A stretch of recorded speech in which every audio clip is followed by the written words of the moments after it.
Darwiniana Essays and Reviews Pertaining to Darwinism by Asa Gray, Fisher Professor of Natural History Botany in Harvard University, New York, 1876.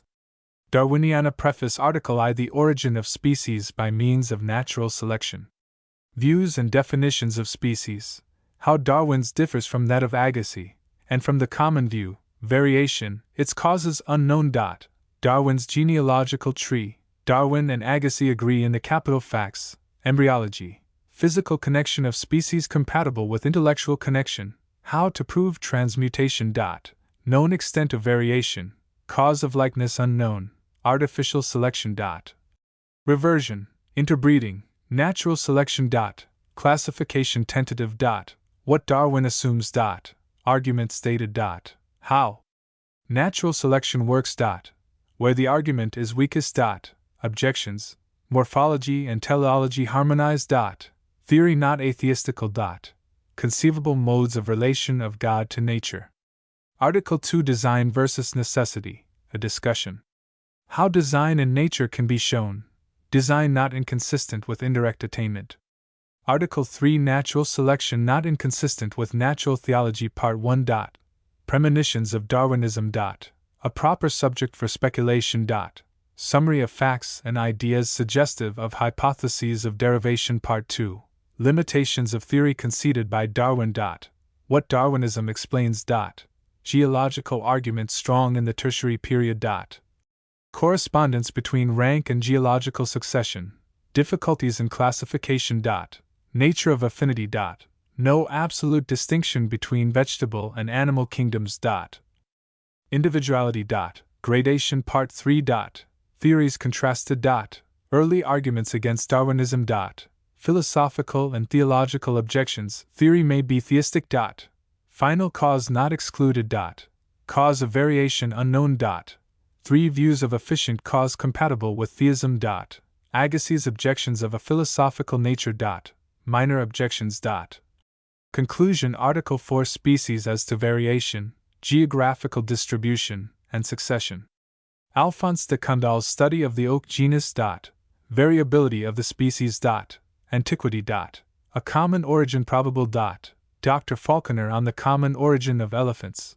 Variation and natural selection distinguished. Supporta on the gradation between the vegetable forms of the Cretaceous and the Tertiary. Hypothesis of derivation more likely to be favored by botanists than by zoologists. Views of Agassiz respecting the origin, dispersion, variation, characteristics, and successive creation of species. Contrasted with those of de Candolle and others. Definition of species, whether its essence is in the likeness or in the genealogical connection of the individuals composing a species. Article V. Sequoia and its history, the relations of North American to Northeast Asian and to tertiary vegetation. Age and size of sequoia. Isolation. Decadence. Related genera. Former distribution. Similarity between the flora of Japan and that of the United States, especially on the Atlantic side. Former glaciation as explaining the present dispersion of species. This confirmed by the Arctic fossil flora of the Tertiary period. Tertiary flora derived from the preceding Cretaceous. Order and adaptation in organic nature likened to a flow. Order implies an ordainer. Article 6. The attitude of working naturalists toward Darwinism. General tendency to acceptance of the derivative hypothesis noted. Lyell, Owen, Alphonse de Candolle, Bentham, Flower, Aylman. Dr. Dawson's Story of the Earth and Man. Examined. Difference between scientific men and general speculators or amateurs in the use of hypotheses. Article 7. Evolution and Theology. Writings of Henslow, Hodges, and Locondi examined. Evolution and design compatible. The admission of a system of nature, with fixed laws, concedes in principle all that the doctrine of evolution requires. Hypotheses, probabilities, and surmises, not to be decried by theologians, who use them, perhaps, more freely and loosely than naturalists. Theologians risk too much in the defense of untenable outposts. Article 8. What is Darwinism? Dr. Hodges' book with this title criticized. He declares that Darwinism is atheism, yet its founder a theist.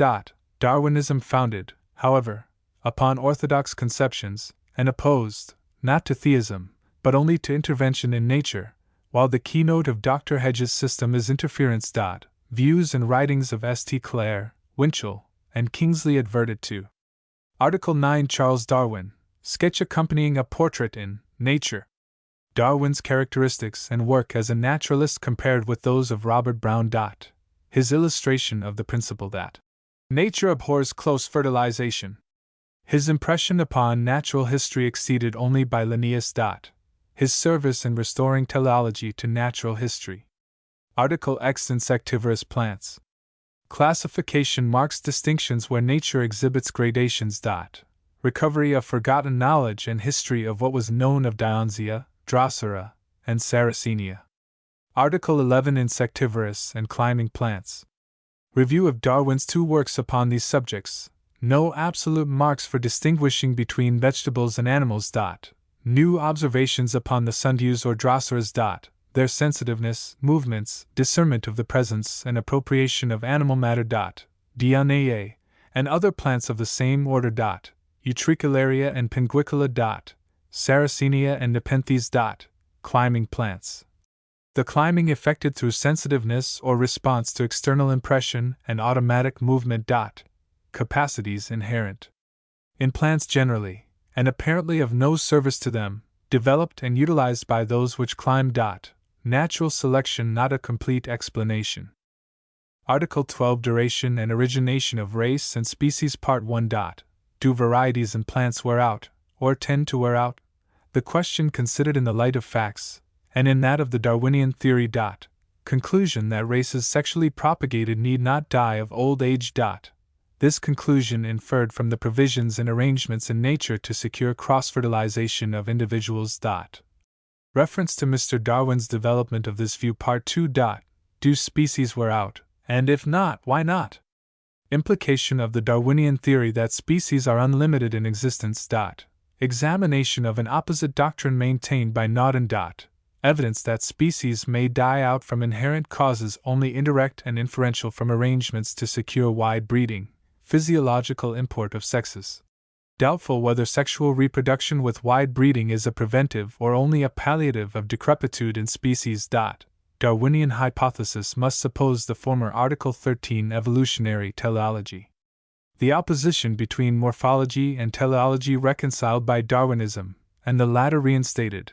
Character of the new teleology. Purpose and design distinguished. Man has no monopoly of the latter. Inference of design from adaptation and utility legitimate. Also in Hume's opinion irresistible. The principle of design, taken with specific creation, totally insufficient and largely inapplicable, but taken with the doctrine of the evolution of species in nature, applicable, pertinent, and, moreover, necessary. Illustrations from abortive organs, supposed waste of being, etc. All nature being of a piece, design must either pervade or be absent from the whole. Its absence not to be inferred because the events take place in nature. Illustration of the nature and province of natural selection.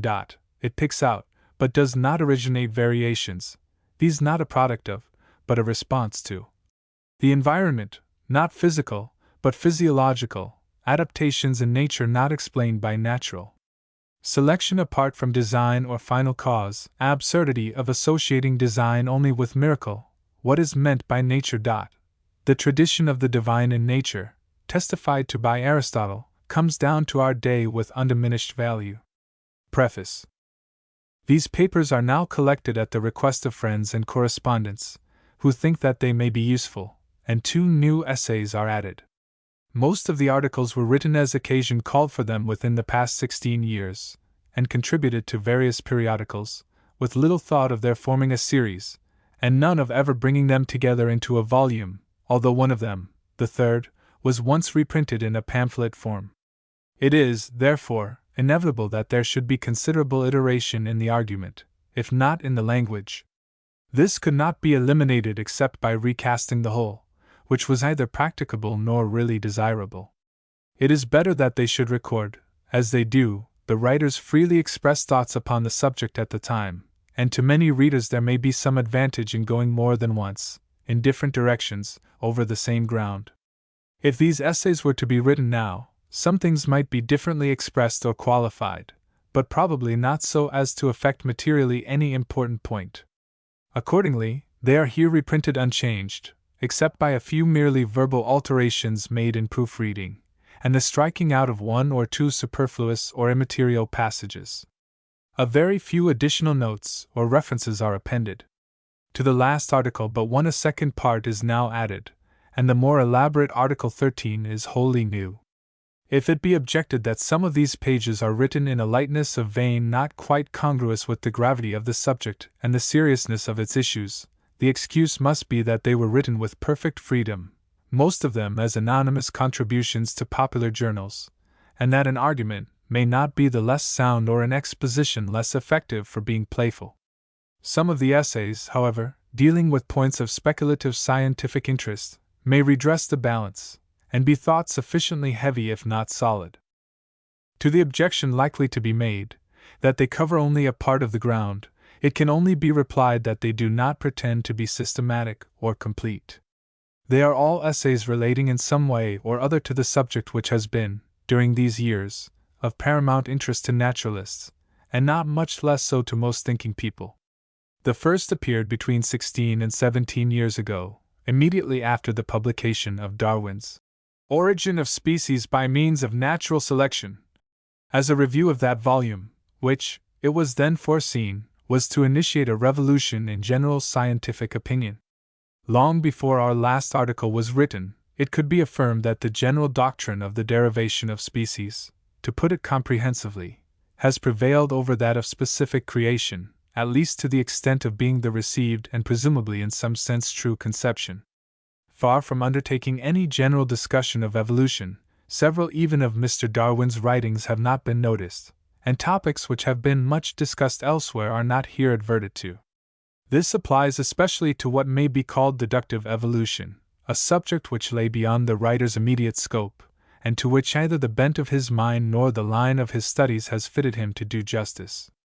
If these papers are useful at all, it will be as showing how these new views of our day are regarded by a practical naturalist, versed in one department only, viz., botany, most interested in their bearings upon its special problems, one accustomed to direct and close dealings with the facts in hand, and disposed to rise from them only to the consideration of those general questions upon which they throw or from which they receive illustration.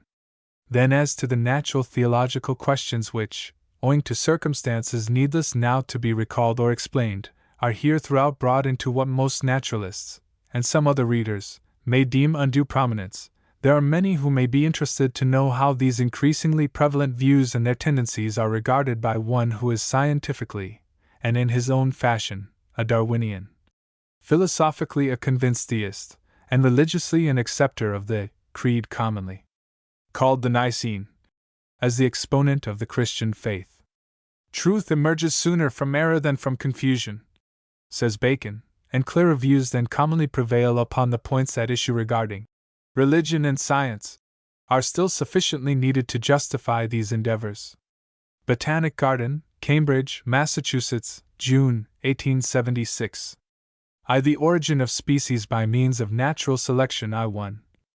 American Journal of Science and Arts, March, 1860. This book is already exciting much attention.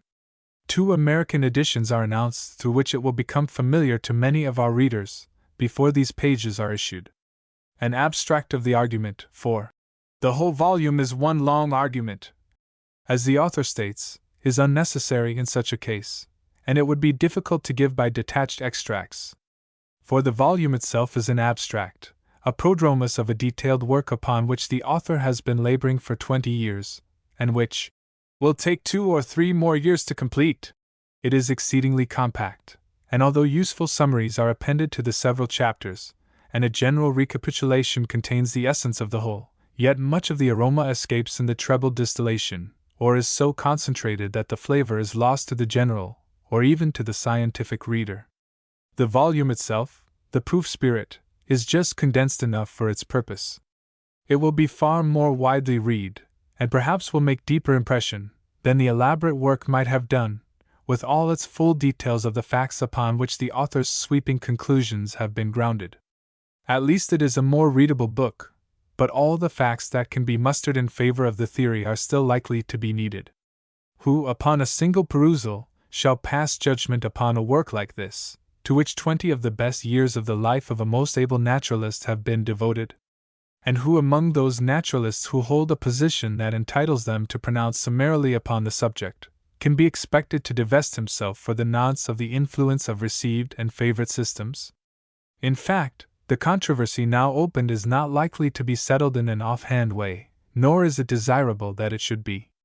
A spirited conflict among opinions of every grade must ensue, which, to borrow an illustration from the doctrine of the book before us, may be likened to the conflict in nature among races in the struggle for life, which Mr. Darwin describes, through which the views most favored by facts will be developed and tested by natural selection. The weaker ones be destroyed in the process, and the strongest in the long run alone survive. The duty of reviewing this volume in the American Journal of Science would naturally devolve upon the principal editor, whose wide observation and profound knowledge of various departments of natural history, as well as of geology, particularly qualify him for the task. But he has been obliged to lay aside his pen, and to seek in distant lands the entire repose from scientific labor so essential to the restoration of his health, a consummation devoutly to be wished, and confidently to be expected. Interested as Mr. Dana would be in this volume, he could not be expected to accept this doctrine. Views so idealistic as those upon which his thoughts upon species, I too, are grounded, will not harmonize readily with a doctrine so thoroughly naturalistic as that of Mr. Darwin. Though it is just possible that one who regards the kinds of elementary matter, such as oxygen and hydrogen, and the definite compounds of these elementary matters, and their compounds again, in the mineral kingdom, as constituting species, in the same sense, fundamentally, as that of animal and vegetable species, might admit an evolution of one species from another in the latter as well as the former case. Between the doctrines of this volume, and those of the other great naturalists whose name adorns the title page of this journal, the widest divergence appears. It is interesting to contrast the two, and indeed, is necessary to our purpose, for this contrast brings out most prominently, and sets in strongest light and shade, the main features of the theory of the origination of species by means of natural selection. The ordinary and generally received view assumes the independent, specific creation of each kind of plant and animal in a primitive stock, which reproduces its like from generation to generation, and so continues the species. Taking the idea of species from this perennial succession of essentially similar individuals, the chain is logically traceable back to a local origin in a single stock, a single pair, or a single individual, from which all the individuals composing the species have proceeded by natural generation. Although the similarity of progeny to parent is fundamental in the conception of species, yet the likeness is by no means absolute. All species vary more or less, and some vary remarkably, partly from the influence of altered circumstances, and partly, and more really, from unknown constitutional causes which altered conditions favor rather than originate. But these variations are supposed to be mere oscillations from a normal state, and in nature to be limited if not transitory, so that the primordial differences between species and species at their beginning have not been effaced, nor largely obscured, by blending through variation. Consequently, whenever two reputed species are found to blend in nature through a series of intermediate forms, community of origin is inferred, and all the forms, however diverse, are held to belong to one species. Moreover, since bisexuality is the rule in nature, which is practically carried out, in the long run, far more generally than has been suspected, and the heritable qualities of two distinct individuals are mingled in the offspring, it is supposed that the general sterility of hybrid progeny interposes an effectual barrier against the blending of the original species by crossing. From this generally accepted view the well-known theory of Agassiz and the recent one of Darwin diverge in exactly opposite directions. That of Agassiz differs fundamentally from the ordinary view only in this, that it discards the idea of a common descent as the real bond of union among the individuals of a species, and also the idea of a local origin, supposing, instead, that each species originated simultaneously, generally speaking, over the whole geographical area it now occupies or has occupied, and in perhaps as many individuals as it numbered at any subsequent period. Mr. Darwin, on the other hand, holds the orthodox view of the descent of all the individuals of a species not only from a local birthplace, but from a single ancestor or pair, and that each species has extended and established itself, through natural agencies, wherever it could, so that the actual geographical distribution of any species is by no means a primordial arrangement, but a natural result. He goes farther, and this volume is a protracted argument intended to prove that the species we recognize have not been independently created, as such, but have descended, like varieties, from other species. Varieties, on this view, are incipient or possible species. Species are varieties of a larger growth and a wider and earlier divergence from the parent stock. The difference is one of degree, not of kind. The ordinary view, rendering unto Caesar the things that are Caesar's, looks to natural agencies for the actual distribution and perpetuation of species, to a supernatural for their origin. The theory of Agassiz regards the origin of species and their present general distribution over the world as equally primordial, equally supernatural, that of Darwin as equally derivative, equally natural. The theory of Agassiz, referring as it does the phenomena both of origin and distribution directly to the divine will, thus removing the latter with the former out of the domain of inductive science, in which efficient cause is not the first, but the last word, may be said to be theistic to excess. The contrasted theory is not open to this objection. Studying the facts and phenomena in reference to proximate causes, and endeavoring to trace back the series of cause and effect as far as possible, Darwin's aim and processes are strictly scientific, and his endeavor, whether successful or futile, must be regarded as a legitimate attempt to extend the domain of natural or physical science. For though it well may be that organic forms have no physical or secondary cause, yet this can be proved only indirectly, by the failure of every attempt to refer the phenomena in question to causal laws. But, however originated, and whatever be thought of Mr. Darwin's arduous undertaking in this respect, it is certain that plants and animals are subject from their birth to physical influences, to which they have to accommodate themselves as they can. How literally they are born to trouble, and how incessant and severe the struggle for life generally is, the present volume graphically describes. Few will deny that such influences must have gravely affected the range and the association of individuals and species on the Earth's surface. Mr. Darwin thinks that, acting upon an inherent predisposition to vary, they have sufficed even to modify the species themselves and produce the present diversity. Mr. Agassiz believes that they have not even affected the geographical range and the actual association of species, still less their forms, but that every adaptation of species to climate, and of species to species, is as aboriginal, and therefore as inexplicable, as are the organic forms themselves. Who shall decide between such extreme views so ably maintained on either hand, and say how much of truth there may be in each? The present reviewer has not the presumption to undertake such a task.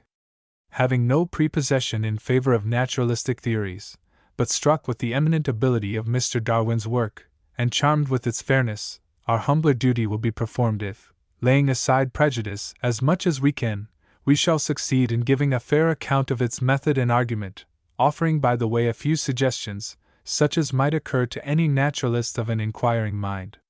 An editorial character for this article must in justice be disclaimed. The plural pronoun is employed not to give editorial weight, but to avoid even the appearance of egotism, and also the circumlocution which attends a rigorous adherence to the impersonal style. We have contrasted these two extremely divergent theories, in their broad statements. It must not be inferred that they have no points nor ultimate results in common. In the first place, they practically agree in upsetting, each in its own way, the generally received definition of species, and in sweeping away the ground of their objective existence in nature.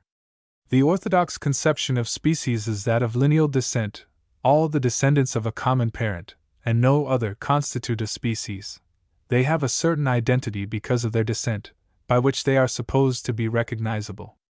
So naturalists had a distinct idea of what they meant by the term species, and a practical rule, which was hardly the less useful because difficult to apply in many cases, and because its application was indirect. That is, the community of origin had to be inferred from the likeness, such degree of similarity, and such only, being held to be conspecific as could be shown or reasonably inferred to be compatible with a common origin. And the usual concurrence of the whole body of naturalists, having the same data before them, as to what forms our species attests the value of the rule, and also indicates some real foundation for it in nature. But if species were created in numberless individuals over broad spaces of territory, these individuals are connected only in idea, and species differ from varieties on the one hand, and from genera, tribes, etc., on the other, only in degree, and no obvious natural reason remains for fixing upon this or that degree as specific, at least no natural standard, by which the opinions of different naturalists may be correlated. Species upon this view are enduring, but subjective and ideal. Any three or more of the human races, for example, are species or not species, according to the bent of the naturalist's mind. Darwin's theory brings us the other way to the same result. In his view, not only all the individuals of a species are descendants of a common parent, but of all the related species also. Affinity, relationship, all the terms which naturalists use figuratively to express an underived, unexplained resemblance among species, have a literal meaning upon Darwin's system, which they little suspected, namely, that of inheritance. Varieties are the latest offshoots of the genealogical tree in an unlineal order, species, those of an earlier date, but of no definite distinction, genera, more ancient species, and so on.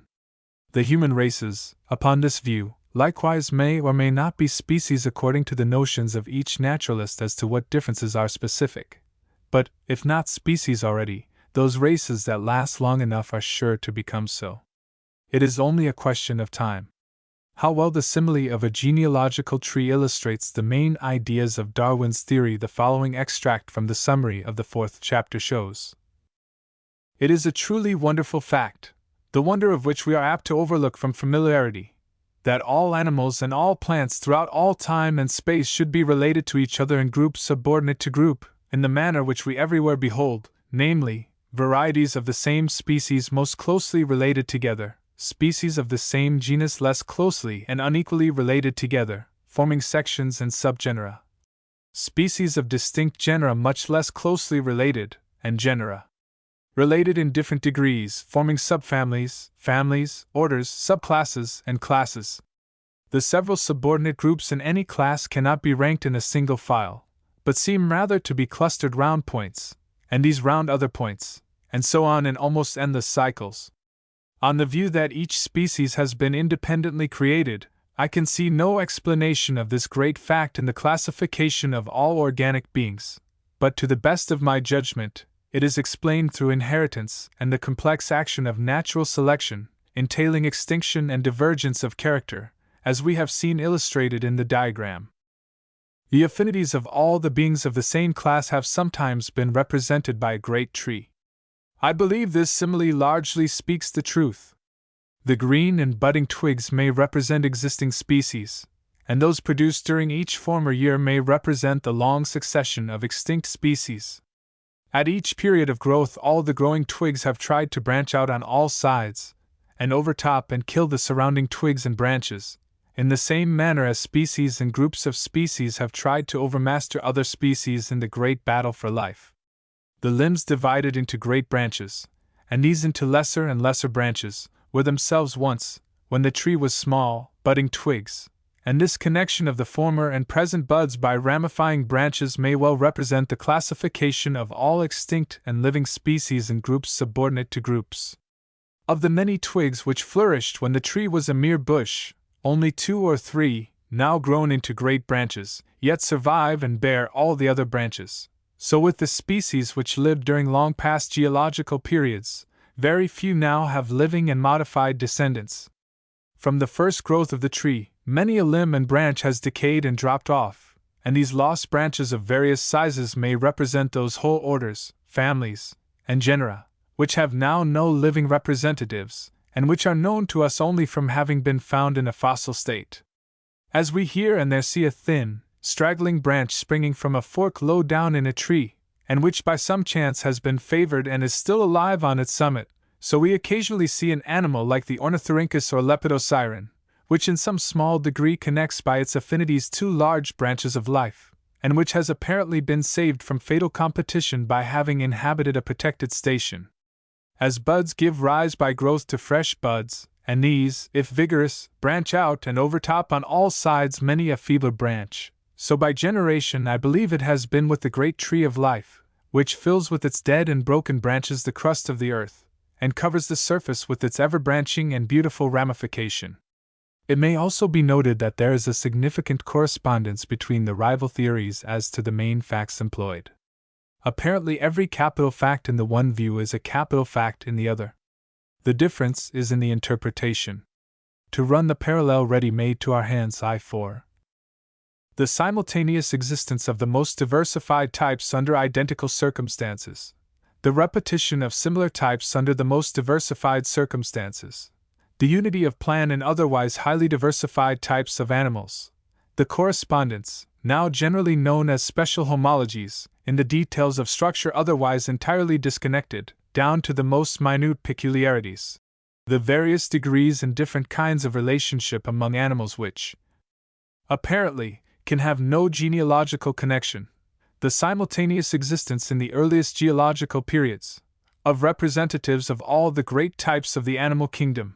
The gradation based upon complications of structure which may be traced among animals built upon the same plan. The distribution of some types over the most extensive range of surface of the globe, while others are limited to particular geographical areas. The identity of structures of these types, notwithstanding their wide geographical distribution.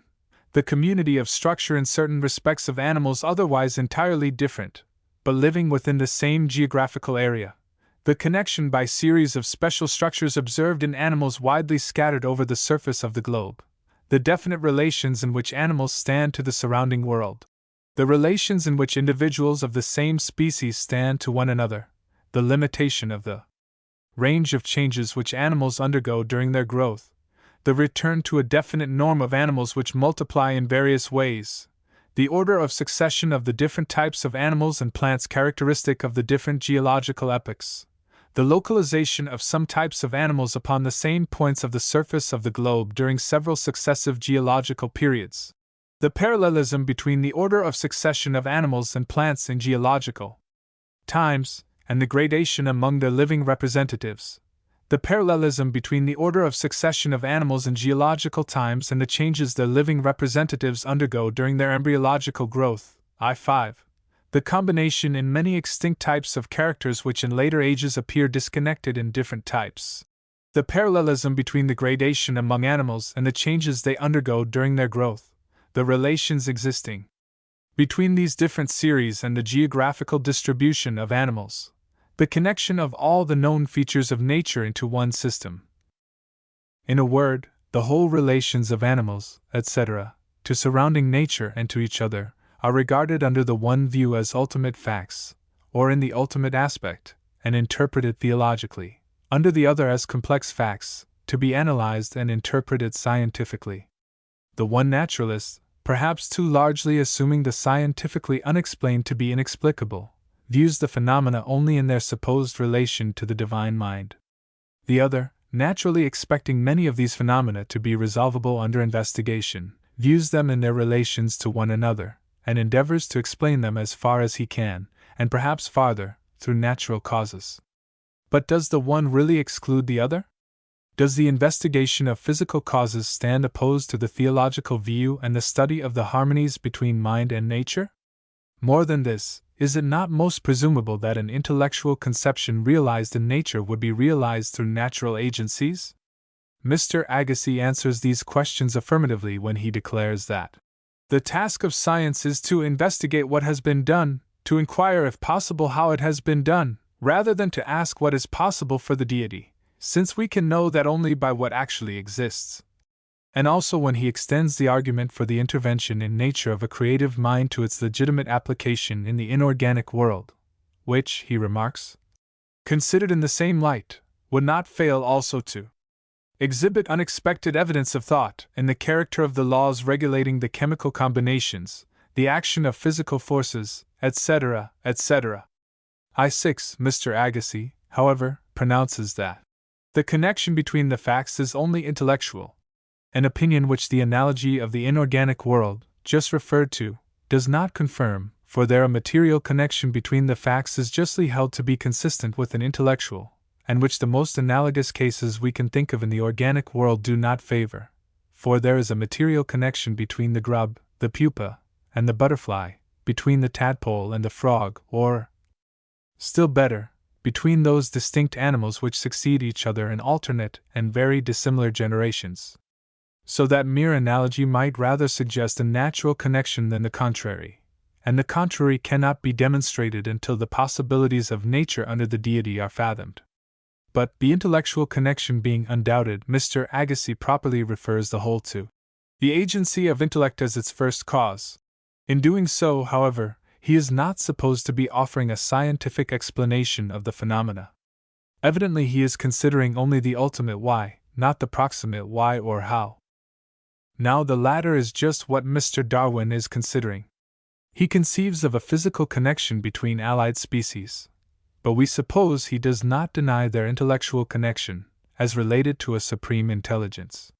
Certainly we see no reason why he should, and many reasons why he should not. Indeed, as we contemplate the actual direction of investigation and speculation in the physical and natural sciences, we dimly apprehend a probable synthesis of these divergent theories, and in it the ground for a strong stand against mere naturalism. Even if the doctrine of the origin of species through natural selection should prevail in our day, we shall not despair, being confident that the genius of an Agassiz will be found equal to the work of constructing, upon the mental and material foundations combined, a theory of nature as theistic and as scientific as that which he has so eloquently expounded. To conceive the possibility of the descent of species from species by insensibly fine gradations, during a long course of time, and to demonstrate its compatibility with a strictly theistic view of the universe, is one thing. To substantiate the theory itself or show its likelihood is quite another thing. This brings us to consider what Darwin's theory actually is, and how he supports it. That the existing kinds of animals and plants, or many of them, may be derived from other and earlier kinds, in the lapse of time, is by no means a novel proposition. Not to speak of ancient speculations of the sort, it is the well-known Lamarckian theory.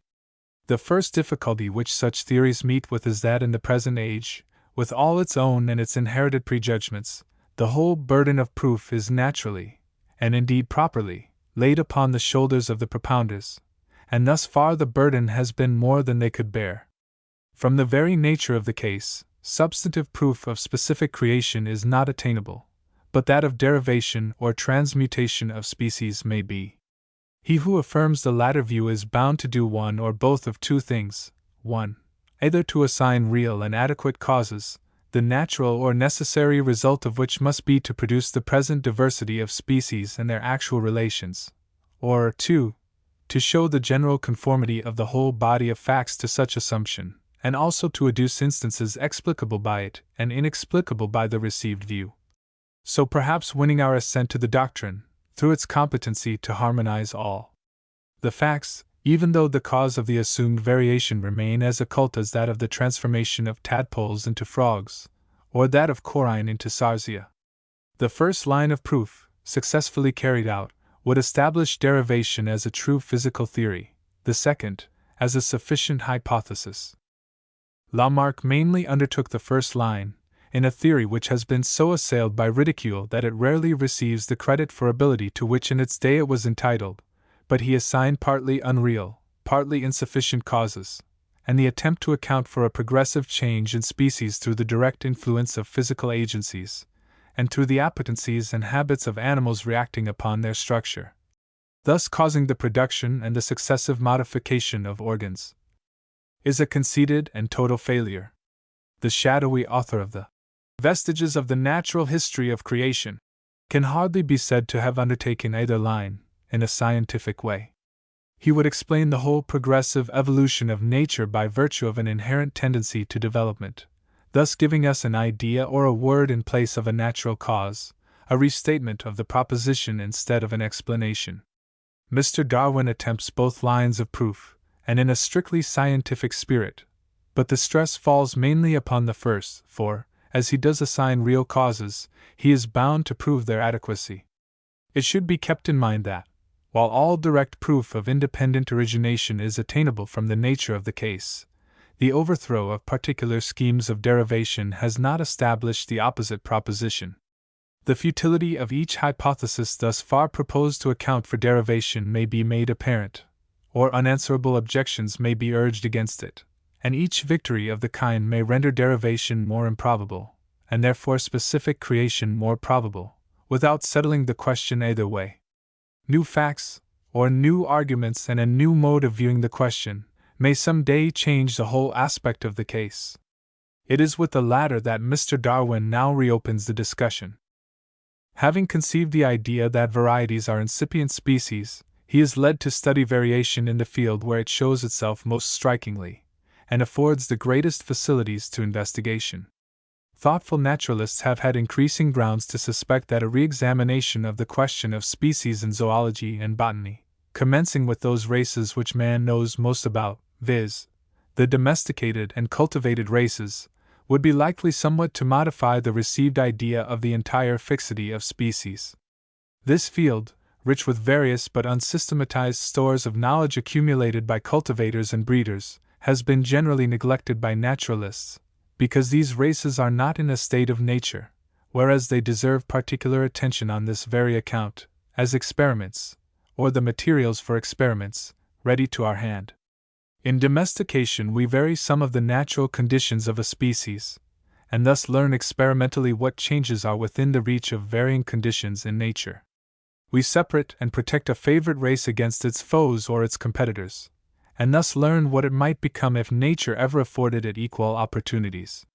Even when, to subserve human uses, we modify a domesticated race to the detriment of its native vigor, or to the extent of practical monstrosity, although we secure forms which would not be originated and could not be perpetuated in free nature, yet we attain wider and juster views of the possible degree of variation. We perceive that some species are more variable than others, but that no species subjected to the experiment persistently refuses to vary, and that, when it has once begun to vary, its varieties are not the less but the more subject to variation. No case is on record of a variable being ceasing to be variable under cultivation. It is fair to conclude, from the observation of plants and animals in a wild as well as domesticated state, that the tendency to vary is general, and even universal. Mr. Darwin does not believe that variability is an inherent and necessary contingency, under all circumstances, with all organic beings, as some authors have thought.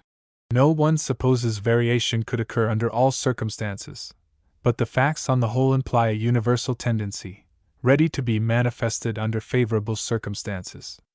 In reply to the assumption that man has chosen for domestication animals and plants having an extraordinary inherent tendency to vary, and likewise to withstand diverse climates, it is asked, how could a savage possibly know, when he first tamed an animal, whether it would vary in succeeding generations and whether it would endure other climates?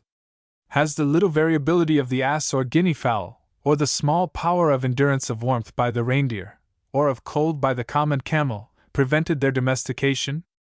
I cannot doubt that if other animals and plants, equal in number to our domesticated productions, and belonging to equally diverse classes and countries, were taken from a state of nature, and could be made to breed for an equal number of generations under domestication, they would vary on an average as largely as the parent species of our existing domesticated productions have varied. As to amount of variation, there is the common remark of naturalists that the varieties of domesticated plants or animals often differ more widely than do the individuals of distinct species in a wild state, and even in nature the individuals of some species are known to vary to a degree sensibly wider than that which separates related species. In his instructive section on the breeds of the domestic pigeon, our author remarks that at least a score of pigeons might be chosen which, if shown to an ornithologist, and he were told that they were wild birds, would certainly be ranked by him as well-defined species. Moreover, I do not believe that any ornithologist would place the English carrier, the short-faced tumbler, the runt, the barb, pouter, and fantail in the same genus, more especially as in each of these breeds several truly inherited subbreeds, or species, as he might have called them, could be shown him.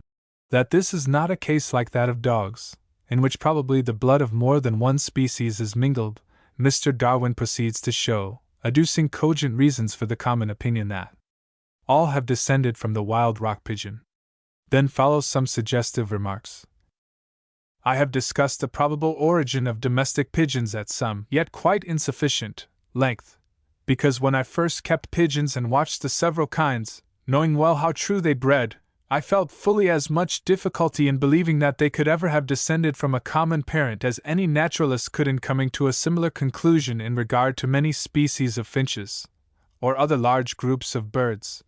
In nature, one circumstance has struck me much, namely, that all the breeders of the various domestic animals and the cultivators of plants, with whom I have ever conversed, or whose treatises I have read, are firmly convinced that the several breeds to which each has attended are descended from so many aboriginally distinct species. Ask, as I have asked, a celebrated raiser of Hereford cattle, whether his cattle might not have descended from Longhorns, and he will laugh you to scorn. I have never met a pigeon, or poultry, or duck, or rabbit fancier, who was not fully convinced that each main breed was descended from a distinct species. Van Mons, in his treatise on pears and apples, shows how utterly he disbelieves that the several sorts, for instance a Ribston pippin or Codlin apple, could ever have proceeded from the seeds of the same tree. Innumerable other examples could be given. The explanation, I think, is simple. From long-continued study they are strongly impressed with the differences between the several races, and though they well know that each race varies slightly, for they win their prizes by selecting such slight differences, yet they ignore all general arguments, and refuse to sum up in their minds slight differences accumulated during many successive generations. May not those naturalists who, knowing far less of the laws of inheritance than does the breeder, and knowing no more than he does of the intermediate links in the long lines of descent, yet admit that many of our domestic races have descended from the same parents, may they not learn a lesson of caution, when they deride the idea of species in a state of nature being lineal descendants of other species? The actual causes of variation are unknown.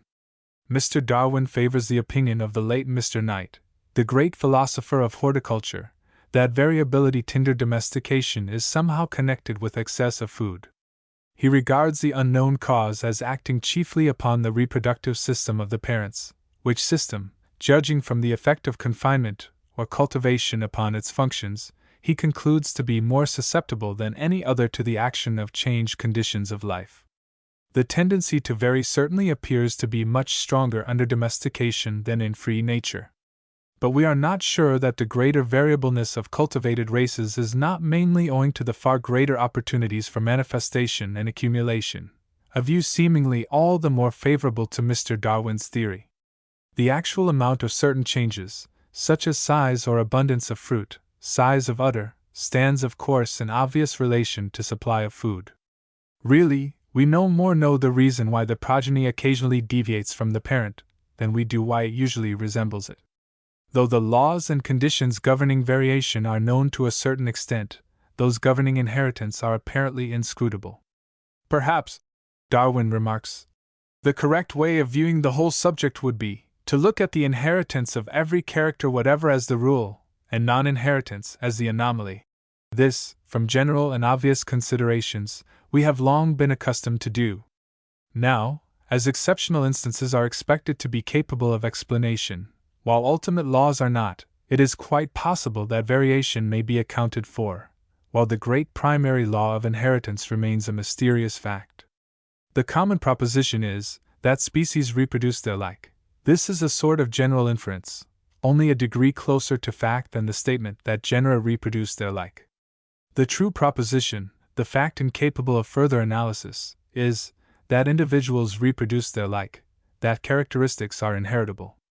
So varieties, or deviations, once originated, are perpetuable, like species. Not so likely to be perpetuated, at the outset, for the new form tends to resemble a grandparent and a long line of similar ancestors, as well as to resemble its immediate progenitors. Two forces which coincide in the ordinary case, where the offspring resembles its parent, act in different directions when it does not, and it is uncertain which will prevail. If the remoter but very potent ancestral influence predominates, the variation disappears with the life of the individual. If that of the immediate parent, feebler no doubt, but closer, the variety survives in the offspring, whose progeny now has a redoubled tendency to produce its own like, whose progeny again is almost sure to produce its like, since it is much the same whether it takes after its mother or its grandmother. In this way races arise, which under favorable conditions may be as hereditary as species. In following these indications, watching opportunities, and breeding only from those individuals which vary most in a desirable direction, man leads the course of variation as he leads a streamlet, apparently at will, but never against the force of gravitation, to a long distance from its source, and makes it more subservient to his use or fancy. He unconsciously strengthens those variations which he prizes when he plants the seed of a favorite fruit, preserves a favorite domestic animal, drowns the uglier kittens of a litter, and allows only the handsomest or the best mousers to propagate. Still more, by methodical selection, in recent times almost marvelous results have been produced in new breeds of cattle, sheep, and poultry, and new varieties of fruit of greater and greater size or excellence. It is said that all domestic varieties, if left to run wild, would revert to their aboriginal stocks. Probably they would wherever various races of one species were left to commingle. At least the abnormal or exaggerated characteristics induced by high feeding, or high cultivation and prolonged close breeding, would promptly disappear, and the surviving stock would soon blend into a homogeneous result, in a way presently explained, which would naturally be taken for the original form. But we could seldom know if it were so. It is by no means certain that the result would be the same if the races ran wild each in a separate region. Dr. Hooker doubts if there is a true reversion in the case of plants. Mr. Darwin's observations rather favor it in the animal kingdom. With mingled races, reversion seems well made out in the case of pigeons. The common opinion upon this subject therefore probably has some foundation. But even if we regard varieties as oscillations around a primitive center or type, still it appears from the readiness with which such varieties originate that a certain amount of disturbance would carry them beyond the influence of the primordial attraction, where they may become new centers of variation.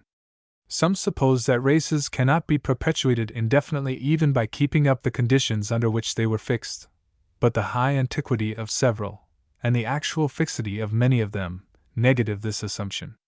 To assert that we could not breed our cart and race horses, long and short-horned cattle, and poultry of various breeds, for almost an infinite number of generations, would be opposed to all experience. Why varieties develop so readily and deviate so widely under domestication, while they are apparently so rare or so transient in free nature, may easily be shown. In nature, even with hermaphrodite plants, there is a vast amount of cross-fertilization among various individuals of the same species. The inevitable result of this, as was long ago explained in this journal, I-7, is to repress variation, to keep the mass of a species comparatively homogeneous over any area in which it abounds in individuals. Starting from a suggestion of the late Mr. Knight, now so familiar, that close interbreeding diminishes vigor and fertility, I-8, and perceiving that bisexuality is ever aimed at in nature, being attained physiologically in numerous cases where it is not structurally, Mr. Darwin has worked out the subject in detail, and shown how general is the concurrence, either habitual or occasional, of two hermaphrodite individuals in the reproduction of their kind, and has drawn the philosophical inference that probably no organic being self-fertilizes indefinitely, but that a cross with another individual is occasionally, perhaps at very long intervals, indispensable. We refer the reader to the section on the intercrossing of individuals, pages 96, 101, and also to an article in the Gardener's Chronicle a year and a half ago, for the details of a very interesting contribution to science, irrespective of theory. In domestication, this intercrossing may be prevented, and in this prevention lies the art of producing varieties. But the art itself is nature. Since the whole art consists in allowing the most universal of all natural tendencies in organic things, inheritance, to operate uncontrolled by other and obviously incidental tendencies. No new power, no artificial force is brought into play either by separating the stock of a desirable variety so as to prevent mixture, or by selecting for breeders those individuals which most largely partake of the peculiarities for which the breed is valued. I9. We see everywhere around us the remarkable results which nature may be said to have brought about under artificial selection and separation. Could she accomplish similar results when left to herself? Variations might begin, we know they do begin, in a wild state. But would any of them be preserved and carried to an equal degree of deviation? Is there anything in nature which in the long run may answer to artificial selection? Mr. Darwin thinks that there is, and natural selection is the keynote of his discourse. As a preliminary, he has a short chapter to show that there is variation in nature, and therefore something for natural selection to act upon. He readily shows that such mere variations as may be directly referred to physical conditions, like the depauperation of plants in a sterile soil, or their dwarfing as they approach an alpine summit, the thicker fur of an animal from far northward, etc., and also those individual differences which we everywhere recognize but do not pretend to account for, are not separable by any assignable line from more strongly marked varieties. Likewise, that there is no clear demarcation between the latter and subspecies, or varieties of the highest grade, distinguished from species not by any known inconstancy, but by the supposed lower importance of their characteristics, nor between these and recognized species. These differences blend into each other in an insensible series, and the series impresses the mind with an idea of an actual passage. This gradation from species downward is well made out. To carry it one step farther upward, our author presents in a strong light the differences which prevail among naturalists as to what forms should be admitted to the rank of species. Some genera, and these in some countries, give rise to far more discrepancy than others, and it is concluded that the large or dominant genera are usually the most variable. In a flora so small as the British, 182 plants, generally reckoned as varieties, have been ranked by some botanists as species. Selecting the British genera which include the most polymorphous forms, it appears that Babington's flora gives them 251 species, Bentham's only 112, a difference of 139 doubtful forms. These are nearly the extreme views, but they are the views of two most capable and most experienced judges, in respect to one of the best-known florists of the world. The fact is suggestive that the best-known countries furnish the greatest number of such doubtful cases. Illustrations of this kind may be multiplied to a great extent. They make it plain that, whether species in nature are aboriginal and definite or not, our practical conclusions about them, as embodied in systematic works, are not facts but judgments, and largely fallible judgments. How much of the actual coincidence of authorities is owing to imperfect or restricted observation, and to one naturalist's adopting the conclusions of another without independent observation, this is not the place to consider. It is our impression that species of animals are more definitely marked than those of plants. This may arise from our somewhat extended acquaintance with the latter, and our ignorance of the former. But we are constrained by our experience to admit the strong likelihood, in botany, that varieties on the one hand, and what are called closely related species on the other, do not differ except in degree. Whenever this wider difference separating the latter can be spanned by intermediate forms, as it sometimes is, no botanist long resists the inevitable conclusion. Whenever, therefore, this wider difference can be shown to be compatible with community of origin, and explained through natural selection or in any other way, we are ready to adopt the probable conclusion, and we see beforehand how strikingly the actual geographical association of related species favors the broader view. Whether we should continue to regard the forms in question as distinct species depends upon what meaning we shall finally attach to that term, and that depends upon how far the doctrine of derivation can be carried back and how well it can be supported. In applying his principle of natural selection to the work in hand, Mr. Darwin assumes, as we have seen, some variability of animals and plants in nature, 2. The absence of any definite distinction between slight variations and varieties of the highest grade, 3. The fact that naturalists do not practically agree, and do not increasingly tend to agree, as to what forms are species and what are strong varieties, thus rendering it probable that there may be no essential and original difference, or no possibility of ascertaining it, at least in many cases. Also, for that the most flourishing and dominant species of the larger genera on an average vary most, a proposition which can be substantiated only by extensive comparisons, the details of which are not given, and 5. That in large genera the species are apt to be closely but unequally allied together, forming little clusters round certain species, just such clusters as would be formed if we suppose their members once to have been satellites or varieties of a central or parent species, but to have attained at length a wider divergence and a specific character.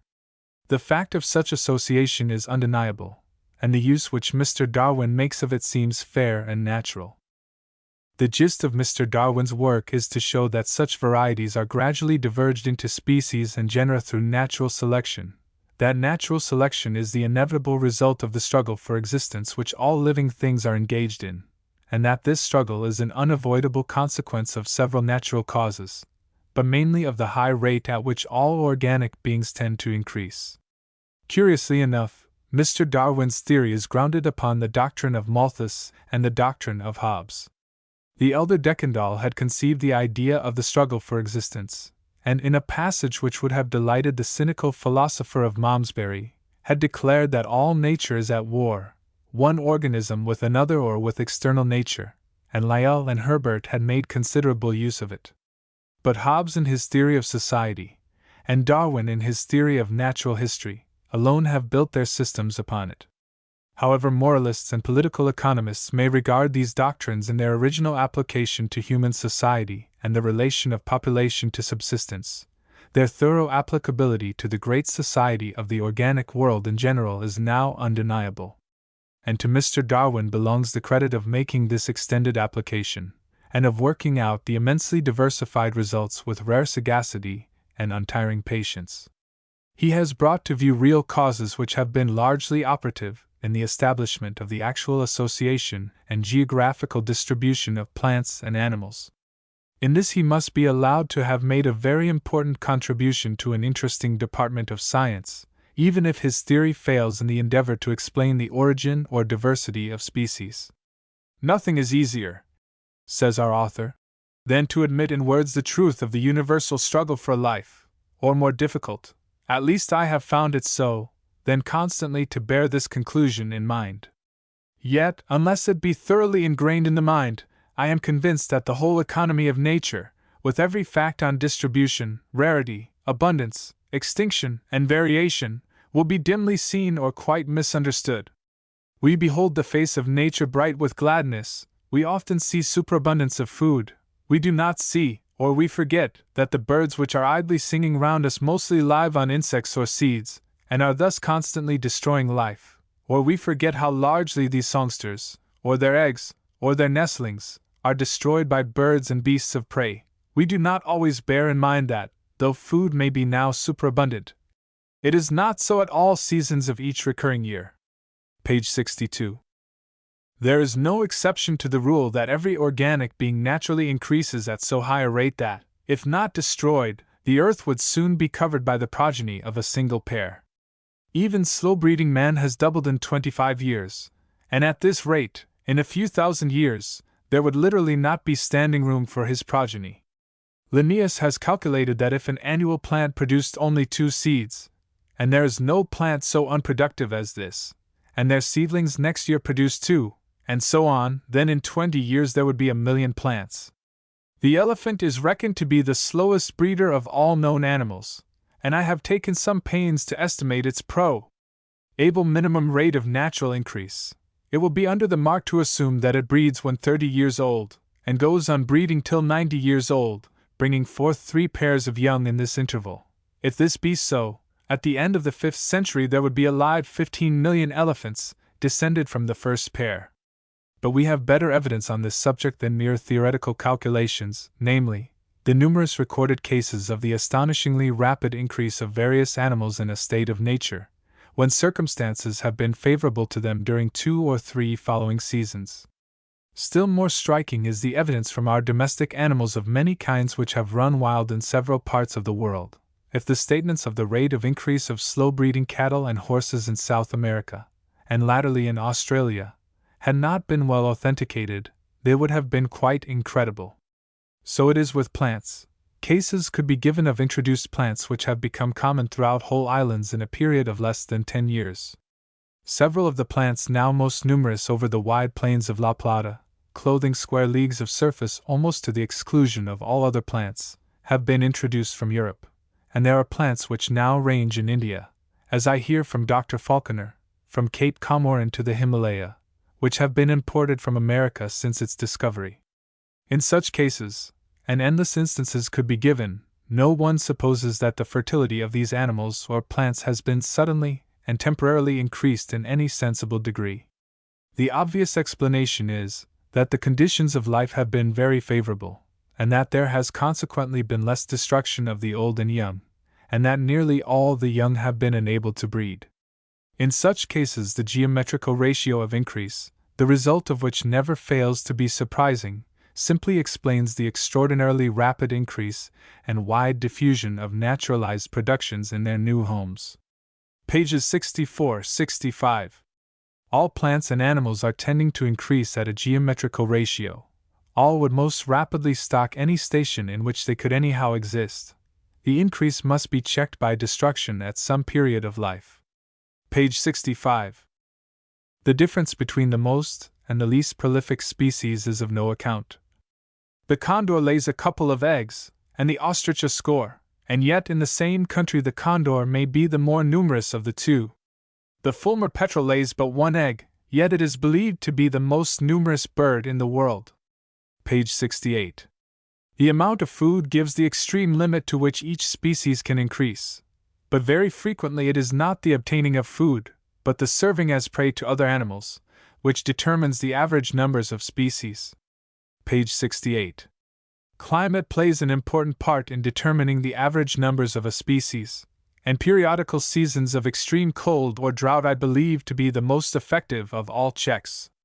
I estimated that the winter of 1854-55 destroyed 4/5 of the birds in my own grounds, and this is a tremendous destruction, when we remember that 10% is an extraordinarily severe mortality from epidemics with man. The action of climate seems at first sight to be quite independent of the struggle for existence, but in so far as climate chiefly acts in reducing food, it brings on the most severe struggle between the individuals, whether of the same or of distinct species, which subsist on the same kind of food. Even when climate, for instance extreme cold, acts directly, it will be the least vigorous, or those which have got least food through the advancing winter, which will suffer most. When we travel from south to north, or from a damp region to a dry, we invariably see some species gradually getting rarer and rarer, and finally disappearing, and the change of climate being conspicuous, we are tempted to attribute the whole effect to its direct action. But this is a very false view. We forget that each species, even where it most abounds, is constantly suffering enormous destruction at some period of its life, from enemies or from competitors for the same place and food, and if these enemies or competitors be in the least degree favored by any slight change of climate, they will increase in numbers, and, as each area is already stocked with inhabitants, the other species will decrease. When we travel southward and see a species decreasing in numbers, we may feel sure that the cause lies quite as much in other species being favored as in this one being hurt. So it is when we travel northward, but in a somewhat lesser degree, for the number of species of all kinds, and therefore of competitors, decreases northward. Hence, in going northward, or in ascending a mountain, we far oftener meet with stunted forms, due to the directly injurious action of climate, than we do in proceeding southward or in descending a mountain. When we reach the Arctic regions, or snow-capped summits, or absolute deserts, the struggle for life is almost exclusively with the elements. That climate acts in main part indirectly by favoring other species, we may clearly see in the prodigious number of plants in our gardens which can perfectly well endure our climate, but which never become naturalized, for they cannot compete with our native plants, nor resist destruction by our native animals. Pages 68-69. After an instructive instance in which cattle absolutely determine the existence of the Scotch fir, we are referred to cases in which insects determine the existence of cattle. Perhaps Paraguay offers the most curious instance of this, for here neither cattle, nor horses, nor dogs, have ever run wild, though they swarm southward and northward in a feral state, and Azara and Ringer have shown that this is caused by the greater number in Paraguay of a certain fly, which lays its eggs in the navels of these animals when first born. The increase of these flies, numerous as they are, must be habitually checked by some means, probably by birds. Hence, if certain insectivorous birds, whose numbers are probably regulated by hawks or beasts of prey, were to increase in Paraguay, the flies would decrease, then cattle and horses would become feral, and this would certainly greatly alter, as indeed I have observed in parts of South America, the vegetation. This, again, would largely affect the insects, and this, as we have just seen in Staffordshire, the insectivorous birds, and so onward in ever-increasing circles of complexity. We began this series by insectivorous birds, and we had ended with them.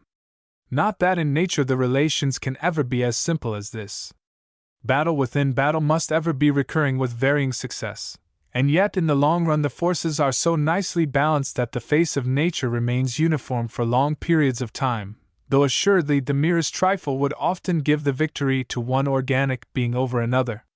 Nevertheless, so profound is our ignorance, and so high our presumption, that we marvel when we hear of the extinction of an organic being, and as we do not see the cause, we invoke cataclysms to desolate the world, or invent laws on the duration of the forms of life. Pages 72-73. When we look at the plants and bushes clothing an entangled bank, we are tempted to attribute their proportional numbers and kinds to what we call chance. But how false a view is this! Every one has heard that when an American forest is cut down, a very different vegetation springs up. But it has been observed that the trees now growing on the ancient Indian mounds in the southern United States display the same beautiful diversity and proportion of kinds as in the surrounding virgin forests. What a struggle between the several kinds of trees must here have gone on during long centuries, each annually scattering its seeds by the thousand. What war between insect and insect! Between insects, snails, and other animals, with birds and beasts of prey, all striving to increase, and all feeding on each other or on the trees, or their seeds and seedlings, or on the other plants which first clothe the ground and thus check the growth of the trees. Throw up a handful of feathers, and all must fall to the ground according to definite laws. But how simple is this problem compared to the action and reaction of the innumerable plants and animals which have determined, in the course of centuries, the proportional numbers and kinds of trees now growing on the old Indian ruins. Pages 74-75. For reasons obvious upon reflection, the competition is often, if not generally, most severe between nearly related species when they are in contact, so that one drives the other before it, as the Hanoverian, the Old English rat, the small Asiatic cockroach in Russia, its greater congener, etc., and this, when duly considered, explains many curious results, such, for instance, as the considerable number of different genera of plants and animals which are generally found to inhabit any limited area. The truth of the principle that the greatest amount of life can be supported by great diversification of structure is seen under many natural circumstances. In an extremely small area, especially if freely open to immigration, and where the contest between individual and individual must be severe, we always find great diversity in its inhabitants. For instance, I found that a piece of turf, 3 feet by 4 in size, which had been exposed for many years to exactly the same conditions, supported 20 species of plants, and these belonged to 18 genera, and to 8 orders, which showed how much these plants differed from each other. So it is with the plants and insects on small and uniform islets, and so in small ponds of fresh water. Farmers find that they can raise most food by a rotation of plants belonging to the most different orders. Nature follows what may be called a simultaneous rotation. Most of the animals and plants which live close round any small piece of ground could live on it, supposing it not to be in any way peculiar in its nature, and may be said to be striving to the utmost to live there. But it is seen that, where they come into the closest competition with each other, the advantages of diversification of structure, with the accompanying differences of habit and constitution, determine that the inhabitants, which thus jostle each other most closely, shall, as a general rule, belong to what we call different genera and orders. page 114. The abundance of some forms, the rarity and final extinction of many others, and the consequent divergence of character or increase of difference among the surviving representatives, are other consequences. As favored forms increase, the less favored must diminish in number, for there is not room for all, and the slightest advantage, at first probably inappreciable to human observation, must decide which shall prevail and which must perish, or be driven to another, and for it more favorable locality. We cannot do justice to the interesting chapter upon natural selection by separated extracts. The following must serve to show how the principle is supposed to work.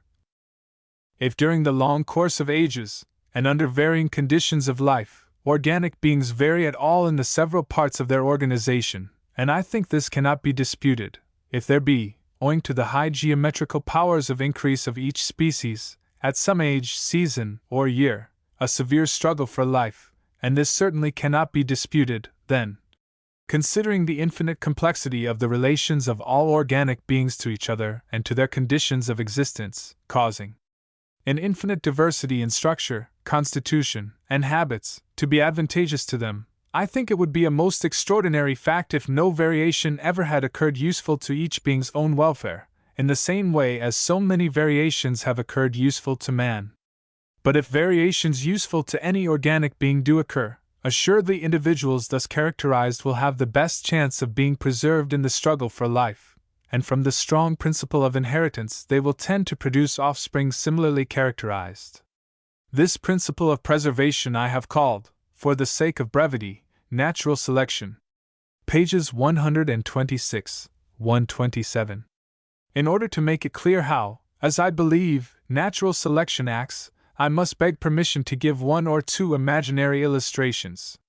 Let us take the case of a wolf, which preys on various animals, securing some by craft, some by strength, and some by fleetness, and let us suppose that the fleetest prey, a deer for instance, had from any change in the country increased in numbers, or that other prey had decreased in numbers, during that season of the year when the wolf is hardest pressed for food. I can under such circumstances see no reason to doubt that the swiftest and slimmest wolves would have the best chance of surviving, and so be preserved or selected, provided always that they retain strength to master their prey at this or at some other period of the year, when they might be compelled to prey on other animals. I can see no more reason to doubt this than that man can improve the fleetness of his greyhounds by careful and methodical selection, or by that unconscious selection which results from each man trying to keep the best dogs without any thought of modifying the breed. Even without any change in the proportional numbers of the animals on which our wolf preyed, a cub might be born with an innate tendency to pursue certain kinds of prey. Nor can this be thought very improbable, for we often observe great differences in the natural tendencies of our domestic animals, one cat, for instance, taking to catching rats, another mice, one cat, according to Mr. St. John, bringing home winged game, another hares or rabbits, and another hunting on marshy ground, and almost nightly catching woodcocks or snipes. The tendency to catch rats rather than mice is known to be inherited. Now, if any slight innate change of habit or of structure benefited an individual wolf, it would have the best chance of surviving and of leaving offspring. Some of its young would probably inherit the same habits or structure, and by the repetition of this process a new variety might be formed which would either supplant or coexist with the parent form of wolf. Or again, the wolves inhabiting a mountainous district, and those frequenting the lowlands, would naturally be forced to hunt different prey, and from a continued preservation of the individuals best fitted for the two sites, two varieties might slowly be formed. These varieties would cross and blend where they met, but to this subject of intercrossing we shall soon have to return. I may add that, according to Mr. Pierce, there are two varieties of the wolf inhabiting the Catskill Mountains in the United States, one with a light greyhound-like form, which pursues deer, and the other more bulky, with shorter legs, which more frequently attacks the shepherd's flock. Pages 90-91. We eke out the illustration here with a counterpart instance, viz., the remark of Dr. Bachman that the deer that reside permanently in the swamps of Carolina are taller and longer-legged than those in the higher grounds. I-10. The limits allotted to this article are nearly reached, yet only 4 of the 14 chapters of the volume have been touched. These, however, contain the fundamental principles of the theory, and most of those applications of it which are capable of something like verification, relating as they do to the phenomena now occurring. Some of our extracts also show how these principles are thought to have operated through the long lapse of the ages. The chapters from the 6th to the 9th inclusive are designed to obviate difficulties and objections, some of them so grave that to this day, the author frankly says, he can never reflect on them without being staggered. We do not wonder at it.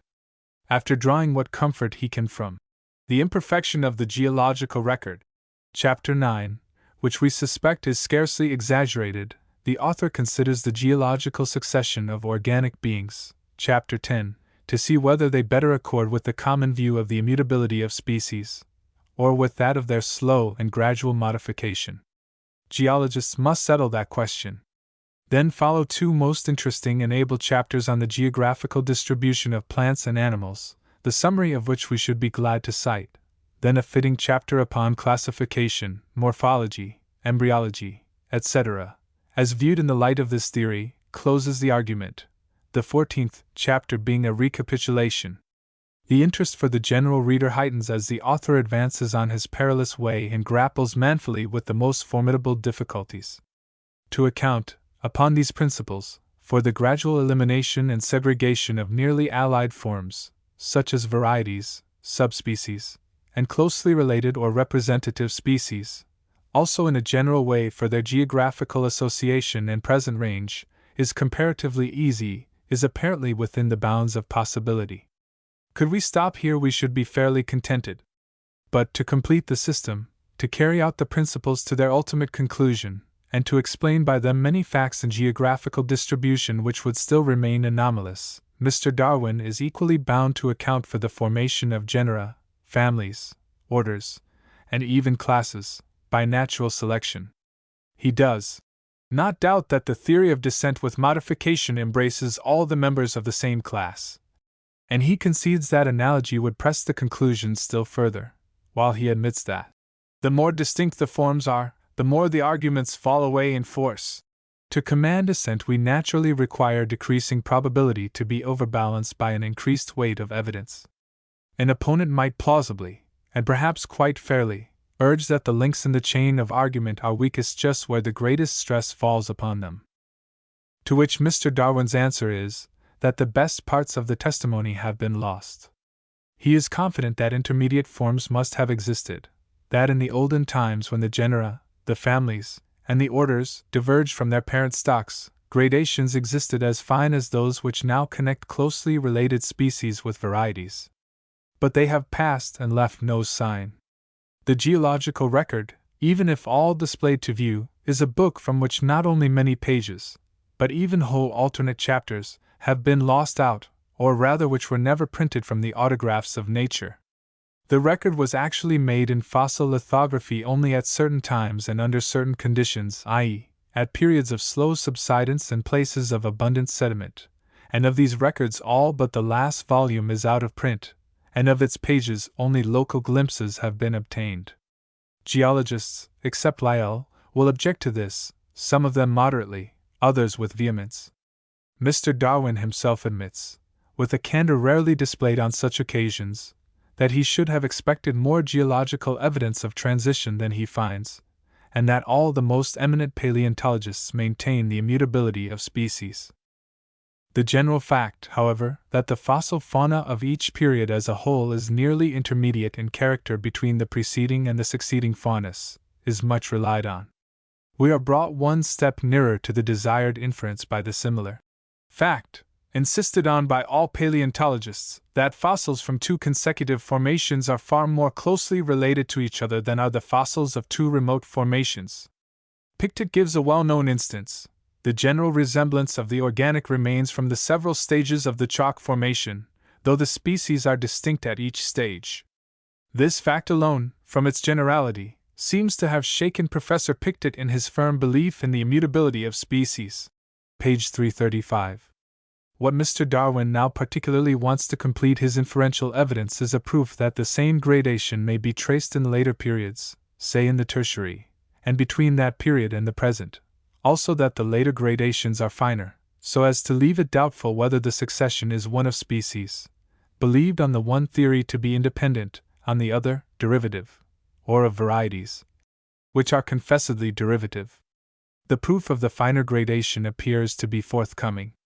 De Haes and Lyell have concluded that many of the Middle Tertiary and a large proportion of the later Tertiary mollusca are specifically identical with living species, and this is still the almost universally prevalent view. But Mr. Agassiz states that, in every instance where he had sufficient materials, he had found that the species of the two epochs supposed to be identical by De Haes and Lyell were in reality distinct, although closely allied species. I-11. Moreover, he is now satisfied, as we understand, that the same gradation is traceable not merely in each great division of the Tertiary, but in particular deposits or successive beds, each answering to a great number of years, where what have passed unquestioned as members of one species, upon closer examination of numerous specimens exhibit differences which in his opinion entitle them to be distinguished into 2, 3, or more species. It is plain, therefore, that whatever conclusions can be fairly drawn from the present animal and vegetable kingdoms in favor of a gradation of varieties into species, or into what may be regarded as such, the same may be extended to the Tertiary period. In both cases, what some call species others call varieties, and in the later Tertiary shells this difference in judgment affects almost half of the species. We pass to a second difficulty in the way of Mr. Darwin's theory, to a case where we are perhaps entitled to demand of him evidence of gradation like that which connects the present with the Tertiary mollusca. Wide, very wide is the gap, anatomically and physiologically, we do not speak of the intellectual, between the highest quadrumana and man, and comparatively recent, if ever, must the line have bifurcated. But where is there the slightest evidence of a common progenitor? Perhaps Mr. Darwin would reply by another question. Where are the fossil remains of the men who made the flint knives and arrowheads of the Somme Valley? We have a third objection, one, fortunately, which has nothing to do with geology. We can only state it here in brief terms. The chapter on hybridism is most ingenious, able, and instructive. If sterility of crosses is a special original arrangement to prevent the confusion of species by mingling, as is generally assumed, then, since varieties cross readily and their offspring is fertile inter se, there is a fundamental distinction between varieties and species. Mr. Darwin therefore labors to show that it is not a special endowment, but an incidental acquirement. He does show that the sterility of crosses is of all degrees, upon which we have only to say, natura non facit saltum, here any more than elsewhere. But upon his theory he is bound to show how sterility might be acquired, through natural selection or through something else. And the difficulty is, that, whereas individuals of the very same blood tend to be sterile, and somewhat remoter unions diminish this tendency, and when they have diverged into two varieties the crossbreeds between the two are more fertile than either pure stock, yet when they have diverged only 1 degree more the whole tendency is reversed, and the mongrel is sterile, either absolutely or relatively. He who explains the genesis of species through purely natural agencies should assign a natural cause for this remarkable result, and this Mr. Darwin has not done. Whether original or derived, however, this arrangement to keep apart those forms which have, or have acquired, as the case may be, a certain moderate amount of difference, looks to us as much designed for the purpose, as does a rachet to prevent reverse motion in a wheel. If species have originated by divergence, this keeps them apart. Here let us suggest a possibly attainable test of the theory of derivation, a kind of instance which Mr. Darwin may be fairly asked to produce, viz., an instance of two varieties, or what may be assumed as such, which have diverged enough to reverse the movement, to bring out some sterility in the crosses. The best marked human races might offer the most likely case. If mulattoes are sterile or tend to sterility, as some naturalists confidently assert, they afford Mr. Darwin a case in point. If, as others think, no such tendency is made out, the required evidence is wanting. A fourth and the most formidable difficulty is that of the production and specialization of organs. It is well said that all organic beings have been formed on two great laws, unity of type, and adaptation to the conditions of existence. I-12, the special teleologists, such as Paley, occupy themselves with the latter only, They refer particular facts to special design, but leave an overwhelming array of the widest facts inexplicable. The morphologists build on unity of type, or that fundamental agreement in the structure of each great class of beings which is quite independent of their habits or conditions of life, which requires each individual to go through a certain formality, and to accept, at least for a time, certain organs, whether they are of any use to him or not. Philosophical minds form various conceptions for harmonizing the two views theoretically. Mr. Darwin harmonizes and explains them naturally. Adaptation to the conditions of existence is the result of natural selection, unity of type, of unity of descent. Accordingly, as he puts his theory, he is bound to account for the origination of new organs, and for their diversity in each great type, for their specialization, and every adaptation of organ to function and of structure to condition, through natural agencies. Whenever he attempts this, he reminds us of Lamarck, and shows us how little light the science of a century devoted to structural investigation has thrown upon the mystery of organization. Here purely natural explanations fail. The organs being given, natural selection may account for some improvement. If given of a variety of sorts or grades, natural selection might determine which should survive and where it should prevail. On all this ground, the only line for the theory to take is to make the most of gradation and adherence to type as suggestive of derivation, and unaccountable upon any other scientific view, deferring all attempts to explain how such a metamorphosis was effected, until naturalists have explained how the tadpole is metamorphosed into a frog, or one sort of polyp into another. As to why it is so, the philosophy of efficient cause, and even the whole argument from design, would stand, upon the admission of such a theory of derivation, precisely where they stand without it. At least there is, or need be, no ground of difference here between Darwin and Agassiz. The latter will admit, with Owen and every morphologist, that hopeless is the attempt to explain the similarity of pattern in members of the same class by utility, or the doctrine of final causes. On the ordinary view of the independent creation of each being, we can only say that so it is, that it has so pleased the Creator to construct each animal and plant. Mr. Darwin, in proposing a theory which suggests a how that harmonizes these facts into a system, we trust implies that all was done wisely, in the largest sense designedly, and by an intelligent first cause. The contemplation of the subject on the intellectual side, the amplest exposition of the unity of plan in creation, considered irrespective of natural agencies, leads to no other conclusion. We are thus, at last, brought to the question, what would happen if the derivation of species were to be substantiated, either as a true physical theory, or as a sufficient hypothesis? What would come of it? The inquiry is a pertinent one, just now.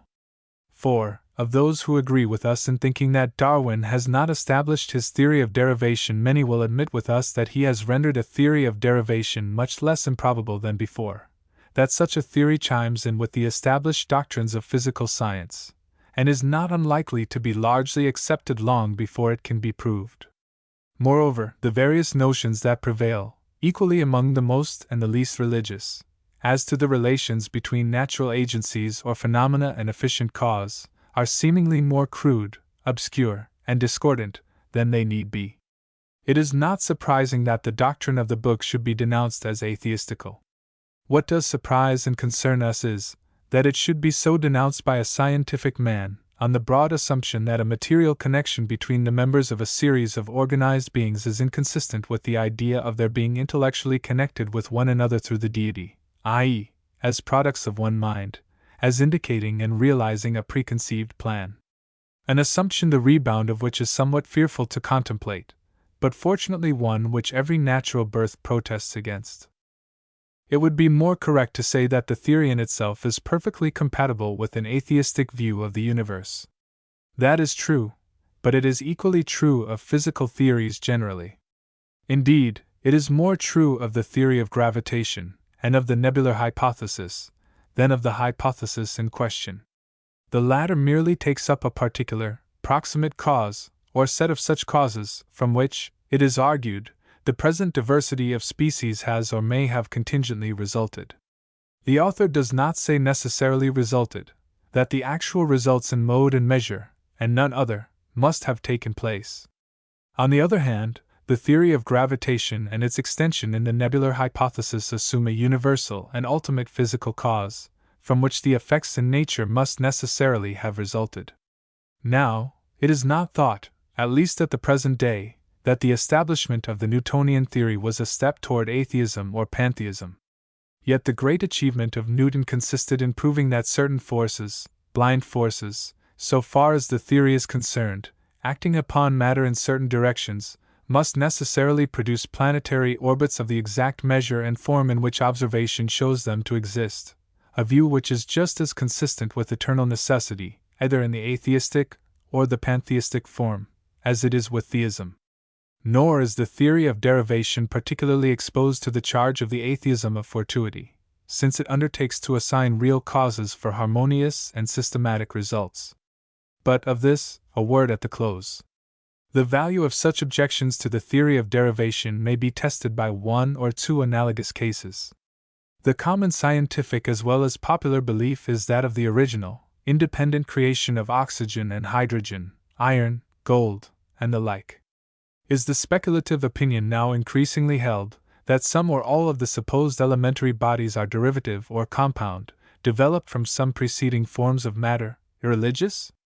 Were the old alchemists atheists as well as dreamers in their attempts to transmute earth into gold? Or, to take an instance from force, power, which stands one step nearer to efficient cause than form, was the attempt to prove that heat, light, electricity, magnetism, and even mechanical power are variations or transmutations of one force, atheistical in its tendency? The supposed establishment of this view is reckoned as one of the greatest scientific triumphs of this century. Perhaps, however, the objection is brought, not so much against the speculation itself, as against the attempt to show how derivation might have been brought about.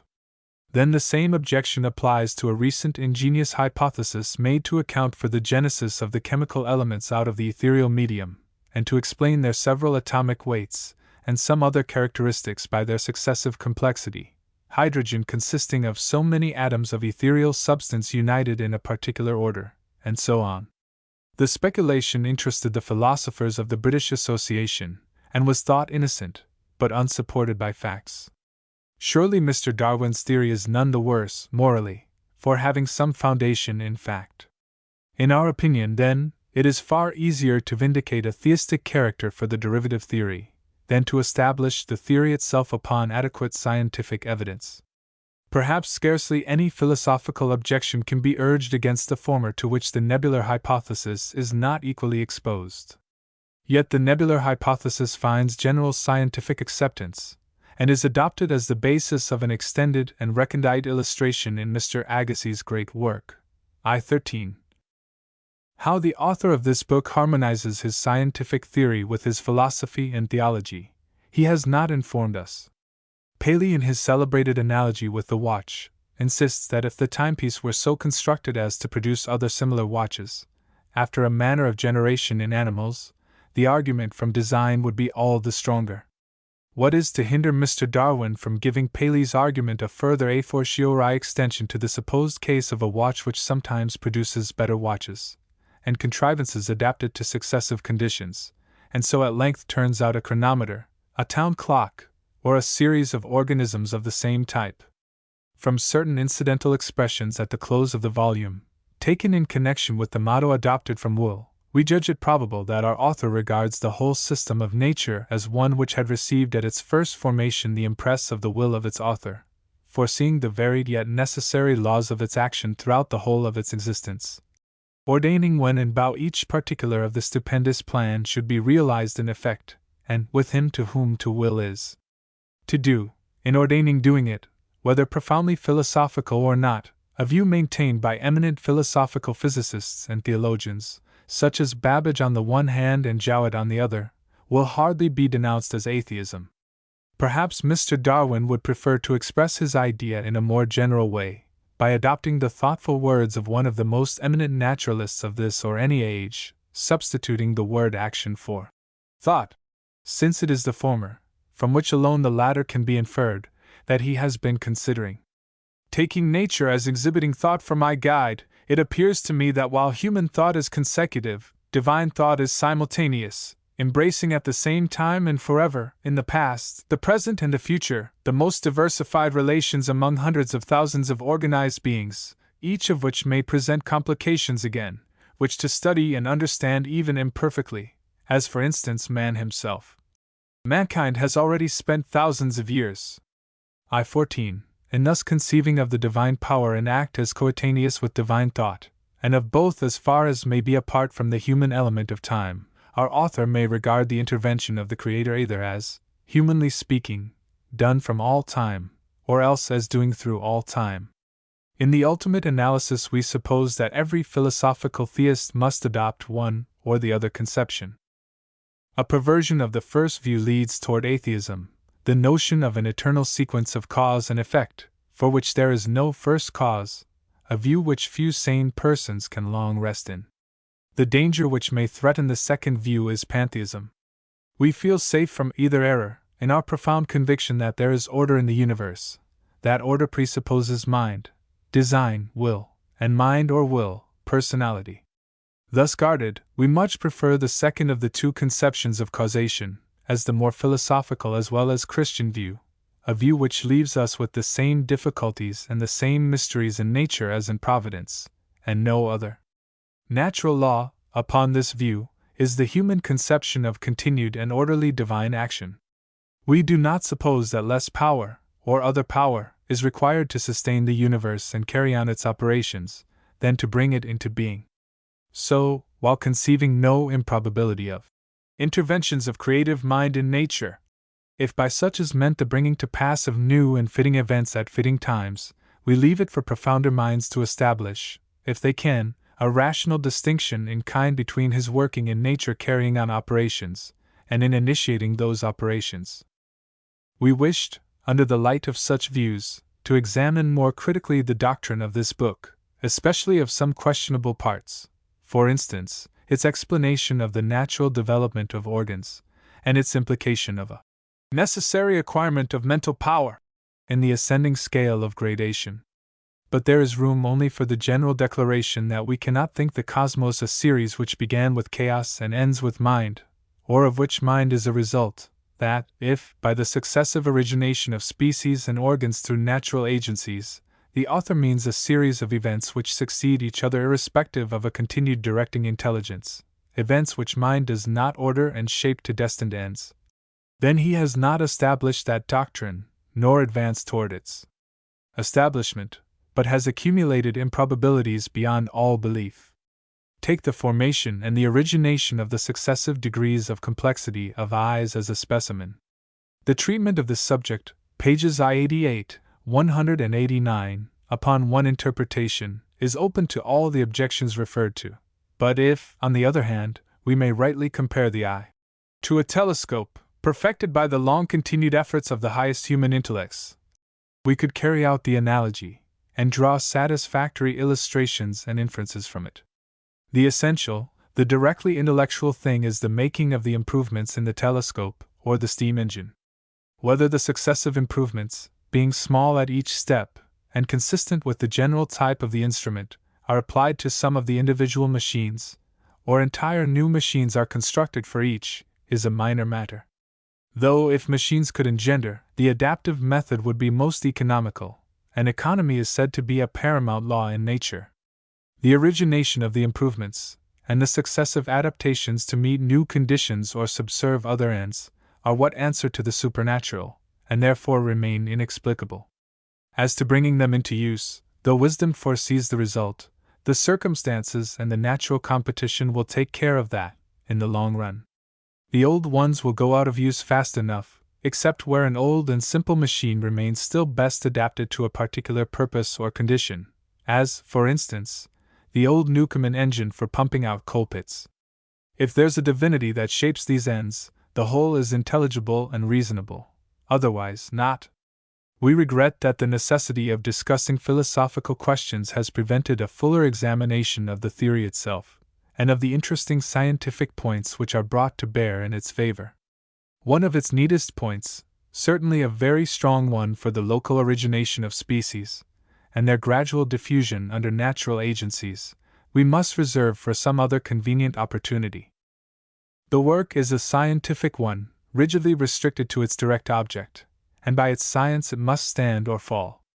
Its aim is, probably, not to deny creative intervention in nature, for the admission of the independent origination of certain types does away with all antecedent improbability of as much intervention as may be required, but to maintain that natural selection, in explaining the facts, explains also many classes of facts which thousandfold repeated independent acts of creation do not explain, but leave more mysterious than ever. How far the author has succeeded, the scientific world will in due time be able to pronounce. As these sheets are passing through the press, a copy of the second edition has reached us. We notice with pleasure the insertion of an additional motto on the reverse of the title page, directly claiming the theistic view which we have vindicated for the doctrine. Indeed, these pertinent words of the eminently wise Bishop Butler comprise, in their simplest expression, the whole substance of our later pages. The only distinct meaning of the word natural is stated, fixed, or settled, since what is natural as much requires and presupposes an intelligent mind to render it so, i.e., to effect it continually or at stated times, as what is supernatural or miraculous does to effect it for once. To design versus necessity discussion between two readers of Darwin's treatise on the origin of species, upon its natural theology. American Journal of Science and Arts, September, 1860. DT. Is Darwin's theory atheistic or pantheistic? Or does it tend to atheism or pantheism? Before attempting any solution of this question, permit me to say a few words tending to obtain a definite conception of necessity and design, as the sources from which events may originate, each independent of the other, and we shall, perhaps, best attain a clear understanding of each, by the illustration of an example in which simple human designers act upon the physical powers of common matter. Suppose, then, a square billiard table to be placed with its corners directed to the 4 cardinal points. Suppose a player, standing at the north corner, to strike a red ball directly to the south, his design being to lodge the ball in the south pocket, which design, if not interfered with, must, of course, be accomplished. Then suppose another player, standing at the east corner, to direct a white ball to the west corner. This design also, if not interfered with, must be accomplished. Next suppose both players to strike their balls at the same instant, with like forces, in the directions before given. In this case the balls would not pass as before, namely, the red ball to the south, and the white ball to the west, but they must both meet and strike each other in the center of the table, and being perfectly elastic, the red ball must pass to the west pocket, and the white ball to the south pocket. We may suppose that the players acted wholly without concert with each other, indeed, they may be ignorant of each other as design, or even of each other's existence. Still we know that the events must happen as herein described. Now, the first half of the course of these two balls is from an impulse, or proceeds from a power, acting from design. Each player has the design of driving his ball across the table in a diagonal line to accomplish its lodgment at the opposite corner of the table. Neither designed that his ball should be deflected from that course and pass to another corner of the table. The direction of this second part of the motion must be referred entirely to necessity, which directly interferes with the purpose of him who designed the rectilinear direction. We are not, in this case, to go back to find design in the creation of the powers or laws of inertia and elasticity, after the order of which the deflection, at the instant of collision, necessarily takes place. We know that these powers were inherent in the balls, and were not created to answer this special deflection. We are required, by the hypothesis, to confine attention in point of time, from the instant preceding the impact of the balls, to the time of their arrival at the opposite corners of the table. The cues are moved by design. The impacts are acts from design. The first half of the motion of each ball is under the direction of design. We mean by this the particular design of each player. But, at the instant of the collision of the balls upon each other, direction from design ceases, and the balls no longer obey the particular designs of the players. The ends or purposes intended by them are not accomplished, but frustrated, by necessity, or by the necessary action of the powers of inertia and elasticity, which are inherent in matter, and are not made by any design of a creator for this special action, or to serve this special purpose, but would have existed in the materials of which the balls were made, although the players had never been born. I have thus stated, by a simple example in physical action, what is meant by design and what by necessity, and that the latter may exist without any dependence upon the former. If I have given the statement with what may be thought, by some, unnecessary prolixity, I have only to say that I have found many minds to have a great difficulty in conceiving of necessity, as acting altogether independent of design. Let me now trace these principles as sources of action in Darwin's work or theory. Let us see how much there is of design acting to produce a foreseen end, and thus proving a reasoning and self-conscious creator, and how much of mere blind power acting without rational design, or without a specific purpose or conscious foresight. Mr. Darwin has specified in a most clear and unmistakable manner the operation of his three great powers, or rather, the three great laws by which the organic power of life acts in the formation of an eye. See page 169. Following the method he has pointed out, we will take a number of animals of the same species, in which the eye is not developed. They may have all the other senses, with the organs of nutrition, circulation, respiration, and locomotion. They all have a brain and nerves, and some of these nerves may be sensitive to light, but have no combination of retina, membranes, humors, etc., by which the distinct image of an object may be formed and conveyed by the optic nerve to the cognizance of the internal perception, or the mind. The animal in this case would be merely sensible of the difference between light and darkness. He would have no power of discriminating form, size, shape, or color, the difference of objects, and to gain from these a knowledge of their being useful or hurtful, friends or enemies. Up to this point there is no appearance of necessity upon the scene. The billiard balls have not yet struck together, and we will suppose that none of the arguments that may be used to prove, from this organism, thus existing, that it could not have come into form and being without a creator acting to this end with intelligence and design, are opposed by anything that can be found in Darwin's theory, for, so far, Darwin's laws are supposed not to have come into operation. Give the animals, thus organized, food and room, and they may go on, from generation to generation, upon the same organic level. Those individuals that, from natural variation, are born with light nerves a little more sensitive to light than their parents, will cross or interbreed with those who have the same organs a little less sensitive, and thus the mean standard will be kept up without any advancement. If our billiard table were sufficiently extensive, i.e., infinite, the balls rolled from the corners would never meet, and the necessity which we have supposed to deflect them would never act. The moment, however, that the want of space or food commences, natural selection begins. Here the balls meet, and all future action is governed by necessity. The best forms, or those nerves most sensitive to light, connected with incipient membranes and humors for corneas and lenses, are picked out and preserved by natural selection, of necessity.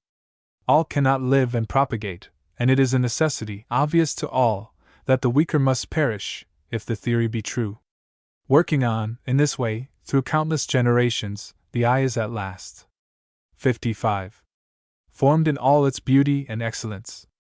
It must, always assuming that this theory is true, result from this combined action of natural variation, the struggle for life, and natural selection, with as much certainty as the balls, after collision, must pass to corners of the table different from those to which they were directed, and so far forth as the eye is formed by these laws, acting upward from the nerve merely sensitive to light, we can no more infer design, and from design a designer, than we can infer design in the direction of the billiard balls after the collision.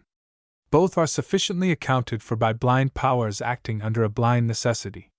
Take away the struggle for life from the one, and the collision of the balls from the other, and neither of these was designed, and the animal would have gone on without eyes. The balls would have found the corners of the table to which they were first directed. While, therefore, it seems to me clear that one who can find no proof of the existence of an intelligent creator except through the evidence of design in the organic world, can find no evidence of such design in the construction of the eye, if it were constructed under the operation of Darwin's laws. I shall not for one moment contend that these laws are incompatible with design and a self-conscious, intelligent creator. Such design might, indeed, have coexisted with the necessity or natural selection, and so the billiard players might have designed the collision of their balls, but neither the formation of the eye, nor the path of the balls after collision, furnishes any sufficient proof of such design in either case. One, indeed, who believes, from revelation or any other cause, in the existence of such a Creator, the fountain and source of all things in heaven above and in the earth beneath, will see in natural variation, the struggle for life, and natural selection, only the order or mode in which this Creator, in His own perfect wisdom, sees fit to act. Happy is he who can thus see and adore. But how many are there who have no such 56. belief from intuition, or faith in revelation, but who have by careful and elaborate search in the physical, and more especially in the organic world, inferred by induction the existence of God from what has seemed to them the wonderful adaptation of the different organs and parts of the animal body to its, apparently, designed ends.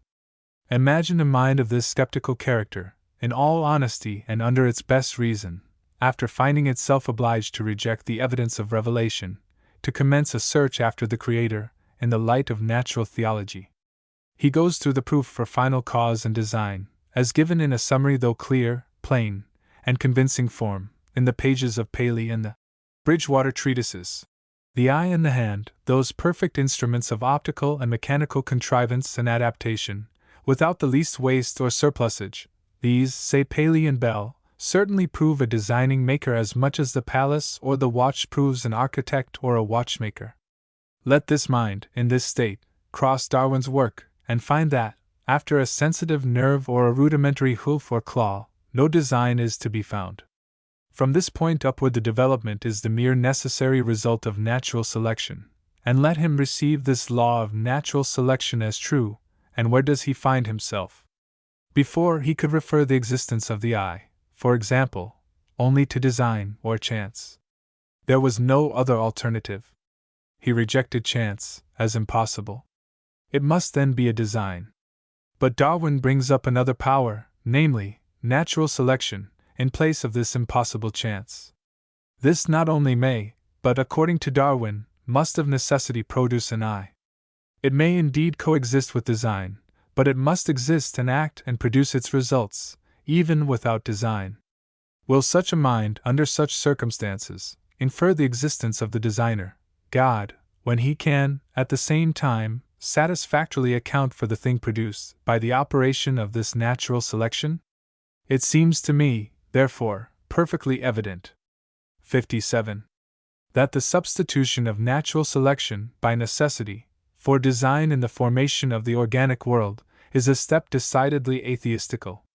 It is in vain to say that Darwin takes the creation of organic life, in its simplest forms, to have been the work of the deity. In giving up design in these highest and most complex forms of organization, which have always been relied upon as the crowning proof of the existence of an intelligent Creator, without whose intellectual power they could not have been brought into being, he takes a most decided step to banish a belief in the intelligent action of God from the organic world.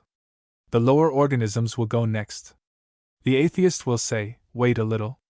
Some future Darwin will show how the simple forms came necessarily from inorganic matter. This is but another step by which, according to Laplace, the discoveries of science throw final causes further back.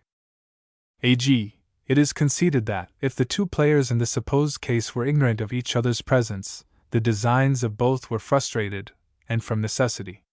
Thus far it is not needful to inquire whether this necessary consequence is an unconditional, or a conditioned necessity, nor to require a more definite statement of the meaning attached to the word necessity, as a supposed third alternative.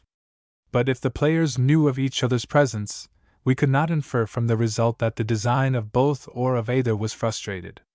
One of them may have intended to frustrate the other's design, and to effect his own.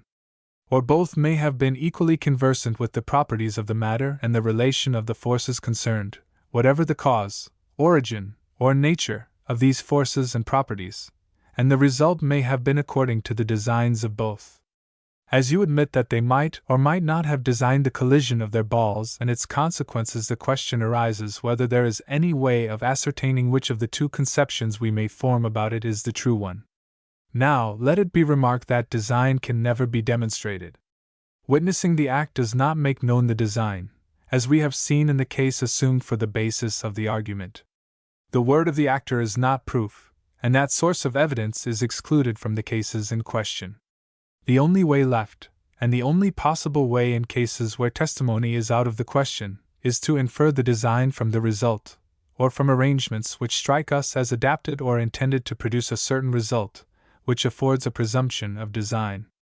The strength of this presumption may be 0, or an even chance, as perhaps it is in the assumed case, but the probability of design will increase with the particularity of the act, the specialty of the arrangement or machinery, and with the number of identical or yet more of similar and analogous instances, until it rises to a moral certainty, i.e., to a conviction which practically we are as unable to resist as we are to deny the cogency of a mathematical demonstration.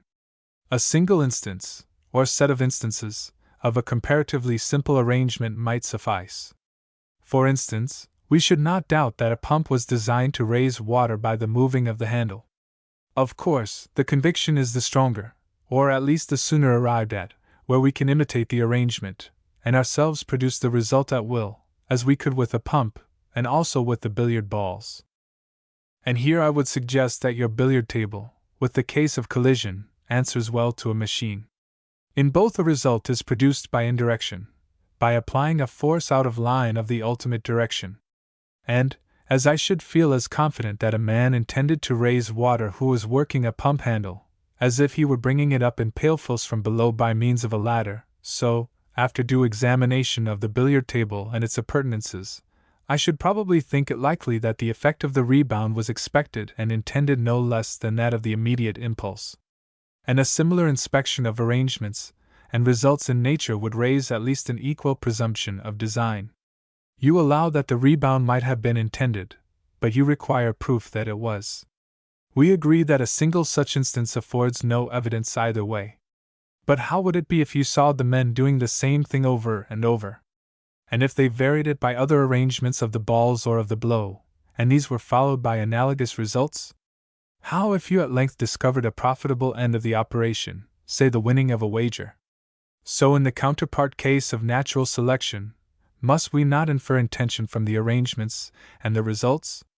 But I will take another case of the very same sort, though simpler, and better adapted to illustrate natural selection, because the change of direction, your necessity, acts gradually or successively, instead of abruptly.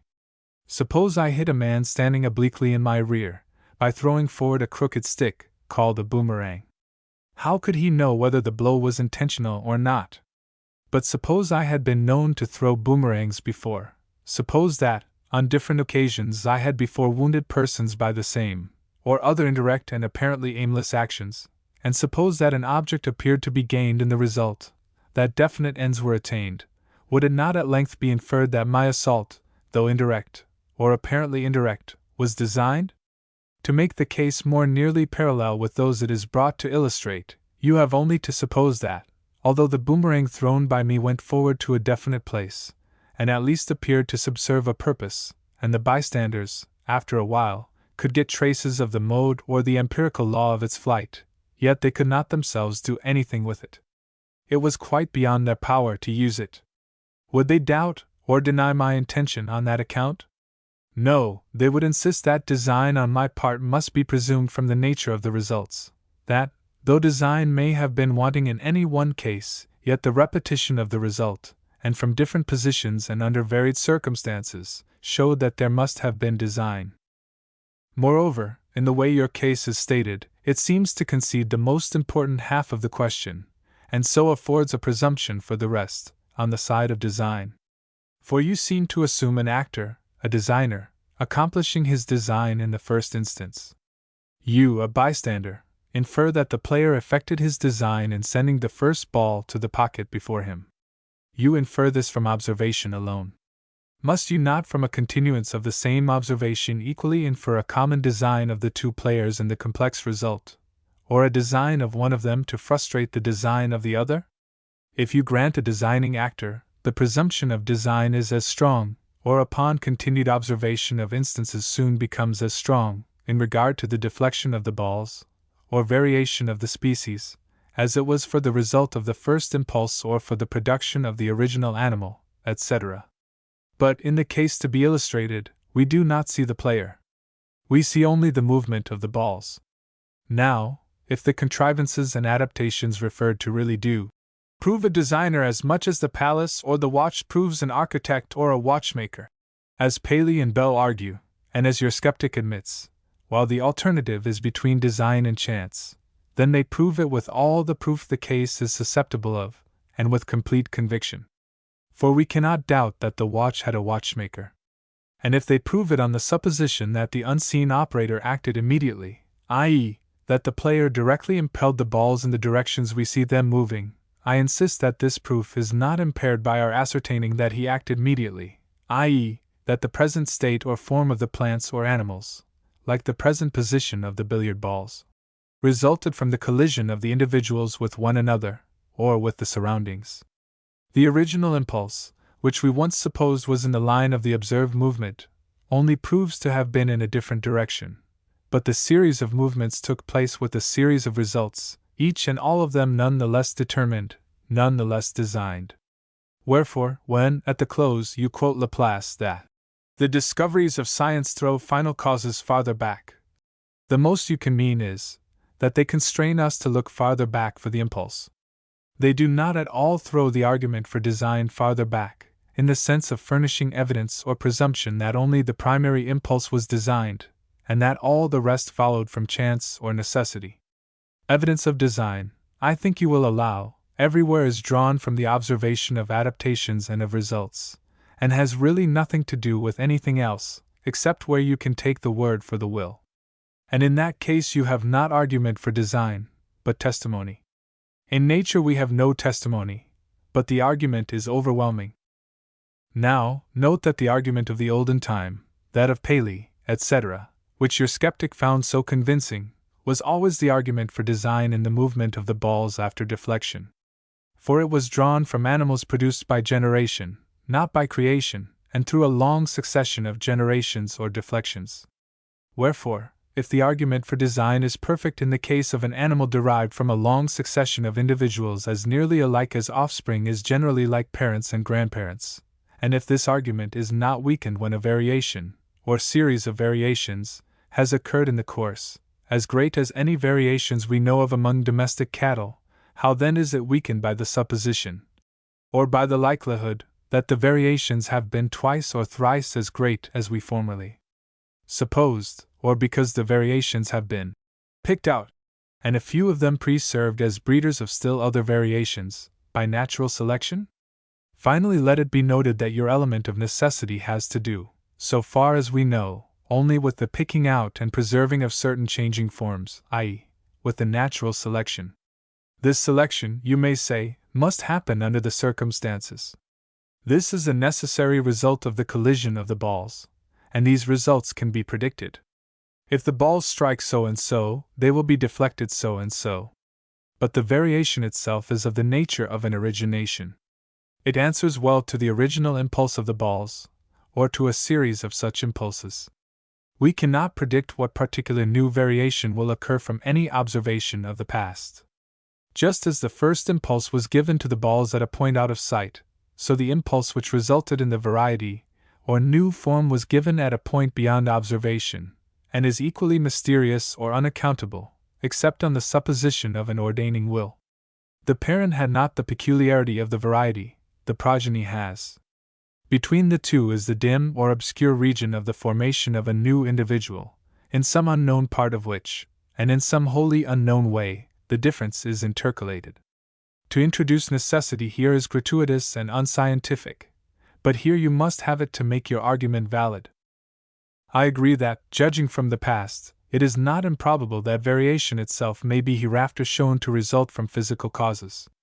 When it is so shown, you may extend your necessity into this region, but not till then. But the whole course of scientific discovery goes to assure us that the discovery of the cause of variation will be only a resolution of variation into two factors: 1, the immediate secondary cause of the changes, which so far explains them; the other an unresolved or unexplained phenomenon, which will then stand just where the product, variation, stands now, only that it will be one step nearer to the efficient cause. This line of argument appears to me so convincing, that I am bound to suppose that it does not meet your case. Although you introduce players to illustrate what design is, it is probable that you did not intend, and would not accept, the parallel which your supposed case suggested. When you declare that the proof of design in the eye and the hand, as given by Paley and Bell, was convincing, you mean, of course, that it was convincing, so long as the question was between design and chance, but that now another alternative is offered, one which obviates the force of those arguments, and may account for the actual results without design. I do not clearly apprehend this third alternative. Will you be so good, then, as to state the grounds upon which you conclude that the supposed proof of design from the eye, or the hand, as it stood before Darwin's theory was promulgated, would be invalidated by the admission of this new theory? D.T. As I have ever found you, in controversy, meeting the array of your opponent fairly and directly, without any attempt to strike the body of his argument through an unguarded joint in the phraseology, I was somewhat surprised at the course taken in your answer to my statement on Darwin's theory. You there seem to suppose that I instanced the action of the billiard balls and players as a parallel, throughout, to the formation of the organic world. Had it occurred to me that such an application might be supposed to follow legitimately from my introduction of this action, I should certainly have stated that I did not intend, and should by no means accede to, that construction. My purpose in bringing the billiard table upon the scene was to illustrate, by example, design and necessity, as different and independent sources from which results, it might indeed be identical results, may be derived. All the conclusions, therefore, that you have arrived at through this misconception or misapplication of my illustration, I cannot take as an answer to the matter stated or intended to be stated by me.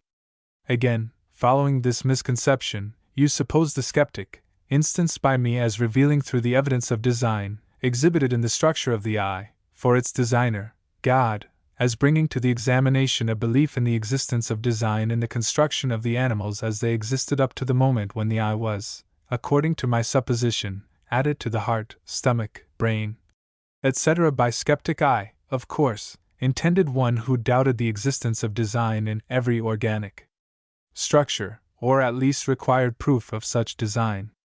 Now, as the watch may be instanced as a more complete exhibition of design than a flint knife or an hourglass, I selected, after the example of Paley, the eye, as exhibiting by its complex but harmonious arrangements a higher evidence of design and a designer than is to be found in a nerve sensitive to light, or any mere rudimentary part or organ. I could not mean by skeptic one who believed in design so far as a claw, or a nerve sensitive to light, was concerned, but doubted all above. For one who believes in design at all will not fail to recognize it in a hand or an eye. But I need not extend these remarks, as you acknowledge in the sequel to your argument that you may not have suited it to the case as I have stated it. You now request me to state the grounds upon which I conclude that the supposed proof of design from the eye and the hand, as it stood before Darwin's theory was promulgated, is invalidated by the admission of that theory. It seems to me that a sufficient answer to this question has already been made in the last part of my former paper. But, as you request it, I will go over the leading points as they're given, with more minuteness of detail. Let us, then, suppose a skeptic, one who is yet considering and doubting of the existence of God, having already concluded that the testimony from any and all revelation is insufficient, and having rejected what is called the a priori arguments brought forward in natural theology, and pertinaciously insisted upon by Dr. Clarke and others, turning as a last resource to the argument from design in the organic world.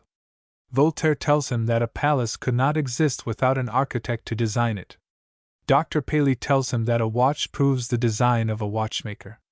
He thinks this very reasonable, and although he sees a difference between the works of nature and those of mere human art, yet if he can find in any organic body, or part of a body, the same adaptation to its use that he finds in a watch, this truth will go very far toward proving, if it is not entirely conclusive, that, in making it, the powers of life by which it grew were directed by an intelligent, reasoning master.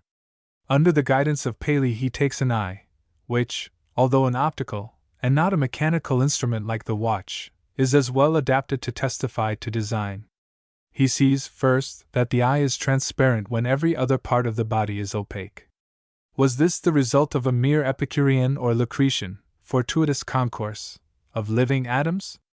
He is not yet certain it might not be so. Next he sees that it is spherical, and that this convex form alone is capable of changing the direction of the light which proceeds from a distant body, and of collecting it so as to form a distinct image within its globe.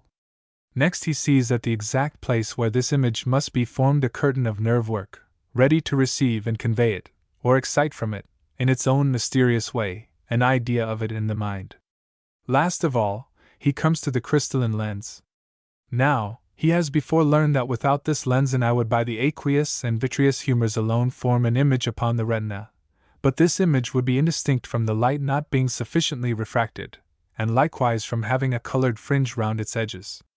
This last effect is attributable to the refrangibility of light, that is, to some of the colors being more refracted than others.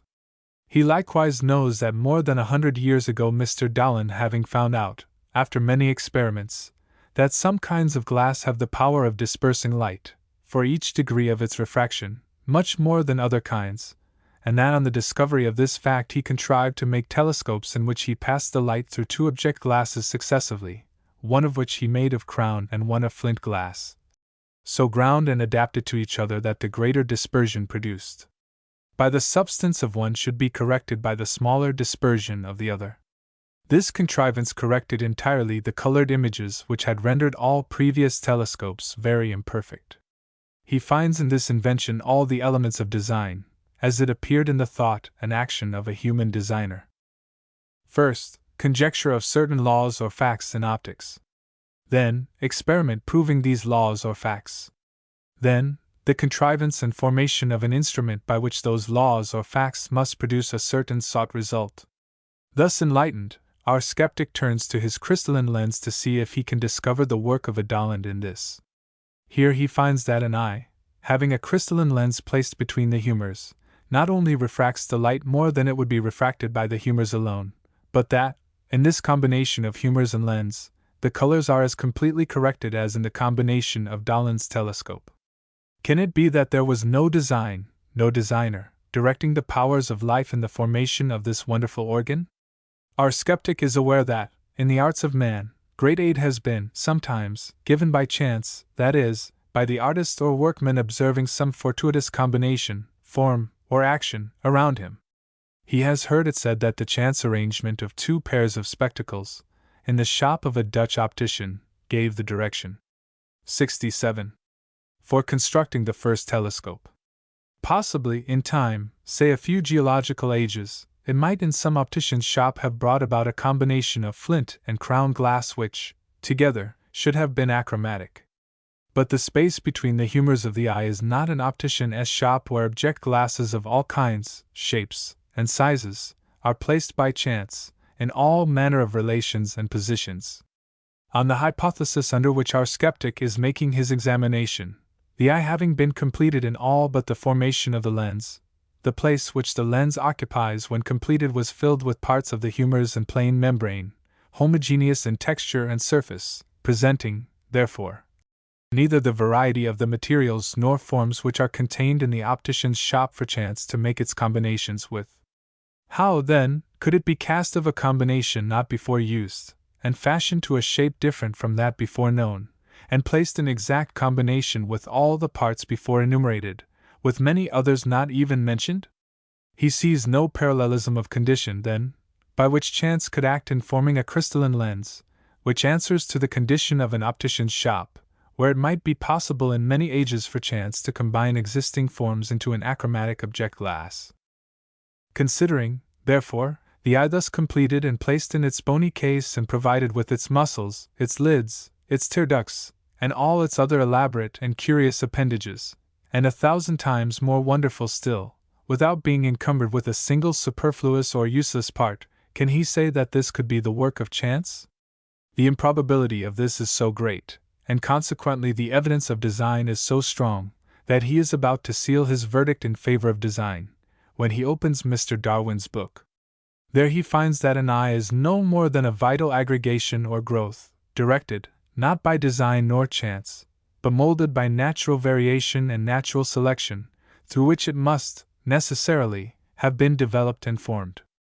particles or atoms being aggregated by the blind powers of life, must become under the given conditions, by natural variation and natural selection, eyes, without design, as certainly as the red billiard ball went to the west pocket, by the powers of inertia and elasticity, without the design of the hand that put it in motion. See Darwin, page 169. Let us lay before our skeptic the way in which we may suppose that Darwin would trace the operation of life, or the vital force conforming to these laws. In doing this, we need not go through with the formation of the several membranes, humors, etc., but take the crystalline lens as the most curious and nicely arranged and adapted of all the parts, and as giving, moreover, a close parallel, in the end produced, to that produced by design, by a human designer, Dalland, in forming his achromatic object glass. If it can be shown that natural variation and natural selection were capable of forming the crystalline lens, it will not be denied that they were capable of forming the iris, the sclerotica, the aqueous humors, or any and all the other parts. Suppose, then, that we have a number of animals, with eyes yet wanting the crystalline. In this state the animals can see, but dimly and imperfectly, as a man sees after having been couched. Some of the offspring of these animals have, by natural variation, merely a portion of the membrane which separates the aqueous from the vitreous humor a little thickened in its middle part, a little swelled out. This refracts the light a little more than it would be refracted by a membrane in which no such swelling existed, and not only so, but, in combination with the humors, it corrects the errors of dispersion and makes the image somewhat more colorless. All the young animals that have this swelled membrane see more distinctly than their parents, or brethren. They, therefore, have an advantage over them in the struggle for life. They can obtain food more easily, can find their prey, and escape from their enemies with greater facility than their kindred. This thickening and rounding of the membrane goes on from generation to generation by natural variation, natural selection all the while, picking out with unerring skill all the improvements through countless generations, until at length it is found that the membrane has become a perfect crystalline lens. Now, where is the design in all this? The membrane was not thickened and rounded to the end that the image should be more distinct and colorless, but being thickened and rounded by the operation of natural variation, inherent in generation, natural selection of necessity produced the result that we have seen.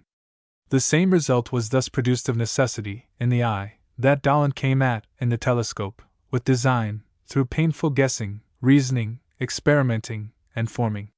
Suppose our skeptic to believe in all this power of natural selection, will he now seal up his verdict for design, with the same confidence that he would before he heard of Darwin? If not, then, the supposed proof from design is invalidated by Darwin's theory. A.G. Waiving incidental points and looking only to the gist of the question, I remark that the argument for design as against chance, in the formation of the eye, is most convincingly stated in your argument. Upon this and upon numerous similar arguments the whole question we are discussing turns. So, if the skeptic was about to seal his verdict in favor of design, and a designer, when Darwin's book appeared, why should his verdict now be changed or withheld? All the facts about the eye, which convinced him that the organ was designed, remained just as they were. His conviction was not produced through testimony or eyewitness, but design was irresistibly inferred from the evidence of contrivance in the eye itself. Now, if the eye as it is, or has become, so convincingly argued design, why not each particular step or part of this result? If the production of a perfect crystalline lens in the eye, you know not how, as much indicated design as did the production of a Dalland achromatic lens, you understand how, then why does not the swelling out of a particular portion of the membrane behind the iris cause you know not how, which, by correcting the errors of dispersion and making the image somewhat more colorless, enabled the young animals to see more distinctly than their parents or brethren, equally indicate design, if not as much as a perfect crystalline, or a Dalland compound lens, yet as much as a common spectacle glass? Darwin only assures you that what you may have thought was done directly, and at once was done indirectly and successively. But you freely admit that indirection and succession do not invalidate design, and also that Paley and all the natural theologians drew the arguments which convinced your skeptic wholly from eyes indirectly or naturally produced. Recall a woman of a past generation and show her a web of cloth. Ask her how it was made, and she will say that the wool or cotton was carded, spun, and woven by hand. When you tell her it was not made by manual labor, that probably no hand has touched the materials throughout the process, it is possible that she might at first regard your statement as tantamount to the assertion that the cloth was made without design. If she did, she would not credit your statement. If you patiently explain to her the theory of carding machines, spinning jennies, and power looms, would her reception of your explanation weaken her conviction that the cloth was the result of design? It is certain that she would believe in design as firmly as before, and that this belief would be attended by a higher conception and reverent admiration of a wisdom, skill, and power greatly beyond anything she had previously conceived possible. Wherefore, we may insist that, for all that yet appears, the argument for design, as presented by the natural theologians, is just as good now, if we accept Darwin's theory, as it was before that theory was promulgated, and that the skeptical juryman, who was about to join the other 11 in a unanimous verdict in favor of design, finds no good excuse for keeping the court longer waiting. 2-1. 3. Natural selection not inconsistent with natural theology. Atlantic Monthly for July, August, and October, 1860, reprinted in 1861. Novelties are enticing to most people. To us they are simply annoying. We cling to a long-accepted theory, just as we cling to an old suit of clothes. A new theory, like a new pair of breeches, the Atlantic still affects the older type of nether garment, is sure to have hard-fitting places. Or, even when no particular fault can be found with the article, it oppresses with a sense of general discomfort. New notions and new styles worry us, till we get well used to them, which is only by slow degrees. Wherefore, in Galileo's time, we might have helped to proscribe, or to burn, had he been stubborn enough to warrant cremation, even the great pioneer of inductive research, although, when we had fairly recovered our composure, and bad leisurely excogitated the matter, we might have come to conclude that the new doctrine was better than the old one, after all, at least for those who had nothing to unlearn. Such being our habitual state of mind, it may well be believed that the perusal of the new book, On the Origin of Species by Means of Natural Selection, left an uncomfortable impression, in spite of its plausible and winning ways. We were not wholly unprepared for it, as many of our contemporaries seem to have been. The scientific reading in which we indulge as a relaxation from severer studies had raised dim forebodings. Investigations about the succession of species in time, and their actual geographical distribution over the Earth's surface, were leading up from all sides and in various ways to the question of their origin. Now and then we encountered a sentence, like Professor Owen's axiom of the continuous operation of the ordained becoming of living things, which haunted us like an apparition. For, dim as our conception must needs be as to what such oracular and grandiloquent phrases might really mean, we felt confident that they presaged no good to old beliefs. Foreseeing, yet deprecating, the coming time of trouble, we still hoped that, with some repairs and makeshifts, the old views might last out our days. Après nous le déluge. Still, not to lag behind the rest of the world, we read the book in which the new theory is promulgated. We took it up, like our neighbors, and, as was natural, in a somewhat captious frame of mind. Well, we found no cause of quarrel with the first chapter. Here the author takes us directly to the barnyard and the kitchen garden. Like an honorable rural member of our general court, who sat silent until, near the close of a long session, a bill requiring all swine at large to wear pokes was introduced, when he claimed the privilege of addressing the House, on the proper ground that he had been brought up among the pigs, and knew all about them. So we were brought up among cows and cabbages, and the lowing of cattle, the cackle of hens, and the cooing of pigeons, were sounds native and pleasant to our ears. So, variation under domestication dealt with familiar subjects in a natural way, and gently introduced variation under nature, which seemed likely enough. Then follows struggle for existence, a principle which we experimentally know to be true and cogent, bringing the comfortable assurance that man, even upon Leviathan Hobbes's theory of society, is no worse than the rest of creation, since all nature is at war, one species with another, and the nearer kindred the more internecine, bringing in thousandfold confirmation and extension of the Malthusian doctrine that population tends far to outrun means of subsistence throughout the animal and vegetable world, and has to be kept down by sharp preventive checks, so that not more than 1 of 100 or 1,000 of the individuals whose existence is so wonderfully and so sedulously provided forever comes to anything, under ordinary circumstances. So the lucky and the strong must prevail, and the weaker and ill-favored must perish. And then follows, as naturally as one sheep follows another, the chapter on natural selection, Darwin's cheval de bataille, which is very much the Napoleonic doctrine that Providence favors the strongest battalions, that, since many more individuals are born than can possibly survive, those individuals and those variations which possess any advantage, however slight, over the rest, are in the long run sure to survive, to propagate, and to occupy the limited field, to the exclusion or destruction of the weaker brethren. All this we pondered, and could not much object to. In fact, we began to contract a liking for a system which at the outset illustrates the advantages of good breeding, and which makes the most of every creature's best. Could we let bygones be bygones, and beginning now, go on improving and diversifying for the future by natural selection, could we even take up the theory at the introduction of the actually existing species, we should be well content, and so, perhaps, would most naturalists be.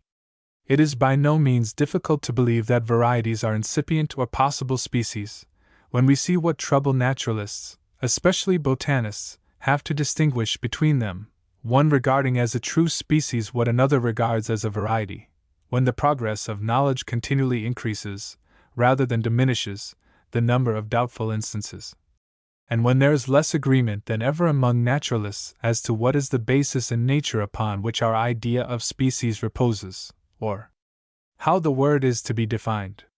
Indeed, when we consider the endless disputes of naturalists and ethnologists over the human races, as to whether they belong to one species or to more, and if to more, whether to 3, or 5, or 50, we can hardly help fancying that both may be right, or rather, that the uni-humanitarians would have been right many thousand years ago, and the multi-humanitarians will be several thousand years later.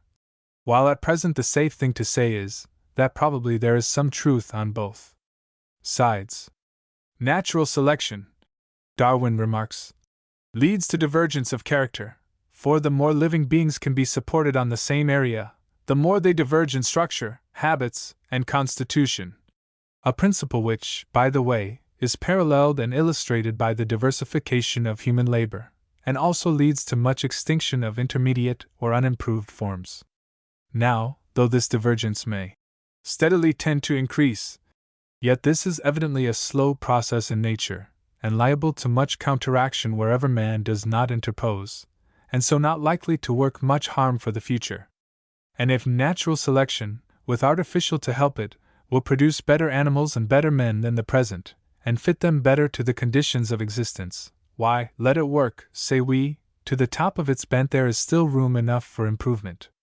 Only let us hope that it always works for good. If not, the divergent lines on Darwin's lithographic diagram of transmutation made easy ominously show what small deviations from the straight path may come to in the end. The prospect of the future, accordingly, is on the whole pleasant and encouraging. It is only the backward glance, the gaze up the long vista of the past, that reveals anything alarming. Here the lines converge as they recede into the geological ages, and point to conclusions which, upon the theory, are inevitable, but hardly welcome.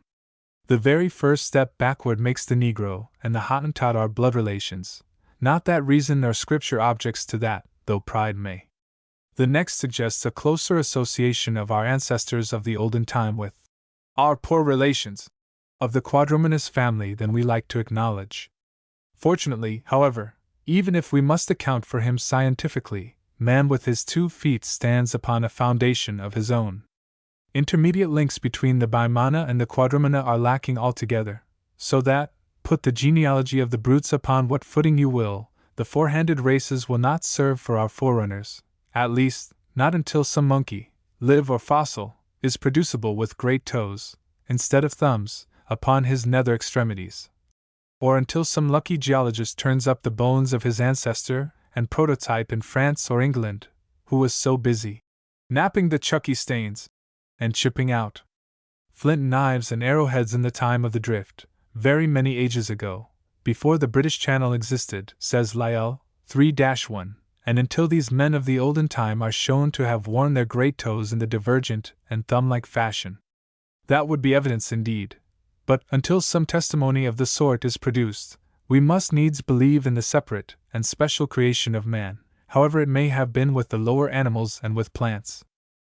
No doubt, the full development and symmetry of Darwin's hypothesis strongly suggests the evolution of the human no less than the lower animal races out of some simple primordial animal, that all are equally lineal descendants of some few beings which lived long before the first bed of the Silurian system was deposited.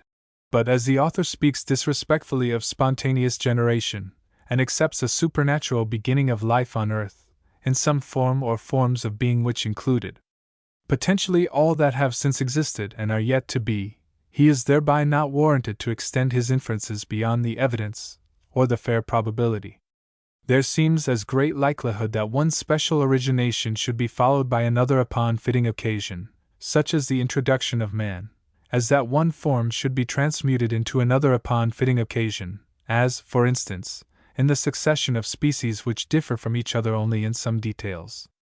To compare small things with great in a homely illustration, man alters from time to time his instruments or machines, as new circumstances or conditions may require and his wit suggest. Minor alterations and improvements he adds to the machine he possesses. He adapts a new rig or a new rudder to an old boat. This answers to variation. Like begets like. Being the great rule in nature, if boats could engender, the variations would doubtless be propagated, like those of domestic cattle. In course of time the old ones would be worn out or wrecked, the best sorts would be chosen for each particular use, and further improved upon, and so the primordial boat be developed into the scow, the skiff, the sloop, and other species of watercraft, the very diversification, as well as the successive improvements, entailing the disappearance of intermediate forms, less adapted to any one particular purpose. Wherefore these go slowly out of use, and become extinct species. This is natural selection. Now, let a great and important advance be made, like that of steam navigation. Here, though the engine might be added to the old vessel, yet the wiser and therefore the actual way is to make a new vessel on a modified plan. This may answer to specific creation. Anyhow, the one does not necessarily exclude the other. Variation and natural selection may play their part, and so may specific creation also. Why not? This leads us to ask for the reasons which call for this new theory of transmutation. The beginning of things must needs lie in obscurity, beyond the bounds of proof, though within those of conjecture or of analogical inference. Why not hold fast to the customary view, that all species were directly, instead of indirectly, created after their respective kinds, as we now behold them, and that in a manner which, passing our comprehension, we intuitively refer to the supernatural? Why this continual striving after the unattained and dim? Why these anxious endeavors, especially of late years, by naturalists and philosophers of various schools and different tendencies, to penetrate what one of them calls that mystery of mysteries, the origin of species? To this, in general, sufficient answer may be found in the activity of the human intellect. The delirious yet divine desire to know, stimulated as it has been by its own success in unveiling the laws and processes of inorganic nature, in the fact that the principal triumphs of our age in physical science have consisted in tracing connections where none were known before, in reducing heterogeneous phenomena to a common cause or origin, in a manner quite analogous to that of the reduction of supposed independently originated species to a common ultimate origin, thus, and in various other ways, largely and legitimately extending the domain of secondary causes.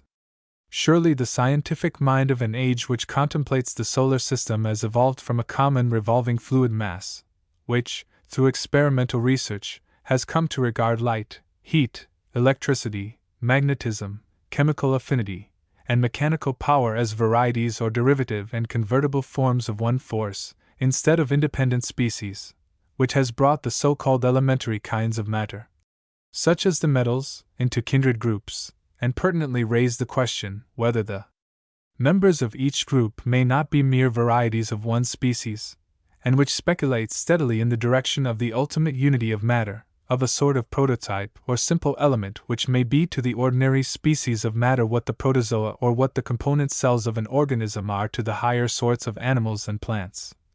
The mind of such an age cannot be expected to let the old belief about species pass unquestioned.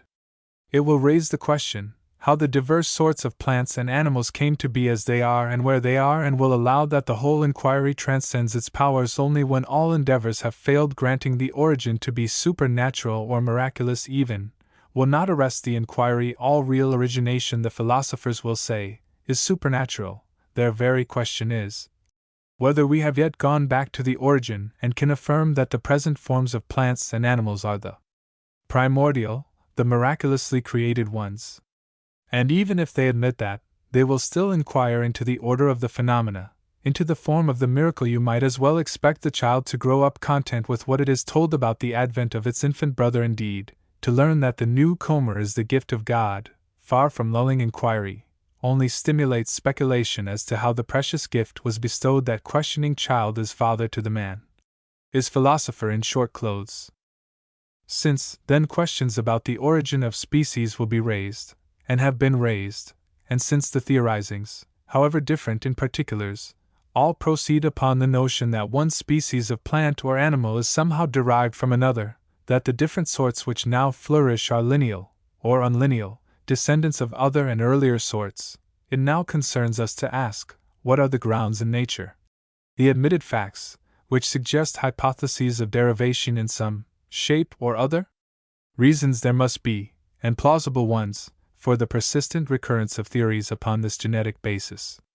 A study of Darwin's book, and a general glance at the present state of the natural sciences, enable us to gather the following as among the most suggestive and influential. We can only enumerate them here, without much indication of their particular bearing. There is 1. The general fact of variability, and the general tendency of the variety to propagate its like. The patent facts that all species vary more or less, that domesticated plants and animals, being in conditions favorable to the production and preservation of varieties, are apt to vary widely, and that, by interbreeding, any variety may be fixed into a race, that is, into a variety which comes true from seed. Many such races, it is allowed, differ from each other in structure and appearance as widely as do many admitted species, and it is practically very difficult, even impossible, to draw a clear line between races and species. Witness the human races, for instance. Wild species also vary, perhaps about as widely as those of domestication, though in different ways. Some of them apparently very little, others moderately, others immoderately, to the great bewilderment of systematic botanists and zoologists, and increasing disagreement as to whether various forms shall be held to be original species or strong varieties. Moreover, the degree to which the descendants of the same stock, varying in different directions, may at length diverge is unknown. All we know is, that varieties are themselves variable, and that very diverse forms have been adduced from one stock. 2. Species of the same genus are not distinguished from each other by equal amounts of difference. There is diversity in this respect analogous to that of the varieties of a polymorphous species, some of them slight, others extreme. And in large genera the unequal resemblance shows itself in the clustering of the species around several types or central species, like satellites around their respective planets. Obviously suggestive this of the hypothesis that they were satellites, not thrown off by revolution, like the moons of Jupiter, Saturn, and our own solitary moon, but gradually and peacefully detached by divergent variation. That such closely related species may be only varieties of higher grade, earlier origin, or more favored evolution, is not a very violent supposition. Anyhow, it was a supposition sure to be made. 3. The actual geographical distribution of species upon the Earth's surface tends to suggest the same notion. For, as a general thing, all or most of the species of a peculiar genus or other type are grouped in the same country, or occupy continuous, proximate, or accessible areas. So well does this rule hold, so general is the implication that kindred species are or were associated geographically, that most trustworthy naturalists, quite free from hypotheses of transmutation, are constantly inferring former geographical continuity between parts of the world now widely disjoined, in order to account thereby for certain generic similarities among their inhabitants. Just as philologists infer former connection of races, and apparent language, to account for generic similarities among existing languages. Yet no scientific explanation has been offered to account for the geographical association of kindred species, except the hypothesis of a common origin. For here the fact of the antiquity of creation, and in particular of the present kinds of the earth's inhabitants, or of a large part of them, comes in to rebut the objection that there has not been time enough for any marked diversification of living things through divergent variation, not time enough for varieties to have diverged into what we call species. So long as the existing species of plants and animals were thought to have originated a few thousand years ago, and without predecessors, there was no room for a theory of derivation of one sort from another, nor time enough even to account for the establishment of the races which are generally believed to have diverged from a common stock. Not so much that 5,000 or 6,000 years was a short allowance for this, but because some of our familiar domesticated varieties of grain, of fowls, and of other animals, were pictured and mummified by the old Egyptians more than half that number of years ago, if not earlier. Indeed, perhaps the strongest argument for the original plurality of human species was drawn from the identification of some of the present races of men upon these early historical monuments and records. But this very extension of the current chronology, if we may rely upon the archaeologists, removes the difficulty by opening up a longer vista.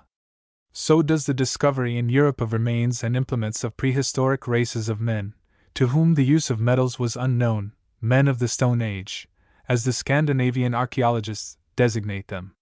And now, axes and knives of flint, evidently wrought by human skill, are found in beds of the drift at Amiens, also in other places, both in France and England, associated with the bones of extinct species of animals.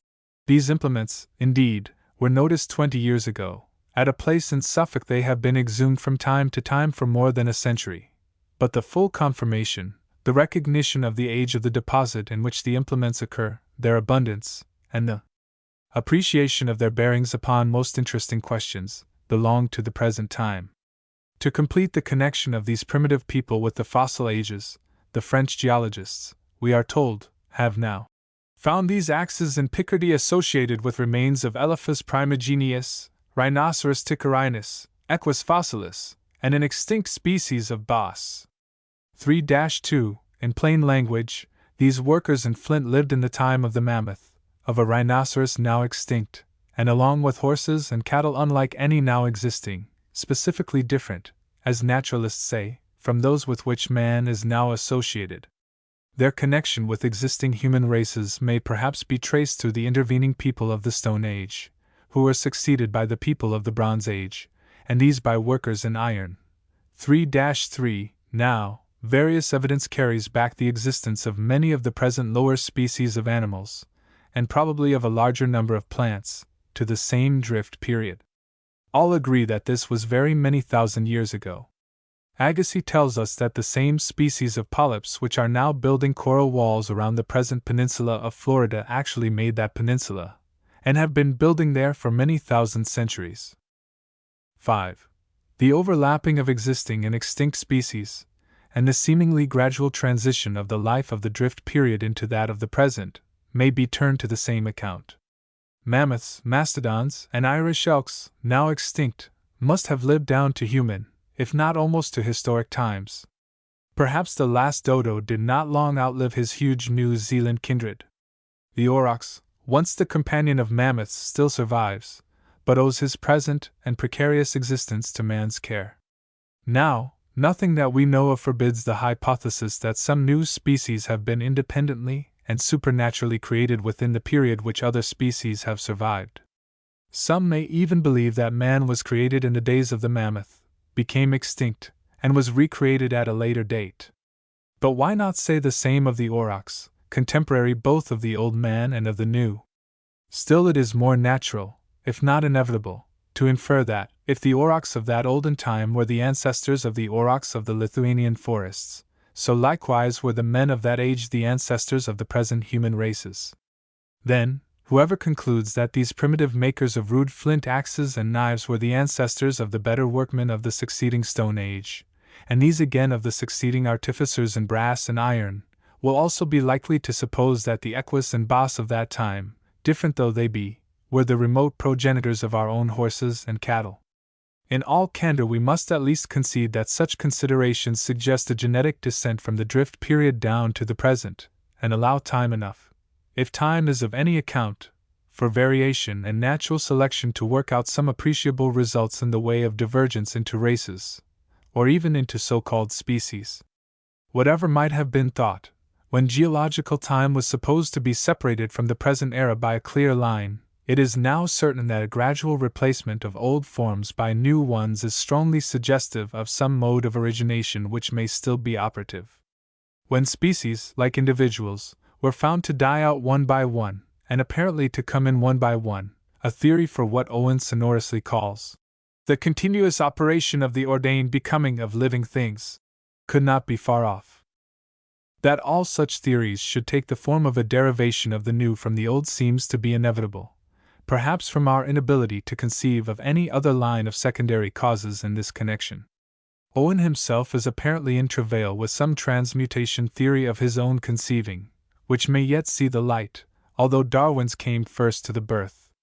Different as the two theories will probably be, they cannot fail to exhibit that fundamental resemblance in this respect which betokens a community of origin, a common foundation on the general facts and the obvious suggestions of modern science. Indeed, to turn the point of a pungent simile directed against Darwin, the difference between the Darwinian and the Owenian hypotheses may, after all, be only that between homeopathic and heroic doses of the same drug. If theories of derivation could only stop here, content with explaining the diversification and succession of species between the Tertiary period and the present time, through natural agencies or secondary causes still in operation, we fancy they would not be generally or violently objected to by the savants of the present day. But it is hard, if not impossible, to find a stopping place. Some of the facts or accepted conclusions already referred to, and several others, of a more general character, which must be taken into the account, impel the theory onward with accumulated force. Vires, not to say virus, acquirit yundo. The theory hitches on wonderfully well to Lyell's uniformitarian theory in geology, that the thing that has been is the thing that is and shall be, that the natural operations now going on will account for all geological changes in a quiet and easy way, only give them time enough, so connecting the present and the proximate with the farthest past by almost imperceptible gradations, a view which finds large and increasing, if not general, acceptance in physical geology, and of which Darwin's theory is the natural complement. So the Darwinian theory, once getting a foothold, marches boldly on, follows the supposed near ancestors of our present species farther and yet farther back into the dim past, and ends with an analogical inference which makes the whole world kin. As we said at the beginning, this upshot discomposes us. Several features of the theory have an uncanny look. They may prove to be innocent, but their first aspect is suspicious, and high authorities pronounce the whole thing to be positively mischievous.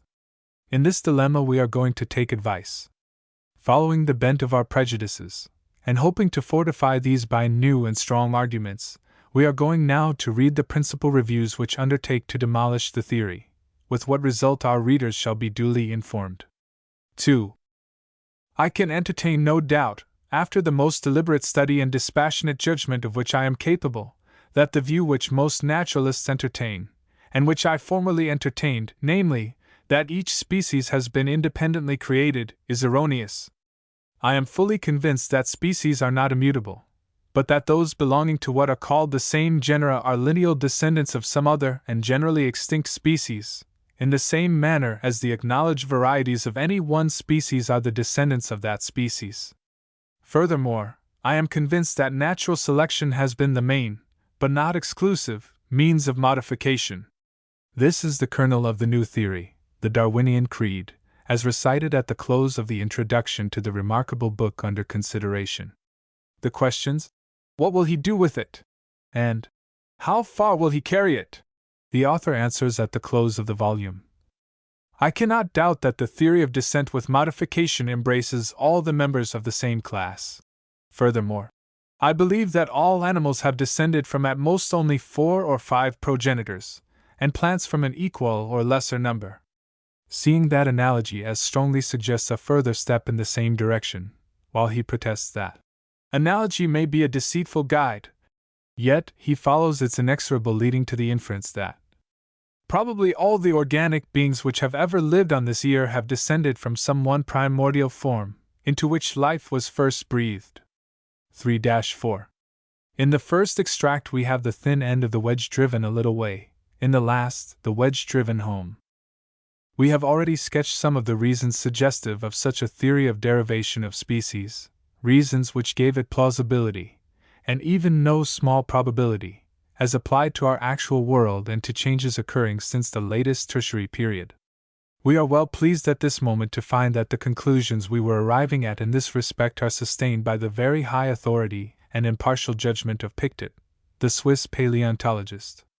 In his review of Darwin's book, 3-5, the fairest and most admirable opposing one that has appeared, he freely accepts that ensemble of natural operations which Darwin impersonates under the now familiar name of natural selection, allows that the exposition throughout the first chapters seems a la fois prudent et fort, and is disposed to accept the whole argument in its foundations, that is, so far as it relates to what is now going on, or has taken place in the present geological period, which period he carries back through the diluvial epoch to the borders of the tertiary. 3-6. Pictet accordingly admits that the theory will very well account for the origination by divergence of nearly related species, whether within the present period or in remoter geological times. A very natural view for him to take, since he appears to have reached and published, several years ago, the pregnant conclusion that there most probably was some material connection between the closely related species of 2 successive faunas, and that the numerous close species, whose limits are so difficult to determine, were not all created distinct and independent. But while thus accepting, or ready to accept, the basis of Darwin's theory, and all its legitimate direct inferences, he rejects the ultimate conclusions, brings some weighty arguments to bear against them, and is evidently convinced that he can draw a clear line between the sound inferences, which he favors, and the unsound or unwarranted theoretical deductions, which he rejects. We hope he can. This raises the question, why does Darwin press his theory to these extreme conclusions? Why do all hypotheses of derivation converge so inevitably to one ultimate point? Having already considered some of the reasons which suggest or support the theory at its outset, which may carry it as far as such sound and experienced naturalists as Pictet allow that it may be true, perhaps as far as Darwin himself unfolds it in the introductory propositions cited at the beginning of this article, we may now inquire after the motives which impelled the theorists so much farther. Here proofs, in the proper sense of the word, are not to be had. We are beyond the region of demonstration, and have only probabilities to consider. What are these probabilities? What work will this hypothesis do to establish a claim to be adopted in its completeness? Why should a theory which may plausibly enough account for the diversification of the species of each special type or genus be expanded into a general system for the origination or successive diversification of all species, and all special types or forms, from 4 or 5 remote primordial forms, or perhaps from 1? We accept the theory of gravitation because it explains all the facts we know, and bears all the tests that we can put it to. We incline to accept the nebular hypothesis, for similar reasons, not because it is proved, thus far it is incapable of proof, but because it is a natural theoretical deduction from accepted physical laws, is thoroughly congruous with the facts, and because its assumption serves to connect and harmonize these into one probable and consistent whole. Can the derivative hypothesis be maintained and carried out into a system on similar grounds? If so, however unproved, it would appear to be a tenable hypothesis, which is all that its author ought now to claim. Such hypotheses as, from the conditions of the case, can neither be proved nor disproved by direct evidence or experiment, are to be tested only indirectly, and therefore imperfectly, by trying their power to harmonize the known facts, and to account for what is otherwise unaccountable. So the question comes to this: what will an hypothesis of the derivation of species explain which the opposing view leaves unexplained? Questions these which ought to be entertained before we take up the arguments which have been advanced against this theory. We can barely glance at some of the considerations which Darwin adduces, or will be sure to adduce in the future and fuller exposition which is promised. To display them in such wise as to indoctrinate the unscientific reader would require a volume. Merely to refer to them in the most general terms would suffice for those familiar with scientific matters, but would scarcely enlighten those who are not. Wherefore let these trust the impartial Pictet, who freely admits that, in the absence of sufficient direct proofs to justify the possibility of his hypothesis, Mr. Darwin relies upon indirect proofs, the bearing of which is real and incontestable. Who concedes that his theory accords very well with the great facts of comparative anatomy and zoology, comes in admirably to explain unity of composition of organisms, also to explain rudimentary and representative organs, and the natural series of genera and species, equally corresponds with many paleontological data, agrees well with the specific resemblances which exist between two successive faunas, with the parallelism which is sometimes observed between this series of paleontological succession and of embryonal development, etc. And finally, although he does not accept the theory in these results, he allows that it appears to offer the best means of explaining the manner in which organized beings were produced in epochs anterior to our own. What more than this could be said for such an hypothesis? Here, probably, is its charm, and its strong hold upon the speculative mind. Unproven though it be, encumbered prima facie with cumulative improbabilities as it proceeds, yet it singularly accords with great classes of facts otherwise insulated and enigmatic, and explains many things which are thus far utterly inexplicable upon any other scientific assumption. We have said that Darwin's hypothesis is the natural complement to Lyell's uniformitarian theory in physical geology. It is for the organic world what that is for the inorganic, and the acceptors of the latter stand in a position from which to regard the former in the most favorable light. Wherefore the rumor that the cautious Lyell himself has adopted the Darwinian hypothesis need not surprise us. The two views are made for each other, and like the two counterpart pictures for the stereoscope, when brought together, combine into one apparently solid whole. If we allow, with Pictet, that Darwin's theory will very well serve for all that concerns the present epoch of the world's history, an epoch in which this renowned paleontologist includes the diluvial or quaternary period, then Darwin's first and foremost need in his onward course is a practicable road from this into and through the tertiary period, the intervening region between the comparatively near and the far remote past. Here Lyell's doctrine paves the way, by showing that in the physical geology there is no general or absolute break between the two, probably no greater between the latest tertiary and the quaternary period than between the latter and the present time. So far, the Lyellian view is, we suppose, generally concurred in. It is largely admitted that numerous tertiary species have continued down into the quaternary, and many of them to the present time. A goodly percentage of the earlier and nearly half of the later tertiary mollusca, according to De Haes, lie, and if we mistake not, Braun still live. This identification, however, is now questioned by a naturalist of the very highest authority. But in its bearings on the new theory, the point here turns not upon absolute identity so much as upon close resemblance. For those who, with Agassiz, doubt the specific identity in any of these cases, and those who say, with Pictet, that the later tertiary deposits contain in general the debris of species very nearly related to those which still exist, belonging to the same genera, but specifically different, may also agree with Pictet that the nearly related species of successive faunas must or may have had a material connection, but the only material connection that we have an idea of in such a case is a genealogical one.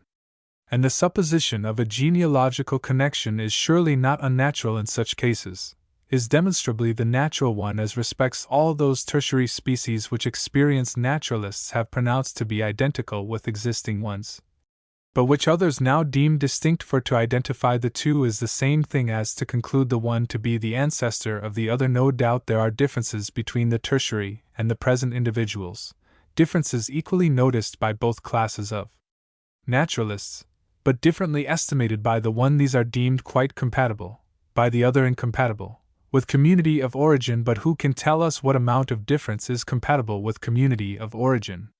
This is the very question at issue, and one to be settled by observation alone. Who would have thought that the peach and the nectarine came from one stock? But this being proved, is it now very improbable that both were derived from the almond, or from some common amygdaline progenitor? Who would have thought that the cabbage, cauliflower, broccoli, kale, and kohlrabi are derivatives of one species, and rape or colza, turnip, and probably rutabaga, of another species? And who that is convinced of this can long undoubtingly hold the original distinctness of turnips from cabbages as an article of faith? On scientific grounds, may not a primordial cabbage or rape be assumed as the ancestor of all the cabbage races, on much the same ground that we assume a common ancestry for the diversified human races? If all our breeds of cattle came from one stock, why not this stock from the auroch, which has had all the time between the diluvial and the historic periods in which to set off a variation perhaps no greater than the difference between some sorts of domestic cattle?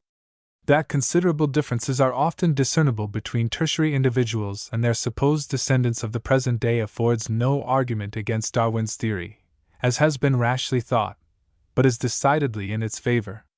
If the identification were so perfect that no more differences were observable between the tertiary and the recent shells than between various individuals of either, then Darwin's opponents, who argue the immutability of species from the ibises and cats preserved by the ancient Egyptians being just like those of the present day, could triumphantly add a few 100,000 years more to the length of the experiment, and to the force of their argument. As the facts stand, it appears that, while some tertiary forms are essentially undistinguishable from existing ones, others are the same with a difference, which is judged not to be specific or aboriginal, and yet others show somewhat greater differences, such as are scientifically expressed by calling them marked varieties, or else doubtful species, while others, differing a little more, are confidently termed distinct, but nearly related species. Now, is not all this a question of degree, of mere gradation of difference? And is it at all likely that these several gradations came to be established in two totally different ways, some of them, though naturalists can't agree which, through natural variation, or other secondary cause, and some by original creation, without secondary cause? We have seen that the judicious Pictet answers such questions as Darwin would have him do, in affirming that, in all probability, the nearly related species of two successive faunas were materially connected, and that contemporaneous species, similarly resembling each other, were not all created so, but have become so.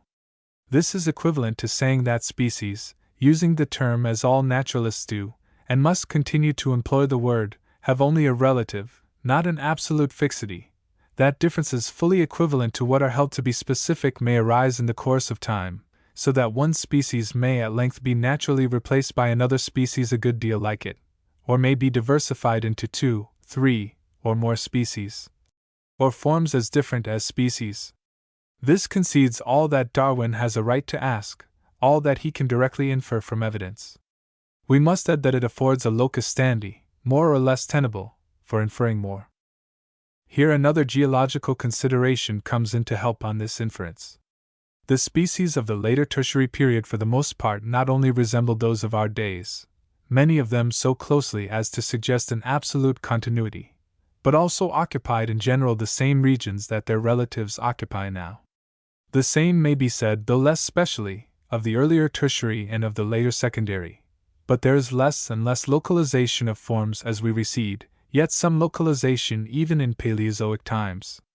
While in the secondary period one is struck with the similarity of forms and the identity of many of the species which flourished apparently at the same time in all or in the most widely separated parts of the world, in the tertiary epoch, on the contrary, along with the increasing specialization of climates and their approximation to the present state, we find abundant evidence of increasing localization of orders, genera and species, and this localization strikingly accords with the present geographical distribution of the same groups of species where the imputed forefathers lived, their relatives and supposed descendants now flourish. All the actual classes of the animal and vegetable kingdoms were represented in the tertiary faunus and floris, and in nearly the same proportions and the same diversities as at present the faunus of what is now Europe, Asia, America, and Australia differed from each other much as they now differ. In fact, according to Adolphe Brongniart, whose statements we here condense, 3-7, the inhabitants of these different regions appear for the most part to have acquired, before the close of the Tertiary period, the characters which essentially distinguish their existing faunus. The eastern continent had then, as now, its great pachyderms, elephants, rhinoceros, hippopotamus; South America, its armadillos, sloths, and anteaters; Australia, a crowd of marsupials; and the very strange birds of New Zealand had predecessors of similar strangeness. Everywhere the same geographical distribution as now, with a difference in the particular area, as respects the northern portion of the continents, answering to a warmer climate than ours, such as allowed species of hippopotamus, rhinoceros, and elephant to range even to the regions now inhabited by the reindeer and the muskox. And with the serious disturbing intervention of the glacial period within a comparatively recent time. Let it be noted also that those tertiary species which have continued with little change down to our days are the marine animals of the lower grades, especially mollusca.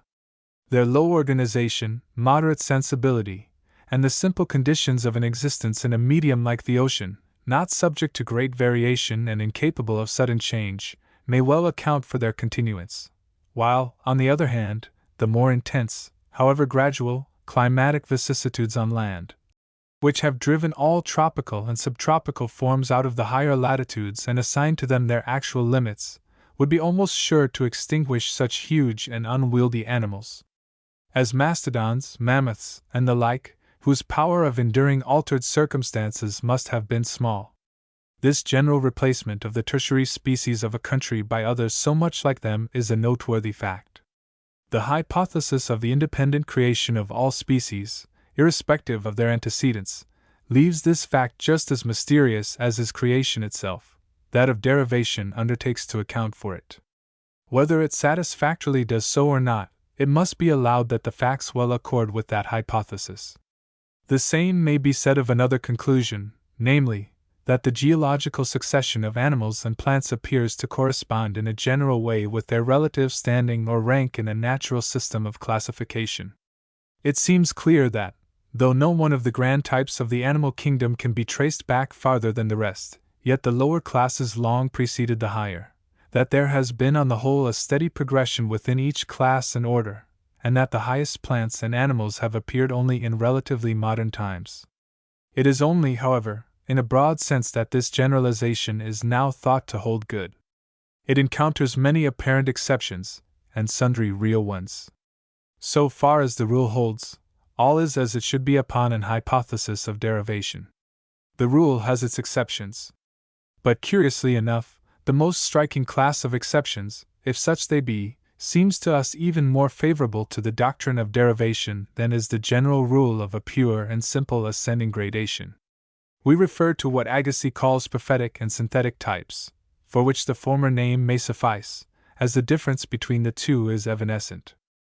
It has been noticed, writes our great zoologist, that certain types, which are frequently prominent among the representatives of past ages, combine in their structure peculiarities which at later periods are only observed separately in different, distinct types.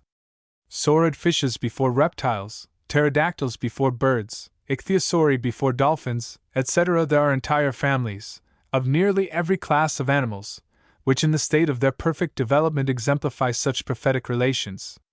The saurid fishes of the past geological ages are an example of this kind. These fishes which preceded the appearance of reptiles present a combination of ichthyic and reptilian characters not to be found in the true members of this class, which form its bulk at present. The pterodactyls, which preceded the class of birds, and the ichthyosauri, which preceded the cetacea, are other examples of such prophetic types. Agassiz. Contributions, Essay on Classification. Page 117. Now, these reptile-like fishes, of which garpikes are the living representatives, though of earlier appearance, are admittedly of higher rank than common fishes. They dominated until reptiles appeared, when they mostly gave place to, or, as the derivationists will insist, were resolved by divergent variation and natural selection into common fishes, destitute of reptilian characters, and saurian reptiles, the intermediate grades, which, according to a familiar Piscean saying, are neither fish, flesh, nor good red herring, being eliminated and extinguished by natural consequence of the struggle for existence which Darwin so aptly portrays.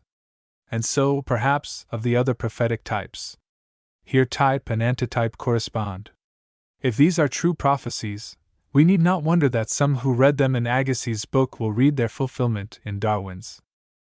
Note also, in this connection, that along with the wonderful persistence of type, with change of species, genera, orders, etc., from formation to formation, no species and no higher group which has once unequivocally died out ever afterward reappears.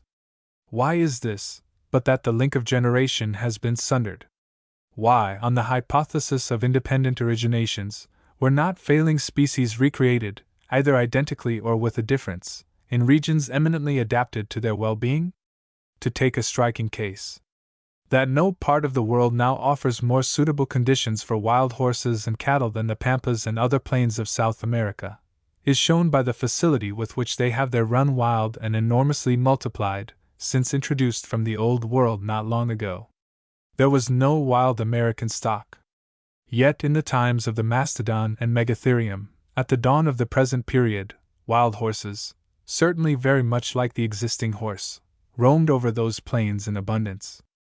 On the principle of original and direct created adaptation of species to climate and other conditions, why were they not reproduced, when, after the colder intervening era, those regions became again eminently adapted to such animals? Why, but because, by their complete extinction in South America, the line of descent was there utterly broken. Upon the ordinary hypothesis, there is no scientific explanation possible of this series of facts, and of many others like them. Upon the new hypothesis, the succession of the same types of structure within the same areas during the later geological period ceases to be mysterious, and is simply explained by inheritance. Their cessation is failure of issue.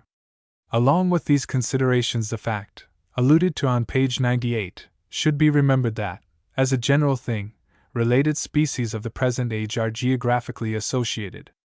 The larger part of the plants, and still more of the animals, of each separate country are peculiar to it, and, as most species now flourish over the graves of their bygone relatives of former ages, so they now dwell among or accessibly near their kindred species. Here also comes in that general parallelism between the order of succession of animals and plants in geological times, and the gradation among their living representatives, from low to highly organized, from simple and general to complex and specialized forms. Also, the parallelism between the order of succession of animals in geological times and the changes their living representatives undergo during their embryological growth, as if the world were one prolonged gestation. Modern science has much insisted on this parallelism, and to a certain extent is allowed to have made it out. All these things, which conspire to prove that the ancient and the recent forms of life are somehow intimately connected together in one grand system, equally conspire to suggest that the connection is one similar or analogous to generation. Surely no naturalist can be blamed for entering somewhat confidently upon a field of speculative inquiry which here opens so invitingly, nor need former premature endeavors and failures utterly dishearten him. All these things, it may naturally be said, go to explain the order, not the mode, of the incoming of species. But they all do tend to bring out the generalization expressed by Mr. Wallace in the formula that every species has come into existence coincident both in time and space with pre-existing closely allied species. Not, however, that this is proved even of existing species as a matter of general fact. It is obviously impossible to prove anything of the kind. But we must concede that the known facts strongly suggest such an inference. And since species are only congeries of individuals, since every individual came into existence in consequence of pre-existing individuals of the same sort, so leading up to the individuals with which the species began, and since the only material sequence we know of among plants and animals is that from parent to progeny, the presumption becomes exceedingly strong that the connection of the incoming with the pre-existing species is a genealogical one. Here, however, all depends upon the probability that Mr. Wallace's inference is really true. Certainly it is not yet generally accepted, but a strong current is setting toward its acceptance. So long as universal cataclysms were in vogue, and all life upon the earth was thought to have been suddenly destroyed and renewed many times in succession, such a view could not be thought of.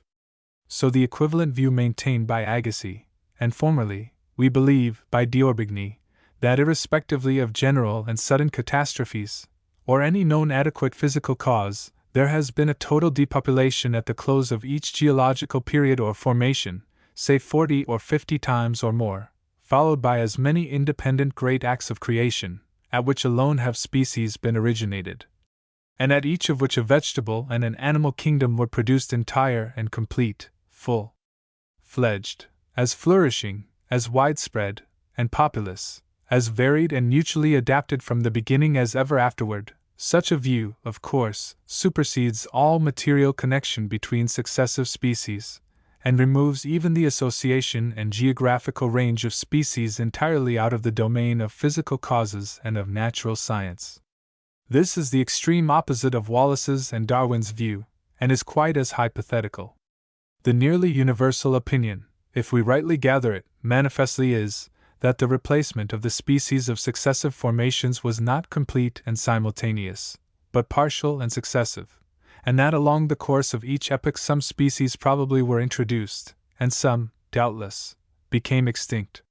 If all since the Tertiary belongs to our present epoch, this is certainly true of it. If to two or more epochs, then the hypothesis of a total change is not true of them. Geology makes huge demands upon time, and we regret to find that it has exhausted ours, that what we meant for the briefest and most general sketch of some geological considerations in favor of Darwin's hypothesis has so extended as to leave no room for considering the great facts of comparative anatomy and zoology, with which Darwin's theory very well accords, nor for indicating how it admirably serves for explaining the unity of composition of all organisms, the existence of representative and rudimentary organs, and the natural series which genera and species compose. Suffice it to say that these are the real strongholds of the new system on its theoretical side, that it goes far toward explaining both the physiological and the structural gradations and relations between the two kingdoms, and the arrangement of all their forms in groups subordinate to groups, all within a few great types, that it reads the riddle of abortive organs and of morphological conformity, of which no other theory has ever offered a scientific explanation, and supplies a ground for harmonizing the two fundamental ideas which naturalists and philosophers conceive to have ruled the organic world, though they could not reconcile them, namely, adaptation to purpose and conditions of existence, and unity of type.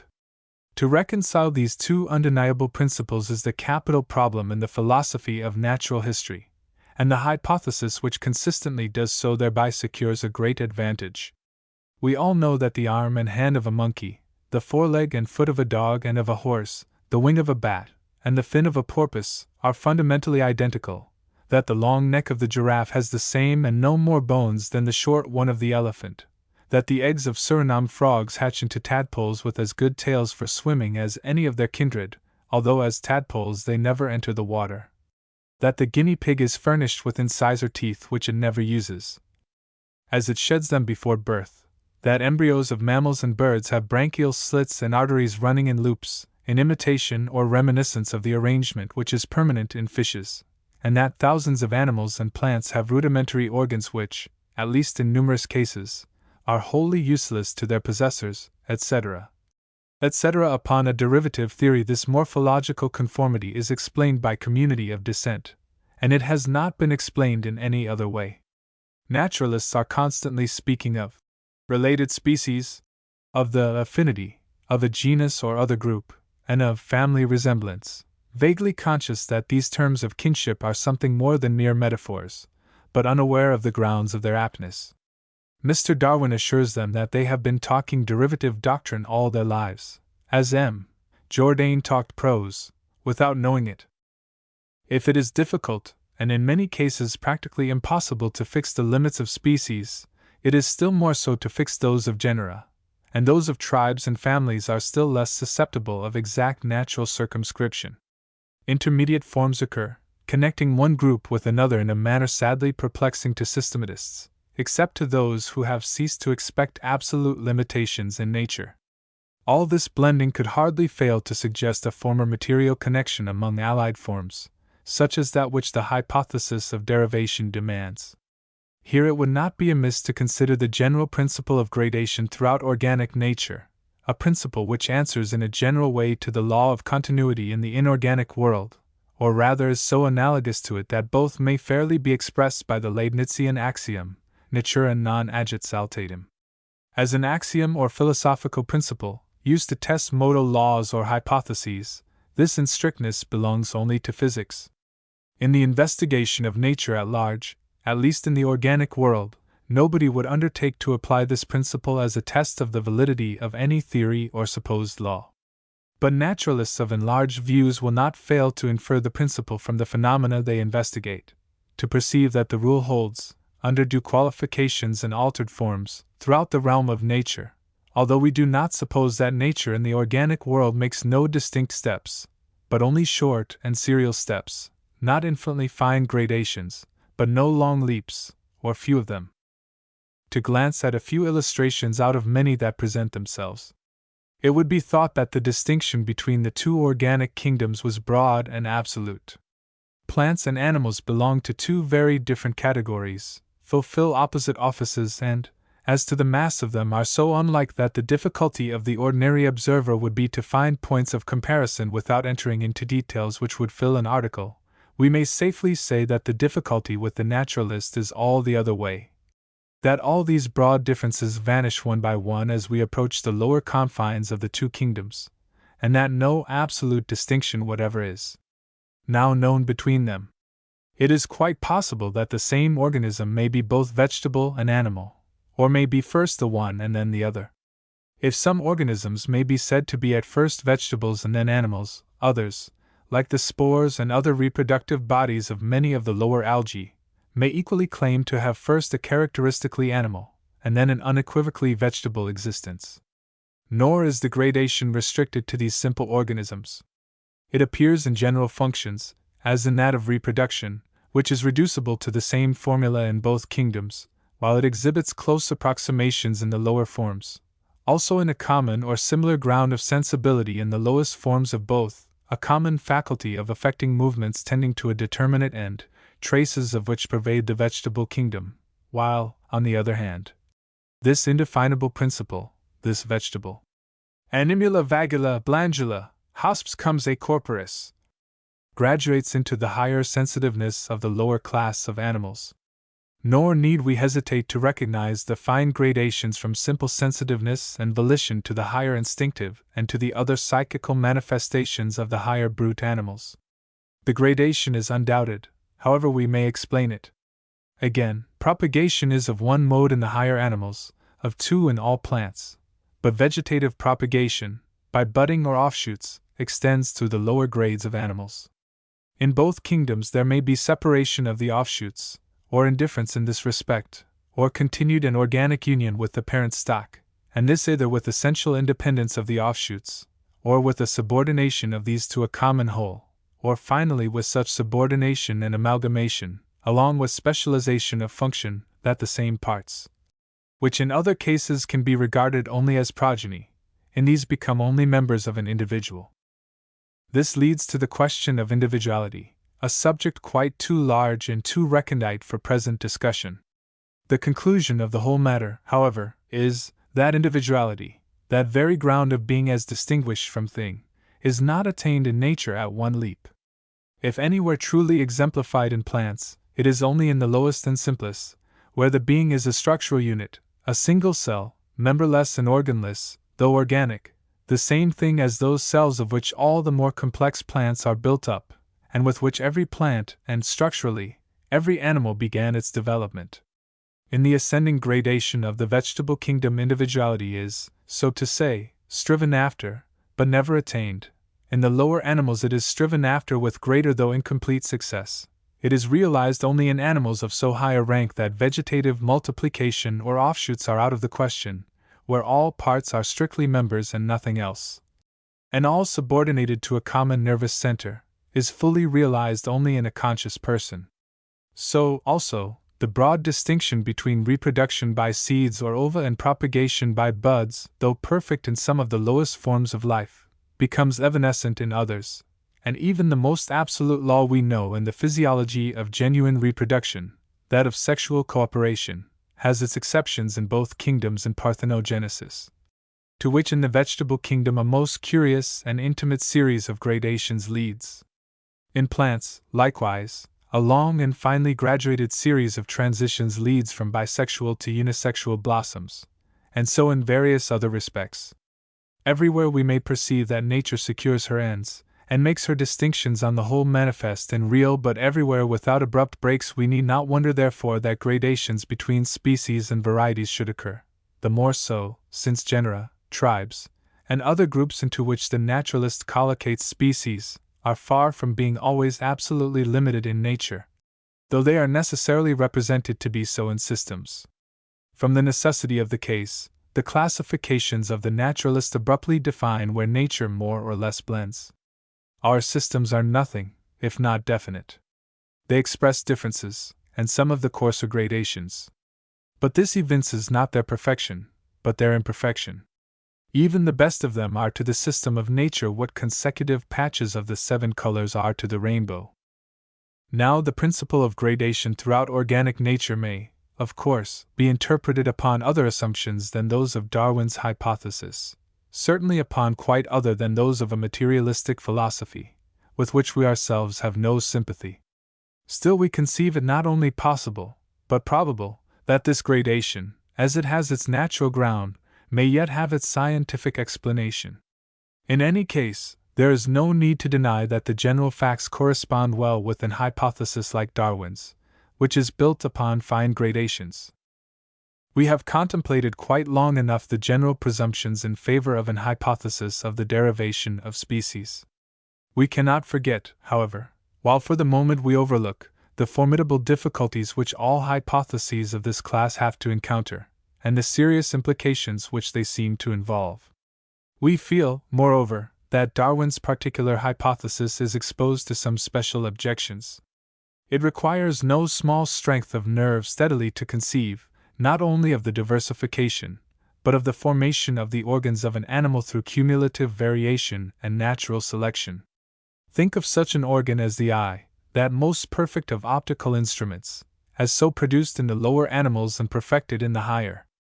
A friend of ours, who accepts the new doctrine, confesses that for a long while a cold chill came over him whenever he thought of the eye. He has at length got over that stage of the complaint, and is now in the fever of belief, perchance to be succeeded by the sweating stage, during which sundry peccant humors may be eliminated from the system. For ourselves, we dread the chill, and have some misgivings about the consequences of the reaction. We find ourselves in this singular position, acknowledged by Pictet, that is, confronted with a theory which, although it can really explain much, seems inadequate to the heavy task it so boldly assumes, but which, nevertheless, appears better fitted than any other that has been broached to explain, if it be possible to explain, somewhat of the manner in which organized beings may have arisen and succeeded each other. In this dilemma we might take advantage of Mr. Darwin's candid admission that he by no means expects to convince old and experienced people, whose minds are stocked with a multitude of facts all regarded during a long course of years from the old point of view. This is nearly our case. So, owning no call to a larger faith than is expected of us, but not prepared to pronounce the whole hypothesis untenable, under such construction as we should put upon it, we naturally sought to attain a settled conviction through a perusal of several proffered refutations of the theory. At least, this course seemed to offer the readiest way of bringing to a head the various objections to which the theory is exposed. On several accounts, some of these opposed reviews especially invite examination. We propose, accordingly, to conclude our task with an article upon Darwin and his reviewers. 3. The origin of species, like all origination, like the institution of any other natural state or order, is beyond our immediate ken. We see or may learn how things go on. We can only frame hypotheses as to how they began. Two hypotheses divide the scientific world, very unequally, upon the origin of the existing diversity of the plants and animals which surround us. One assumes that the actual kinds are primordial, the other, that they are derivative. One, that all kinds originated supernaturally and directly as such, and have continued unchanged in the order of nature; the other, that the present kinds appeared in some sort of genealogical connection with other and earlier kinds, that they became what they now are in the course of time and in the order of nature. Or, bringing in the word species, which is well defined as the perennial succession of individuals, commonly of very like individuals, as a close corporation of individuals perpetuated by generation, instead of election, and reducing the question to mathematical simplicity of statement, species are lines of individuals coming down from the past and running on to the future, lines receding, therefore, from our view in either direction. Within our limited observation they appear to be parallel lines, as a general thing neither approaching to nor diverging from each other. The first hypothesis assumes that they were parallel from the unknown beginning and will be to the unknown end. The second hypothesis assumes that the apparent parallelism is not real and complete, at least aboriginally, but approximate or temporary, that we should find the lines convergent in the past, if we could trace them far enough, that some of them, if produced back, would fall into certain fragments of lines, which have left traces in the past, lying not exactly in the same direction, and these farther back into others to which they are equally unparalleled. It will also claim that the present lines, whether on the whole really or only approximately parallel, sometimes fork or send off branches on one side or the other, producing new lines, varieties, which run for a while, and for all we know indefinitely when not interfered with, near and approximately parallel to the parent line. This claim it can establish, and it may also show that these close subsidiary lines may branch or vary again, and that those branches or varieties which are best adapted to the existing conditions may be continued, while others stop or die out. And so we may have the basis of a real theory of the diversification of species, and here indeed, there is a real, though a narrow, established ground to build upon. But as systems of organic nature, both doctrines are equally hypotheses, are suppositions of what there is no proof of from experience, assumed in order to account for the observed phenomena, and supported by such indirect evidence as can be had.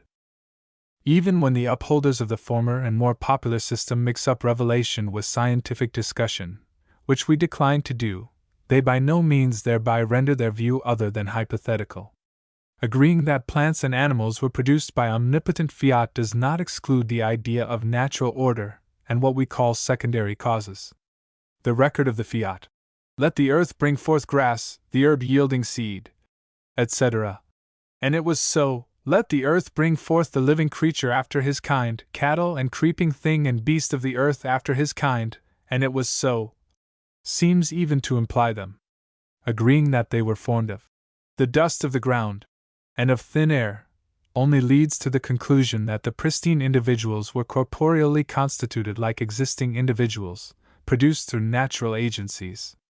To agree that they were created after their kinds determines nothing as to what were the original kinds, nor in what mode, during what time, and in what connections it pleased the Almighty to introduce the first individuals of each sort upon the earth. Scientifically considered, the two opposing doctrines are equally hypothetical. The two views very unequally divide the scientific world, so that believers in the divine right of majorities need not hesitate which side to take, at least for the present. Up to a time quite within the memory of a generation still on the stage, two hypotheses about the nature of light very unequally divided the scientific world.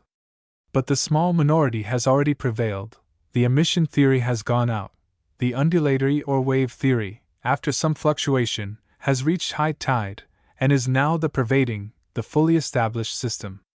There was an intervening time during which most physicists held their opinions in suspense.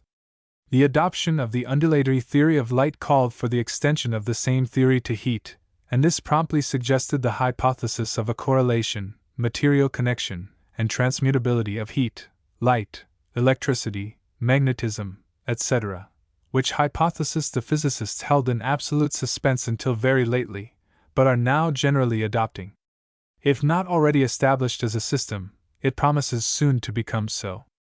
At least, it is generally received as a tenable and probably true hypothesis.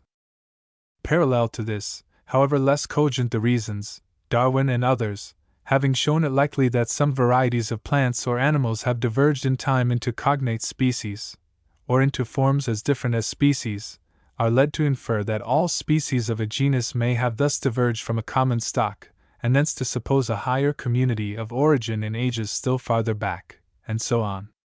Following the safe example of the physicists, and acknowledging the fact of the diversification of a once homogeneous species into varieties, we may receive the theory of the evolution of these into species, even while for the present we hold the hypothesis of a further evolution in cool suspense or in grave suspicion. In respect to very many questions, a wise man's mind rests long in a state neither of belief nor unbelief. But your intellectually short-sighted people are apt to be preternaturally clear-sighted, and to find their way very plain to positive conclusions upon one side or the other of every mooted question. In fact, most people, and some philosophers, refuse to hold questions in abeyance, however incompetent they may be to decide them. And curiously enough, the more difficult, recondite, and perplexing the questions or hypotheses are, such, for instance, as those about organic nature, the more impatient they are of suspense. Sometimes, and evidently in the present case, this impatience grows out of a fear that a new hypothesis may endanger cherished and most important beliefs. Impatience under such circumstances is not unnatural, though perhaps needless, and if so, unwise. To us, the present revival of the derivative hypothesis, in a more winning shape than it ever before had, was not unexpected. We wonder that any thoughtful observer of the course of investigation and of speculation in science should not have foreseen it, and have learned at length to take its inevitable coming patiently, the more so, as in Darwin's treatise it comes in a purely scientific form, addressed only to scientific men. The notoriety and wide popular perusal of this treatise appear to have astonished the author even more than the book itself has astonished the reading world, coming as the new presentation does from a naturalist of acknowledged character and ability, and marked by a conscientiousness and candor which have not always been reciprocated. We have thought it simply right to set forth the doctrine as fairly and as favorably as we could. There are plenty to decry it, and the whole theory is widely exposed.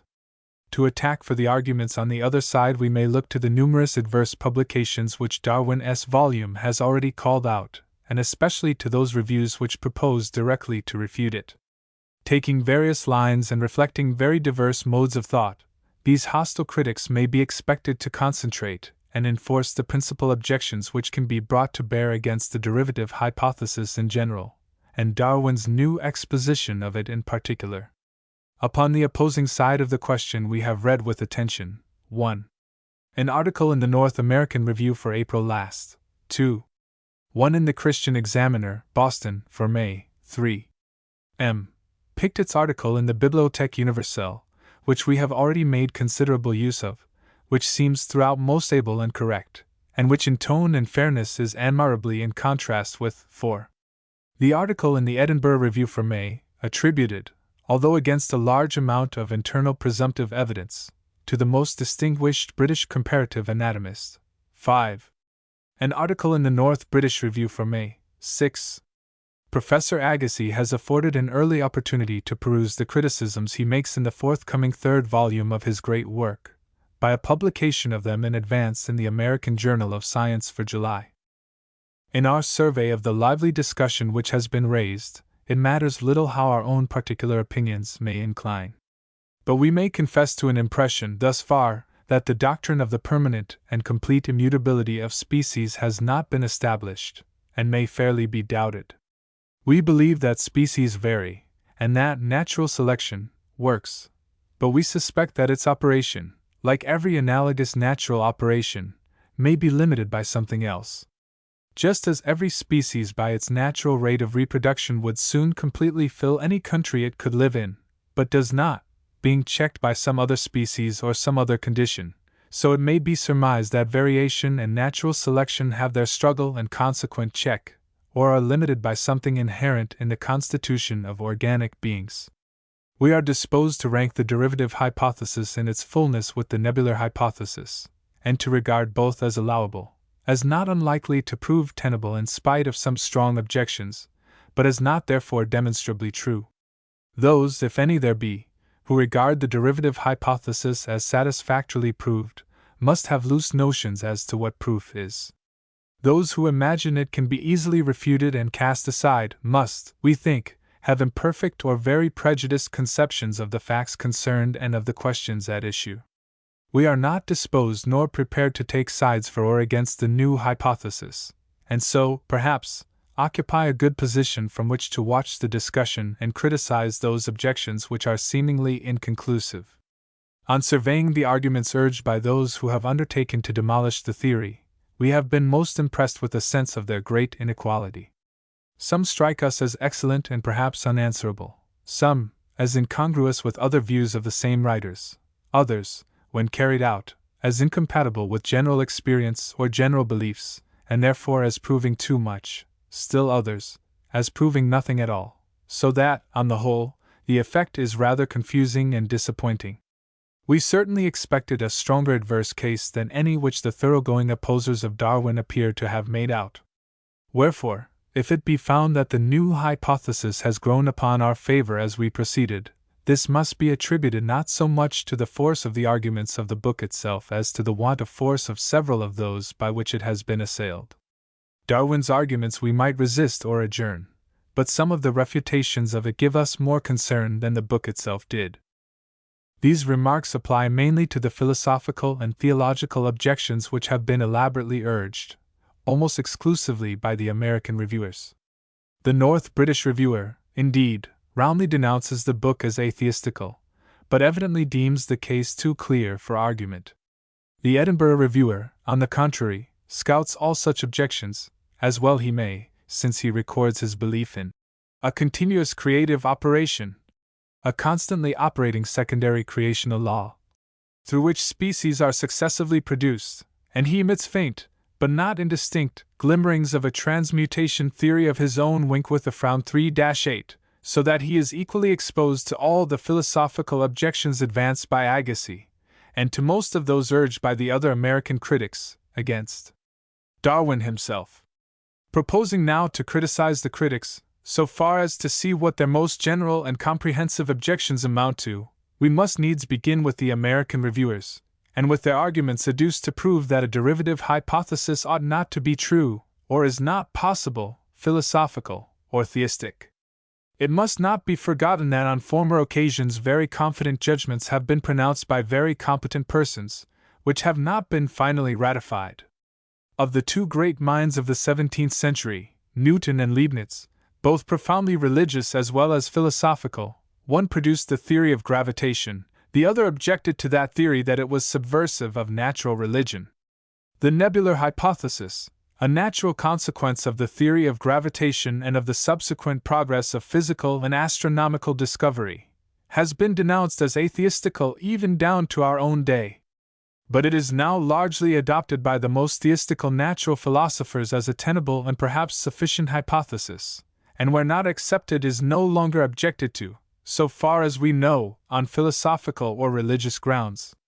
The gist of the philosophical objections urged by the two Boston reviewers against an hypothesis of the derivation of species, or at least against Darwin's particular hypothesis, is that it is incompatible with the idea of any manifestation of design in the universe, that it denies final causes. A serious objection this, and one that demands very serious attention. The proposition that things and events in nature were not designed to be so, if logically carried out, is doubtless tantamount to atheism. Yet most people believe that some were designed and others were not, although they fall into a hopeless maze whenever they undertake to define their position.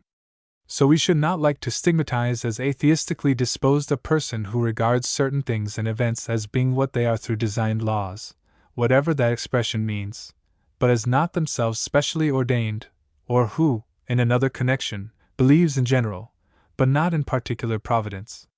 We could sadly puzzle him with questions, but in return he might equally puzzle us. Then, to deny that anything was specially designed to be what it is one proposition, while to deny that the designer supernaturally or immediately made it so, is another, though the reviewers appear not to recognize the distinction. Also, scornfully to repudiate, or to sneer at the idea of any manifestation of design in the material universe. 3-9 is one thing, while to consider, and perhaps to exaggerate, the difficulties which attend the practical application of the doctrine of final causes to certain instances, is quite another thing. Yet the Boston reviewers, we regret to say, have not been duly regardful of the difference.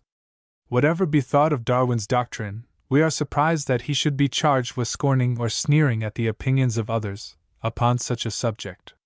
Perhaps Darwin's view is incompatible with final causes. We will consider that question presently.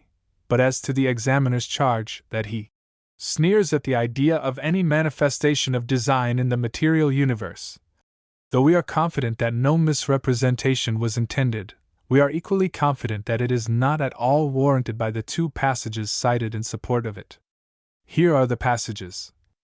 If green woodpeckers alone had existed, or we did not know that there were many black and pied kinds, I dare say that we should have thought that the green color was a beautiful adaptation to hide this tree-frequenting bird from its enemies. If our reason leads us to admire with enthusiasm a multitude of inimitable contrivances in nature, this same reason tells us, though we may easily err on both sides, that some contrivances are less perfect. Can we consider the sting of the wasp or of the bee as perfect, which, when used against many attacking animals, cannot be withdrawn owing to the backward serratures, and so inevitably causes the death of the insect by tearing out its viscera? If the sneer here escapes ordinary vision in the detached extracts, one of them wanting the end of the sentence, it is, if possible, more imperceptible when read with the context. Moreover, this perusal inclines us to think that the examiner has misapprehended the particular argument or object, as well as the spirit, of the author in these passages. The whole reads more naturally as a caution against the inconsiderate use of final causes in science, and an illustration of some of the manifold errors and absurdities which their hasty assumption is apt to involve, considerations probably equivalent to those which induced Lord Bacon to liken final causes to Vestal Virgins. So, if anyone, it is here Bacon that sitteth in the seat of the scornful. As to Darwin, in the section from which the extracts were made, he is considering a subsidiary question, and trying to obviate a particular difficulty, but we suppose, is wholly unconscious of denying any manifestation of design in the material universe. He concludes the first sentence, and consequently that it was a character of importance, and might have been acquired through natural selection. As it is, I have no doubt that the color is due to some quite distinct cause, probably to sexual selection. After an illustration from the vegetable creation, Darwin adds, the naked skin on the head of a vulture is generally looked at as a direct adaptation for wallowing in putridity, and so it may be, or it may possibly be due to the direct action of putrid matter, but we should be very cautious in drawing any such inference, when we see that the skin on the head of the clean-feeding male turkey is likewise naked. The sutures in the skulls of young mammals have been advanced as a beautiful adaptation for aiding parturition, and no doubt they facilitate or may be indispensable for this act.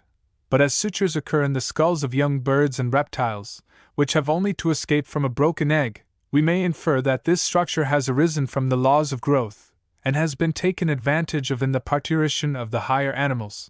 All this, simply taken, is beyond cavil, unless the attempt to explain scientifically how any designed result is accomplished savors of impropriety. In the other place, Darwin is contemplating the patent fact that perfection here below is relative, not absolute, and illustrating this by the circumstance that European animals, and especially plants, are now proving to be better adapted for New Zealand than many of the indigenous ones, that the correction for the aberration of light is said, on high authority, not to be quite perfect even in that most perfect organ, the eye. And then follows the second extract of the reviewer. But what is the position of the reviewer upon his own interpretation of these passages?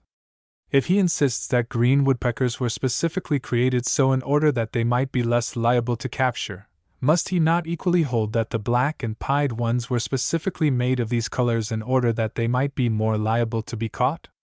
And would an explanation of the mode in which those woodpeckers came to be green, however complete, convince him that the color was undesigned? As to the other illustration, is the reviewer so complete an optimist as to insist that the arrangement and the weapon are wholly perfect, quoth the insect, the normal use of which often causes the animal fatally to injure or to disembowel itself? Either way, it seems to us that the argument here, as well as the insect, performs hara-kiri. The examiner adds, we should in like manner object to the word favorable, as implying that some species are placed by the Creator under unfavorable circumstances, at least under such as might be advantageously modified. But are not many individuals, and some races of men placed by the Creator under unfavorable circumstances, at least under such as might be advantageously modified? Surely these reviewers must be living in an ideal world, surrounded by the faultless monsters which our world ne'er saw, in some Elysium where imperfection and distress were never heard of. Such arguments resemble some which we often hear against the Bible, holding that book responsible as if it originated certain facts on the shady side of human nature or the apparently darker lines of providential dealing, though the facts are facts of common observation and have to be confronted upon any theory. The North American reviewer also has a world of his own, just such a one as an idealizing philosopher would be apt to devise, that is, full of sharp and absolute distinctions, such, for instance, as the absolute invariableness of instinct, an absolute want of intelligence in any brute animal, and a complete monopoly of instinct by the brute animals, so that this instinct is a great matter for them only, since it sharply and perfectly distinguishes this portion of organic nature from the vegetable kingdom on the one hand and from man on the other, most convenient views for argumentative purposes, but we suppose not borne out in fact. In their scientific objections the two reviewers take somewhat different lines, but their philosophical and theological arguments strikingly coincide.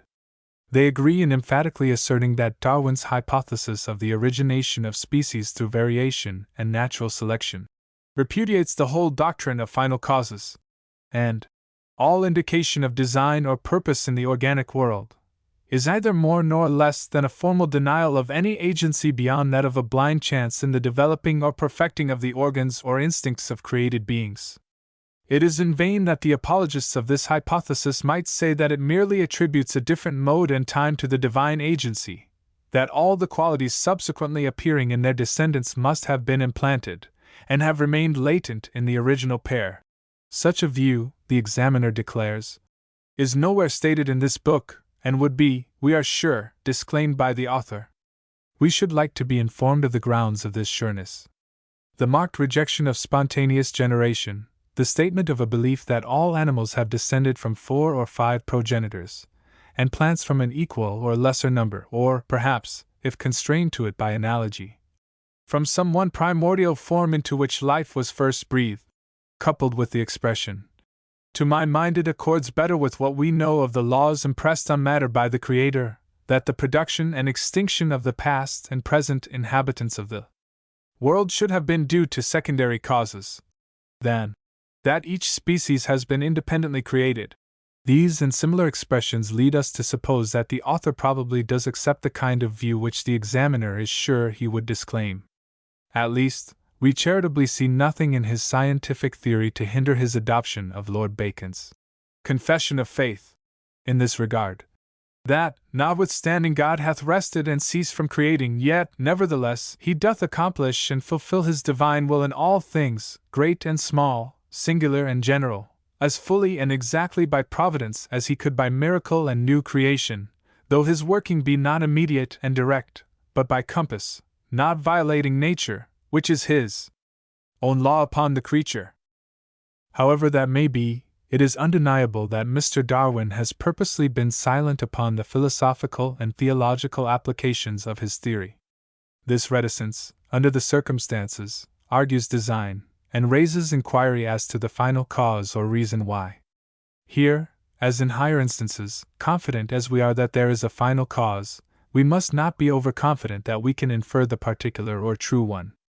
Perhaps the author is more familiar with natural historical than with philosophical inquiries, and not having decided which particular theory about efficient cause is best founded, he meanwhile argues the scientific questions concerned, all that relates to secondary causes, upon purely scientific grounds, as he must do in any case. Perhaps, confident, as he evidently is, that his view will finally be adopted, he may enjoy a sort of satisfaction in hearing it denounced as sheer atheism by the inconsiderate, and afterward, when it takes its place with the nebular hypothesis and the like, see this judgment reversed, as we suppose it would be in such event. Whatever Mr. Darwin's philosophy may be, or whether he has any, is a matter of no consequence at all, compared with the important questions, whether a theory to account for the origination and diversification of animal and vegetable forms through the operation of secondary causes does or does not exclude design, and whether the establishment by adequate evidence of Darwin's particular theory of diversification through variation and natural selection would essentially alter the present scientific and philosophical grounds for theistic views of nature. The unqualified affirmative judgment rendered by the two Boston reviewers, evidently able and practiced reasoners, must give us pause.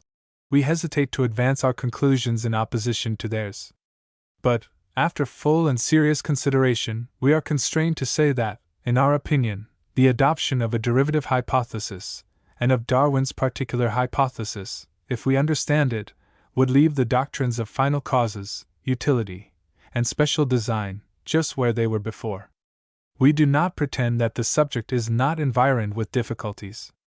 Every view is so environed, and every shifting of the view is likely, if it removes some difficulties, to bring others into prominence. But we cannot perceive that Darwin's theory brings in any new kind of scientific difficulty, that is, any with which philosophical naturalists were not already familiar. Since natural science deals only with secondary or natural causes, the scientific terms of a theory of derivation of species, no less than of a theory of dynamics, must needs be the same to the theist as to the atheist. The difference appears only when the inquiry is carried up to the question of primary cause, a question which belongs to philosophy. Wherefore, Darwin's reticence about efficient cause does not disturb us. He considers only the scientific questions. As already stated, we think that a theistic view of nature is implied in his book, and we must charitably refrain from suggesting the contrary until the contrary is logically deduced from his premises. If, however, he anywhere maintains that the natural causes through which species are diversified operate without an ordaining and directing intelligence, and that the orderly arrangements and admirable adaptations we see all around us are fortuitous or blind, undesigned results, that the eye, though it came to see, was not designed for seeing, nor the hand for handling, then, we suppose, he is justly chargeable with denying, and very needlessly denying, all design in organic nature, otherwise we suppose not. Why, if Darwin's well-known passage about the eye, 3-10, equivocal though some of the language be, does not imply ordaining and directing intelligence, then he refutes his own theory as effectually as any of his opponents are likely to do. He asks, may we not believe that, under variation proceeding long enough, generation multiplying the better variations times enough, and natural selection securing the improvements, a living optical instrument might be thus formed as superior to one of glass as the works of the Creator are to those of man? This must mean one of two things, either that the living instrument was made and perfected under, which is the same thing as by, an intelligent first cause, or that it was not. If it was, then theism is asserted. And as to the mode of operation, how do we know, and why must we believe, that, fitting precedent forms being in existence, a living instrument, so different from a lifeless manufacture, would be originated and perfected in any other way, or that this is not the fitting way? If it means that it was not, if he so misuses words that by the Creator he intends an unintelligent power, undirected force, or necessity, then he has put his case so as to invite disbelief in it. For then blind forces have produced not only manifest adaptations of means to specific ends, which is absurd enough, but better adjusted and more perfect instruments or machines than intellect, that is, human intellect, can contrive and human skill execute, which no sane person will believe. On the other hand, if Darwin even admits, we will not say adopts, the theistic view, he may save himself much needless trouble in the endeavor to account for the absence of every sort of intermediate form. Those in the line between one species and another supposed to be derived from it he may be bound to provide, but as to an infinite number of other varieties not intermediate, gross, rude, and purposeless, the unmeaning creations of an unconscious cause, born only to perish, which a relentless reviewer has imposed upon his theory, rightly enough upon the atheistic alternative, the theistic view rids him at once of this scum of creation. For, as species do not now vary at all times and places, and in all directions, nor produce crude, vague, imperfect, and useless forms, there is no reason for supposing that they ever did. Good-for-nothing monstrosities, failures of purpose rather than purposeless, indeed, sometimes occur, but these are just as anomalous and unlikely upon Darwin's theory as upon any other. For his particular theory is based, and even over strictly insists, upon the most universal of physiological laws, namely, that successive generations shall differ only slightly, if at all, from their parents, and this effectively excludes crude and impotent forms. Wherefore, if we believe that the species were designed, and that natural propagation was designed, how can we say that the actual varieties of the species were not equally designed? Have we not similar grounds for inferring design in the supposed varieties of species, that we have in the case of the supposed species of a genus? When a naturalist comes to regard as three closely related species what he before took to be so many varieties of one species, how has he thereby strengthened our conviction that the three forms are designed to have the differences which they actually exhibit? Wherefore, so long as gradatory, orderly, and adapted forms in nature argue design, and at least while the physical cause of variation is utterly unknown and mysterious, we should advise Mr. Darwin to assume in the philosophy of his hypothesis that variation has been led along certain beneficial lines. Streams flowing over a sloping plain by gravitation, here the counterpart of natural selection, may have worn their actual channels as they flowed, yet their particular courses may have been assigned, and where we see them forming definite and useful lines of irrigation, after a manner unaccountable on the laws of gravitation and dynamics, we should believe that the distribution was designed.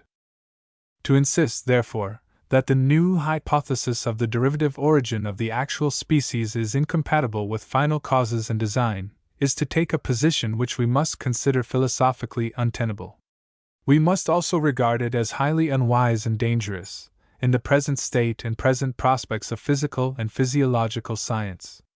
We should expect the philosophical atheist or skeptic to take this ground, also, until better informed, the unlearned and unphilosophical believer, but we should think that the thoughtful theistic philosopher would take the other side. Not to do so seems to concede that only supernatural events can be shown to be designed, which no theist can admit, seems also to misconceive the scope and meaning of all ordinary arguments for design in nature. This misconception is shared both by the reviewers and the reviewed. At least, Mr. Darwin uses expressions which imply that the natural forms which surround us, because they have a history or natural sequence, could have been only generally, but not particularly designed, a view at once superficial and contradictory, whereas his true line should be, that his hypothesis concerns the order and not the cause, the how and not the why of the phenomena, and so leaves the question of design just where it was before. To illustrate this from the theist's point of view, transfer the question for a moment from the origination of species to the origination of individuals, which occurs, as we say, naturally. Because natural, that is, stated, fixed, or settled. Is it any the less designed on that account? We acknowledge that God is our maker, not merely the originator of the race, but our maker as individuals, and none the less so because it pleased him to make us in the way of ordinary generation. If any of us were born unlike our parents and grandparents, in a slight degree, or in whatever degree, would the case be altered in this regard? The whole argument in natural theology proceeds upon the ground that the inference for a final cause of the structure of the hand and of the valves in the veins is just as valid now, in individuals produced through natural generation, as it would have been in the case of the first man, supernaturally created. Why not, then, just as good even on the supposition of the descent of men from chimpanzees and gorillas, since those animals possess these same contrivances? Or, to take a more supposable case, if the argument from structure to design is convincing when drawn from a particular animal, say a Newfoundland dog, and is not weakened by the knowledge that this dog came from similar parents, would it be at all weakened if, in tracing his genealogy, it were ascertained that he was a remote descendant of the Mastiff or some other breed, or that both these and other breeds came, as is suspected, from some wolf?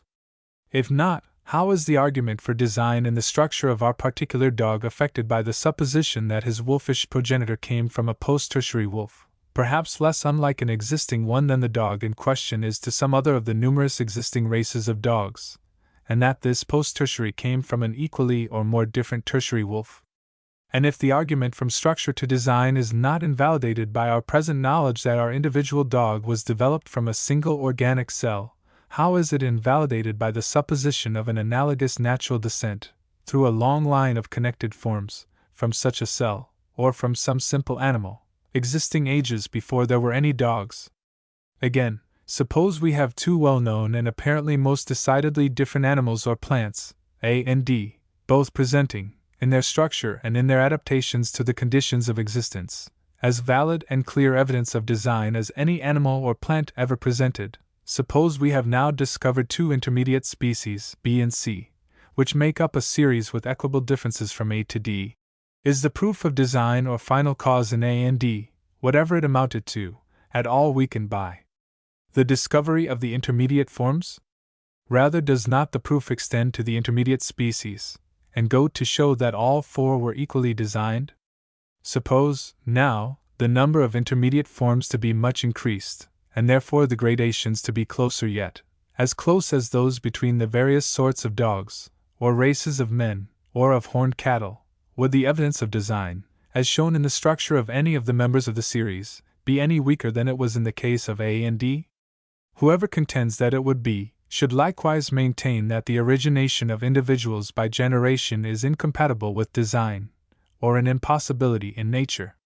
We might all have confidently thought the latter, antecedently to experience of the fact of reproduction. Let our experience teach us wisdom.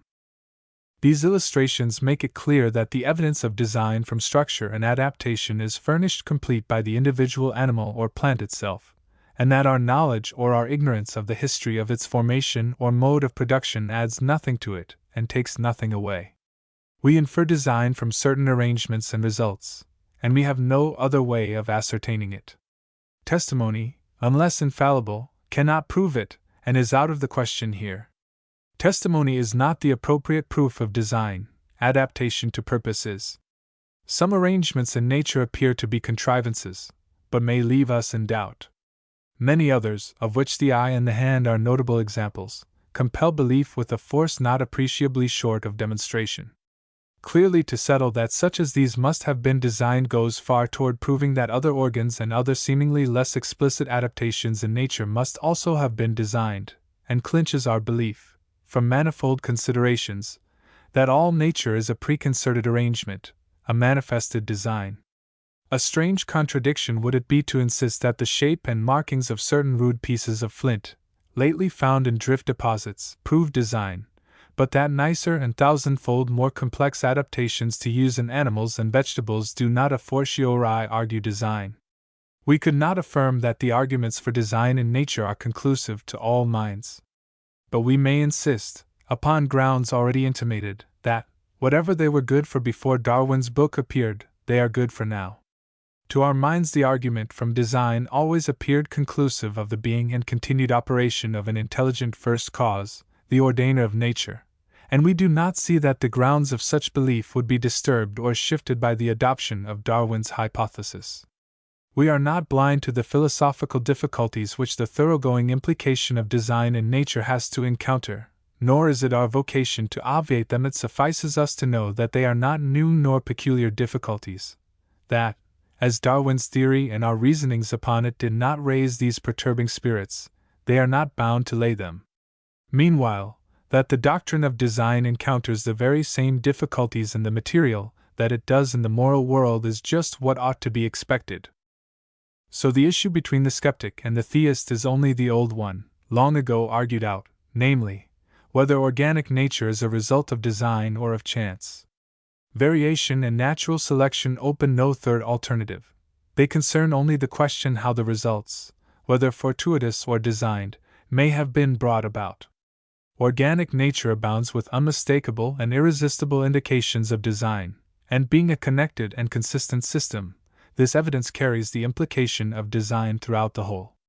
On the other hand, chance carries no probabilities with it, can never be developed into a consistent system, but when applied to the explanation of orderly or beneficial results, heaps up improbabilities at every step beyond all computation. To us, a fortuitous cosmos is simply inconceivable. The alternative is a designed cosmos. It is very easy to assume that, because events in nature are in one sense accidental, and the operative forces which bring them to pass are themselves blind and unintelligent, physically considered, all forces are, therefore they are undirected, or that he who describes these events as the results of such forces thereby assumes that they are undirected.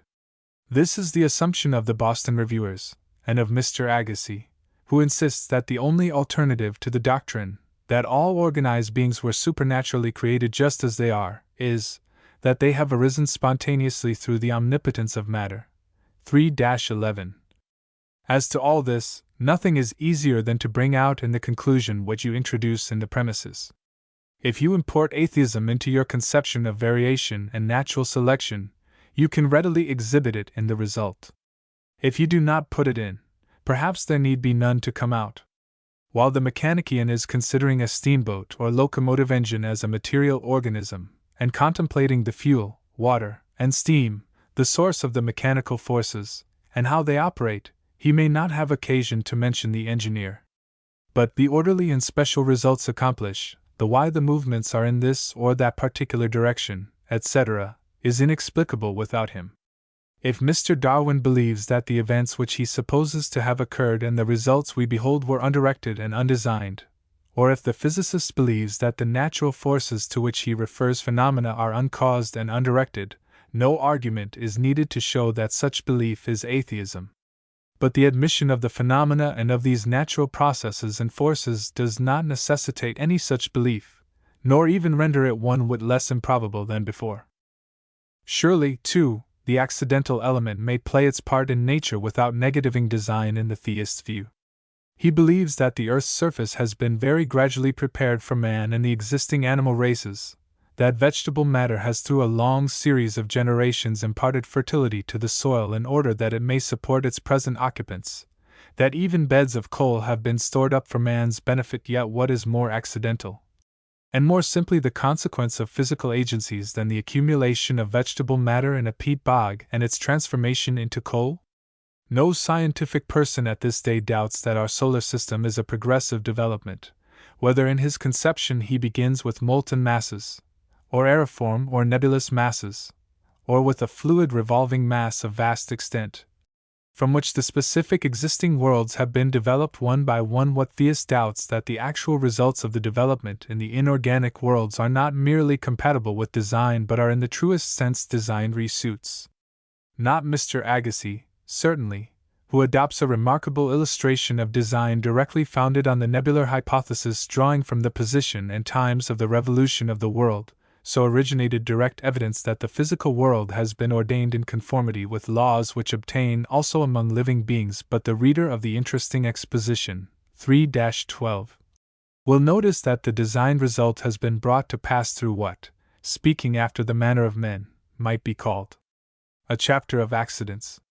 A natural corollary of this demonstration would seem to be that a material connection between a series of created things, such as the development of one of them from another, or of all from a common stock, is highly compatible with their intellectual connection, namely, with their being designed and directed by one mind. Yet upon some ground which is not explained, and which we are unable to conjecture, Mr. Agassiz concludes to the contrary in the organic kingdoms, and insists that, because the members of such a series have an intellectual connection, they cannot be the result of a material differentiation of the objects themselves. 3-13, that is, they cannot have had a genealogical connection. But is there not as much intellectual connection between the successive generations of any species as there is between the several species of a genus, or the several genera of an order? As the intellectual connection here is realized through the material connection, why may it not be so in the case of species and genera? On all sides, therefore, the implication seems to be quite the other way. Returning to the accidental element, it is evident that the strongest point against the compatibility of Darwin's hypothesis with design in nature is made when natural selection is referred to as picking out those variations which are improvements from a vast number which are not improvements, but perhaps the contrary, and therefore useless or purposeless, and born to perish. But even here the difficulty is not peculiar, for nature abounds with analogous instances. Some of our race are useless, or worse, as regards the improvement of mankind, yet the race may be designed to improve, and may be actually improving. Or, to avoid the complication with free agency, the whole animate life of a country depends absolutely upon the vegetation upon the rain. The moisture is furnished by the ocean, is raised by the sun's heat from the ocean's surface, and is wafted inland by the winds. But what multitudes of raindrops fall back into the ocean are as much without a final cause as the incipient varieties which come to nothing. Does it therefore follow that the rains which are bestowed upon the soil with such rule and average regularity were not designed to support vegetable and animal life? Consider, likewise, the vast proportion of seeds and pollen, of ova and young, 1,000 or more to one, which come to nothing, and are therefore purposeless in the same sense, and only in the same sense, as are Darwin's unimproved and unused slight variations. The world is full of such cases, and these must answer the argument, for we cannot except by thus showing that it proves too much. Finally, it is worth noticing that, though natural selection is scientifically explicable, variation is not. Thus far the cause of variation, or the reason why the offspring is sometimes unlike the parents, is just as mysterious as the reason why it is generally like the parents. It is now as inexplicable as any other origination, and if ever explained, the explanation will only carry up the sequence of secondary causes one step farther, and bring us in face of a somewhat different problem, but which will have the same element of mystery that the problem of variation has now. Circumstances may preserve or may destroy the variations man may use or direct them, but selection, whether artificial or natural, no more originates them than man originates the power which turns a wheel when he dams a stream and lets the water fall upon it. The origination of this power is a question about efficient cause. The tendency of science in respect to this obviously is not toward the omnipotence of matter, as some suppose, but toward the omnipotence of spirit. So the real question we come to is as to the way in which we are to conceive intelligent and efficient cause to be exerted, and upon what exerted. Are we bound to suppose efficient cause in all cases exerted upon nothing to evoke something into existence, and this thousands of times repeated, when a slight change in the details would make all the difference between successive species? Why may not the new species, or some of them, be designed diversifications of the old? There are, perhaps, only three views of efficient cause which may claim to be both philosophical and theistic. 1. The view of its exertion at the beginning of time, endowing matter and created things with forces which do the work and produce the phenomena. 2. This same view, with the theory of insulated interpositions, or occasional direct action, and grafted upon it, the view that events and operations in general go on in virtue simply of forces communicated at the first, but that now and then, and only now and then, the deity puts his hand directly to the work. 3. The theory of the immediate, orderly, and constant, however infinitely diversified, action of the intelligent efficient cause. It must be allowed that, while the third is preeminently the Christian view, all three are philosophically compatible with design in nature. The second is probably the popular conception. Perhaps most thoughtful people oscillate from the middle view toward the first or the third, adopting the first on some occasions, the third on others. Those philosophers who like and expect to settle all mooted questions will take one or the other extreme. The Examiner inclines toward, the North American Reviewer fully adopts, the third view, to the logical extent of maintaining that the origin of an individual, as well as the origin of a species or a genus, can be explained only by the direct action of an intelligent creative cause. To silence his critics, this is the line for Mr. Darwin to take, for it at once and completely relieves his scientific theory from every theological objection which his reviewers have urged against it. At present we suspect that our author prefers the first conception, though he might contend that his hypothesis is compatible with either of the three. That it is also compatible with an atheistic or pantheistic conception of the universe is an objection which, being shared by all physical and some ethical or moral science, cannot specially be urged against Darwin's system. As he rejects spontaneous generation and admits of intervention at the beginning of organic life, and probably in more than one instance, he is not wholly excluded from adopting the middle view, although the interventions he would allow are few and far back. Yet one interposition admits the principle as well as more. Interposition presupposes particular necessity or reason for it, and raises the question, when and how often it may have been necessary. It might be the natural supposition, if we had only one set of species to account for, or if the successive inhabitants of the earth had no other connections or resemblances than those which adaptation to similar conditions, which final causes in the narrower sense, might explain. But if this explanation of organic nature requires one to believe that, at innumerable periods in the Earth's history, certain elemental atoms have been commanded suddenly to flash into living tissues, and this when the results are seen to be strictly connected and systematic, we cannot wonder that such interventions should at length be considered, not as interpositions or interferences, but rather, to use the reviewer's own language, as exertions so frequent and beneficent that we come to regard them as the ordinary action of him who laid the foundation of the earth, and without whom not a sparrow falleth to the ground. 3-14 What does the difference between Mr. Darwin and his reviewer now amount to? If we say that according to one view the origination of species is natural, according to the other miraculous, Mr. Darwin agrees that what is natural as much requires and presupposes an intelligent mind to render it so, that is, to effect it continually or at stated times, as what is supernatural does to effect it for once. 3-15 He merely inquires into the form of the miracle, may remind us that all recorded miracles, except the primal creation of matter, were transformations or actions in and upon natural things, and will ask how many times and how frequently may the origination of successive species be repeated before the supernatural merges in the natural. In short, Darwin maintains that the origination of a species, no less than that of an individual, is natural. The reviewer, that the natural origination of an individual, no less than the origination of a species, requires and presupposes divine power. A fortiori, then, the origination of a variety requires and presupposes divine power. And so between the scientific hypothesis of the one and the philosophical conception of the other no contrariety remains. And so, concludes the North American reviewer, a proper view of the nature of causation places the vital doctrine of the being and the providence of a God on ground that can never be shaken. 3-16 A worthy conclusion, and a sufficient answer to the denunciations and arguments of the rest of the article, so far as philosophy and natural theology are concerned. If a writer must needs use his own favorite dogma as a weapon with which to give coup de grace to a pernicious theory, he should be careful to seize his edge-tool by the handle, and not by the blade. We can barely glance at a subsidiary philosophical objection of the North American reviewer, which the Examiner also raises, though less explicitly. Like all geologists, Mr. Darwin draws upon time in the most unlimited manner. He is not peculiar in this regard.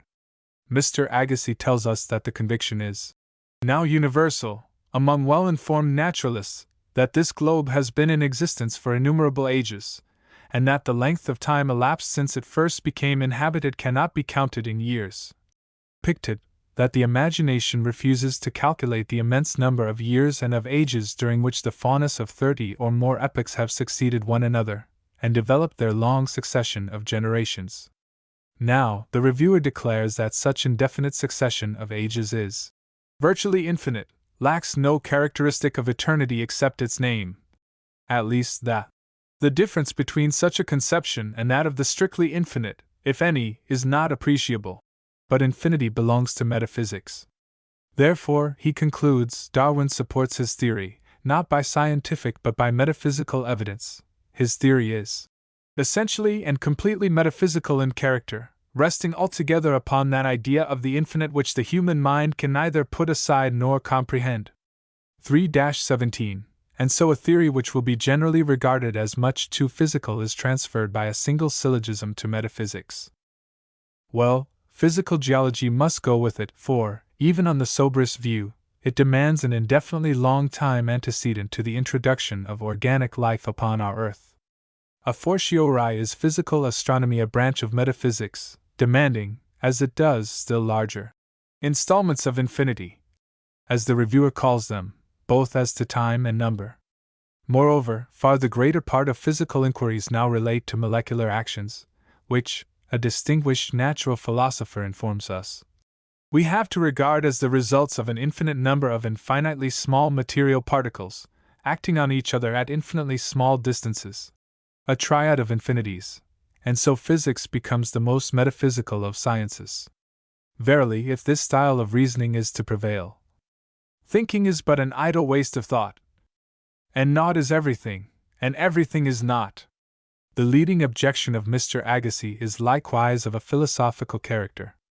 It is, that species exist only as categories of thought, that, having no material existence, they can have had no material variation, and no material community of origin. Here the predication is of species in the subjective sense, the inference in the objective sense. Reduced to plain terms, the argument seems to be, species are ideas. Therefore the objects from which the idea is derived cannot vary or blend, and cannot have had a genealogical connection.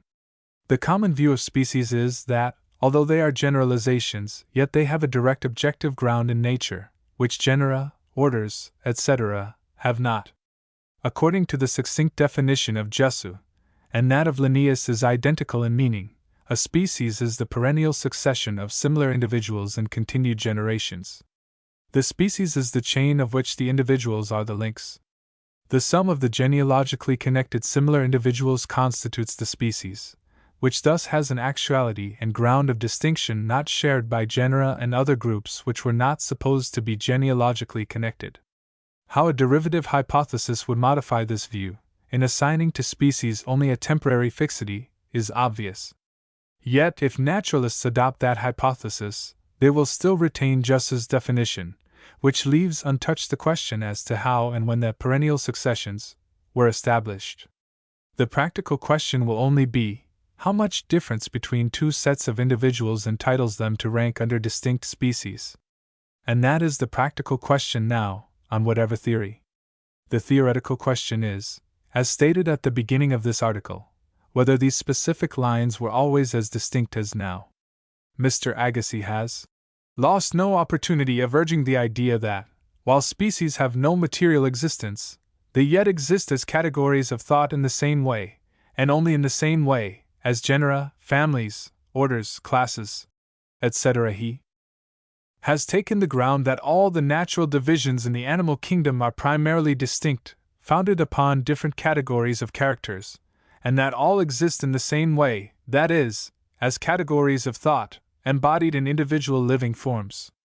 I have attempted to show that branches in the animal kingdom are founded upon different plans of structure, and for that very reason have embraced from the beginning representatives between which there could be no community of origin, that classes are founded upon different modes of execution of these plans, and therefore they also embrace representatives which could have no community of origin, that orders represent the different degrees of complication in the mode of execution of each class, and therefore embrace representatives which could not have a community of origin any more than the members of different classes or branches, that families are founded upon different patterns of form and embrace representatives equally independent in their origin, that genera are founded upon ultimate peculiarities of structure, embracing representatives which, from the very nature of their peculiarities, could have no community of origin, and that, finally, species are based upon relations and proportions that exclude, as much as all the preceding distinctions, the idea of a common descent. As the community of characters among the beings belonging to these different categories arises from the intellectual connection which shows them to be categories of thought, they cannot be the result of a gradual, material differentiation of the objects themselves. The argument on which these views are founded may be summed up in the following few words: species, genera, families, etc., exist as thoughts, individuals as facts. 3-18. An ingenious dilemma caps the argument. It seems to me that there is much confusion of ideas in the general statement of the variability of species so often repeated lately. If species do not exist at all, as the supporters of the transmutation theory maintain, how can they vary? And if individuals alone exist, how can the differences which may be observed among them prove the variability of species? Now, we imagine that Mr. Darwin need not be dangerously gored by either horn of this curious dilemma. Although we ourselves cherish old-fashioned prejudices in favor of the probable permanence, and therefore of a more stable objective ground of species, yet we agree, and Mr. Darwin will agree fully with Mr. Agassiz, that species, and he will add varieties, exist as categories of thought. That is, as cognizable distinctions, which is all that we can make of the phrase here, whatever it may mean in the Aristotelian metaphysics. Admitting that species are only categories of thought, and not facts or things, how does this prevent the individuals, which are material things, from having varied in the course of time, so as to exemplify the present almost innumerable categories of thought, or embodiments of divine thought in material forms, or, viewed on the human side, in forms marked with such orderly and graduated resemblances and differences as to suggest to our minds the idea of species, genera, orders, etc., and to our reason the inference of a divine original? We have no clear idea how Mr. Agassiz intends to answer this question, in saying that branches are founded upon different plans of structure, classes upon different mode of execution of these plans, orders on different degrees of complication in the mode of execution, families upon different patterns of form, genera upon ultimate peculiarities of structure, and species upon relations and proportions. That is, we do not perceive how these several categories of thought exclude the possibility or the probability that the individuals which manifest or suggest the thoughts had an ultimate community of origin. Moreover, Mr. Darwin might insinuate that the particular philosophy of classification upon which this whole argument reposes is as purely hypothetical and as little accepted as is his own doctrine. If both are pure hypotheses, it is hardly fair or satisfactory to extinguish the one by the other. If there is no real contradiction between them, nothing is gained by the attempt. As to the dilemma propounded, suppose we try it upon that category of thought which we call chair. This is a genus, comprising a common chair, sella vulgaris, arm or easy chair, S. cathedra, the rocking chair, S. oscillans, widely distributed in the United States, and some others, each of which has sported, as the gardeners say, into many varieties. But now, as the genus and the species have no material existence, how can they vary? If only individual chairs exist, how can the differences which may be observed among them prove the variability of the species? To which we reply by asking, which does the question refer to, the category of thought, or the individual embodiment? If the former, then we would remark that our categories of thought vary from time to time in the readiest manner. And although the divine thoughts are eternal, yet they are manifested to us in time and succession, and by their manifestation only can we know them, how imperfectly. Allowing that what has no material existence can have had no material connection or variation, we should yet infer that what has intellectual existence and connection might have intellectual variation. And turning to the individuals, which represent the species, we do not see how all this shows that they may not vary. Observation shows us that they do. Wherefore, taught by fact that successive individuals do vary, we safely infer that the idea must have varied, and that this variation of the individual representatives proves the variability of the species, whether objectively or subjectively regarded.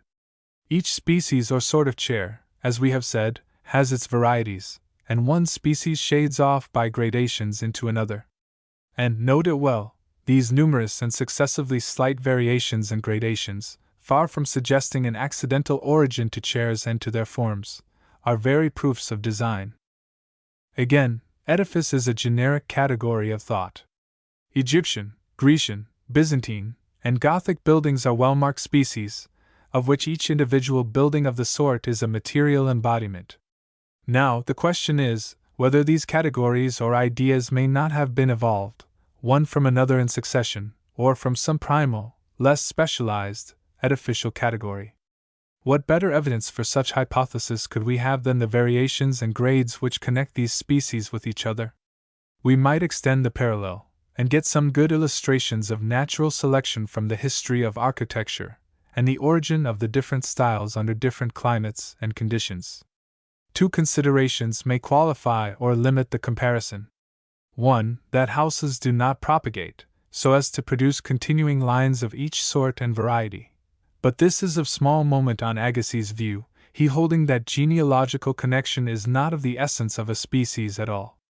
The other, that the formation and development of the ideas upon which human works proceed are gradual, or, as the same great naturalist well states it, while human thought is consecutive, divine thought is simultaneous. But we have no right to affirm this of divine action. We must close here. We meant to review some of the more general scientific objections which we thought not altogether tenable. But, after all, we are not so anxious just now to know whether the new theory is well founded on facts, as whether it would be harmless if it were. Besides, we feel quite unable to answer some of these objections, and it is pleasanter to take up those which one thinks he can.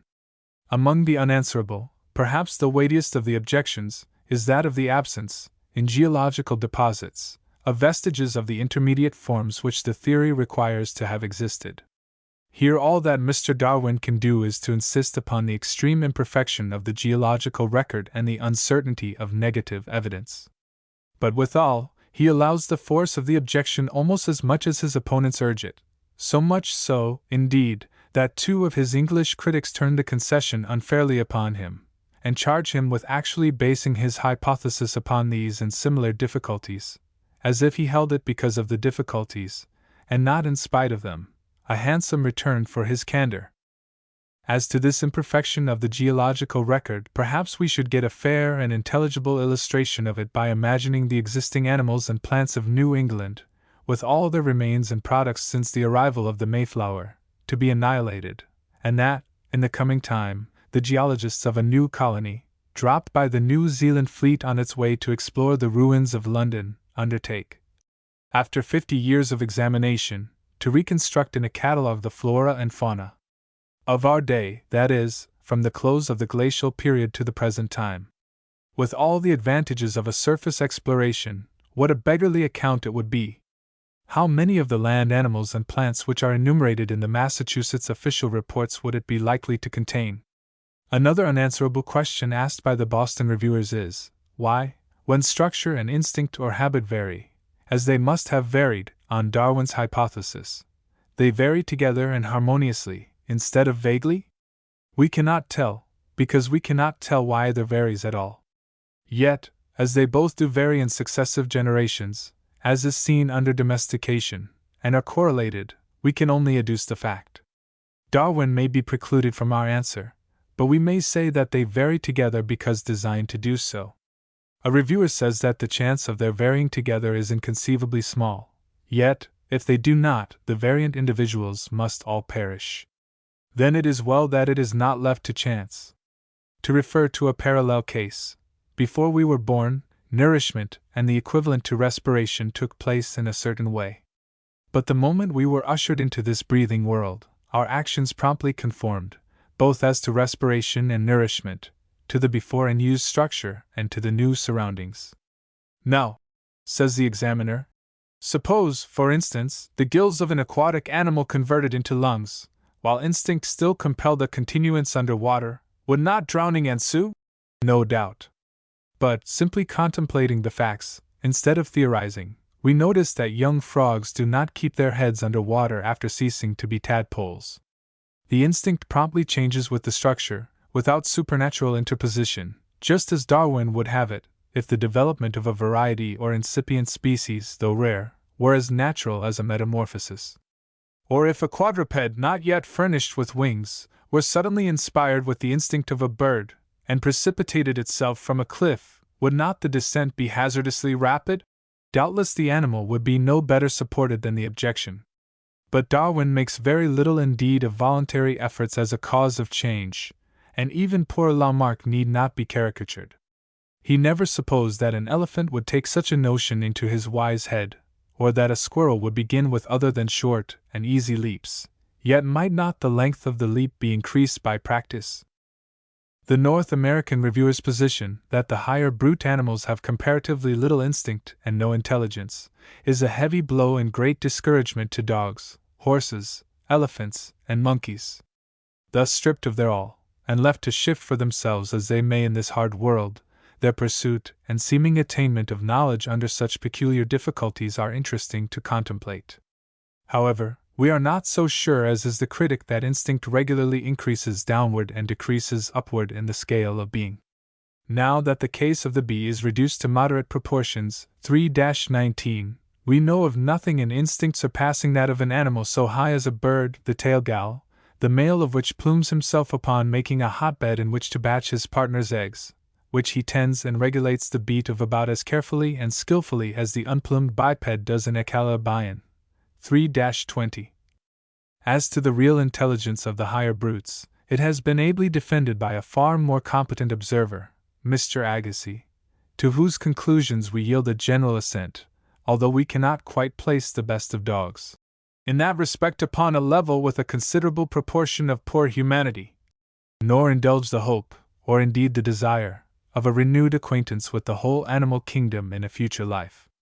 The assertion that acquired habitudes or instincts, and acquired structures, are not heritable, any breeder or good observer can refute. That the human mind has become what it is out of a developed instinct is a statement which Mr. Darwin nowhere makes, and we presume, would not accept. That he would have us believe that individual animals acquire their instincts gradually, 3-21, is a statement which must have been penned in inadvertence both of the very definition of instinct, and of everything we know of in Mr. Darwin's book.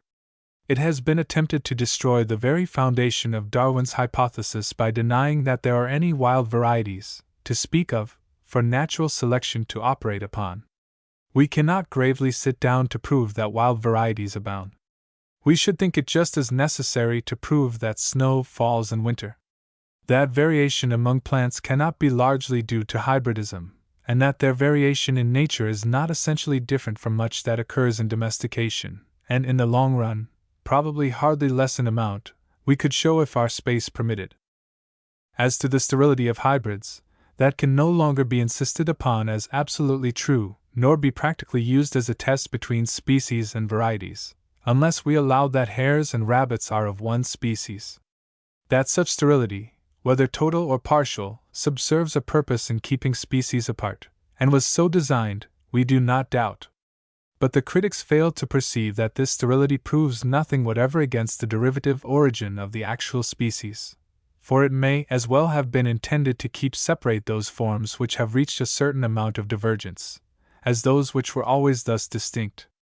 The argument for the permanence of species, drawn from the identity with those now living of cats, birds, and other animals preserved in Egyptian catacombs, was good enough as used by Cuvier against St. Hilaire, that is, against the supposition that time brings about a gradual alteration of whole species, but it goes for little against Darwin, unless it be proved that species never vary, or that the perpetuation of a variety necessitates the extinction of the parent breed. For Darwin clearly maintains, what the facts warrant, that the mass of a species remains fixed so long as it exists at all, though it may set off a variety now and then. The variety may finally supersede the parent form, or it may coexist with it, yet it does not in the least hinder the unvaried stock from continuing true to the breed, unless it crosses with it.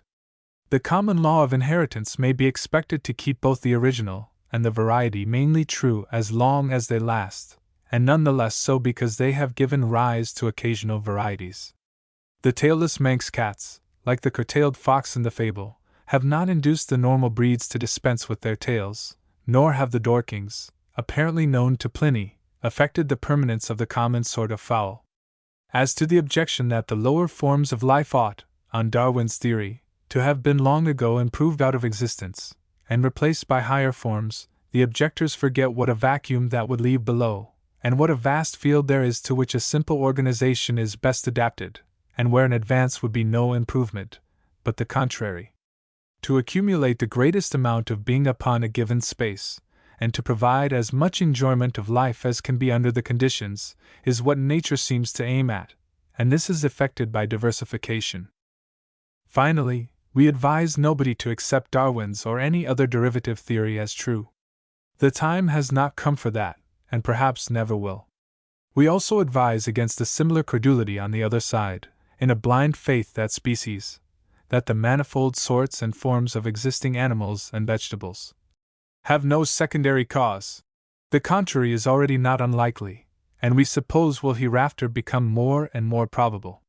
But we are confident that, if a derivative hypothesis ever is established, it will be so on a solid theistic ground. Meanwhile, an inevitable and legitimate hypothesis is on trial, an hypothesis thus far not untenable, a trial just now very useful to science, and we conclude, not harmful to religion, unless injudicious assailants temporarily make it so. One good effect is already manifest. It's enabling the advocates of the hypothesis of a multiplicity of human species to perceive the double insecurity of their ground. When the races of men are admitted to be of one species, the corollary, that they are of one origin, may be expected to follow. Those who allow them to be of one species must admit an actual diversification into strongly marked and persistent varieties, and so admit the basis of fact upon which the Darwinian hypothesis is built, while those, on the other hand, who recognize several or numerous human species, will hardly be able to maintain that such species were primordial and supernatural in the ordinary sense of the word. The English mind is prone to positivism and kindred forms of materialistic philosophy, and we must expect the derivative theory to be taken up in that interest. We have no predilection for that school, but the contrary. If we had, we might have looked complacently upon a line of criticism which would indirectly, but effectively, play into the hands of positivists and materialistic atheists generally. The wiser and stronger ground to take is, that the derivative hypothesis leaves the argument for design, and therefore for a designer, as valid as it ever was, that to do any work by an instrument must require, and therefore presuppose, the exertion rather of more than of less power than to do it directly. That whoever would be a consistent theist should believe that design in the natural world is coextensive with providence, and hold as firmly to the one as he does to the other, in spite of the wholly similar and apparently insuperable difficulties which the mind encounters whenever it endeavors to develop the idea into a system, either in the material and organic, or in the moral world.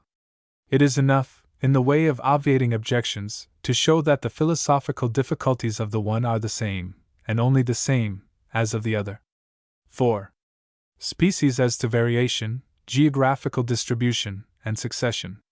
American Journal of Science and Arts, May, 1863. Études sur l'espèce, à l'occasion d'une révision de la famille de cupulifères, par M. Alphonse de Candolle. This is the title of a paper by M. Alph. de Candolle, growing out of his study of the oaks. It was published in the November number of the Bibliothèque Universelle, and separately issued as a pamphlet. A less inspiring task could hardly be assigned to a botanist than the systematic elaboration of the genus Quercus and its allies. The vast materials assembled under de Candolle's hands, while disheartening for their bulk, offered small hope of novelty. The subject was both extremely trite and extremely difficult. Happily it occurred to de Candolle that an interest might be imparted to an onerous undertaking, and a work of necessity be turned to good account for science, by studying the oaks in view of the question of species.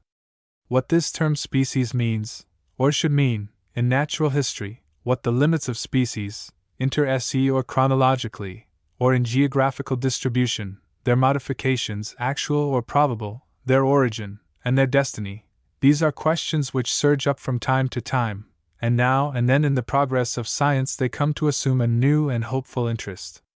Botany and zoology, geology, and what our author, feeling the want of a new term, proposes to name epiontology, 4-1, all lead up to and converge into this class of questions, while recent theories shape and point the discussion, so we look with eager interest to see what light the study of oaks by a very careful, experienced, and conservative botanist, particularly conversant with the geographical relations of plants, may throw upon the subject. The course of investigation in this instance does not differ from that ordinarily pursued by working botanists, nor, indeed, are the theoretical conclusions other than those to which a similar study of other orders might not have equally led. The oaks afford a very good occasion for the discussion of questions which press upon our attention, and perhaps they offer peculiarly good materials on account of the number of fossil species.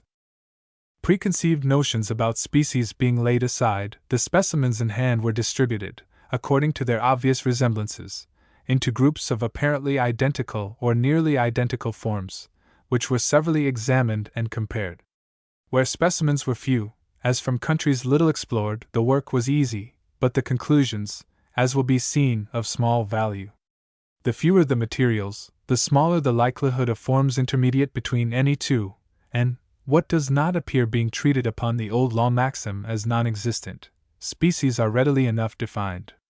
Where, however, specimens abound, as in the case of the oaks of Europe, of the Orient, and of the United States, of which the specimens amounted to hundreds, collected at different ages, in varied localities, by botanists of all sorts of views and predilections, here alone were data fit to draw useful conclusions from.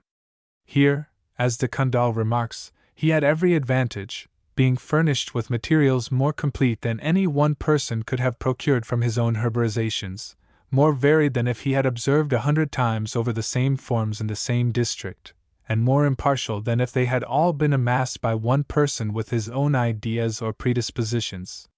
So that vast herbaria, into which contributions from every source have flowed for years, furnish the best possible data, at least are far better than any practicable amount of personal herborization, or the comparative study of related forms occurring over wide tracts of territory. But as the materials increase, so do the difficulties. Forms, which appeared totally distinct, approach or blend through intermediate gradations. Characters, stable in a limited number of instances or in a limited district, prove unstable occasionally, or when observed over a wider area, and the practical question is forced upon the investigator: what here is probably fixed and specific, and what is variant, pertaining to individual, variety, or race. In the examination of these rich materials, certain characters were found to vary upon the same branch, or upon the same tree, sometimes according to age or development, sometimes irrespective of such relations or of any assignable reasons. Such characters, of course, are not specific, although many of them are such as would have been expected to be constant in the same species, and are such as generally enter into specific definitions. Variations of this sort, de Candolle, with his usual painstaking, classifies and tabulates, and even expresses numerically their frequency in certain species.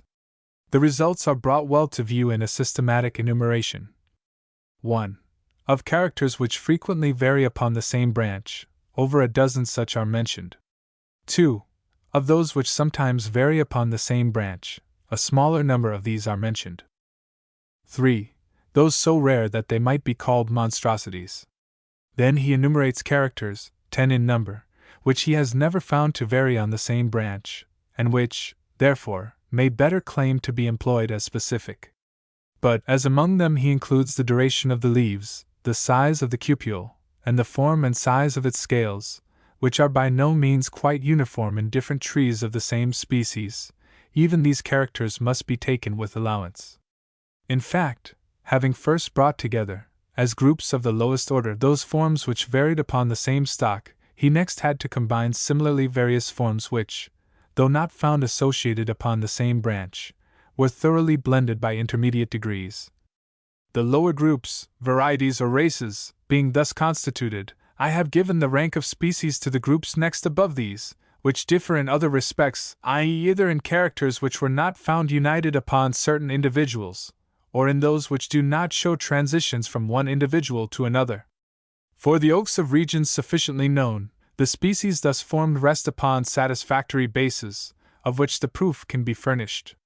It is quite otherwise with those which are represented in our herbaria by single or few specimens.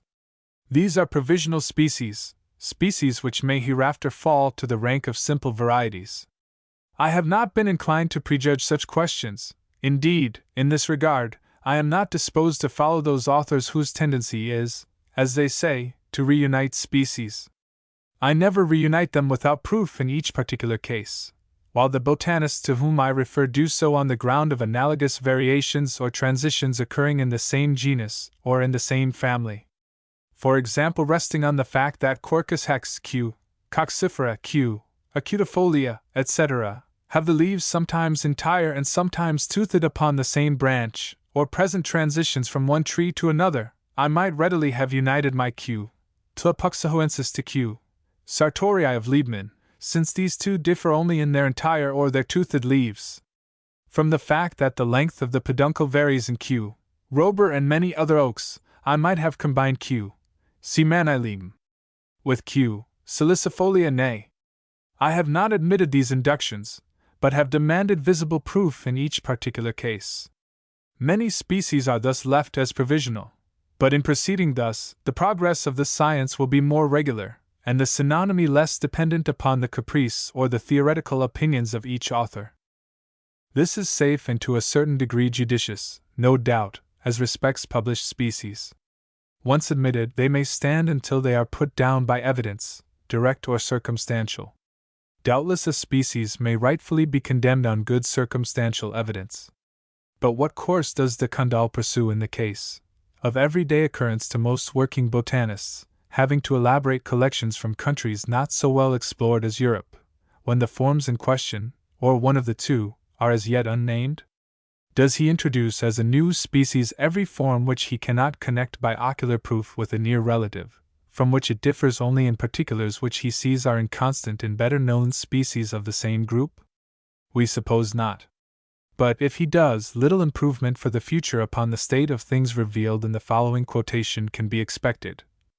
In the actual state of our knowledge, after having seen nearly all the original specimens, and in some species as many as 200 representatives from different localities, I estimate that, out of the 300 species of Cupuliferae which will be enumerated in the Prodromus, 2/3 at least are provisional species. In general, when we consider what a multitude of species were described from a single specimen, or from the forms of a single locality, of a single country, or are badly described, it is difficult to believe that above 1/3 of the actual species in botanical works will remain unchanged.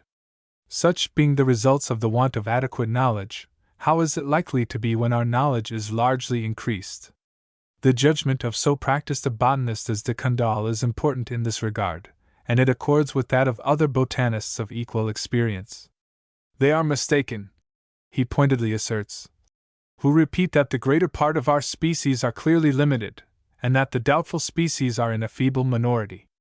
This seemed to be true, so long as a genus was imperfectly known, and its species were founded upon few specimens, that is to say, were provisional. Just as we come to know them better, intermediate forms flow in, and doubts as to specific limits augment.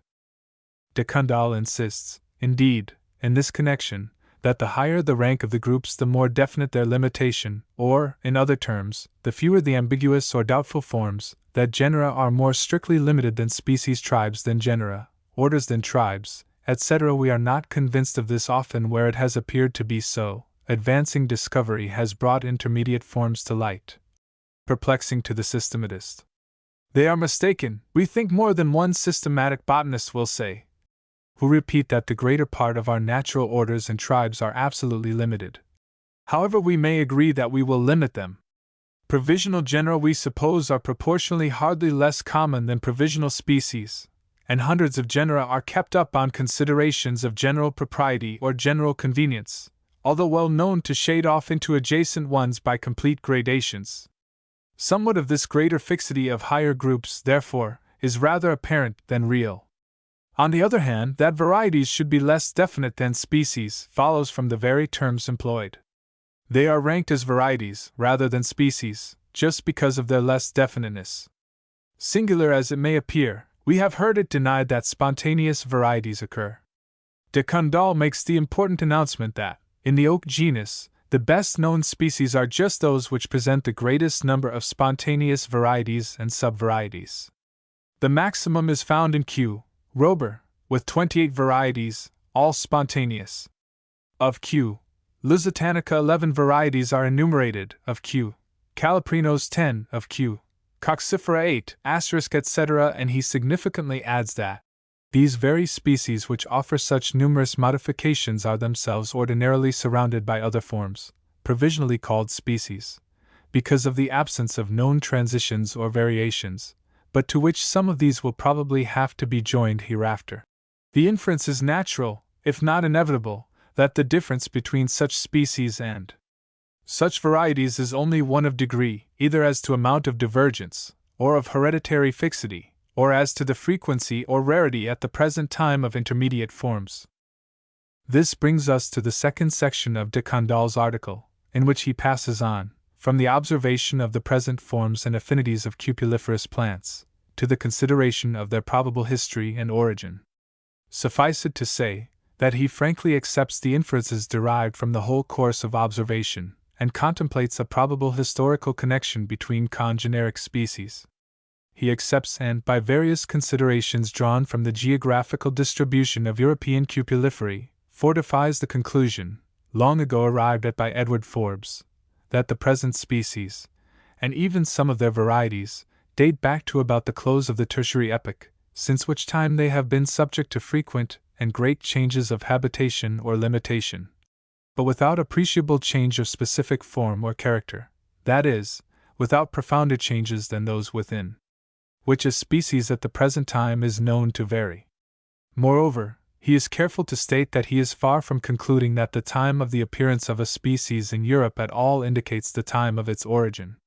Looking back still further into the Tertiary epoch, of which the vegetable remains indicate many analogous, but few, if any, identical forms, he concludes, with here and others, that specific changes of form, as well as changes of station, are to be presumed, and finally, that the theory of a succession of forms through the deviation of anterior forms is the most natural hypothesis, and the most accordant with the known facts in paleontology, geographical botany and zoology, of anatomical structure and classification, but direct proof of it is wanting, and moreover, if true, it must have taken place very slowly, so slowly, indeed, that its effects are discernible only after a lapse of time far longer than our historic epoch.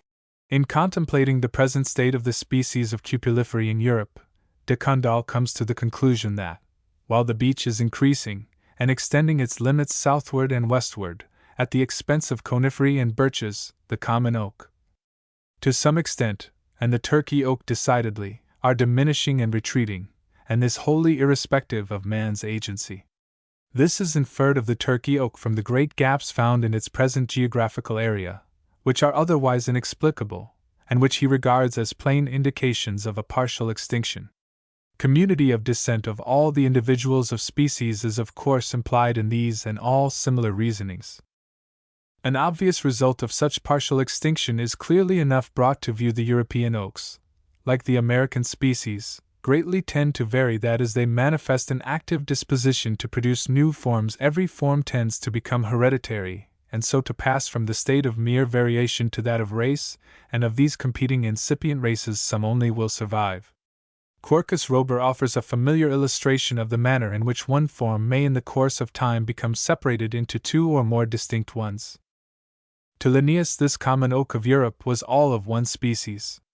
But of late years the greater number of European botanists have regarded it as including three species, Q. pedunculata, Q. sessiliflora, and Q. pubescens.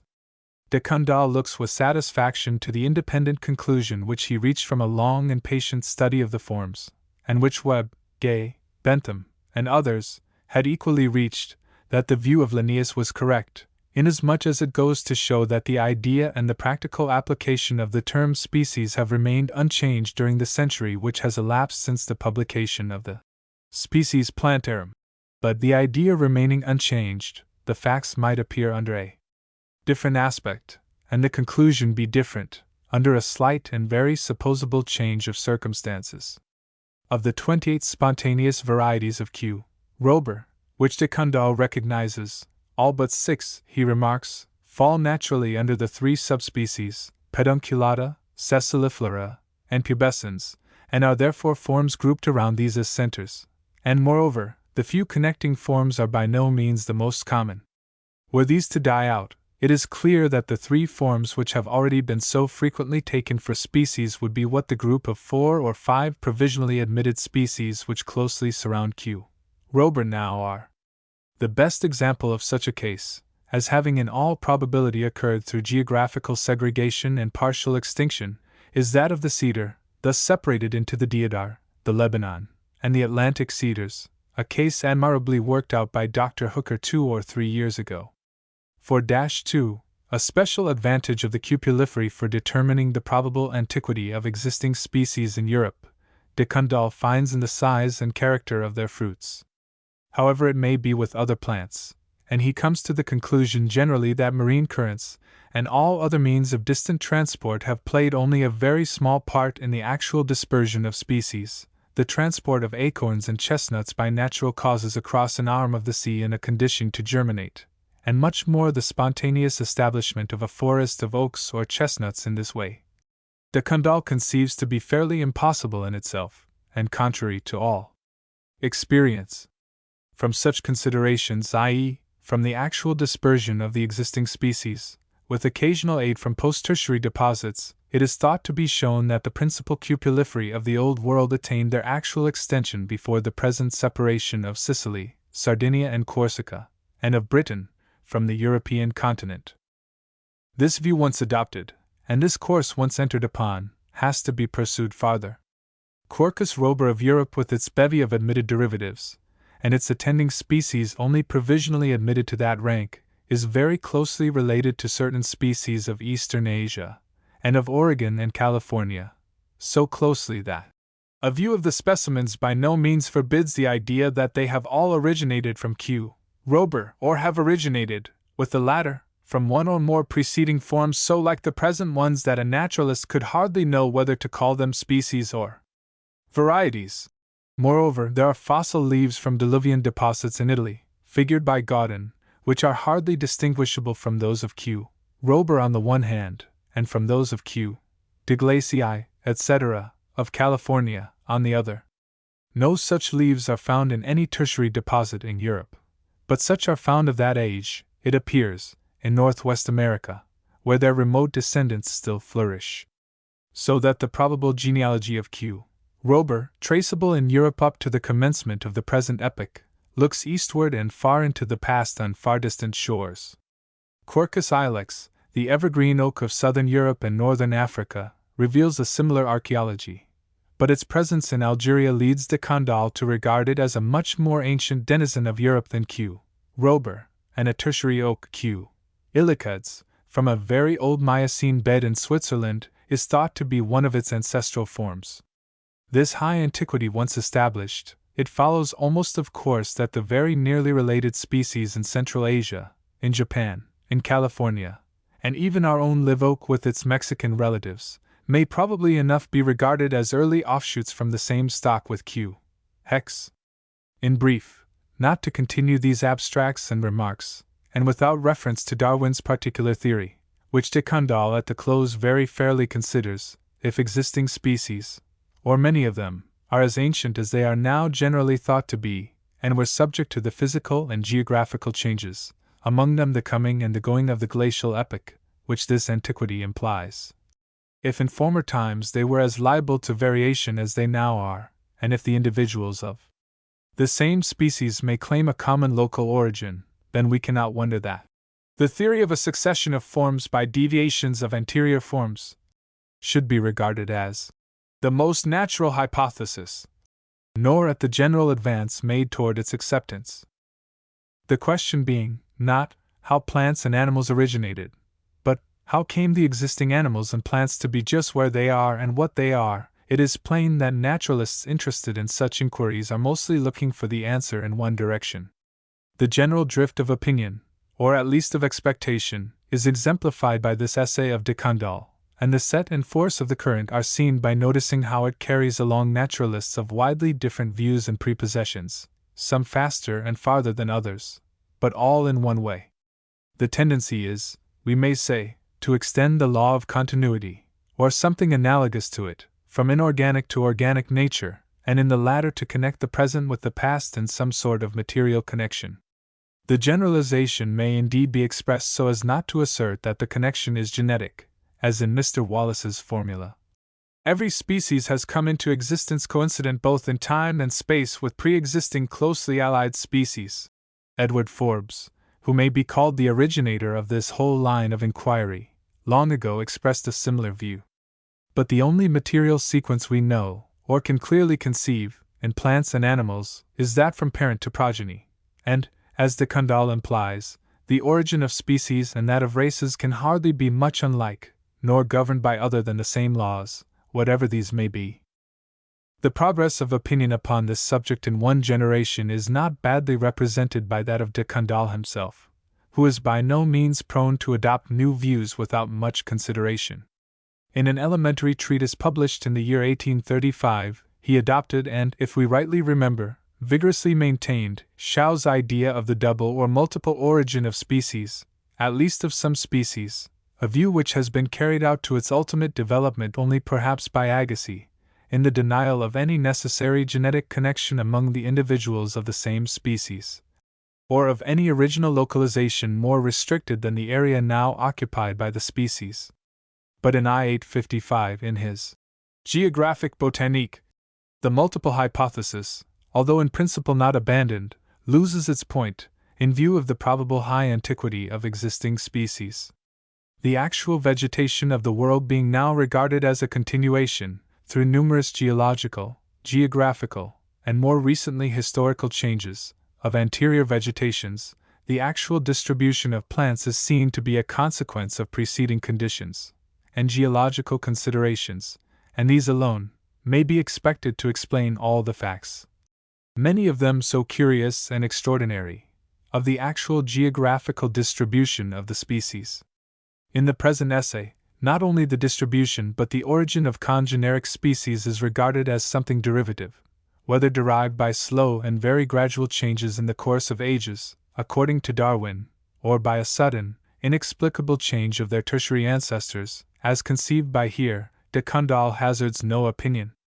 It may, however, be inferred that he looks upon natural selection as a real, but insufficient cause, while some curious remarks upon the number of monstrosities annually produced, and the possibility of their enduring, may be regarded as favorable to Here's view. As an index to the progress of opinion in the direction referred to, it will be interesting to compare Sir Charles Lyell's well-known chapters of 20 or 30 years ago, in which the permanence of species was ably maintained, with his treatment of the same subject in a work just issued in England, which, however, has not yet reached us. A belief of the derivation of species may be maintained along with a conviction of great persistence of specific characters. This is the idea of the excellent Swiss vegetable paleontologist, here, who imagines a sudden change of specific type at certain periods, and perhaps is that of Pictet. Falconer adheres to somewhat similar views in his elaborate paper on elephants, living and fossil, in the Natural History Review for January last, noting that there is clear evidence of the true mammoth having existed in America long after the period of the northern drift, when the surface of the country had settled down into its present form, and also in Europe so late as to have been a contemporary of the Irish elk, and on the other hand that it existed in England so far back as before the deposition of the Boule de Clay. Also that 4 well-defined species of fossil elephant are known to have existed in Europe, that a vast number of the remains of 3 of these species have been exhumed over a large area in Europe, and, even in the geological sense, an enormous interval of time has elapsed between the formation of the most ancient and the most recent of these deposits, quite sufficient to test the persistence of specific characters in an elephant. He presents the question: do, then, the successive elephants occurring in these strata show any signs of a passage from the older form into the newer?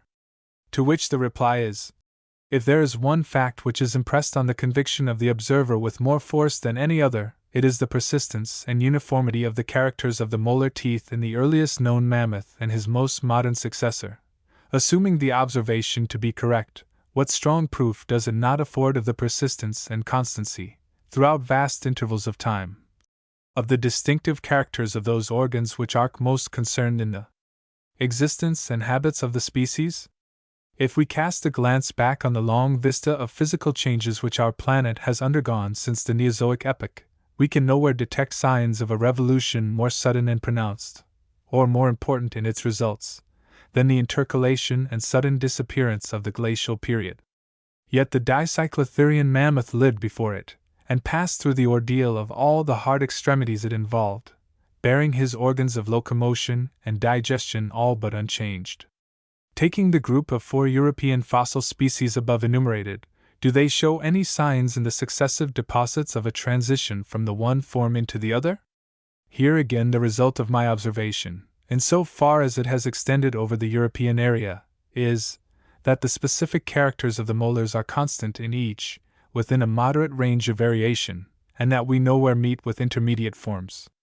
Dr. Falconer continues, page 80. The inferences which I draw from these facts are not opposed to one of the leading propositions of Darwin's theory. With him, I have no faith in the opinion that the mammoth and other extinct elephants made their appearance suddenly, after the type in which their fossil remains are presented to us. The most rational view seems to be that they are in some shape the modified descendants of earlier progenitors. But if the asserted facts be correct, they seem clearly to indicate that the older elephants of Europe, such as E. meridionalis and E. antiguus, were not the stocks from which the later species E. primigenius and E. africanus sprung, and that we must look elsewhere for their origin. The nearest affinity, and that a very close one, of the European E. meridionalis is with the Miocene E. planifrons of India, and of E. primigenius, with the existing India species. Another reflection is equally strong in my mind, that the means which have been adduced to explain the origin of the species by natural selection, or a process of variation from external influences, are inadequate to account for the phenomena. The law of phyllotaxis, which governs the evolution of leaves around the axis of a plant, is as nearly constant in its manifestation as any of the physical laws connected with the material world. Each instance, however different from another, can be shown to be a term of some series of continued fractions. When this is coupled with the geometrical law governing the evolution of form, so manifest in some departments of the animal kingdom, e.g., the spiral shells of the mollusca, it is difficult to believe that there is not, in nature, a deeper-seated and innate principle, to the operation of which natural selection is merely an adjunct. The whole range of the Mammalia, fossil and recent, cannot furnish a species which has had a wider geographical distribution, and passed through a longer term of time, and through more extreme changes of climatal conditions, than the mammoth. If species are so unstable, and so susceptible of mutation through such influences, why does that extinct form stand out so signally a monument of stability? By his admirable researches and earnest writings, Darwin has, beyond all his contemporaries, given an impulse to the philosophical investigation of the most backward and obscure branch of the biological sciences of his day.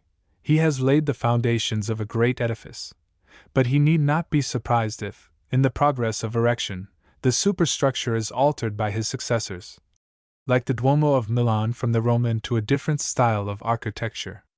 Entertaining ourselves the opinion that something more than natural selection is requisite to account for the orderly production and succession of species, we offer 2 incidental remarks upon the above extract. 1. We find in it, in the phrase, natural selection, or a process of variation from external influences, an example of the very common confusion of 2 distinct things, viz., variation and natural selection. The former has never yet been shown to have its cause in external influences, nor to occur at random. As we have elsewhere insisted, if not inexplicable, it has never been explained. All we can yet say is that plants and animals are prone to vary, and that some conditions favor variation. Perhaps in this Dr. Falconer may yet find what he seeks, for it is difficult to believe that there is not in nature a deeper-seated and innate principle, to the operation of which natural selection is merely an adjunct. The latter, which is the ensemble of the external influences, including the competition of the individuals themselves, picks out certain variations as they arise, but in no proper sense can be said to originate them. 2. Although we are not quite sure how Dr. Falconer intends to apply the law of phyllotaxis to illustrate his idea, we fancy that a pertinent illustration may be drawn from it in this way. There are 2 species of phyllotaxis, perfectly distinct, and we suppose, not mathematically reducible the one to the other, viz. 1. That of alternate leaves, with its veined ties, and 2. That of verticillate leaves, of which opposite leaves present the simplest case that although generally constant a change from one variety of alternate phyllotaxis to another should occur on the same axis, or on successive axes, is not surprising, the different sorts being terms of a regular series, although indeed we have not the least idea as to how the change from the one to the other comes to pass, but it is interesting and in this connection perhaps instructive, to remark that while some dicotyledonous plants hold to the verticillate, i.e., opposite-leaved phyllotaxis throughout, a larger number, through the operation of some deep-seated and innate principle which we cannot fathom, change abruptly into the other species at the second or third node, and change back again in the flower, or else effect a synthesis of the two species in a manner which is puzzling to understand. Here is a change from one fixed law to another, as unaccountable, if not as great, as from one specific form to another. An elaborate paper on the vegetation of the Tertiary period in the southeast of France, by Count Gaston de Saporta, published in the Annales des Sciences Naturelles in 1862, volume 16, pages 309 to 344, which we have not space to analyze, is worthy of attention from the general inquirer, on account of its analysis of the tertiary flora into its separate types: Cretaceous, Austral, Tropical, and Boreal, each of which has its separate and different history, and for the announcement that the hiatus, which, in the idea of most geologists, intervened between the close of the Cretaceous and the beginning of the Tertiary, appears to have had no existence, so far as concerns the vegetation, that in general it was not by means of a total overthrow, followed by a complete new emission of species, that the flora has been renewed at each successive period, and that while the plants of southern Europe inherited from the Cretaceous period more or less rapidly disappeared, as also the austral forms, and later the tropical types, except the laurel, the myrtle, and the Chamaerops humilis, the boreal types, coming later, survived all the others, and now compose, either in Europe or in the north of Asia or in North America, the basis of the actual arborescent vegetation. Especially, a very considerable number of forms nearly identical with tertiary forms now exist in America, where they have found, more easily than in our soil, less vast and less extended southward, refuge from ulterior revolutions.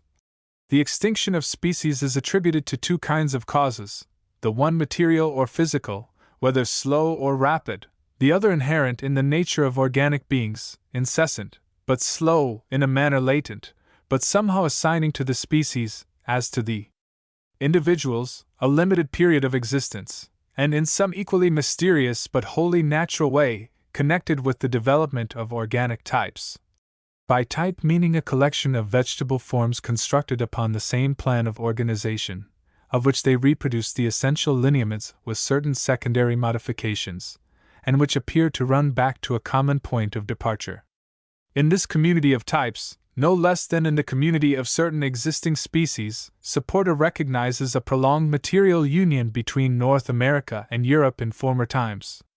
Most naturalists and geologists reason in the same way, some more cautiously than others, yet perhaps most of them seem not to perceive how far such inferences imply the doctrine of the common origin of related species.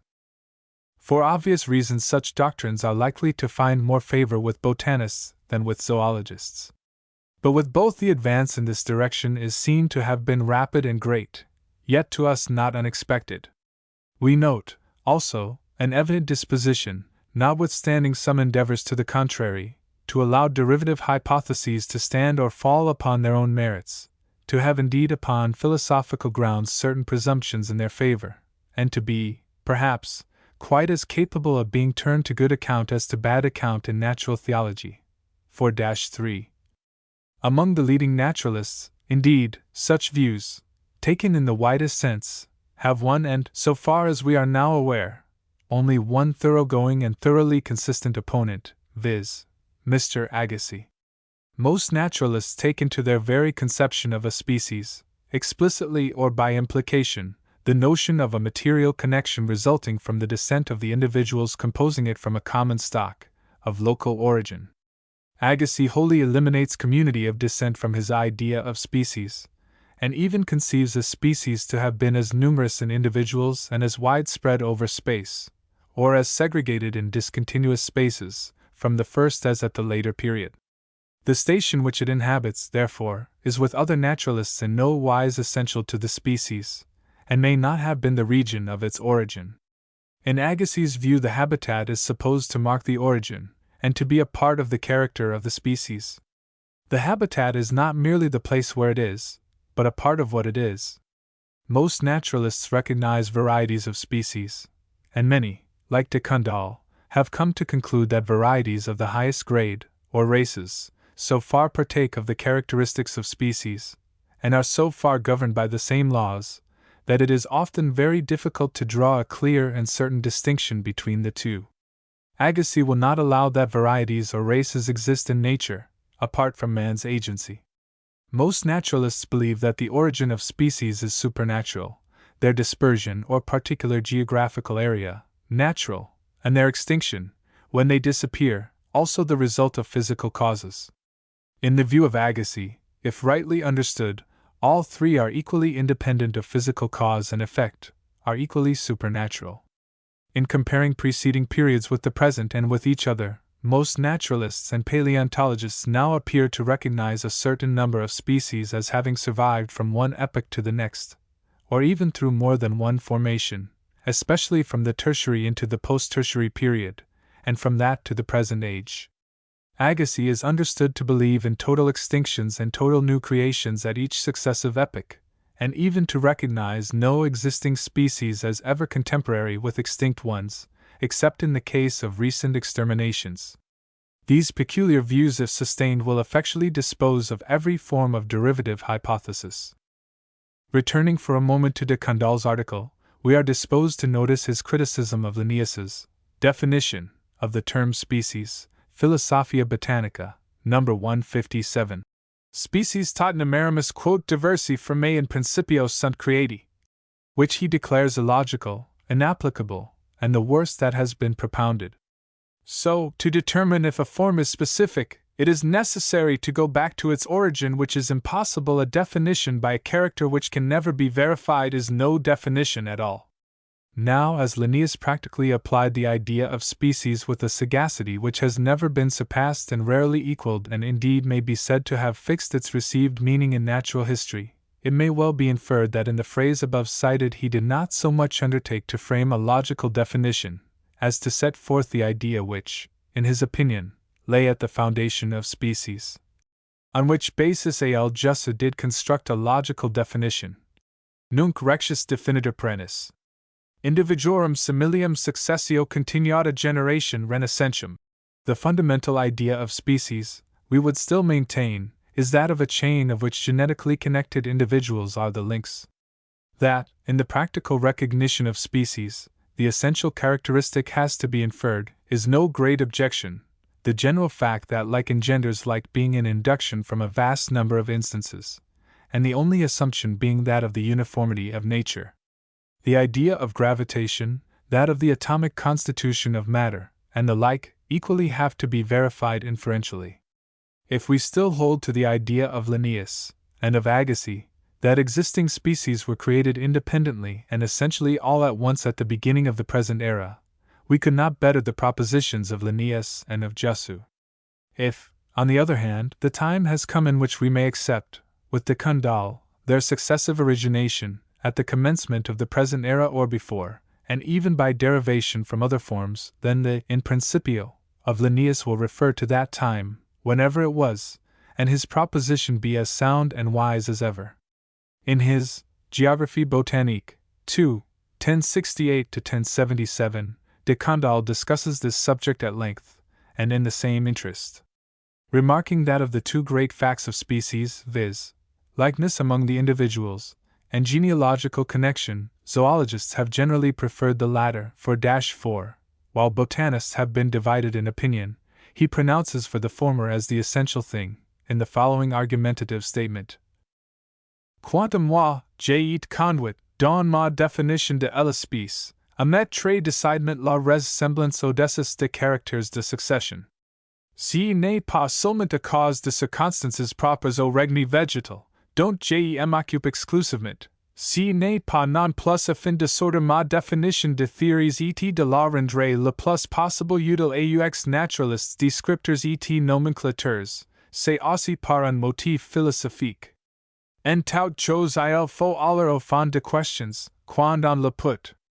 Or pourquoi la reproduction est-elle possible, habituelle, féconde indéfiniment, entre des êtres organisés que nous dirons de la même espèce? Parce qu'ils est ressemblant et uniquement à cause de cela. Lors deux species n'y peuvent, ou, s'il s'agit d'animaux supérieurs, n'y peuvent et n'y veulent s'y croire, c'est qu'elles sont très différentes. Si elles ont option de croisements, c'est que les individus sont analogues. Si ces croisements donnent de produits féconds, c'est que les individus étant plus analogues. Si ces produits eux-mêmes sont féconds, c'est que la ressemblance était plus grande. Si les sont féconds habituellement et indéfiniment, c'est que la ressemblance intérieure et extérieure était très grande. Ainsi le degré de ressemblance est le fond.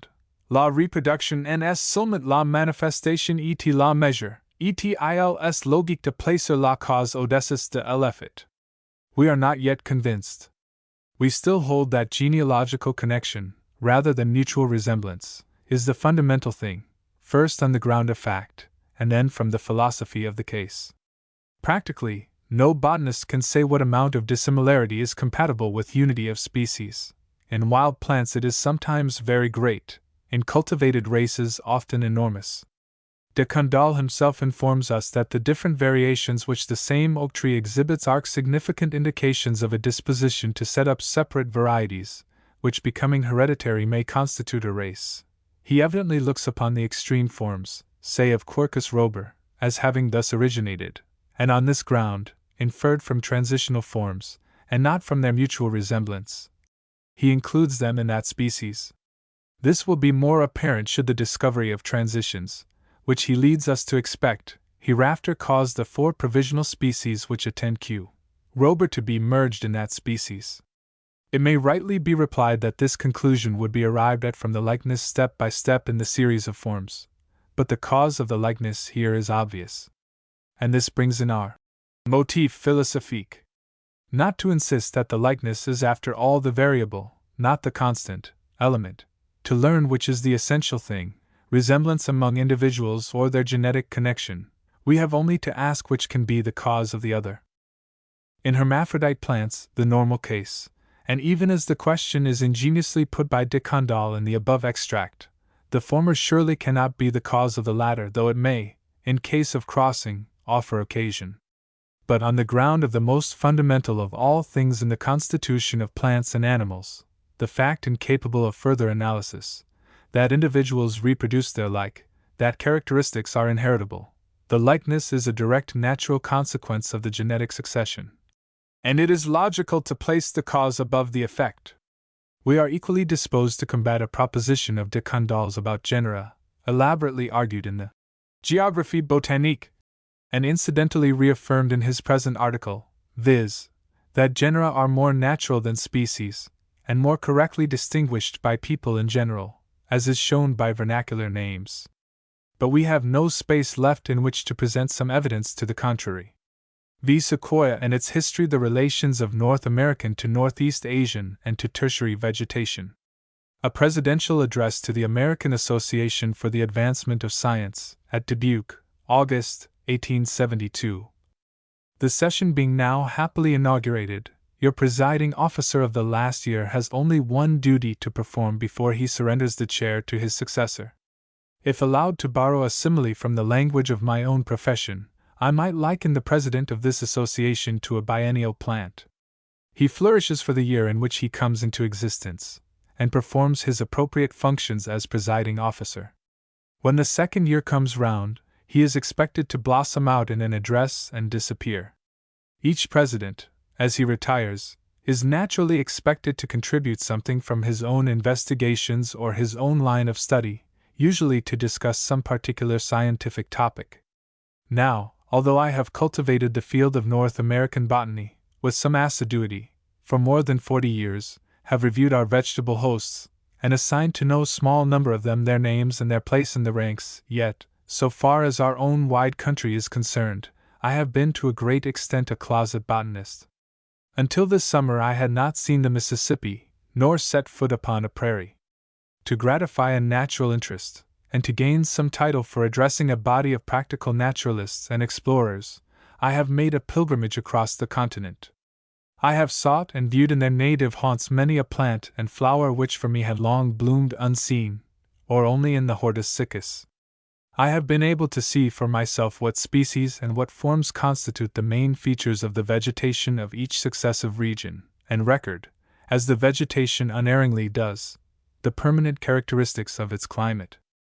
Passing on from the eastern district, marked by its equably distributed rainfall, and therefore naturally forest-clad, I have seen the trees diminish in number, give place to wide prairies, restrict their growth to the borders of streams, and then disappear from the boundless drier plains, have seen grassy plains change into a brown and sere desert in the common sense, but hardly anywhere botanically so, have seen a fair growth of coniferous trees adorning the more favored slopes of a mountain range high enough to compel summer showers, have traversed that broad and bare elevated region shut off on both sides by high mountains from the moisture supplied by either ocean, and longitudinally intersected by sierras which seemingly remain as naked as they were born, and have reached at length the westward slopes of that high mountain barrier which, refreshed by the Pacific, bears the noble forests of the Sierra Nevada and the coast ranges, and among them trees which are the wonder of the world. As I stood in their shade, in the groves of Mariposa and Calaveras, and again under the canopy of the commoner redwood, raised on columns of such majestic height and ample girth, it occurred to me that I could not do better than to share with you, upon this occasion, some of the thoughts which possessed my mind. In their development they may, perhaps, lead us up to questions of considerable scientific interest. I shall not detain you with any remarks, which would now be trite, upon the size or longevity of these far-famed sequoia trees, or of the sugar pines, incense cedar, and firs associated with them, of which even the prodigious bulk of the dominating sequoia does not sensibly diminish the grandeur. Although no account and no photographic representation of either species of the far-famed sequoia trees gives any adequate impression of their singular majesty, still less of their beauty, yet my interest in them did not culminate merely or mainly in considerations of their size and age. Other trees, in other parts of the world, may claim to be older. Certain Australian gum trees, eucalypti, are said to be taller. Some, we are told, rise so high that they might even cast a flicker of shadow upon the summit of the Pyramid of Cheops. Yet the oldest of them doubtless grew from seed which was shed long after the names of the pyramid builders had been forgotten. So far as we can judge from the actual counting of the layers of several trees, no sequoia now alive sensibly antedates the Christian era. Nor was I much impressed with an attraction of man's adding that the more remarkable of these trees should bear distinguishing appellations seems proper enough, but the tablets of personal names which are affixed to many of them. 172. In the most visited groves, as if the memory of more or less notable people of our day might be made enduring by the juxtaposition, do suggest some incongruity. When we consider that a hand's breadth at the circumference of any one of the venerable trunks so placarded has recorded in annual lines the lifetime of the individual thus associated with it, one may question whether the next hand's breadth may not measure the fame of some of the names thus ticketed for adventitious immortality. Whether it be the man or the tree that is honored in the connection, probably either would live as long, in fact and in memory, without it. One notable thing about the sequoia trees is their isolation. Most of the trees associated with them are of peculiar species, and some of them are nearly as local. Yet every pine, fir, and cypress of California is in some sort familiar, because it has near relatives in other parts of the world. But the redwoods have none. The redwood, including in that name the two species of big trees, belongs to the general cypress family, but is sui generis. Thus isolated systematically, and extremely isolated geographically, and so wonderful in size and port, they more than other trees suggest questions. Were they created thus local and lonely, denizens of California only, one in limited numbers in a few choice spots on the Sierra Nevada, the other along the coast range from the Bay of Monterey to the frontiers of Oregon? Are they veritable Melchizedeks, without pedigree or early relationship, and possibly fated to be without descent? Or are they now coming upon the stage, Or rather, were they coming but for man's interference, to play a part in the future? Or are they remnants, sole and scanty survivors of a race that has played a grander part in the past, but is now verging to extinction? Have they had a career, and can that career be ascertained or surmised, so that we may at least guess whence they came, and how, and when? Sequoia and its History 173. Time was, and not long ago, when such questions as these were regarded as useless and vain, when students of natural history, unmindful of what the name denotes, were content with a knowledge of things as they now are, but gave little heed as to how they came to be so. Now such questions are held to be legitimate, and perhaps not wholly unanswerable. It cannot now be said that these trees inhabit their present restricted areas simply because they are there placed in the climate and soil of all the world most congenial to them. These must indeed be congenial, or they would not survive. But when we see how the Australian eucalyptus trees thrive upon the Californian coast, and how these very redwoods flourish upon another continent, how the so-called wild oat, Avena sterilis of the Old World, has taken full possession of California, how that cattle and horses, introduced by the Spaniard, have spread as widely and made themselves as much at home on the plains of La Plata as on those of Tartary, and that the cardoon thistle seeds, and others they brought with them, have multiplied there into numbers probably much exceeding those extant in their native lands. Indeed, when we contemplate our own race, and our particular stock, taking such recent but dominating possession of this new world, when we consider how the indigenous flora of islands generally succumbs to the foreigners which come in the train of man, and that most weeds, i.e., the prepotent plants in open soil, of all temperate climates are not to the manner born, but are self-invited intruders, we must needs abandon the notion of any primordial and absolute adaptation of plants and animals to their habitats, which may stand in lieu of explanation, and so preclude our inquiring any further. The harmony of nature and its admirable perfection need not be regarded as inflexible and changeless. Nor need nature be likened to a statue, or a cast in rigid bronze, but rather to an organism, with play and adaptability of parts, and life and even soul in forming the whole. Under the former view, nature 174 would be the faultless monster which the world ne'er saw, but inscrutable as the Sphinx, whom it were vain, or worse, to question of the whence and whither. Under the other, the perfection of nature, if relative, is multifarious and ever renewed, and much that is enigmatical now may find explanation in some record of the past. That the two species of redwood we are contemplating originated as they are and where they are, and for the part they are now playing, is, to say the least, not a scientific supposition, nor in any sense a probable one. Nor is it more likely that they are destined to play a conspicuous part in the future, or that they would have done so, even if the Indian's fires and the white man's axe had spared them. The redwood of the coast, Sequoia sempervirens, had the stronger hold upon existence, forming as it did large forests throughout a narrow belt about 300 miles in length, and being so tenacious of life that every large stump sprouts into a copse.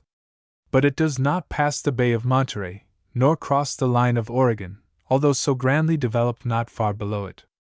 The more remarkable Sequoia gigantea of the Sierra exists in numbers so limited that the separate groves may be reckoned upon the fingers, and the trees of most of them have been counted, except near their southern limit, where they are said to be more copious.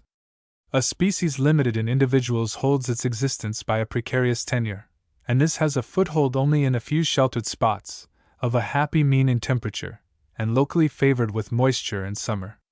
Even there, for some reason or other, the pines with which they are associated, Pinus lambertiana and P. ponderosa, the firs, Abies grandis and A. amabilis, and even the incense cedar, Libocedrus decurrens, possess a great advantage, and though they strive in vain to emulate their size, wholly overpower the sequoias in numbers. To him that hath shall be given. The force of numbers eventually wins. At least in the commonly visited groves, Sequoia gigantea is invested in its Sequoia and its History 175. Last stronghold, can neither advance into more exposed positions above, nor fall back into drier and barer ground below, nor hold its own in the long run where it is, under present conditions, and a little further drying of the climate, which must once have been much moister than now, would precipitate its doom. Whatever the individual longevity, certain if not speedy is the decline of a race in which a high death rate afflicts the young. Seedlings of the big trees occur not rarely, indeed, but in meager proportion to those of associated trees. Small indeed is the chance that any of these will attain to the days of the years of their fathers. Few and evil are the days of all the forest likely to be, while man, both barbarian and civilized, torments them with fires, fatal at once to seedlings, and at length to the aged also. The forests of California, proud as the state may be of them, are already too scanty and insufficient for her uses. 2 lines, such as may be drawn with one sweep of a brush over the map, would cover them all. The coast redwood, the most important tree in California, although 1,000,000 times more numerous than its relative of the Sierra, is too good to live long.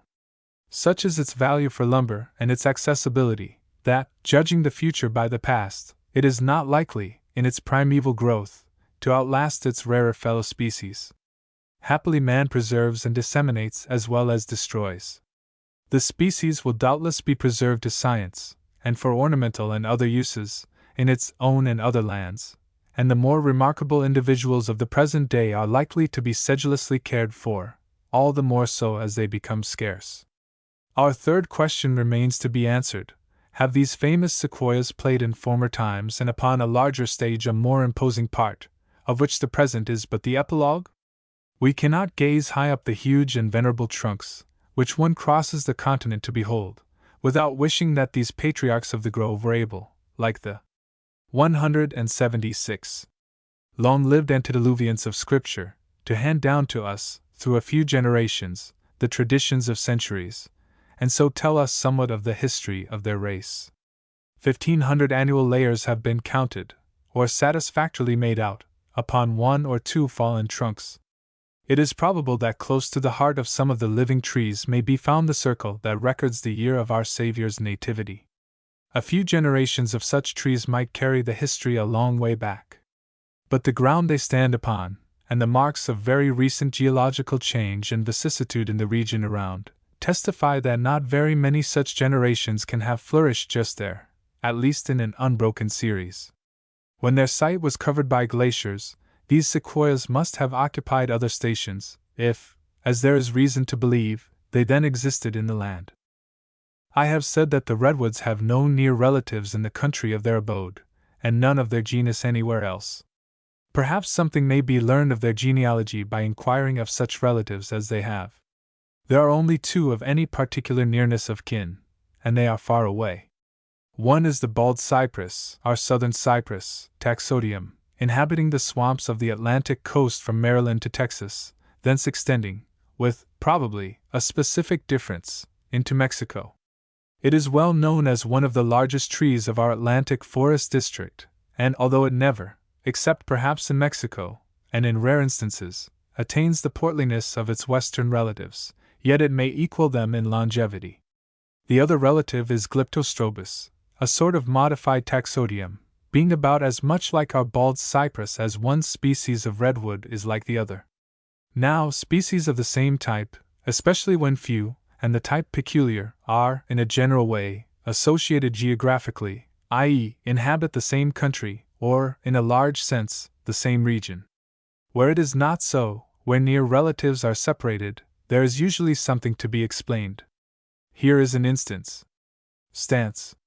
These 4 trees, sole representatives of their tribe, dwell almost in 3 separate quarters of the world, the 2 redwoods in California, the bald cypress in Atlantic North America, its near relative, Glyptostrobus, in China. It was not always so. In the Tertiary period, the geological botanists assure us, our own very Taxodium or bald cypress, and a Glyptostrobus, exceedingly like the present Chinese tree, and more than one sequoia, coexisted in a 4th quarter of the globe, viz., in Europe. This brings up the question, is it possible to bridge over these 4 wide intervals of space and the much vaster interval of time, so as to bring these extraordinarily separated relatives into connection? The evidence which may be brought to bear upon this question is various and widely scattered. I bespeak your patience while I endeavor to bring together, in an abstract, the most important points of it. Some interesting facts may come out by comparing generally the botany of the three remote regions, each of which is the sole home of one of these genera, i.e., Sequoia in California, Taxodium in the Atlantic United States, V1, and Glyptostrobus in China, which compose the whole of the peculiar tribe under consideration. Note then, first, that there is another set of 3 or 4 peculiar trees, in this case of the yew family, which has just the same peculiar distribution, and which therefore may have the same explanation, whatever that explanation be. The genus Torreya, which commemorates our botanical Nestor and a former president of this association, Dr. Torrey, was founded upon a tree rather lately discovered, that is, about 35 years ago, in northern Florida. It is a noble, yew-like tree, and very local, being, so far as known, nearly confined to a few miles along the shores of a single river. It seems as if it had somehow been crowded down out of the Alleghanies into its present limited southern quarters, for in cultivation it evinces a northern hardiness. Now, another species of Torreya is a characteristic tree of Japan, and one very like it, if not the same, inhabits the mountains of northern China, belongs, therefore, to the eastern Asiatic temperate region, of which northern China is a part, and Japan, as we shall see, the portion most interesting to us. There is only one more species of Torreya, and that is a companion of the redwoods in California. It is the tree locally known under the name of the California nutmeg. Here are 3 or 4 near brethren, species of the same genus, known nowhere else than in these 3 habitats. Moreover, the Torreya of Florida is associated with the yew, and the trees of this grove are the only yew trees of eastern North America, for the yew of our northern woods is a decumbent shrub. A yew tree, perhaps the same, is found with Taxodium in the temperate parts of Mexico. The only other yews in America grow with the redwoods and the other Torreya in California, and extend northward into Oregon. Yews are also associated with Torreya in Japan, and they extend westward through Manchuria and the Himalayas to western Europe, and even to the Azores Islands, where occurs the common yew of the Old World. So we have 3 groups of coniferous trees which agree in this peculiar geographical distribution, with, however, a notable extension of range in the case of the yew, 1. The redwoods, and their relatives, Taxodium and Glyptostrobus, which differ so as to constitute a genus for each of the 3 regions. 2. The Torreyas, more nearly akin, merely a different species in each region. 3. The yews, still more closely related while more widely disseminated, of which it is yet uncertain whether they constitute 7, 5, 3, or only 1 species. Opinions differ, and can hardly be brought to any decisive test. However it be determined, it may still be said that the extreme differences among the yews do not surpass those of the recognized variations of the European yew, the cultivated races included. It appears to me that these several instances all raise the very same question, only with different degrees of emphasis, and if to be explained at all, will have the same kind of explanation. Continuing the comparison between the 3 regions with which we are concerned, we note that each has its own species of pines, firs, larches, etc., and of a few deciduous lead trees, such as oaks and maples, all of which have no peculiar significance for the present purpose, because they are of genera which are common all round the northern hemisphere. Leaving these out of view, the noticeable point is that the vegetation of California is most strikingly unlike that of the Atlantic United States. They possess some plants, and some peculiarly American plants, in common, enough to show, as I imagine, that the difficulty was not in the getting from the one district to the other, or into both from a common source, but in abiding there. The primordially unbroken forest of Atlantic North America, nourished by rainfall distributed throughout the year, is widely separated from the western region of sparse and discontinuous tree belts of the same latitude on the western side of the continent, where summer rain is wanting, or nearly so, by immense treeless plains and plateaus of more or less aridity, traversed by longitudinal mountain ranges of a similar character. Their nearest approach is at the north, in the latitude of Lake Superior, where, on a more rainy line, trees of the Atlantic forest and that of Oregon may be said to intermix. The change of species and of the aspect of vegetation in crossing, say on the 47th parallel, is slight in comparison with that on the 37th or near it. Confining our attention to the lower latitude, and under the exceptions already specially noted, we may say that almost every characteristic form in the vegetation of the Atlantic states is wanting in California, and the characteristic plants and trees of California are wanting here. California has no magnolia nor tulip trees, nor star anise tree, no so-called pawpaw, asimina, no barberry of the common single-leaved sort, no podophyllum or other of the peculiar associated genera, no nelumbo nor white water lily, no prickly ash nor sumac, no loblolly bay nor startia, no basswood nor linden trees, either locust, honey locust, coffee trees, gymnocladus, nor yellowwood, cladrastus, nothing answering to hydrangea or witch hazel, to gum trees, nyssa and liquidambar, viburnum, or direvilla. It has few asters and goldenrods, no lobelas, no huckleberries and hardly any blueberries, no epigea, charm of our earliest eastern spring, tempering an icy April wind with a delicious wild fragrance, no kalmia nor clethra, nor holly, nor persimmon, no catalpa tree, nor trumpet creeper, tecoma, nothing answering to sassafras, nor to benzoin tree, nor to hickory, neither mulberry nor elm, no beech, true chestnut, hornbeam, nor ironwood, nor a proper birch tree, and the enumeration might be continued very much further by naming herbaceous plants and others familiar only to botanists. In their place, California is filled with plants of other types, trees, shrubs, and herbs, of which I will only remark that they are, with one or two exceptions, as different from the plants of the eastern Asiatic region with which we are concerned, Japan, China, and Manchuria, as they are from those of Atlantic North America. Their near relatives, when they have any in other lands, are mostly southward, on the Mexican plateau, or many as far south as Chile. The same may be said of the plants of the intervening Great Plains, except that northward in the subsaline vegetation there are some close alliances with the flora of the steppes of Siberia. And 181. Along the crests of high mountain ranges the Arctic alpine flora has sent southward more or less numerous representatives through the whole length of the country. If we now compare, as to their flora generally, the Atlantic United States with Japan, Manchuria, and northern China, i.e., eastern North America with eastern North Asia, half the Earth's circumference apart, we find an astonishing similarity. The larger part of the genera of our own region, which I have enumerated as wanting in California, are present in Japan or Manchuria, along with many other peculiar plants, divided between the two. There are plants enough of the one region which have no representatives in the other. There are types which appear to have reached the Atlantic states from the south, and there is a larger infusion of subtropical Asiatic types into temperate China and Japan. Among these there is no relationship between the two countries to speak of. There are also, as I have already said, no small number of genera and some species which, being common all round or partly round the northern temperate zone, have no special significance because of their occurrence in these two antipodal floras, although they have testimony to bear upon the general question of geographical distribution. The point to be remarked is, that many, or even most, of the genera and species which are peculiar to North America as compared with Europe, and largely peculiar to Atlantic North America as compared with the Californian region, are also represented in Japan and Manchuria, either by identical or by closely similar forms.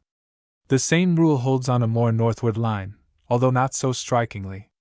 If we compare the plants, say of New England and Pennsylvania, latitude 450_470, with those of Oregon, and then with those of northeastern Asia, we shall find many of our own curiously repeated in the latter, while only a small number of them can be traced along the route even so far as the western slope of the Rocky Mountains.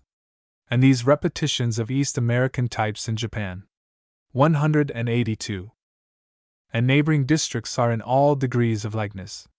Sometimes the one is undistinguishable from the other, sometimes there is a difference of aspect, but hardly of tangible character. Sometimes the two would be termed marked varieties if they grew naturally in the same forest or in the same region. Sometimes they are what the botanist calls representative species, the one answering closely to the other, but with some differences regarded as specific. Sometimes the two are merely of the same genus, or not quite that, but of a single or very few species in each country, in which case the point which interests us is that this peculiar limited type should occur in two antipodal places, and nowhere else. It would be tedious, and except to botanists abstruse, to enumerate instances, yet the whole strength of the case depends upon the number of such instances. I propose, therefore, if the association does me the honor to print this discourse, to append in a note a list of the more remarkable ones. v2, but I would here mention certain cases as specimens. Our Rus toxicodendron, or poison ivy, is very exactly repeated in Japan, but is found in no other part of the world, although a species much like it abounds in California. Our other poisonous Rus, R. venenata, commonly called poison dogwood, is in no way represented in Western America, but has so close an analogue in Japan that the two are taken for the same by Thunberg and Linnaeus, who called them both R. vernix. Our northern fox grape, Vitis labrusca, is wholly confined to the Atlantic states, except that it reappears in Japan and that region. The original wisteria is a woody leguminous climber with showy blossoms, native to the middle Atlantic states. The other species, which we so much prize in cultivation, W. sinensis, is from China, as its name denotes, or perhaps only from Japan, where it is certainly indigenous. Our yellowwood Cladrastus inhabits a very limited district on the western slope of the Alleghanies. Its only and very near relative, Macchia, is confined to Manchuria. The hydrangeas have some species in our Allegheny region, all the rest belong to the Chino-Japanese region and its continuation westward. The same may be said of Philadelphus, except that there are one or two mostly very similar species in California and Oregon. Our Mayflower, Epigea, and our creeping snowberry, otherwise peculiar to Atlantic North America, recur in Japan. Our blue cohosh, Caulophyllum, is confined to the woods of the Atlantic states, but has lately been discovered in Japan. A peculiar relative of it, Diphylia, confined to the higher Alleghanies, is also repeated in Japan, with a slight difference, so that it may barely be distinguished as another species.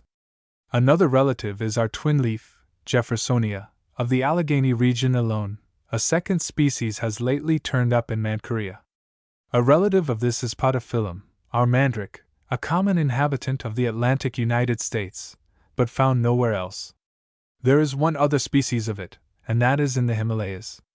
Here are four most peculiar genera of one family, each of a single species in the Atlantic United States, which are duplicated on the other side of the world, either in identical or almost identical species, or in an analogous species, while nothing else of the kind is known in any other part of the world. I ought not to omit ginseng, the root so prized by the Chinese, which they obtain from their northern provinces and Manchuria, and which is now known to inhabit Korea and northern Japan. The Jesuit fathers identified the plant in Canada and the Atlantic states, brought over the Chinese name by which we know it, and established the trade in it, which was for many years most profitable. The exportation of ginseng to China probably has not yet entirely ceased. Whether the Asiatic and the Atlantic American ginsengs are to be regarded as of the same species or not is somewhat uncertain, but they are hardly, if at all, distinguishable. There is a shrub, Elatea, which is so rare and local that it is known only at two stations on the Savannah River in Georgia. It is of peculiar structure, and was without near relative until one was lately discovered in Japan, Tripotalia, so like it as hardly to be distinguishable except by having the parts of the blossom in threes instead of fours, a difference not uncommon in the same genus, or even in the same species. Suppose Elatea had happened to be collected only once, a good while ago, and all knowledge of the limited and obscure locality were lost, and meanwhile the Japanese form came to be known. Such a case would be parallel with an actual one.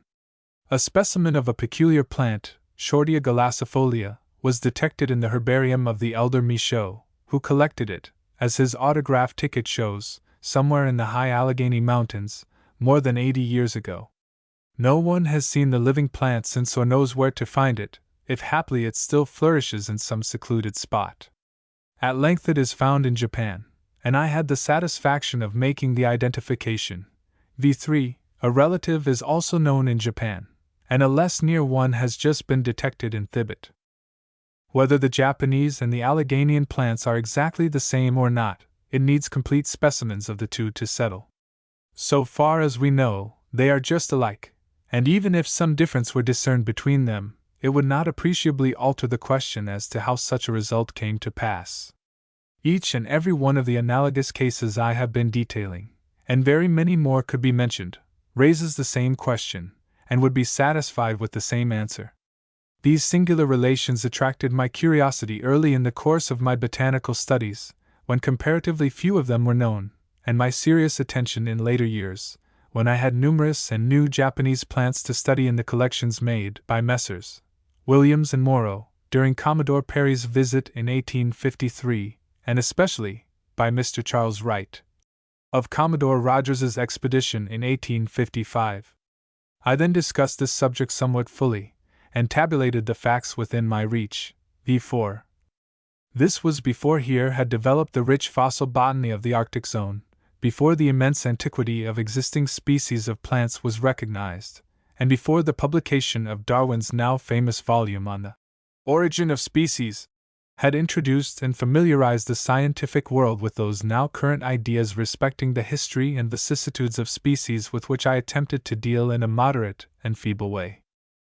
My speculation was based upon the former glaciation of the northern temperate zone, and the inference of a warmer period preceding and perhaps following. I considered that our own present vegetation, or its proximate ancestry, must have occupied the Arctic and subarctic regions in Pliocene times, and that it had been gradually pushed southward as the temperature lowered and the glaciation advanced, even beyond its present habitation, that plants of the same stock and kindred, probably ranging round the Arctic zone as the present Arctic species do, made their forced migration southward upon widely different longitudes, and receded more or less as the climate grew warmer, that the general difference of climate which marks the eastern and the western sides of the continents, the one extreme, the other mean, was doubtless even then established, so that the same species and the same sorts of species would be likely to secure and retain foothold in the similar climates of Japan and the Atlantic United States, but not in intermediate regions of different distribution of heat and moisture, so that different species of the same genus, as in Torreya, or different genera of the same group, as redwood, taxodium, and glyptostrobus, or different associations of forest trees, might establish themselves each in the region best suited to the particular requirements, while they would fail to do so in any other. These views implied that the sources of our actual vegetation and the explanation of these peculiarities were to be sought in, and presupposed, an ancestry in Pliocene or earlier times, occupying the higher northern regions. And it was thought that the occurrence of peculiar North American genera in Europe in the Tertiary period, such as Taxodium, Caria, Liquidambar, Sassafras, Negundo, etc., might be best explained on the assumption of early interchange and diffusion through North Asia, rather than by that of the fabled Atlantis.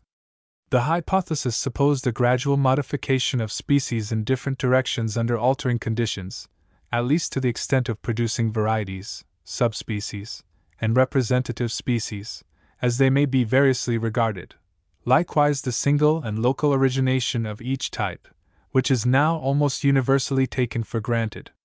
The remarkable facts in regard to the Eastern American and Asiatic floras which these speculations were to explain have since increased in number, especially through the admirable collections of Dr. Maximoix in Japan and adjacent countries, and the critical comparisons he has made and is still engaged upon. I am bound to state that, in a recent general work, V5, by a distinguished European botanist, Professor Griesbach, of Jotting, these facts have been emptied of all special significance, and the relations between the Japanese and the Atlantic United States flora declared to be no more intimate than might be expected from the situation, climate, and present opportunity of interchange.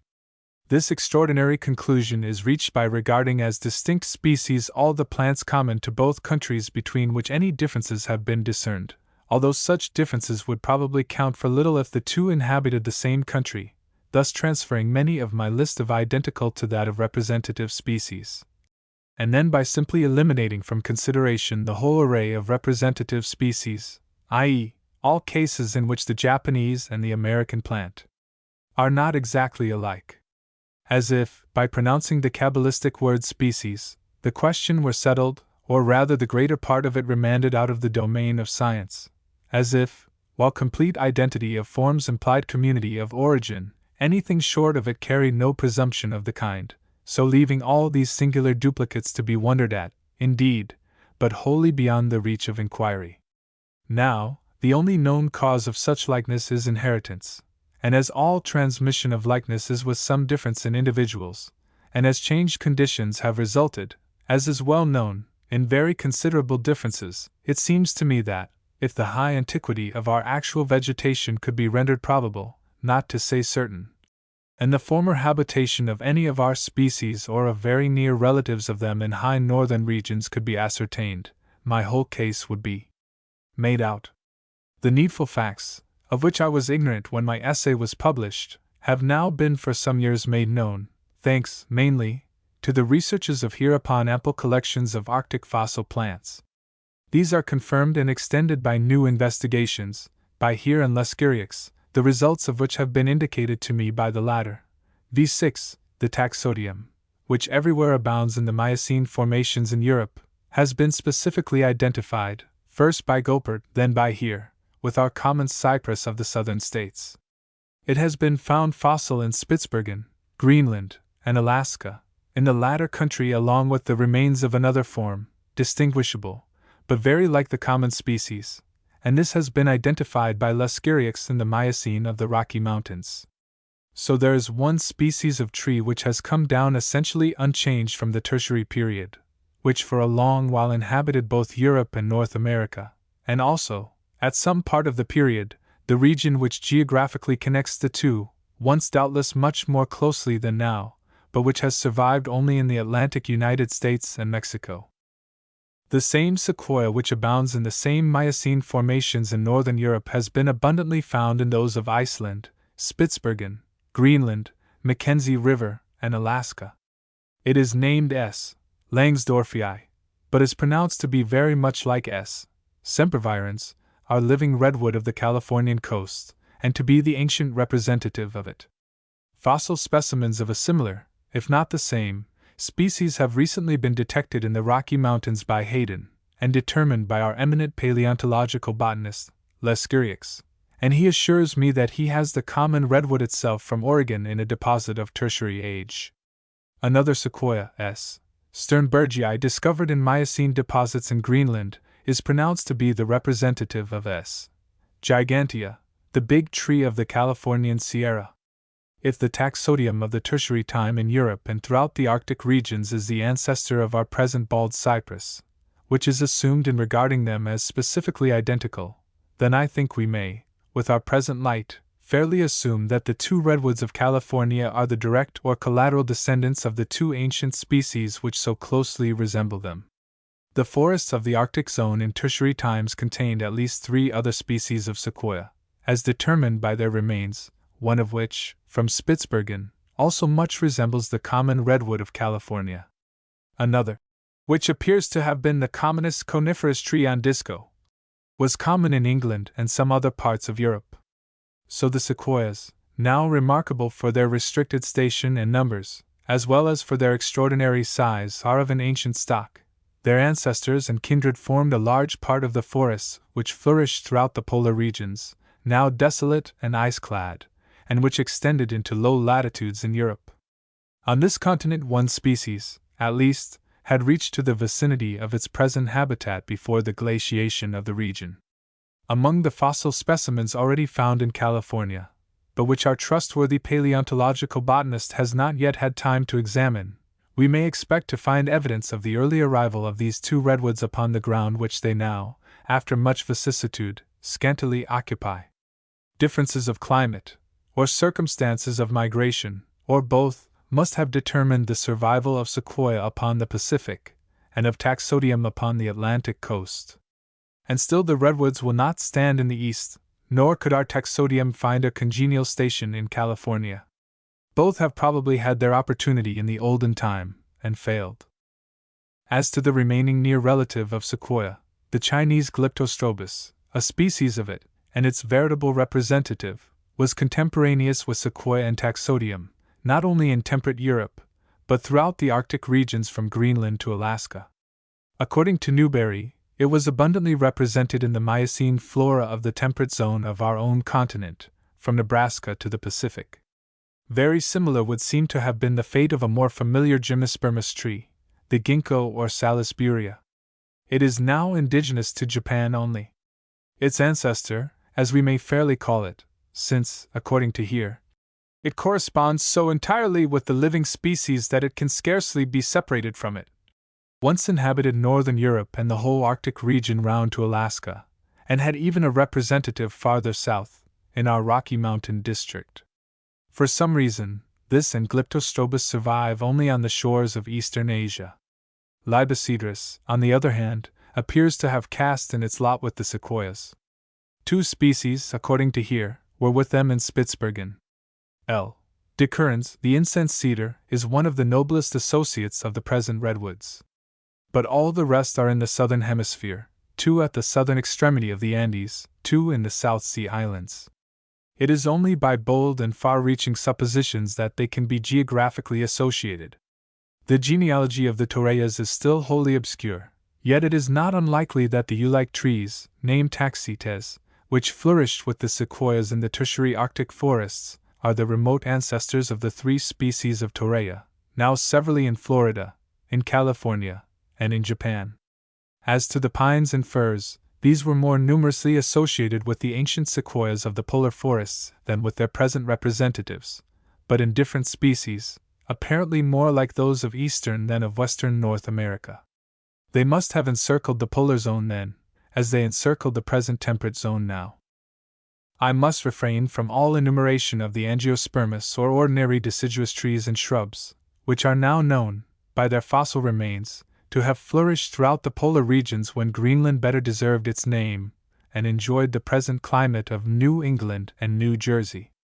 Then Greenland and the rest of the north abounded with oaks, representing the several groups of species which now inhabit both our eastern and western forest districts, several poplars, one very like our balsam poplar or balm of Gilead tree, more beeches than there are now, a hornbeam, and a hop hornbeam, some birches, a persimmon, and a plainer tree, near representatives of those of the Old World, at least of Asia, as well as of Atlantic North America, but all wanting in California, 1 juglans, like the walnut of the Old World, and another like our black walnut, 2 or 3 grapevines, one near our southern fox grape or muscadine, another near our northern frost grape, a tilia, very like our basswood of the Atlantic states only, a liquidambar, a magnolia, which recalls our M.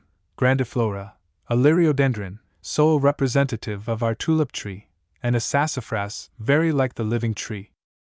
Most of these, it will be noticed, have their nearest or their only living representatives in the Atlantic states, and when elsewhere, mainly in eastern Asia.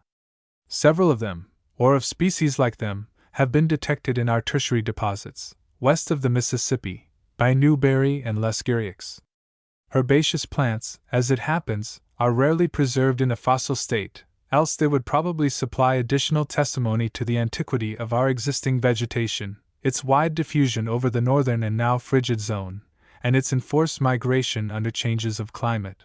These 7, concluding, then, as we must, that our existing vegetation is a continuation of that of the tertiary period. May we suppose that it absolutely originated then? Evidently not. The preceding Cretaceous period has furnished to Carruthers in Europe a fossil fruit like that of the Sequoia gigantea of the famous groves, associated with pines of the same character as those that accompany the present tree, has furnished to here, from Greenland, 2 more sequoias, one of them identical with a tertiary species, and one nearly allied to Sequoia langsdorffii, which in turn is a probable ancestor of the common California redwood, has furnished to Newberry and Lescuriax in North America the remains of another ancient sequoia, a Glyptostrobus, a liquidambar which well represents our sweet gum tree, oaks analogous to living ones, leaves of a plane tree, which are also in the tertiary, and are scarcely distinguishable from our own Platanus occidentalis, of a magnolia and a tulip tree, and of a sassafras undistinguishable from our living species. I need not continue the enumeration. Suffice it to say that the facts justify the conclusion which Lescurius, a scrupulous investigator, has already announced, that the essential types of our actual flora are marked in the Cretaceous period, and have come to us after passing, without notable changes, through the tertiary formations of our continent. According to these views, as regards plants at least, the adaptation to successive times and changed conditions has been maintained, not by absolute renewals, but by gradual modifications. I, for one, cannot doubt that the present existing species are the lineal successors of those that garnished the earth in the old time before them, and that they were as well adapted to their surroundings then, as those which flourish and bloom around us are to their conditions now. Order and exquisite adaptation did not wait for man's coming, nor were they ever stereotyped. Organic nature, by which I mean the system and totality of living things, and their adaptation to each other and to the world, with all its apparent and indeed real stability, should be likened, not to the ocean, which varies only by tidal oscillations from a fixed level to which it is always returning, but rather to a river, so vast that we can neither discern its shores nor reach its sources, whose onward flow is not less actual because too slow to be observed by the ephemerae which hover over its surface, or are borne upon its bosom. Such ideas as these, though still repugnant to some, and not long since to many, have so possessed the minds of the naturalists of the present day that hardly a discourse can be pronounced or an investigation prosecuted without reference to them. I suppose that the views here taken are little, if at all, in advance of the average scientific mind of the day. I cannot regard them as less noble than those which they are succeeding. An able philosophical writer, Miss Frances Power Cobbe, has recently and truthfully said Frowny Face v8. It is a singular fact that, when we can find out how anything is done, our first conclusion seems to be that God did not do it. No matter how wonderful, how beautiful, how intimately complex and delicate has been the machinery which has worked, perhaps for centuries, perhaps for millions of ages, to bring about some beneficent result, if we can but catch a glimpse of the wheels its divine character disappears. I agree with the writer that this first conclusion is premature and unworthy, I will add, deplorable. Through what faults or infirmities of dogmatism on the one hand, and skepticism on the other, it came to be so thought, we need not here consider. Let us hope, and I confidently expect, that it is not to last, that the religious faith which survived without a shock the notion of the fixity of the earth itself may equally outlast the notion of the fixity of the species which inhabit it, that, in the future even more than in the past, faith in an order, which is the basis of science, will not, as it cannot reasonably, be dissevered from faith in an ordainer, which is the basis of religion. 6. The attitude of working naturalists toward Darwinism, 6-1. The Nation, October 16, 1873. That homely adage, "What is one man's meat is another man's poison," comes to mind when we consider with what different eyes different naturalists look upon the hypothesis of the derivative origin of actual specific forms, since Mr. Darwin gave it vogue and vigor and a raison d'etre for the present day. This latter he did, not only by bringing forward a vera causa in the survival of the fittest under changing circumstances, about which the question among naturalists mainly is how much it will explain, some allowing it a restricted, others an unlimited operation, but also by showing that the theory may be made to do work, may shape and direct investigations, the results of which must in time tell us whether the theory is likely to hold good or not. If the hypothesis of natural selection and the things thereto appertaining had not been capable of being put to useful work, although, like the vestiges of the natural history of creation, it might have made no little noise in the world, it would hardly have engaged the attention of working naturalists, as it has done. We have no idea even of opening the question as to what work the Darwinian theory has incited, and in what way the work done has reacted upon the theory, and least of all do we like to meddle with the polemical literature of the subject, already so voluminous that the German bibliographers and booksellers make a separate class of it. But 2 or 3 treatises before us, of a minor or incidental sort, suggest a remark or two upon the attitude of mind toward evolutionary theories taken by some of the working naturalists. Mr. Darwin's own expectation that his new presentation of the subject would have little or no effect upon those who had already reached middle age has, out of Paris, not been fulfilled. There are, indeed, one or two who have thought it their duty to denounce the theory as morally dangerous, as well as scientifically baseless. A recent instance of the sort we may have to consider further on. Others, like the youth at the river's bank, have been waiting in confident expectation of seeing the current run itself dry.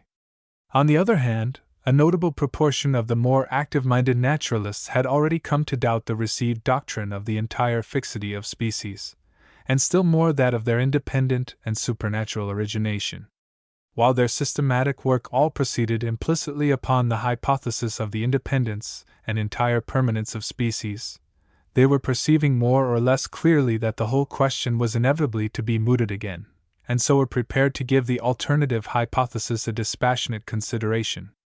The veteran Lyell set an early example, and, on a reconsideration of the whole question, wrote anew his famous chapter and reversed his former and weighty opinion.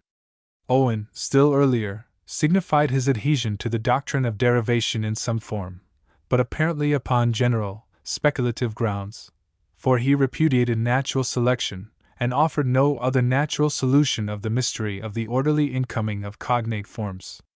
As examples of the effect of Darwin's Origin of Species upon the minds of naturalists who are no longer young, and whose prepossessions, even more than Lyell's, were likely to bias them against the new doctrine, two from the botanical side are brought to our notice through recent miscellaneous writings which are now before us. 6-2. Before the publication of Darwin's first volume, M. Alphonse de Candolle had summed up the result of his studies in this regard, in the final chapter of his classical Géographie botanique raisonnée, in the conclusion that existing vegetation must be regarded as the continuation, through many geological and geographical changes, of the anterior vegetations of the world, and that, consequently, the present distribution of species is explicable only in the light of their geological history. He surmised that, notwithstanding the general stability of forms, certain species or quasi-species might have originated through diversification under geographical isolation. But, on the other hand, he was still disposed to admit that even the same species might have originated independently in two or more different regions of the world, and he declined, as unpractical and unavailing, all attempts to apply hypotheses to the elucidation of the origin of species. Soon after Darwin's book appeared, de Candolle had occasion to study systematically a large and widespread genus, that of the oak. Investigating it under the new light of natural selection, he came to the conclusion that the existing oaks are all descendants of earlier forms, and that no clear line can be drawn between the diversification which has resulted in species and that which is exhibited in races and minor varieties. And now, in the introductory chapter of the volume of essays before us, he informs us that the idea which pervades them all, and in some sort connects very diverse topics, is that of considering this principle of selection. Of the principle itself, he remarks that it is neither a theory nor an hypothesis, but the expression of a necessary fact, that to deny it is very much like denying that round stones will roll downhill faster and farther than flat ones, and that the question of the present day in natural history is not whether there be natural selection, or even whether forms are derived from other forms, but to comprehend how, in what proportions, and by what means hereditary deviations take place, and in what ways an inevitable selection takes effect upon these. In two of these essays, natural selection is directly discussed in its application to the human race, the larger one dealing ably with the whole subject, and with results at first view seemingly in a great degree negative, but yet showing that the supposed failure of natural selection in the case of man was an unwarrantable conclusion from too limited a view of a very complicated question. The article abounds in acute and fertile suggestions, and its closing chapter, on the probable future of the human species, under the laws of selection, is highly interesting and noteworthy. The other and shorter essay discusses a special point, and brings out a corollary of the law of heredity which may not have been thought of before, but which is perfectly clear as soon as it is stated. It explains at once why contagious or epidemic diseases are most fatal at their first appearance, and less so afterward, not by the dying out of a virus, for, when the disease reaches a new population, it is as virulent as ever, as, for instance, the smallpox among the Indians, but by the selection of a race less subject to attack through the destruction of those that were more so, and the inheritance of the comparative immunity by the children and the grandchildren of the survivors. And how? This immunity itself, causing the particular disease to become rare, paves the way to a return of the original fatality, for the mass of such population, both in the present and the immediately preceding generation, not having been exposed to the infection, or but little exposed, has not undergone selection, and so in time the proportion liable to attack, or to fatal attack, gets to be as large as ever. The greater the fatality, especially in the population under marriageable age, the more favorable the condition of the survivors, and by the law of heredity, their children should share in the immunity. This explanation of the cause, or of one cause, of the return of pests at intervals no less applies to the diminution of the efficacy of remedies, and of preventive means, such as vaccination. When Jenner introduced vaccination, the smallpox in Europe and European colonies must have lost somewhat of its primitive intensity by the vigorous weeding out of the more susceptible through many generations. Upon the residue, vaccination was almost complete protection, and being generally practiced, smallpox consequently became rare. Selection thus ceasing to operate, a population arises which has not been exposed to the contagion, and of which a considerable proportion, under the common law of atavism, comes to be very much in the condition of a people invaded for the first time by the disease. To these, as we might expect, vaccination would prove a less safeguard than to their progenitors 3 or 4 generations before. Mr. Bentham is a veteran systematic botanist of the highest rank and widest knowledge. He had not, so far as we know, touched upon questions of origination in the ante-Darwinian era. The dozen of presidential addresses delivered at anniversary meetings of the Linnean Society, from his assumption of the chair in the year 1862 down to the current year, each devoted to some topic of interest, and his recent memoir on compositae, summing up the general results of a revision of an order to which a full tenth of all higher plants belong, furnish apt examples both of cautious criticism, conditional assent, as becomes the inaugurator of the quantification of the predicate, and of fruitful application of the new views to various problems concerning the classification and geographical distribution of plants. In his hands the hypothesis is turned at once to practical use as an instrument of investigation, as a means of interrogating nature. In the result, no doubt seems to be left upon the author's mind that the existing species of plants are the result of the differentiation of previous species, or at least that the derivative hypothesis is to be adopted as that which offers the most natural, if not the only, explanation of the problems concerned. Similar conclusions reached in this country, from a study of the relations of its present flora with that which in earlier ages occupied the Arctic zone, might also be referred to. See preceding article. An excellent instance of the way in which the derivative hypothesis is practically applied in these days by a zoologist is before us in Professor Flower's modest and admirable paper on the ungulata, or hoofed animals, and their geological history. We refer to it here, not so much for the conclusions it reaches or suggests, as to commend the clearness and the impartiality of the handling, and the sobriety and moderation of the deductions.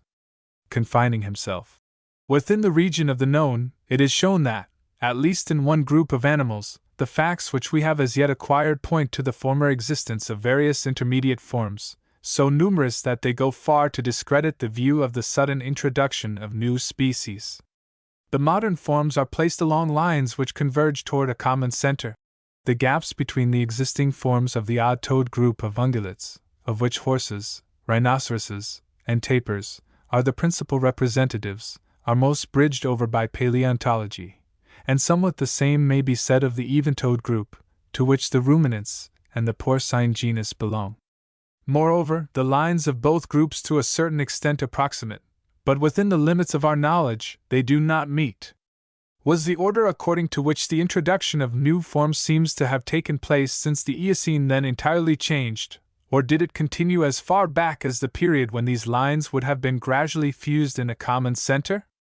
Facts like these, which suggest grave diversification under long lapse of time, are well supplemented by those which essentially demonstrate a slighter diversification of many species over a wide range of space, whether into species or races, depends partly upon how the naturalist uses these terms, partly upon the extent of the observations, or luck in getting together intermediate forms. The researches of Professor Baird upon the birds of this continent afford a good illustration. A great number of our birds which have been, and must needs have been, regarded as very distinct species, each mainly with its own geographical area, are found to mingle their characters along bordering lines, and the same kinds of differences, of coloration, form, or other, are found to prevail through the species of each region, thus impressing upon them a geographical facies. Upon a submergence of the continent, reducing these several regions to islands sufficiently separated, these forms would be unquestioned species. Considerations such as these, of which a few specimens have now been adduced, not general speculations, as the unscientific are apt to suppose, and trials of the new views to see how far they will explain the problems or collocate the facts they are severally dealing with, are what have mainly influenced working naturalists in the direction of the provisional acceptance of the derivative hypothesis. They leave to polemical speculators the fruitless discussion of the question whether all species came from one or two, or more. They are trying to grasp the thing by the near, not by the farther end, and to ascertain, first of all, whether it is probable or provable that present species are descendants of former ones which were like them, but less and less like them the farther back we go. And it is worth noting that they all seem to be utterly unconscious of wrongdoing.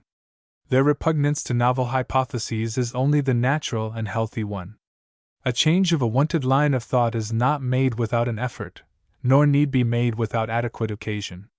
Some courage was required of the man who first swallowed an oyster from its shell, and of most of us the snail would still demand more. As the unaccustomed food proves to be good and satisfying, and also harmless, we may come to like it. That, however, which many good and eminent naturalists find to be healthful and reasonable, and others innocuous, a few still regard as most unreasonable and harmful. At present, we call to mind only two who not only hold to the entire fixity of species as an axiom or a confirmed principle, but also as a dogma, and who maintain, either expressly or implicitly, that the logical antithesis to the creation of species as they are is not by law, which implies intention, but by chance. A recent book by one of these naturalists, or rather, by a geologist of eminence, The Story of the Earth and Man, by Dr. Dawson, for is now before us. The title is too near that of Guyot's Earth and Man, with the publication of which popular volume that distinguished physical naturalist commenced his career in this country, and such catch titles are a sort of trademark. As to the nature and merits of Dr. Dawson's work, we have left ourselves space only to say, 1. That it is addressed ad populum, which renders it rather the more than less amenable to the criticisms we may be disposed to make upon it. 2. That the author is thoroughly convinced that no species or form deserving the name was ever derived from another, or originated from natural causes, and he maintains this doctrine with earnestness, much variety of argument and illustration, and no small ability, so that he may be taken as a representative of the view exactly opposed to that which is favored by those naturalists whose essays we have been considering. To whom, indeed, he stands in marked contrast in spirit and method, being greatly disposed to argue the question from the remote rather than the near end. 3. And finally, he has a conviction that the evolutionary doctrines of the day are not only untrue, but thoroughly bad and irreligious. This belief, and the natural anxiety with which he contemplates their prevalence, may excuse a certain vehemence and looseness of statement which were better avoided, as where the geologists of the day are said to be broken up into bands of specialists, little better than scientific banditti, liable to be beaten in detail, and prone to commit outrages on common sense and good taste which bring their otherwise good cause into disrepute, and where he despairingly suggests that the prevalence of the doctrines he deprecates seems to indicate that the accumulated facts of our age have gone altogether beyond its capacity for generalization, and but for the vigor which one sees everywhere, might be taken as an indication that the human mind has fallen into a state of senility.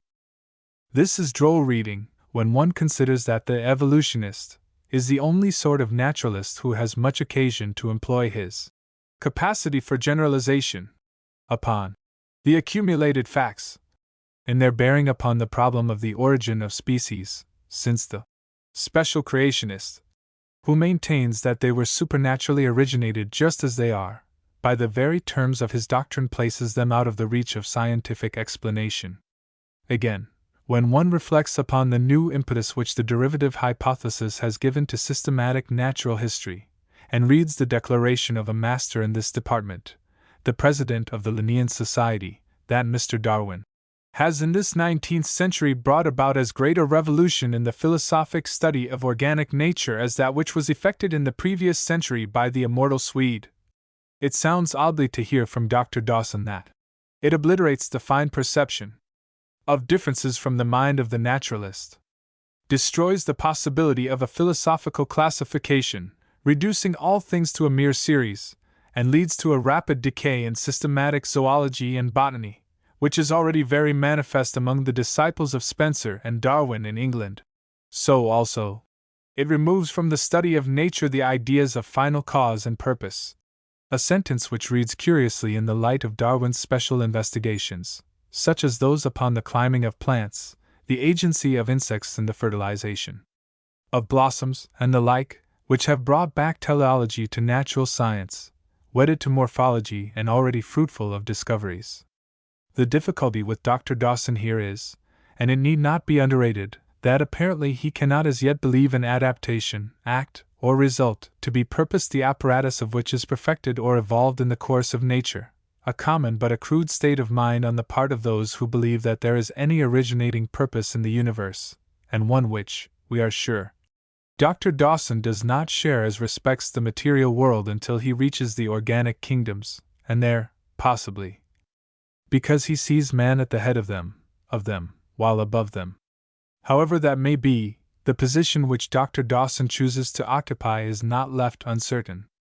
After concluding, substantially, that those evolutionists who exclude design from nature thereby exclude theism, which nobody will deny, he proceeds, on page 348, to give his opinion that the evolutionism which professes to have a creator somewhere behind it is practically atheistic, and, if possible, more unphilosophical than that which professes to set out from absolute and eternal nonentity, etc. There are some sentences which might lead one to suppose that Dr. Dawson himself admitted of an evolution with a creator somewhere behind it. He offers it, page 320, as a permissible alternative that even man has been created mediately by the operation of forces also concerned in the production of other animals.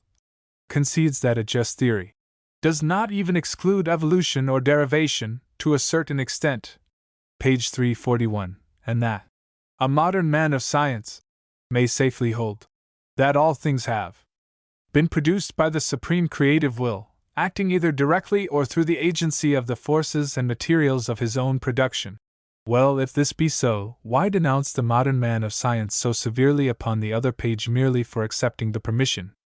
At first sight, it might be thought that our author is exposing himself in one paragraph to a share of the condemnation which he deals out in the other. But the permitted views are nowhere adopted as his own. The evolution is elsewhere restricted within specific limits. And as to mediate creation, although we cannot divine what is here meant by the term, there is reason to think it does not imply that the several species of a genus were mediately created, in a natural way, through the supernatural creation of a remote common ancestor. So that his own judgment in the matter is probably more correctly gathered from the extract above referred to and other similar deliverances, such as that in which he warns those who endeavor to steer a middle course, and to maintain that the Creator has proceeded by way of evolution. That the bare, hard logic of Spencer, the greatest English authority on evolution, leaves no place for this compromise, and shows that the theory, carried out to its legitimate consequences, excludes the knowledge of a creator and the possibility of his work. Now, this is a dangerous line to take. Those defenders of the faith are more zealous than wise who must needs fire away in their catapults the very bastions of the citadel, in the defense of outposts that have become untenable. It has been and always will be possible to take an atheistic view of nature, but far more reasonable from science and philosophy only to take a theistic view. Voltaire's saying here holds true, that if there were no God known, it would be necessary to invent one. It is the best, if not the only, hypothesis for the explanation of the facts. Whether the philosophy of Herbert Spencer, which is not to our liking, is here fairly presented, we have little occasion and no time to consider. In this regard, the close of his article number 12 in the Contemporary Review shows, at least, his expectation of the entire permanence of our ideas of cause, origin, and religion, and predicts the futility of the expectation that the religion of humanity will be the religion of the future, or can ever more than temporarily shut out the thought of a power, of which humanity is but a small and fugitive product, which was in its course of ever-changing manifestation before humanity was, and will continue through other manifestations when humanity has ceased to be. If, on the one hand, the philosophy of the unknowable of the infinite may be held in a merely quasi-theistic, or even atheistic way, were not its ablest expounders and defenders Hamilton and Dean Mansell? One would suppose that Dr. Dawson might discern at least as much of a divine foundation to nature as Herbert Spencer and Matthew Arnold might recognize in this power that something not ourselves that makes for order as well as for righteousness, and which he fitly terms supreme creative will, and resting in this, endure with more complacency and faith the inevitable prevalence of evolutionary views which he is powerless to hinder. Although he cannot arrest the stream, he might do something toward keeping it in safe channels. We wish to say something about the way in which scientific men, worthy of the name, hold hypotheses and theories, using them for the purpose of investigation and the collocation of facts, yielding or withholding assent in degrees or provisionally, according to the amount of verification or likelihood, or holding it long in suspense, which is quite in contrast to that of amateurs and general speculators. Not that we reckon Dr. Dawson in this class, whose assent or denial seldom waits or endures qualification. With them it must on all occasions be yea or nay only, according to the letter of the scriptural injunction, and whatsoever is less than this, or between the two, cometh of evil. 7 Evolution and Theology, 7-1. The Nation, January 15, 1874. The attitude of theologians toward doctrines of evolution, from the nebular hypothesis down to Darwinism, is no less worthy of consideration, and hardly less diverse, than that of naturalists. But the topic, if pursued far, leads to questions too wide and deep for our handling here, except incidentally, in the brief notice which it falls in our way to take of the Rev. George Henslow's recent volume on The Theory of Evolution of Living Things. This treatise is on the side of evolution, considered as illustrative of the wisdom and beneficence of the Almighty. It was submitted for and received one of the Actinian prizes recently awarded by the Royal Institution of Great Britain. We gather that the staple of a part of it is worked up anew from some earlier discourses of the author upon Genesis and geology, science and scripture not antagonistic, etc., in coupling with it a chapter of the second volume of Dr. Hodges' Systematic Theology, Part 2, Anthropology. We call attention to a recent essay, by an able and veteran writer, on the other side of the question. As the two fairly enough represent the extremes of Christian thought upon the subject, it is convenient to review them in connection. Theologians have a short and easy, if not wholly satisfactory, way of refuting scientific doctrines which they object to, by pitting the authority or opinion of one savant against another. Already, amid the currents and eddies of modern opinion, the savants may enjoy the same advantage at the expense of the divines. We mean, of course, on the scientific arena, for the mutual refutation of conflicting theologians on their own ground is no novelty. It is not by way of offset, however, that these divergent or contradictory views are here referred to, but only as an illustration of the fact that the divines are by no means all arrayed upon one side of the question in hand.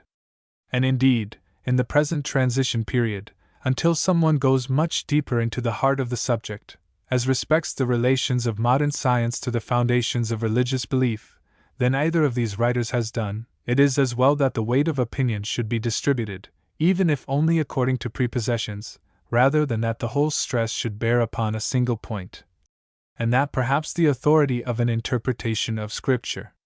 A consensus of opinion upon Dr. Hodges' ground, for instance, although better guarded than that of Dr. Dawson, if it were still possible, would, to say the least, probably not at all help to reconcile science and religion. Therefore, it is not to be regretted that the diversities of view among accredited theologians and theological naturalists are about as wide and as equably distributed between the extremes, and we may add that the views themselves are quite as hypothetical as those which prevail among the various naturalists and natural philosophers of the day. As a theologian, Mr. Henslow doubtless is not to be compared with the veteran professor at Princeton. On the other hand, he has the advantage of being a naturalist, and the son of a naturalist, as well as a clergyman. Consequently, he feels the full force of an array of facts in nature, and of the natural inferences from them, which the theological professor, from his biblical standpoint, and on his implicit assumption that the Old Testament must needs teach true science, can hardly be expected to appreciate. Accordingly, a naturalist would be appointment to say of Dr. Hodge's exposition of theories of the universe, and kindred topics, and in no captious spirit, that whether right or wrong on particular points, he is not often right or wrong in the way of a man of science. Probably from the lack of familiarity with prevalent ideas and their history, the theologians are apt to suppose that scientific men of the present day are taking up theories of evolution in pure wantonness or mere superfluity of naughtiness, that it would have been quite possible, as well as more proper, to leave all such matters alone. Quieta non movere is doubtless a wise rule upon such subjects, so long as it is fairly applicable. But the time for its application in respect to questions of the origin and relations of existing species has gone by. To ignore them is to imitate the foolish bird that seeks security by hiding its head in the sand. Moreover, the naturalists did not force these questions upon the world, but the world they study forced them upon the naturalists. How these questions of derivation came naturally and inevitably to be revived, how the cumulative probability that the existing are derived from pre-existing forms impressed itself upon the minds of many naturalists and thinkers, Mr. Henslow has briefly explained in the introduction and illustrated in the succeeding chapters of the first part of his book. Science, he declares, has been compelled to take up the hypothesis of the evolution of living things as better explaining all the phenomena. In his opinion, it has become infinitely more probable that all living and extinct beings have been developed or evolved by natural laws of generation from pre-existing forms, than that they, with all their innumerable races and varieties, should owe their existences severally to creative fiats. This doctrine, which even Dr. Hodge allows may possibly be held in a theistic sense, and which, as we suppose, is so held or viewed by a great proportion of the naturalists of our day, Mr. Henslow maintains is fully compatible with dogmatic as well as natural theology, that it explains moral anomalies, and accounts for the mixture of good and evil in the world, as well as for the merely relative perfection of things, and finally, that the whole scheme which God has framed for man's existence, from the first that was created to all eternity, collapses if the great law of evolution be suppressed. The second part of his book is occupied with the development of this line of argument. By this doctrine of evolution he does not mean the Darwinian hypothesis, although he accepts and includes this, looking upon natural selection as playing an important though not an unlimited part. He would be an evolutionist with Mivart and Owen and Argyll, even if he had not the vera causa which Darwin contributed to help him on. And on rising to man, he takes ground with Wallace, saying, I would wish to state distinctly that I do not at present see any evidence for believing in a gradual development of man from the lower animals by ordinary natural laws, that is, without some special interference, or, if it be preferred, some exceptional conditions which have thereby separated him from all other creatures, and placed him decidedly in advance of them all. On the other hand, it would be absurd to regard him as totally severed from them. It is the great degree of difference I would insist upon, bodily, mental, and spiritual, which precludes the idea of his having been evolved by exactly the same processes, and with the same limitations as, for example, the horse from the Paleotherium. In illustrating this view, he reproduces Wallace's well-known points, and adds one or two of his own. We need not follow up his lines of argument. The essay, indeed, adds nothing material to the discussion of evolution, although it states one side of the case moderately well, as far as it goes. Dr. Hodge approaches the subject from the side of systematic theology, and considers it mainly in its bearing upon the origin and original state of man. Under each head he first lays down the scriptural doctrine, and then discusses anti-scriptural theories, which latter, under the first head, are the heathen doctrine of spontaneous generation, the modern doctrine of spontaneous generation, theories of development, especially that of Darwin, the atheistic character of the theory, etc., although he admits that there is a theistic and an atheistic form of the nebular hypothesis as to the origin of the universe, so there may be a theistic interpretation of the Darwinian theory. Yet he contends that the system is thoroughly atheistic, notwithstanding that the author expressly acknowledges the existence of God. Curiously enough, the atheistic form of evolutionary hypotheses, or what he takes for such, is the only one which Dr. Hodge cares to examine. Even the reign of law theory owns purposive root of development and chance, by virtue of inherent tendencies thereto, as well as other expositions of the general doctrine on a theistic basis, are barely mentioned without a word of comment, except, perhaps, a general protest against the arraying of probabilities against the teachings of Scripture. Now, all former experience shows that it is neither safe nor wise to pronounce a whole system thoroughly atheistic, which it is conceded may be held theistically, and which is likely to be largely held, if not to prevail, on scientific grounds.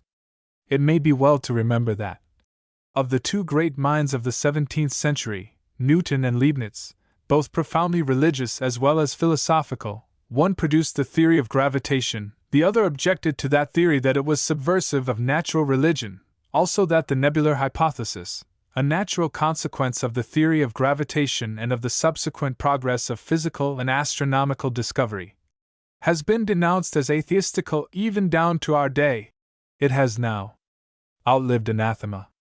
It is undeniable that Mr. Darwin lays himself open to this kind of attack. The propounder of natural selection might be expected to make the most of the principle, and to overwork the law of parsimony in its behalf. And a system in which exquisite adaptation of means to ends, complicated interdependencies, and orderly sequences appear as results instead of being introduced as factors, and in which special design is ignored in the particulars, must needs be obnoxious, unless guarded as we suppose Mr. Darwin might have guarded his ground if he had chosen to do so. Our own opinion, after long consideration, is that Mr. Darwin has no atheistical intent, and that, as respects the test question of design in nature, his view may be made clear to the theological mind by likening it to that of the believer in general but not in particular providence.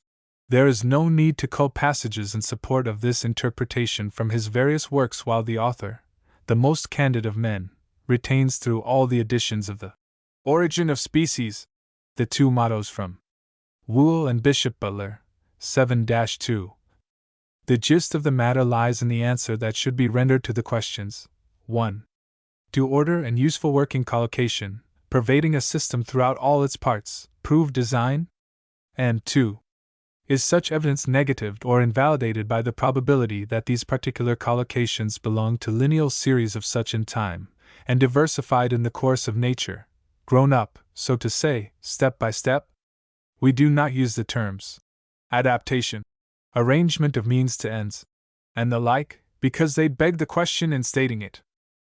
Finally, ought not theologians to consider whether they have not already, in principle, conceded to the geologists and physicists all that they are asked to concede to the evolutionists, whether, indeed, the main natural theological difficulties which attend the doctrine of evolution, serious as they may be, are not virtually contained in the admission that there is a system of nature with fixed laws. This, at least, we may say, that, under a system in which so much is done by the establishment of general laws, it is legitimate for any one to prove, if he can, that any particular thing in the natural world is so done, and it is the proper business of scientific men to push their inquiries in this direction.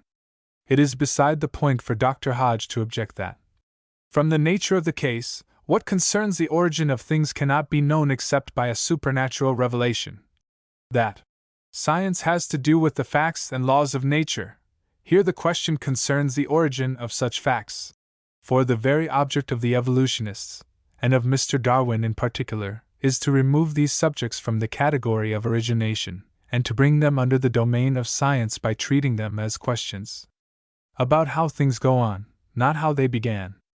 Whether the succession of living forms on the earth is or is not among the facts and laws of nature is the very matter in controversy.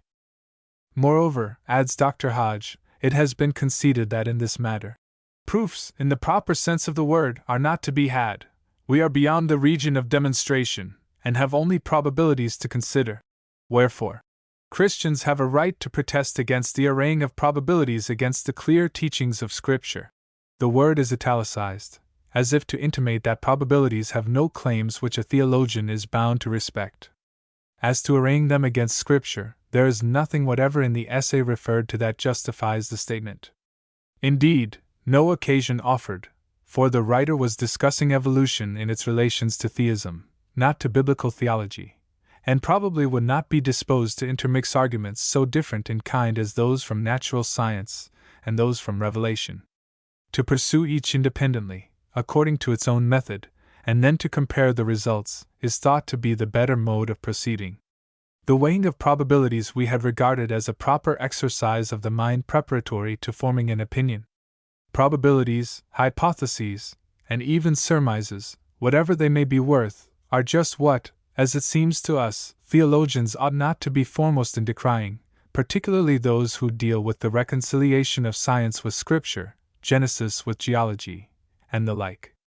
As soon as they go beyond the literal statements even of the English text, and enter into the details of the subject, they find ample occasion and display a special aptitude for producing and using them, not always with very satisfactory results.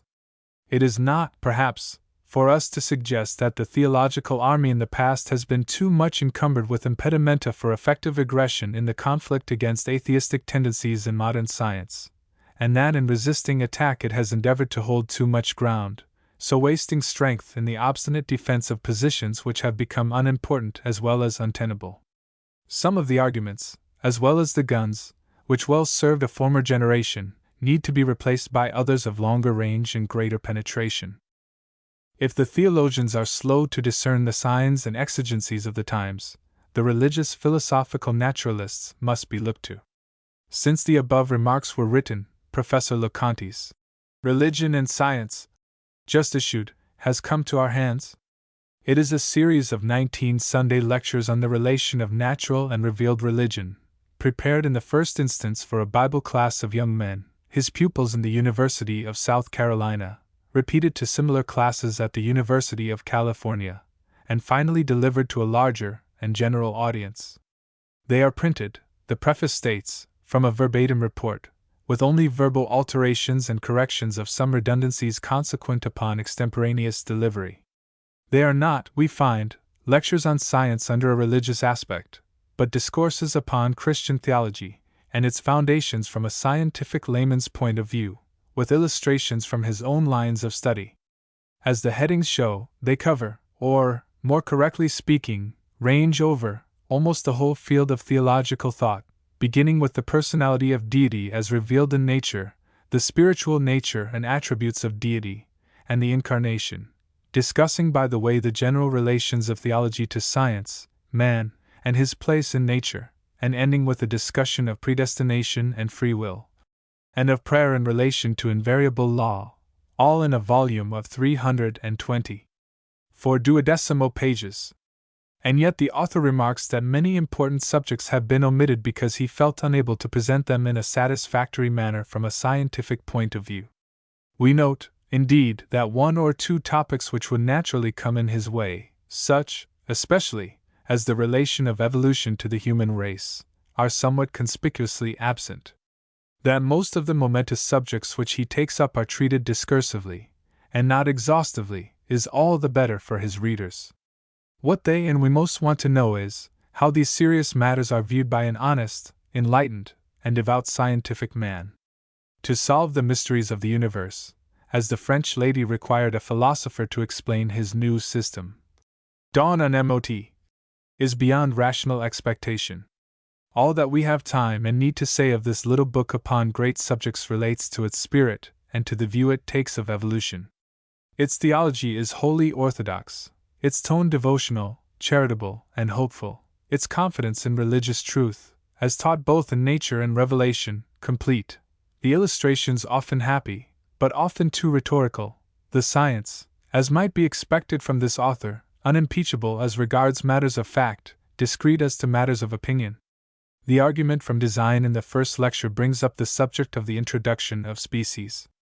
Of this, considered as a question of history, there is no witness on the stand except geology. The present condition of geological evidence is undoubtedly in favor of some degree of suddenness, is against infinite gradations. The evidence may be meager, but whether meager or not, it is all the evidence we have. Now, the evidence of geology today is that species seem to come in suddenly and in full perfection, remain substantially unchanged during the term of their existence, and pass away in full perfection. Other species take their place apparently by substitution, not by transmutation. But you will ask me, do you, then, reject the doctrine of evolution? Do you accept the creation of species directly and without secondary agencies and processes? I answer, no. Science knows nothing of phenomena which do not take place by secondary causes and processes. She does not deny such occurrence, for true science is not dogmatic, and she knows full well that, tracing up the phenomena from cause to cause, we must somewhere reach the more direct agency of a first cause. It is evident that, however species were introduced, whether suddenly or gradually, it is the duty of science ever to strive to understand the means and processes by which species originated. Now, of the various conceivable secondary causes and processes, by some of which we must believe species originated, by far the most probable is certainly that of evolution from other species. We might interpose the remark that the witness on the stand, if subjected to cross-examination by a biologist, might be made to give a good deal of testimony in favor of transmutation rather than substitution.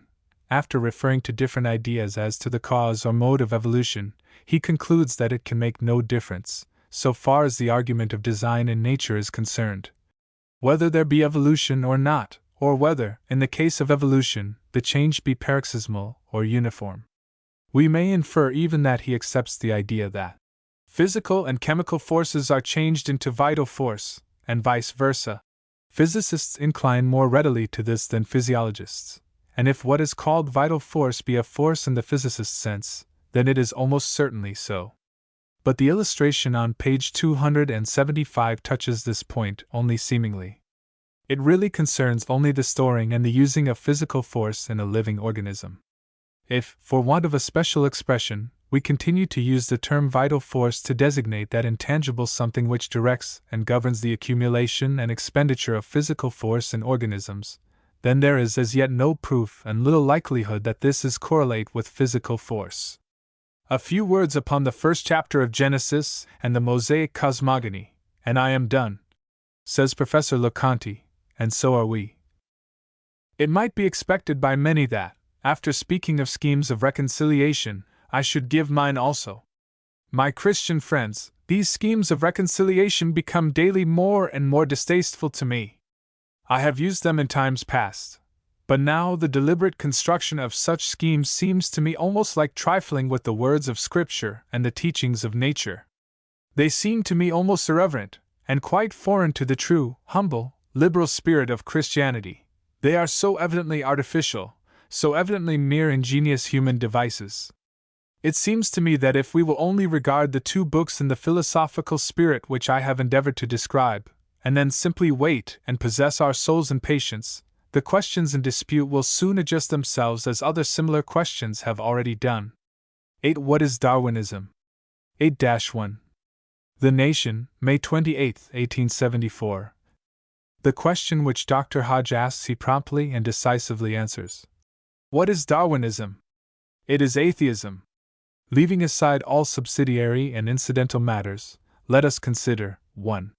What the Darwinian doctrine is, and 2. How it is proved to be atheistic. Dr. Hodge's own statement of it cannot be very much bettered. His, Darwin's, work on the origin of species does not purport to be philosophical.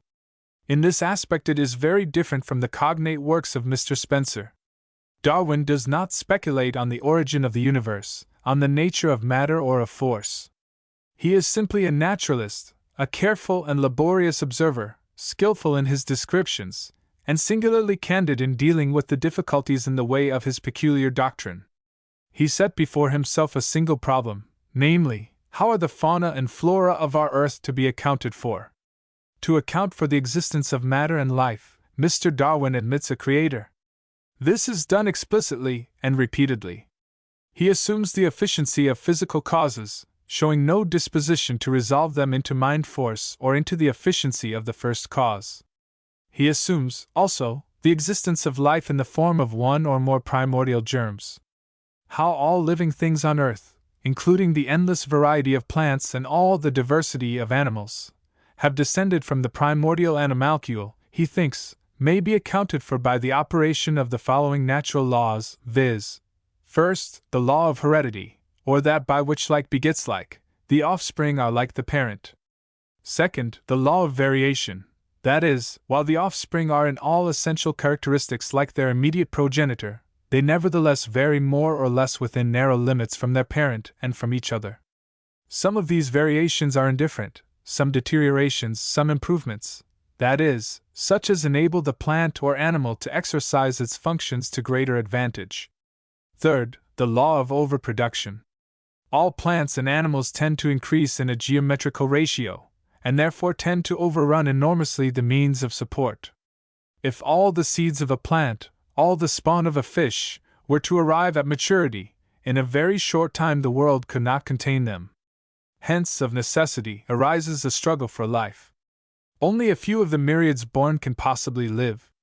Fourth, here comes in the law of natural selection, or the survival of the fittest, that is, if any individual of a given species of plant or animal happens to have a slight deviation from the normal type favorable to its success in the struggle for life, it will survive. This variation, by the law of heredity, will be transmitted to its offspring, and by them again to theirs.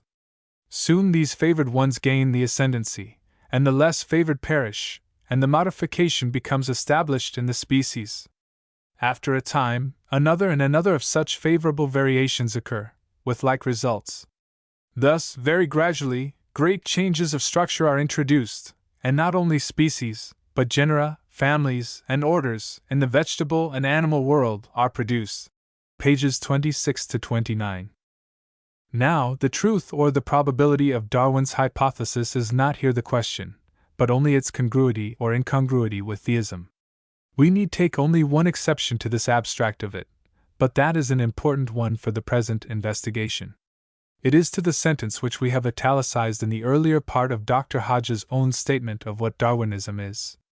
With it begins our inquiry as to how he proves the doctrine to be atheistic.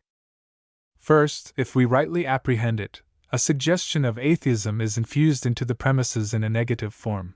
Mr. Darwin shows no disposition to resolve the efficiency of physical causes into the efficiency of the first cause.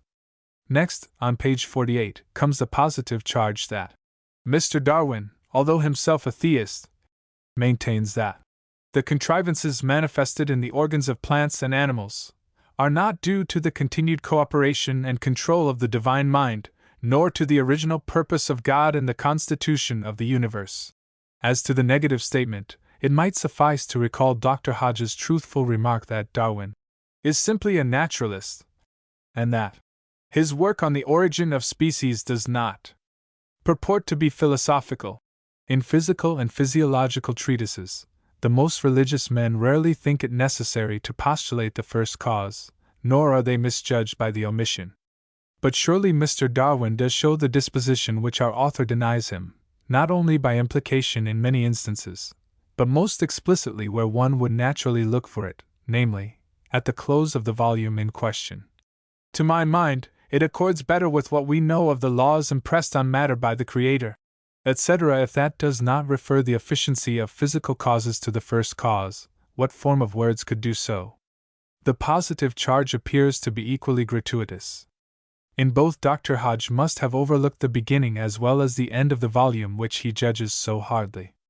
Just as mathematicians and physicists, in their systems, are wont to postulate the fundamental and undeniable truths they are concerned with, or what they take for such and require to be taken for granted, so Mr. Darwin postulates, upon the first page of his notable work, and in the words of Wool and Bishop Butler, 1. The establishment by divine power of general laws, according to which, rather than by insulated interpositions in each particular case, events are brought about in the material world, and 2. That by the word natural is meant, stated, fixed, or settled by this same power, since what is natural as much requires and presupposes an intelligent agent to render it so, i.e., to effect it continually or at stated times, as what is supernatural or miraculous does to effect it for once. 8-2. So when Mr. Darwin makes such large and free use of natural as antithetical to supernatural causes, we are left in no doubt as to the ultimate source which he refers them to. Rather, let us say there ought to be no doubt, unless there are other grounds for it to rest upon. Such ground there must be, or seem to be, to justify or excuse a veteran divine and scholar like Dr. Hodge in his deduction of pure atheism from a system produced by a confessed theist, and based, as we have seen, upon thoroughly orthodox fundamental conceptions. Even if we may not hope to reconcile the difference between the theologian and the naturalist, it may be well to ascertain where their real divergence begins, or ought to begin, and what it amounts to. Seemingly, it is in their proximate, not in their ultimate, principles, as Dr. Hodge insists when he declares that the whole drift of Darwinism is to prove that everything may be accounted for by the blind operation of natural causes, without any intention, purpose, or cooperation of God. Why don't he say, cries the theologian, that the complicated organs of plants and animals are the product of the divine intelligence? If God made them, it makes no difference, so far as the question of design is concerned, how he made them, whether at once or by process of evolution. But, as we have seen, Mr. Darwin does say that, and he over and over implies it when he refers the production of species to secondary causes, and likens their origination to the origination of individuals, species being series of individuals with greater difference. It is not for the theologian to object that the power which made individual men and other animals, and all the differences which the races of mankind exhibit, through secondary causes, could not have originated congeries of more or less greatly differing individuals through the same causes. Clearly, then, the difference between the theologian and the naturalist is not fundamental, and evolution may be as profoundly and as particularly theistic as it is increasingly probable. The taint of atheism which, in Dr. Hodge's view, leavens the whole lump, is not inherent in the original grain of Darwinism, in the principles posited, but has somehow been introduced in the subsequent treatment. Possibly, when found, it may be eliminated. Perhaps there is mutual misapprehension growing out of some ambiguity in the use of terms. Without any intention, purpose, or cooperation of God. These are sweeping and effectual words. How came they to be applied to natural selection by a divine who professes that God ordained whatsoever cometh to pass?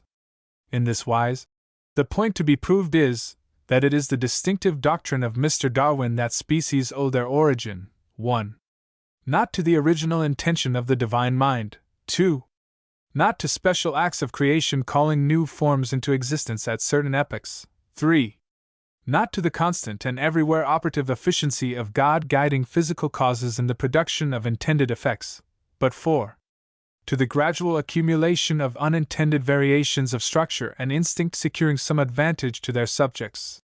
Then Dr. Hodge adduces Darwin's own testimony to the purport that natural selection denotes the totality of natural causes and their interactions, physical and physiological, reproduction, variation, birth, struggle, extinction, in short, all that is going on in nature, that the variations which in this interplay are picked out for survival are not intentionally guided. That nothing can be more hopeless than the attempt to explain this similarity of pattern in members of the same class by utility, or the doctrine of final causes, which Dr. Hodge takes to be the denial of any such thing as final causes, and that the interactions and processes going on which constitute natural selection may suffice to account for the present diversity of animals and plants, primordial organisms being postulated and time enough given, with all their structures and adaptations. That is, to account for them scientifically, as science accounts for other things. A good deal may be made of this, but does it sustain the indictment? Moreover, the counts of the indictment may be demurred to. It seems to us that only one of the 3 points which Darwin is said to deny is really opposed to the fourth, which he is said to maintain, except as concerns the perhaps ambiguous word unintended. Otherwise, the origin of species through the gradual accumulation of variations, i.e., by the addition of a series of small differences, is surely not incongruous with their origin through the original intention of the divine mind, or through the constant and everywhere operative efficiency of God. One or both of these Mr. Darwin, being, as Dr. Hodge says, a theist, must needs hold to in some form or other, wherefore he may be presumed to hold the fourth proposition in such wise as not really to contradict the first or the third. The proper antithesis is with the second proposition only, and the issue comes to this: have the multitudinous forms of living creatures, past and present, been produced by as many special and independent acts of creation at very numerous epochs? Or have they originated under causes as natural as reproduction and birth, and no more so, by the variation and change of preceding into succeeding species? Those who accept the latter alternative are evolutionists. And Dr. Hodge fairly allows that their views, although clearly wrong, may be genuinely theistic. Surely they need not become the less so by the discovery or by the conjecture of natural operations through which this diversification and continued adaptation of species to conditions is brought about.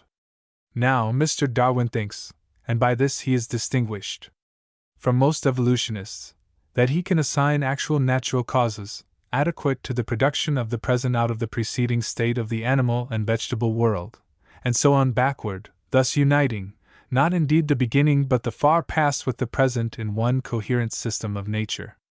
But in assigning actual natural causes and processes, and applying them to the explanation of the whole case, Mr. Darwin assumes the obligation of maintaining their general sufficiency, a task from which the numerous advocates and acceptors of evolution on the general concurrence of probabilities and its usefulness as a working hypothesis, with or without much conception of the manner how, are happily free. Having hit upon a modus operandi which all who understand it admit will explain something, and many that it will explain very much, it is to be expected that Mr. Darwin will make the most of it. Doubtless he is far from pretending to know all the causes and operations at work. He has already added some and restricted the range of others. He probably looks for additions to their number and new illustrations of their efficiency. But he is bound to expect them all to fall within the category of what he calls natural selection, a most expansible principle, or to be congruous with it, that is, that they shall be natural causes. Also, and this is the critical point, he is bound to maintain their sufficiency without intervention. Here, at length, we reach the essential difference between Darwin, as we understand him, and Dr. Hodge. The terms which Darwin sometimes uses, and doubtless some of the ideas they represent, are not such as we should adopt or like to defend, and we may say once for all, aside though it be from the present issue, that, in our opinion, the adequacy of the assigned causes to the explanation of the phenomena has not been made out. But we do not understand him to deny purpose, intention, or the cooperation of God in nature. This would be as gratuitous as unphilosophical, not to say unscientific. When he speaks of this or that particular or phase in the course of events, or the procession of organic forms as not intended, he seems to me not specially and disjunctively intended and not brought about by intervention. Purpose in the whole, as we suppose, is not denied but implied. And when one considers how, under whatever view of the case, the designed and the contingent lie inextricably commingled in this world of ours, past man's disentanglement, and into what metaphysical dilemmas the attempt at unraveling them leads, we cannot greatly blame the naturalist for relegating such problems to the philosopher and the theologian.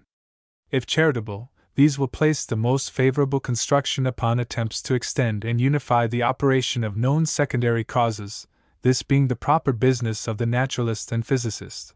If wise, they will be careful not to predicate or suggest the absence of intention from what comes about by degrees through the continuous operation of physical causes, even in the organic world, lest, in their endeavor to retain a probable excess of supernaturalism in that realm of nature, they cut away the grounds for recognizing it at all in inorganic nature, and so fall into the same condemnation that some of them award to the Darwinian.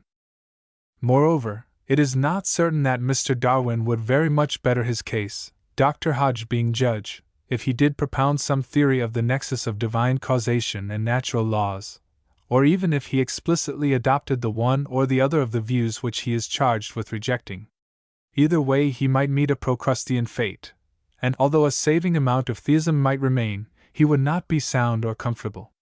For if he predicates the constant and everywhere operative efficiency of God, he may lapse into the same doctrine that the Duke of Argyll and Sir John Herschel seem inclined to, the latter of whom is blamed for thinking it but reasonable to regard the force of gravitation as the direct or indirect result of a consciousness or will existing somewhere, and the former for regarding it unphilosophical to think or speak as if the forces of nature were either independent of or even separate from the Creator's power, while if he falls back upon an original intention of the divine mind, endowing matter with forces which he foresaw and intended should produce such results as these contrivances in nature, he is told that this banishes God from the world, and is inconsistent with obvious facts, and that because of its implying that he never interferes to guide the operation of physical causes. We italicize the word, for interference proves to be the keynote of Dr. Hodge's system. Interference with the divinely ordained physical nature for the accomplishment of natural results. An unorthodox friend has just imparted to us, with much misgiving and solicitude lest he should be thought irreverent, his tentative hypothesis, which is, that even the Creator may be conceived to have improved with time and experience. Never before was this theory so plainly and barely put before us. We were obliged to say that, in principle and by implication, it was not wholly original. But in such matters, which are far too high for us, no one is justly to be held responsible for the conclusions which another may draw from his principles or assumptions. Dr. Hodge's particular view should be gathered from his own statement of it.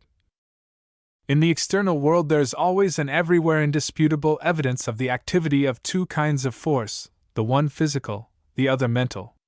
The physical belongs to matter, and is due to the properties with which it has been endowed. The other is the everywhere present and ever-acting mind of God. To the latter are to be referred all the manifestations of design in nature, and the ordering of events in providence. This doctrine does not ignore the efficiency of second causes, it simply asserts that God overrules and controls them. Thus the psalmist says, "I am fearfully and wonderfully made. My substance was not hid from thee when I was made in secret, and curiously wrought, or embroidered, in the lower parts of the earth." God makes the grass to grow, and herbs for the children of men. He sends rain, frost, and snow. He controls the winds and the waves. He determines the casting of the lot, the flight of an arrow, and the falling of a sparrow. Far be it from us to object to this mode of conceiving divine causation, although, like the two other theistic conceptions referred to, it has its difficulties, and perhaps the difficulties of both. But if we understand it, it draws an unusually hard and fast line between causation in organic and inorganic nature, seems to look for no manifestation of design in the latter except as God overrules and controls second causes, and finally, refers to this overruling and controlling, rather than to a normal action through endowment, all embryonic development, the growth of vegetables, and the like. He even adds, without break or distinction, the sending of rain, frost, and snow, the flight of an arrow, and the falling of a sparrow. Somehow we must have misconceived the bearing of the statement, but so it stands as one of the three ways, and the right way of accounting for contrivances in nature, the other two being, 1. Their reference to the blind operation of natural causes, and 2. That they were foreseen and purposed by God, who endowed matter with forces which he foresaw and intended should produce such results, but never interferes to guide their operation. In animadverting upon this latter view, Dr. Hodge brings forward an argument against evolution, with the examination of which our remarks must close. Paley, indeed, says that if the construction of a watch be an undeniable evidence of design, it would be a still more wonderful manifestation of skill if a watch could be made to produce other watches, and it may be added, not only other watches, but all kinds of timepieces, in endless variety. So it has been asked, if a man can make a telescope, why cannot God make a telescope which produces others like itself? This is simply asking whether matter can be made to do the work of mind. The idea involves a contradiction. For a telescope to make a telescope supposes it to select copper and zinc in due proportions, and fuse them into brass, to fashion that brass into interentering tubes, to collect and combine the requisite materials for the different kinds of glass needed, to melt them, grind, fashion, and polish them, adjust their densities, focal distances, etc. etc. A man who can believe that brass can do all this might as well believe in God. Pages 45-46. If Dr. Hodge's meaning is that matter unconstructed cannot do the work of mind, he misses the point altogether, for original construction by an intelligent mind is given in the premises. If he means that the machine cannot originate the power that operates it, this is conceded by all except believers in perpetual motion, and it equally misses the point, for the operating power is given in the case of the watch, and implied in that of the reproductive telescope. But if he means that matter cannot be made to do the work of mind in constructions, machines, or organisms, he is surely wrong. Salvator ambulando, vel scribendo. He confuted his argument in the act of writing the sentence. That is just what machines and organisms are for, and a consistent Christian theist should maintain that is what all matter is for. Finally, if, as we freely suppose, he means none of these, he must mean, unless we are much mistaken, that organisms originated by the Almighty Creator could not be endowed with the power of producing similar organisms, or slightly dissimilar organisms, without successive interventions. Then he begs the very question in dispute, and that too, in the face of the primal command, "Be fruitful and multiply," and its consequences in every natural birth. If the actual facts could be ignored, how nicely the parallel would run. The idea involves a contradiction. For an animal to make an animal, or a plant to make a plant, supposes it to select carbon, hydrogen, oxygen, and nitrogen, to combine these into cellulose and protoplasm, to join with these some phosphorus, lime, etc., to build them into structures and usefully adjusted organs. A man who can believe that plants and animals can do this, not, indeed, in the crude way suggested, but in the appointed way, might as well believe in God. Yes, verily, and so he probably will, in spite of all that atheistical philosophers have to offer, if not harassed and confused by such arguments and statements as these. There is a long line of gradually increasing divergence from the ultra-orthodox view of Dr. Hodge through those of such men as Sir William Thomson, Herschel, Argyll, Owen, Mivart, Wallace, and Darwin, down to those of Strauss, Voigt, and Buchner. To strike the line with telling power and good effect, it is necessary to aim at the right place. Excellent as the present volume is in motive and clearly as it shows that Darwinism may bear an atheistic as well as a theistic interpretation, we fear that it will not contribute much to the reconcilement of science and religion. The length of the analysis of the first book on our list precludes the notices which we intended to take of the three others. They are all the production of men who are both scientific and religious, one of them a celebrated divine and writer unusually versed in natural history. They all look upon theories of evolution either as in the way of being established, or as not unlikely to prevail, and they confidently expect to lose thereby no solid ground for theism or religion. Mr. St. Clair, a new writer in his Darwinism and Design, or Creation by Evolution, takes his ground in the following succinct statement of his preface. It is being assumed by our scientific guides that the design argument has been driven out of the field by the doctrine of evolution.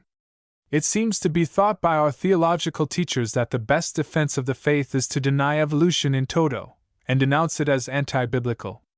My volume endeavors to show that, if evolution be true, all is not lost, but on the contrary, something is gained, the design argument remains unshaken, and the wisdom and beneficence of God receive new illustration.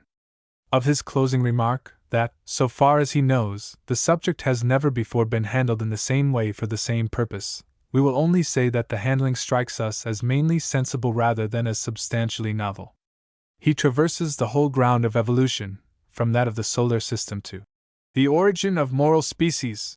He is clearly a theistic Darwinian without misgiving, and the arguments for that hypothesis and for its religious aspects obtain from him their most favorable presentation, while he combats the dysteleology of Haeckel, Buchner, etc., not, however, with any remarkable strength.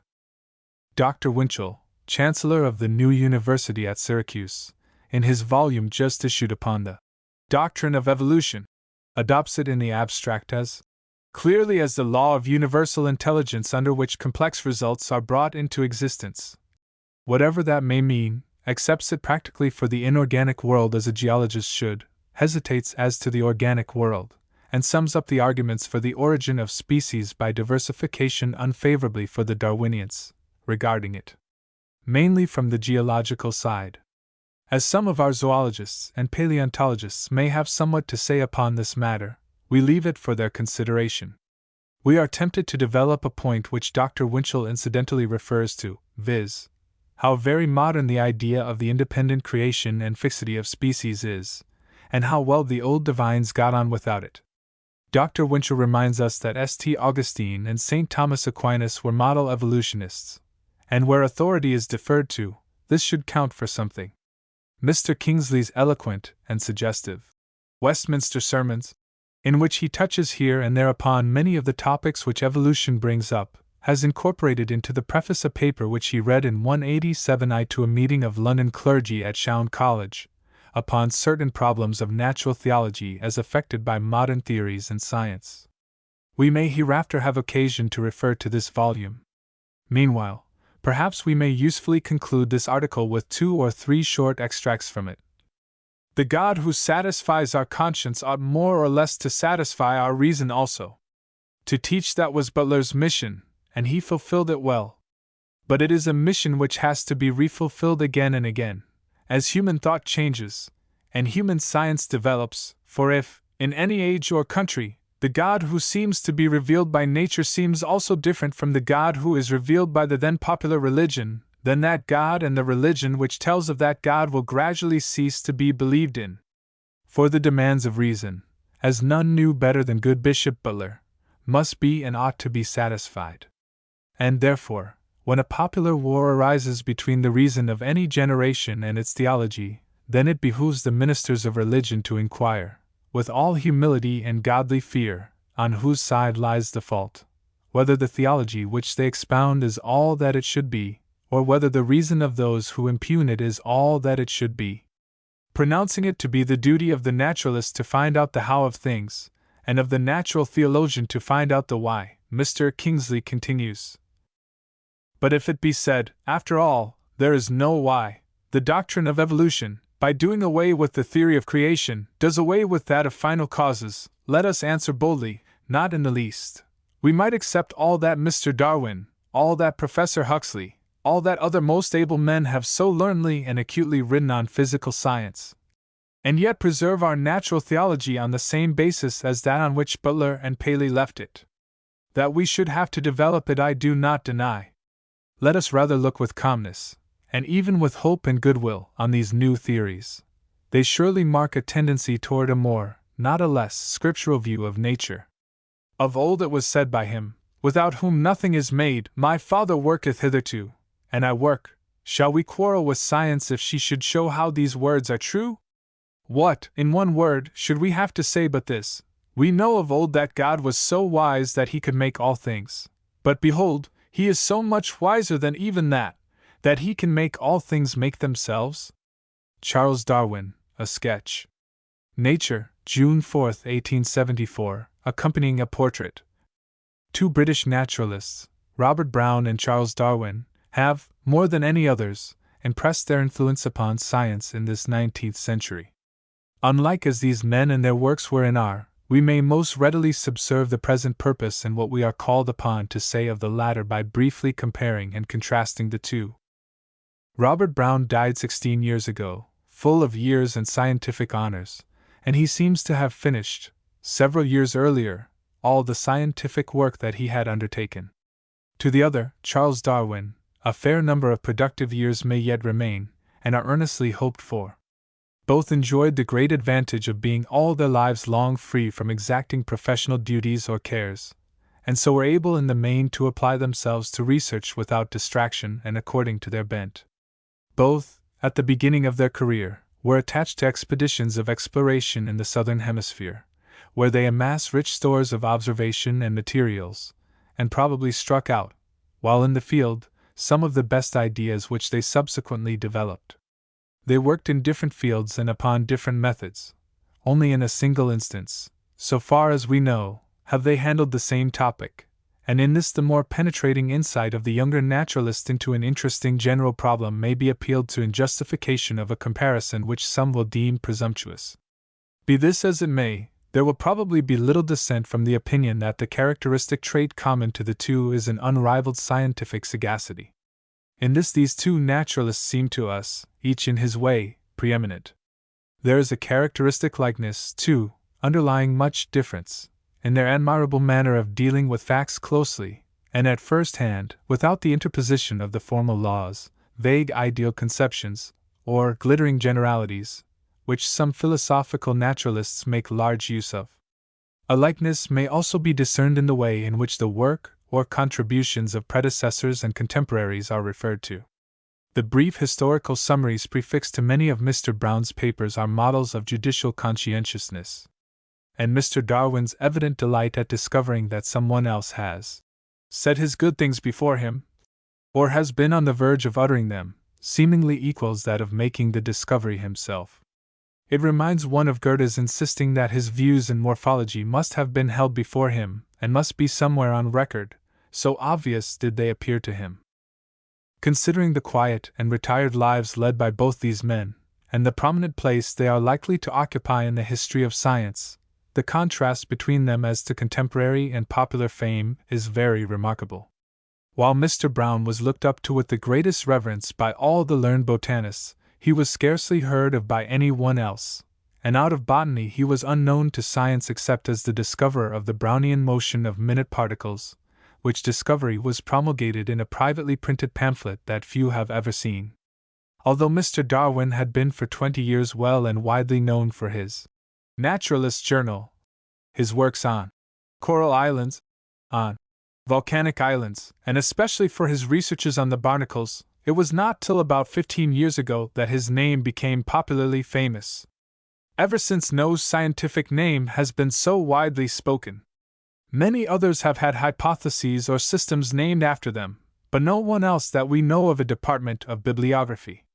The nature of his latest researches accounts for most of the difference, but not for all. The origin of species is a fascinating topic, having interests and connections with every branch of science, natural and moral. The investigation of recondite affinities is very dry and special. Its questions, processes, and results alike, although in part generally presentable in the shape of morphology, are mainly, like the higher mathematics, unintelligible except to those who make them a subject of serious study. They are especially so when presented in Mr. Brown's manner. Perhaps no naturalist ever recorded the results of his investigations in fewer words and with greater precision than Robert Brown. Certainly no one ever took more pains to state nothing beyond the precise point in question. Indeed, we have sometimes fancied that he preferred to enwrap rather than to explain his meaning, to put it into such a form that, unless you follow Solomon's injunction and dig for the wisdom as for hid treasure, you may hardly apprehend it until you have found it all out for yourself, when you will have the satisfaction of perceiving that Mr. Brown not only knew all about it, but had put it upon record. Very different from this is the way in which Mr. Darwin takes his readers into his confidence, freely displays to them the sources of his information, and the working of his mind, and even shares with them all his doubts and misgivings, while in a clear exposition he sets forth the reasons which have guided him to his conclusions. These you may hesitate or decline to adopt, but you feel sure that they have been presented with perfect fairness, and if you think of arguments against them you may be confident that they have all been duly considered before. The sagacity which characterizes these two naturalists is seen in their success in finding decisive instances, and their sure insight into the meaning of things. As an instance of the latter on Mr. Darwin's part, and a justification of our venture to compare him with the facile Princeps Botanicorum, we will, in conclusion, allude to the single instance in which they took the same subject in hand. In his papers on the organs and modes of fecundation in Orchidae and Asclepiadae, Mr. Brown refers more than once to C.K. Sprengel's almost forgotten work, shows how the structure of the flowers in these orders largely requires the agency of insects for their fecundation, and is aware that, in Asclepiadae, the insect so readily passes from one corolla to another that it not unfrequently visits every flower of the umbel. He must also have contemplated the transport of pollen from plant to plant by wind and insects, and we know from another source that he looked upon Sprengel's ideas as far from fantastic. Yet, instead of taking the single forward step which now seems so obvious, he even hazarded the conjecture that the insect forms of some orchideous flowers are intended to deter rather than to attract insects. And so the explanation of all these and other extraordinary structures, as well as of the arrangement of blossoms in general, and even the very meaning and need of sexual propagation, were left to be supplied by Mr. Darwin. The aphorism, "Nature abhors a vacuum," is a characteristic specimen of the science of the Middle Ages. The aphorism, "Nature abhors close fertilization," and the demonstration of the principle, belong to our age, and to Mr. Darwin. To have originated this, and also the principle of natural selection, the truthfulness and importance of which are evident the moment it is apprehended, and to have applied these principles to the system of nature in such a manner as to make, within a dozen years, a deeper impression upon natural history than has been made since Linnaeus, is ample title for one man's fame.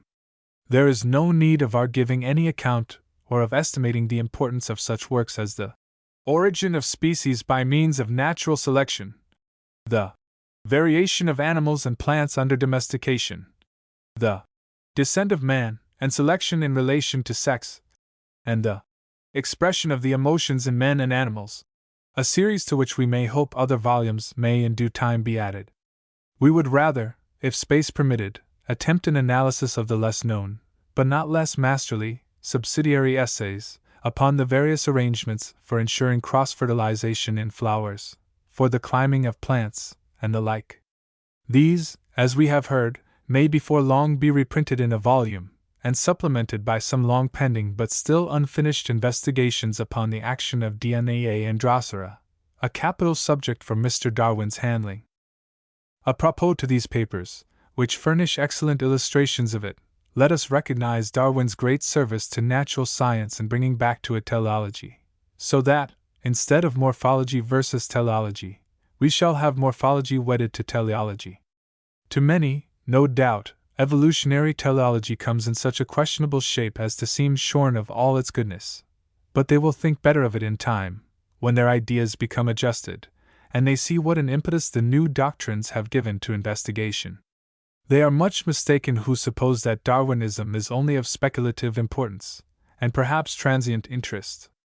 In its working applications it has proved to be a new power, eminently practical and fruitful. And here, again, we are bound to note a striking contrast to Mr. Brown, greatly as we revere his memory. He did far less work than was justly to be expected from him. Mr. Darwin not only points out the road, but labors upon it indefatigably and unceasingly. A most commendable noblesse oblige assures us that he will go on while strength, what we could add health, remains. The vast amount of such work he has already accomplished might overtax the powers of the strongest. That it could have been done at all under constant and firm health is most wonderful. Ex Insectivorous Plants. The Nation, April 2nd and 9th, 1874. That animals should feed upon plants is natural and normal, and the reverse seems impossible.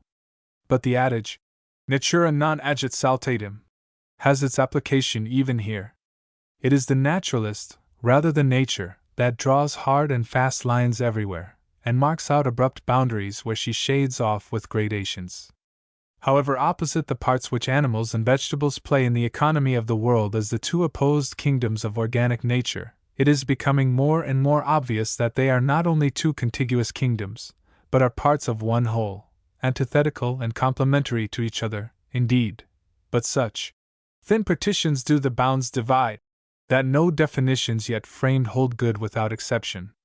This is a world of transition in more senses than is commonly thought, and one of the lessons which the philosophical naturalist learns, or has to learn, is, that differences the most wide and real in the main, and the most essential, may nevertheless be here and there connected or bridged over by gradations.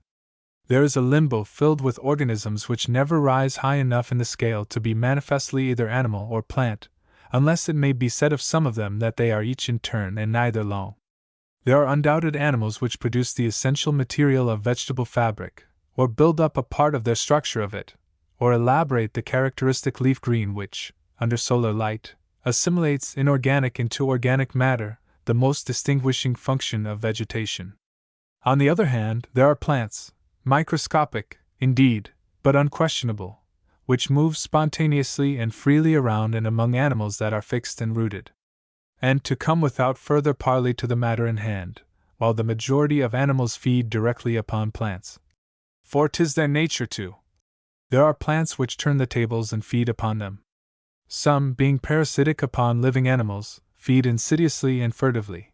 These, although really cases in point, are not so extraordinary, and, as they belong to the lower orders, they are not much regarded, except for the harm they do. There are others, and those of the highest orders, which lure or entrap animals in ways which may well excite our special wonder, all the more so since we are now led to conclude that they not only capture but consume their prey. As respects the 2 or 3 most notable instances, the conclusions which have been reached are among the very recent acquisitions of physiological science. Curiously enough, however, now that they are made out, it appears that they were in good part long ago attained, recorded, and mainly forgotten. The earlier observations and surmises shared the common fate of discoveries made before the time, or by those who were not sagacious enough to bring out their full meaning or importance. Vegetable morphology, dimly apprehended by Linnaeus, initiated by Caspar Friedrich Wolff, and again, independently in successive generations, by Goethe and by de Candolle, offers a parallel instance. The botanists of Goethe's day could not see any sense, advantage, or practical application to be made of the proposition that the parts of a blossom answer to leaves, and so the study of homologies had long to wait.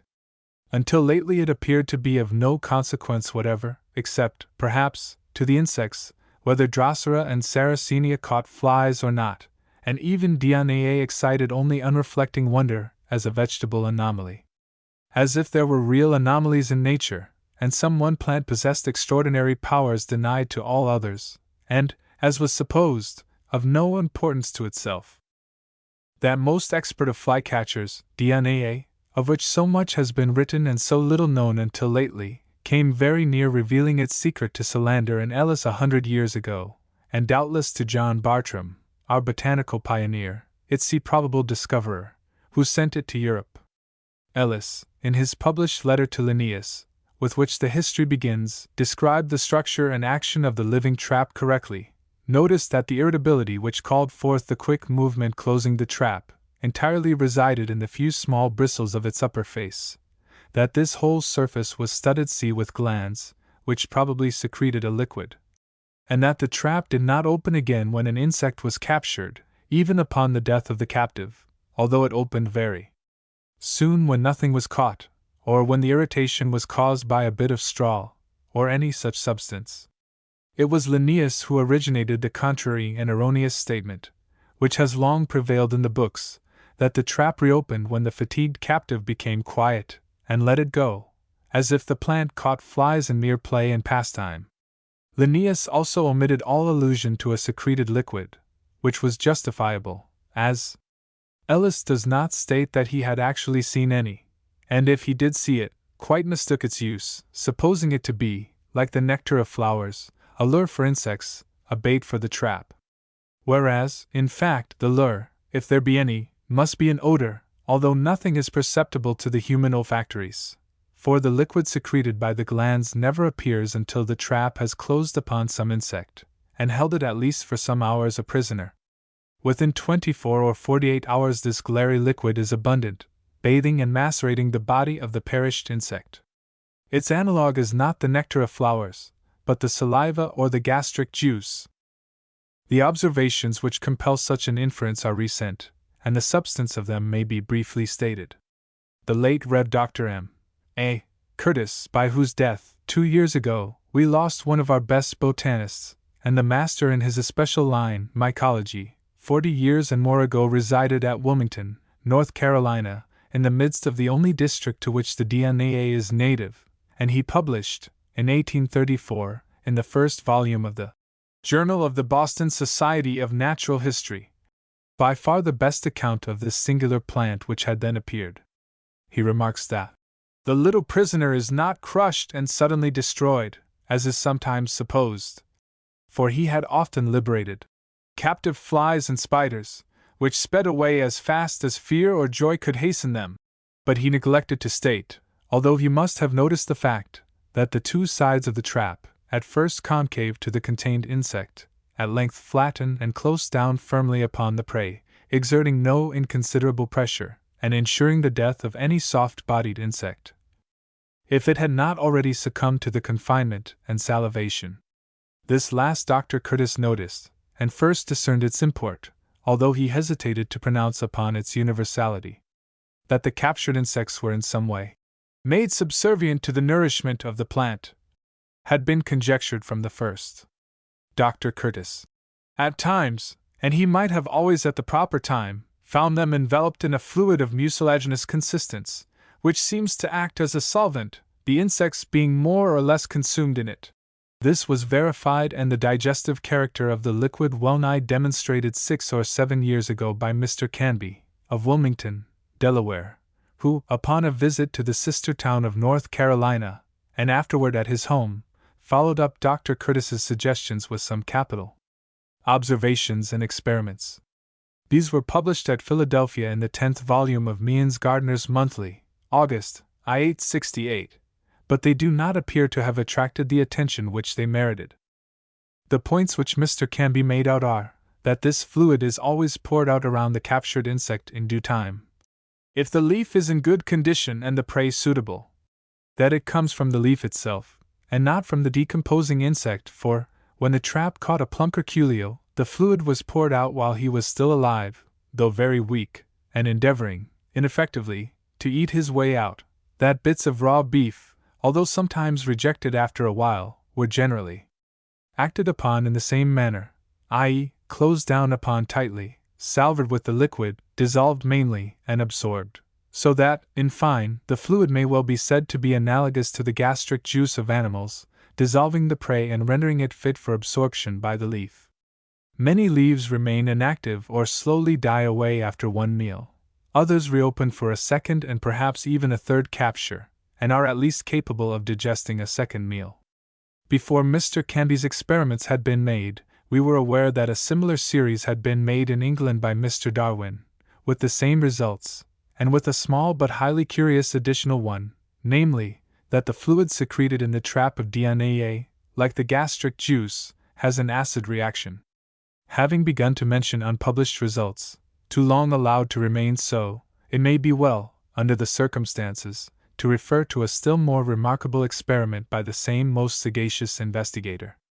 By a prick with a sharp lancet at a certain point, he has been able to paralyze one half of the leaf trap, so that it remained motionless under the stimulus to which the other half responded. Such high and sensitive organization entails corresponding ailments. Mr. Canby tells us that he gave to one of his Dionaea subjects a fatal dyspepsia by feeding it with cheese, and under Mr. Darwin's hands another suffers from paraplegia. Finally, Dr. Burton Sanderson's experiments, detailed at the last meeting of the British Association for the Advancement of Science, show that the same electrical currents are developed upon the closing of the Dionaea trap as in the contraction of a muscle. If the Venus's fly trap stood alone, it would be doubly marvelous, first, on account of its carnivorous propensities, and then as constituting a real anomaly in organic nature, to which nothing leads up. Before acquiescing in such a conclusion, the modern naturalist would scrutinize its relatives. Now, the nearest relatives of our vegetable wonder are the sundews. While DNA is as local in habitation as it is singular in structure and habits, the Drosoras or sundews are widely diffused over the world and numerous in species. The two whose captivating habits have attracted attention abound in bogs all around the northern hemisphere. That flies are caught by them is a matter of common observation, but this was thought to be purely accidental.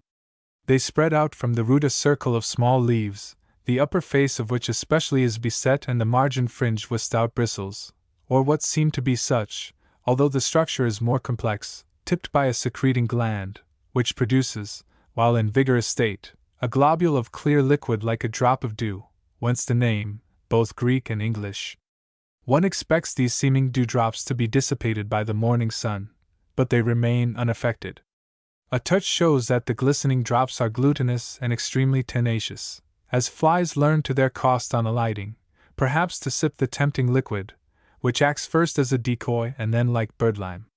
A small fly is held so fast, and in its struggles comes in contact with so many of these glutinous globules, that it seldom escapes. The result is much the same to the insect, whether captured in the trap of Darwinia or stuck fast to the limed bristles of Drosera. As there are various plants upon whose glandular hairs or glutinous surfaces small insects are habitually caught and perish, it might be pure coincidence that the most effectual arrangement of the kind happens to occur in the nearest relatives of Darwinia. Roth, a keen German botanist of the 18th century, was the first to detect, or at least to record, some evidence of intention in Drosera, and to compare its action with that of Darwinia, which, through Ellis's account, had shortly before been made known in Europe. He noticed the telling fact that not only the bristles which the unfortunate insect had come in contact with, but also the surrounding rows, before widely spreading, curved inward one by one, although they had not been touched, so as within a few hours to press their glutinous tips likewise against the body of the captive insect, thus doubling or quadrupling the bonds of the victim and, as we may now suspect, the surfaces through which some part of the animal's substance may be imbibed. For Roth surmised that both these plants were, in their way, predaceous. He even observed that the disc of the Drosera leaf itself often became concave and enveloped the prey. These facts, although mentioned now and then in some succeeding works, were generally forgotten, except that of the adhesion of small insects to the leaves of sundews, which must have been observed in every generation.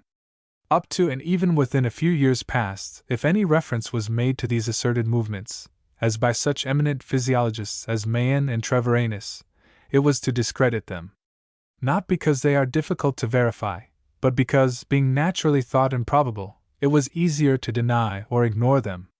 So completely had the knowledge of almost a century ago died out in later years that, when the subject was taken up anew in our days by Mr. Darwin, he had, as we remember, to advertise for it, by sending a note and query to the magazines, asking where any account of the fly-catching of the leaves of sundew was recorded. When Mr. Darwin takes a matter of this sort in hand, he is not likely to leave it where he found it. He not only confirmed all Roth's observations as to the incurving of the bristles toward and upon an insect entangled on any part of the disc of the leaf, but also found that they responded similarly to a bit of muscle or other animal substance, while to any particles of inorganic matter they were nearly indifferent. To minute fragments of carbonate of ammonia, however, they were more responsive. As these remarkable results, attained, as we are able to attest, half a dozen years ago, remained unpublished, being portions of an investigation not yet completed, it would have been hardly proper to mention them, were it not that independent observers were beginning to bring out the same or similar facts. Mrs. Treat, of New Jersey, noticed the habitual enfolding of the leaf in the longer-leaved species of sundew, American Journal of Science for November, 1871, as was then thought for the first time, Roth's and Withering's observations not having been looked up. In recording this, the next year, in a very little book, entitled, How Plants Behave, the opportunity was taken to mention, in the briefest way, the capital discovery of Mr. Darwin that the leaves of Drosera act differently when different objects are placed upon them, the bristles closing upon a particle of raw meat as upon a living insect, while to a particle of chalk or wood they are nearly inactive. The same facts were independently brought out by Mr. A. W. Bennett at the last year's meeting of the British Association for the Advancement of Science, and have been mentioned in the journals. If to these statements, which we may certify, were added some far more extraordinary ones, communicated to the French Academy of Science in May last by M. Ziegler, a stranger story of discrimination on the part of sundew bristles would be told. But it is safer to wait for the report of the committee to which these marvels were referred, and conclude this sufficiently. Strange eventful history. with some details of experiments made last summer by Mrs. Treat, of New Jersey, and published in the December number of the American Naturalist. It is well to note that Mrs. Treat selects for publication the observations of one particular day in July, when the sundew leaves were unusually active, for their moods vary with the weather, and also in other unaccountable ways, although in general the sultrier days are the most appetizing. At 15 minutes past 10 of the same day I placed bits of raw beef on some of the most vigorous leaves of Drosera longifolia. 10 minutes past 12, 2 of the leaves had folded around the beef, hiding it from sight. 11:30 of the same day, I placed living flies on the leaves of D. longifolia. At 12:48 one of the leaves had folded entirely around its victim, the other leaves had partially folded, and the flies had ceased to struggle. By 2:30 4 leaves had each folded around a fly. I tried mineral substances, bits of dry chalk, magnesia, and pebbles. In 24 hours neither the leaves nor their bristles had made any move like clasping these articles. I wet a piece of chalk in water, and in less than an hour the bristles were curving about it, but soon unfolded again, leaving the chalk free on the blade of the leaf. Parallel experiments made on D. rotundifolia, with bits of beef and of chalk, gave the same results as to the action of the bristles, while with a piece of raw apple, after 11 hours, part of the bristles were clasping it, but not so closely as the beef. And in 24 hours, nearly all the bristles were curved toward it, but not many of the glands were touching it. To make such observations is as easy as it is interesting. Throughout the summer one has only to transfer plants of Drosera from the bogs into pots or pans filled with wet moss, if need be, allowing them to become established in the somewhat changed conditions, or even to put out fresh leaves, and to watch their action or expedite it by placing small flies upon the disc of the leaves.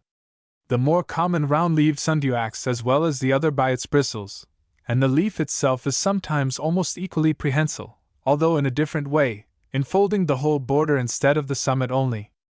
Very curious, and even somewhat painful, is the sight when a fly, alighting upon the central dew-tipped bristles, is held as fast as by a spider's web, while the efforts to escape not only entangle the insect more hopelessly as they exhaust its strength, but call into action the surrounding bristles, which, one by one, add to the number of the bonds, each by itself apparently feeble, but in their combination so effectual that the fly may be likened to the sleeping Gulliver made fast in the tiny but multitudinous toils of the Lilliputians. Anybody who can believe that such an apparatus was not intended to capture flies might say the same of a spider's web. Is the intention here to be thought any the less real because there are other species of Drosera which are not so perfectly adapted for flycatching, owing to the form of their leaves and the partial or total want of cooperation of their scattered bristles? One such species, D.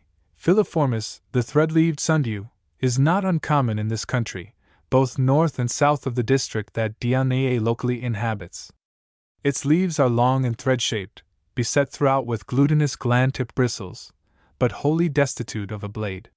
Flies, even large ones, and even moths and butterflies, as Mrs. Treat and Mr. Canby affirm, in the American Naturalist, get stuck fast to these bristles, whence they seldom escape.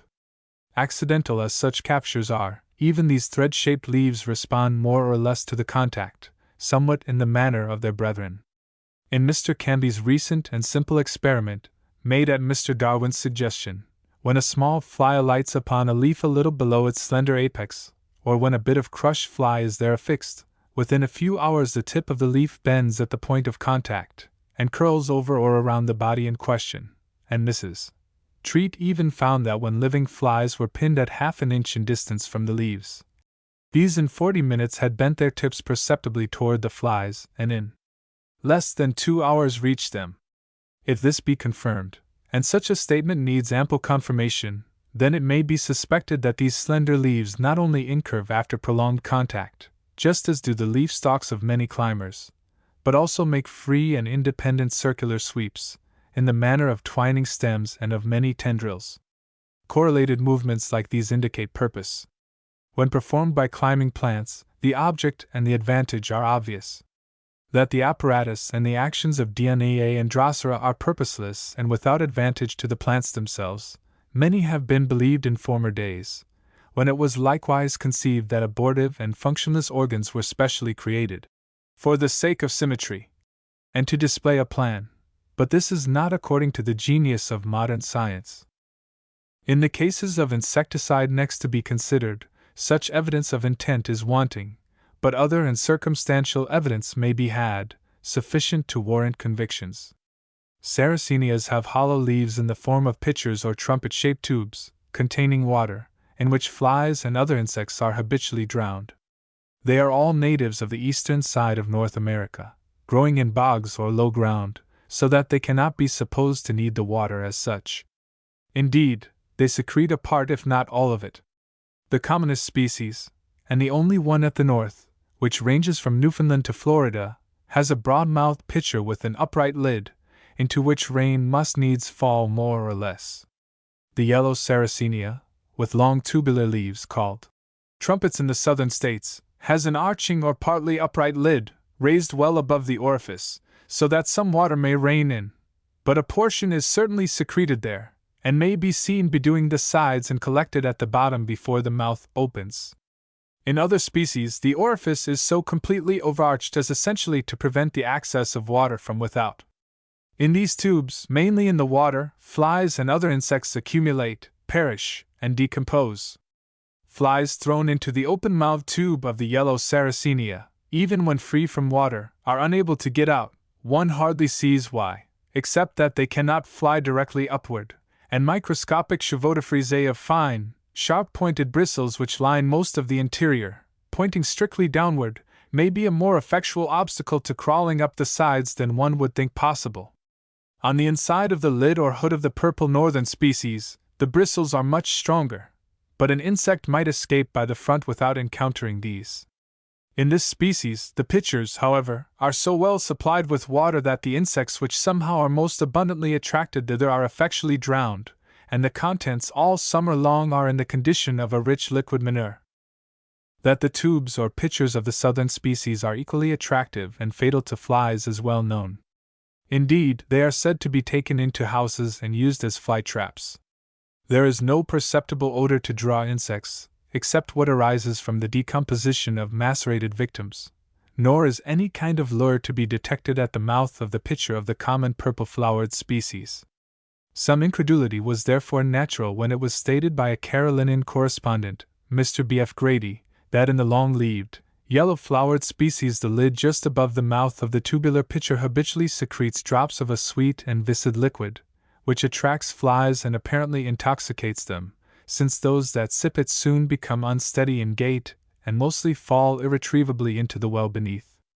But upon cultivating plants of this species, obtained for the purpose, the existence of this lure was abundantly verified, and although we cannot vouch for its inebriating quality, we can no longer regard it as unlikely. No sooner was it thus ascertained that at least one species of Sarracenia allures flies to their ruin than it began to appear that, just as in the case of Drosera, most of this was a mere revival of obsolete knowledge. The insect-destroying process was known and well described 60 years ago, the part played by the sweet exudation indicated, and even the intoxication perhaps hinted at, although evidently little thought of in those anti-temperance days. Dr. James McBride, of South Carolina, the early associate of Eliot in his Botany of South Carolina and Georgia, and to whose death, at the age of 33, cutting short a life of remarkable promise, the latter touchingly alludes in the preface to his second volume, sent to Sir James Edward Smith an account of his observations upon this subject, made in 1810 and the following years. This was read to the Linnean Society in 1815, and published in the 12th volume of its Transactions. From this forgotten paper, to which attention has lately been recalled, we cull the following extracts, premising that the observations mostly relate to a third species, Sarracenia adunca, alias variolaris, which is said to be the most efficient flycatcher of the kind. If, in the months of May, June, or July, when the leaves of those plants perform their extraordinary functions in the greatest perfection, some of them be removed to a house and fixed in an erect position, it will soon be perceived that flies are attracted by them. These insects immediately approach the fauces of the leaves, and leaning over their edges, appear to sip with eagerness something from their internal surfaces. In this position they linger, but at length, allured as it would seem by the pleasure of taste, they enter the tubes. The fly which has thus changed its situation will be seen to stand unsteadily. It totters for a few seconds, slips, and falls to the bottom of the tube, where it is either drowned or attempts in vain to ascend against the points of the hairs. The fly seldom takes wing in its fall and escapes. In a house much infested with flies, this entrapment goes on so rapidly that a tube is filled in a few hours, and it becomes necessary to add water, the natural quantity being insufficient to drown the imprisoned insects. The leaves of S. Adunca and rubra might well be employed as fly-catchers. Indeed, I am credibly informed they are in some neighborhoods. The leaves of the S. flava, the species to which our foregoing remarks mainly relate, although they are very capacious, and often grow to the height of 3 feet or more, are never found to contain so many insects as those of the species above mentioned. The cause which attracts flies is evidently a sweet, viscid substance resembling honey, secreted by or exuding from the internal surface of the tube. From the margin, where it commences, it does not extend lower than 1/4 of an inch.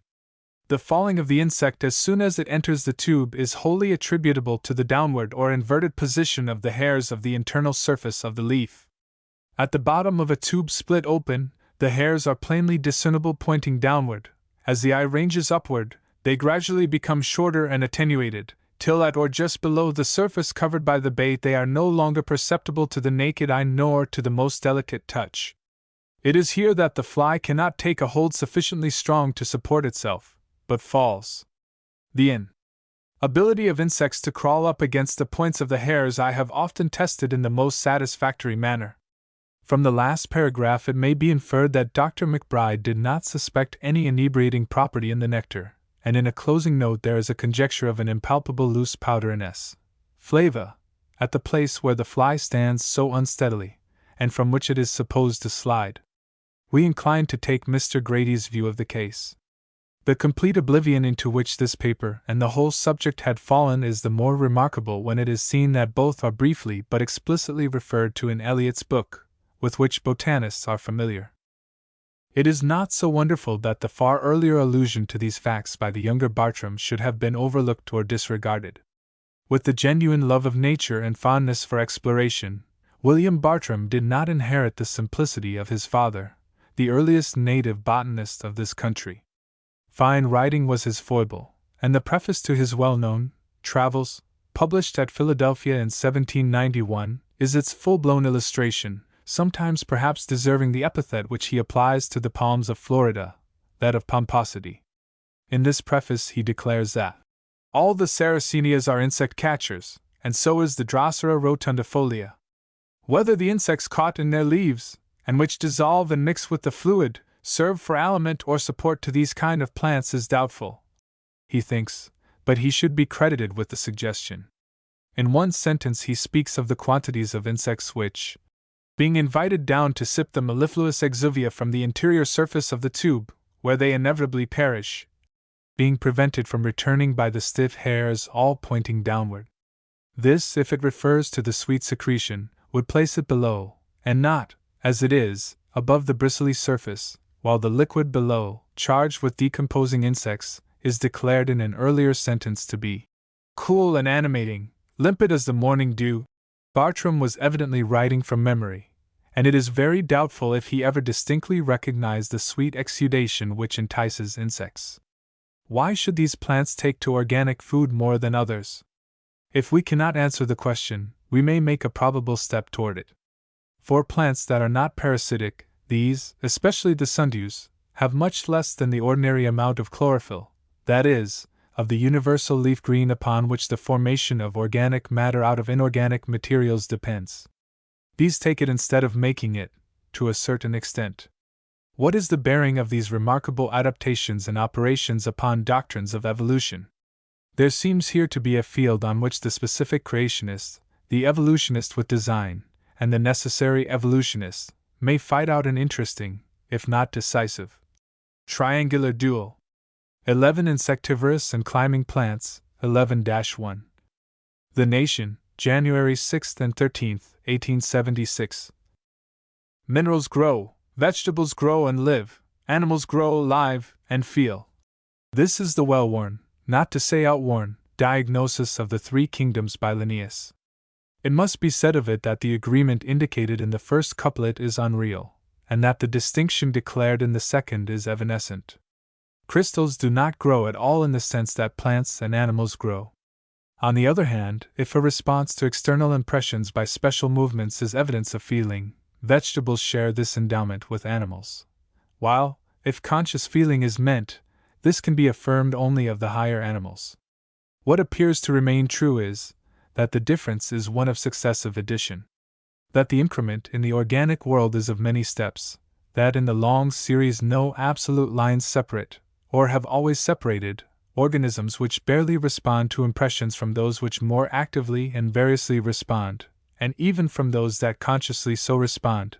This, as we all know, is what the author of the works before us has undertaken to demonstrate.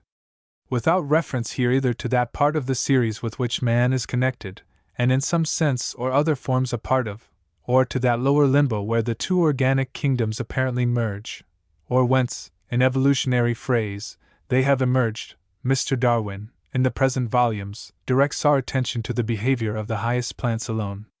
He shows that some, and he might add that all, of them execute movements for their own advantage, and that some capture and digest living prey.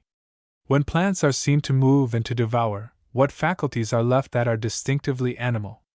As to insectivorous or otherwise carnivorous plants, we have so recently here discussed this subject, before it attained to all this new popularity, that a brief account of Mr. Darwin's investigation may suffice. 11-2. It is full of interest as a physiological research, and is a model of its kind. As well for the simplicity and directness of the means employed as for the clearness with which the results are brought out, results which any one may verify now that the way to them is pointed out, and which, surprising as they are, lose half their wonder in the ease and sureness with which they seem to have been reached. Rather more than half the volume is devoted to one subject, the round-leaved sundew, Drosera rotundifolia, a rather common plant in the northern temperate zone. That flies stick fast to its leaves, being lined by the tenacious-seeming dewdrops which stud its upper face and margins, had long been noticed in Europe and in this country. We have heard hunters and explorers in our northern woods refer with satisfaction to the fate which in this way often befalls one of their plagues, the black fly of early summer. And it was known to some observant botanists in the last century, although forgotten or discredited in this, that an insect caught on the viscid glands it has happened to alight upon is soon fixed by many more, not merely in consequence of its struggles, but by the spontaneous incurvation of the stalks of surrounding and untouched glands. And even the body of the leaf had been observed to incurve or become cup-shaped so as partly to involve the captive insect. Mr. Darwin's peculiar investigations not only confirm all this, but add greater wonders. They relate to the sensitiveness of these tentacles, as he prefers to call them, and the mode in which it is manifested, their power of absorption, their astonishing discernment of the presence of animal or other soluble azotized matter, even in quantities so minute as to rival the spectroscope, that most exquisite instrument of modern research, in delicacy, and finally, they establish the fact of a true digestion, in all essential respects similar to that of the stomach of animals. First, as to sensitiveness and movement. Sensitiveness is manifested by movement, or change of form in response to an external impression. The sensitiveness in the sundew is all in the gland which surmounts the tentacle. To incite movement or other action, it is necessary that the gland itself should be reached. Anything laid on the surface of the viscid drop, the spherule of clear, glary liquid which it secretes, produces no effect unless it sinks through to the gland, or unless the substance is soluble and reaches it in solution, which, in the case of certain substances, has the same effect. But the glands themselves do not move, nor does any neighboring portion of the tentacle. The outer and longer tentacles bend inward, toward the center of the leaf, promptly, when the gland is irritated or stimulated, sweeping through an arc of 1800 or less, or more, the quickness and the extent of the inflection depending, in equally vigorous leaves, upon the amount of irritation or stimulation, and also upon its kind.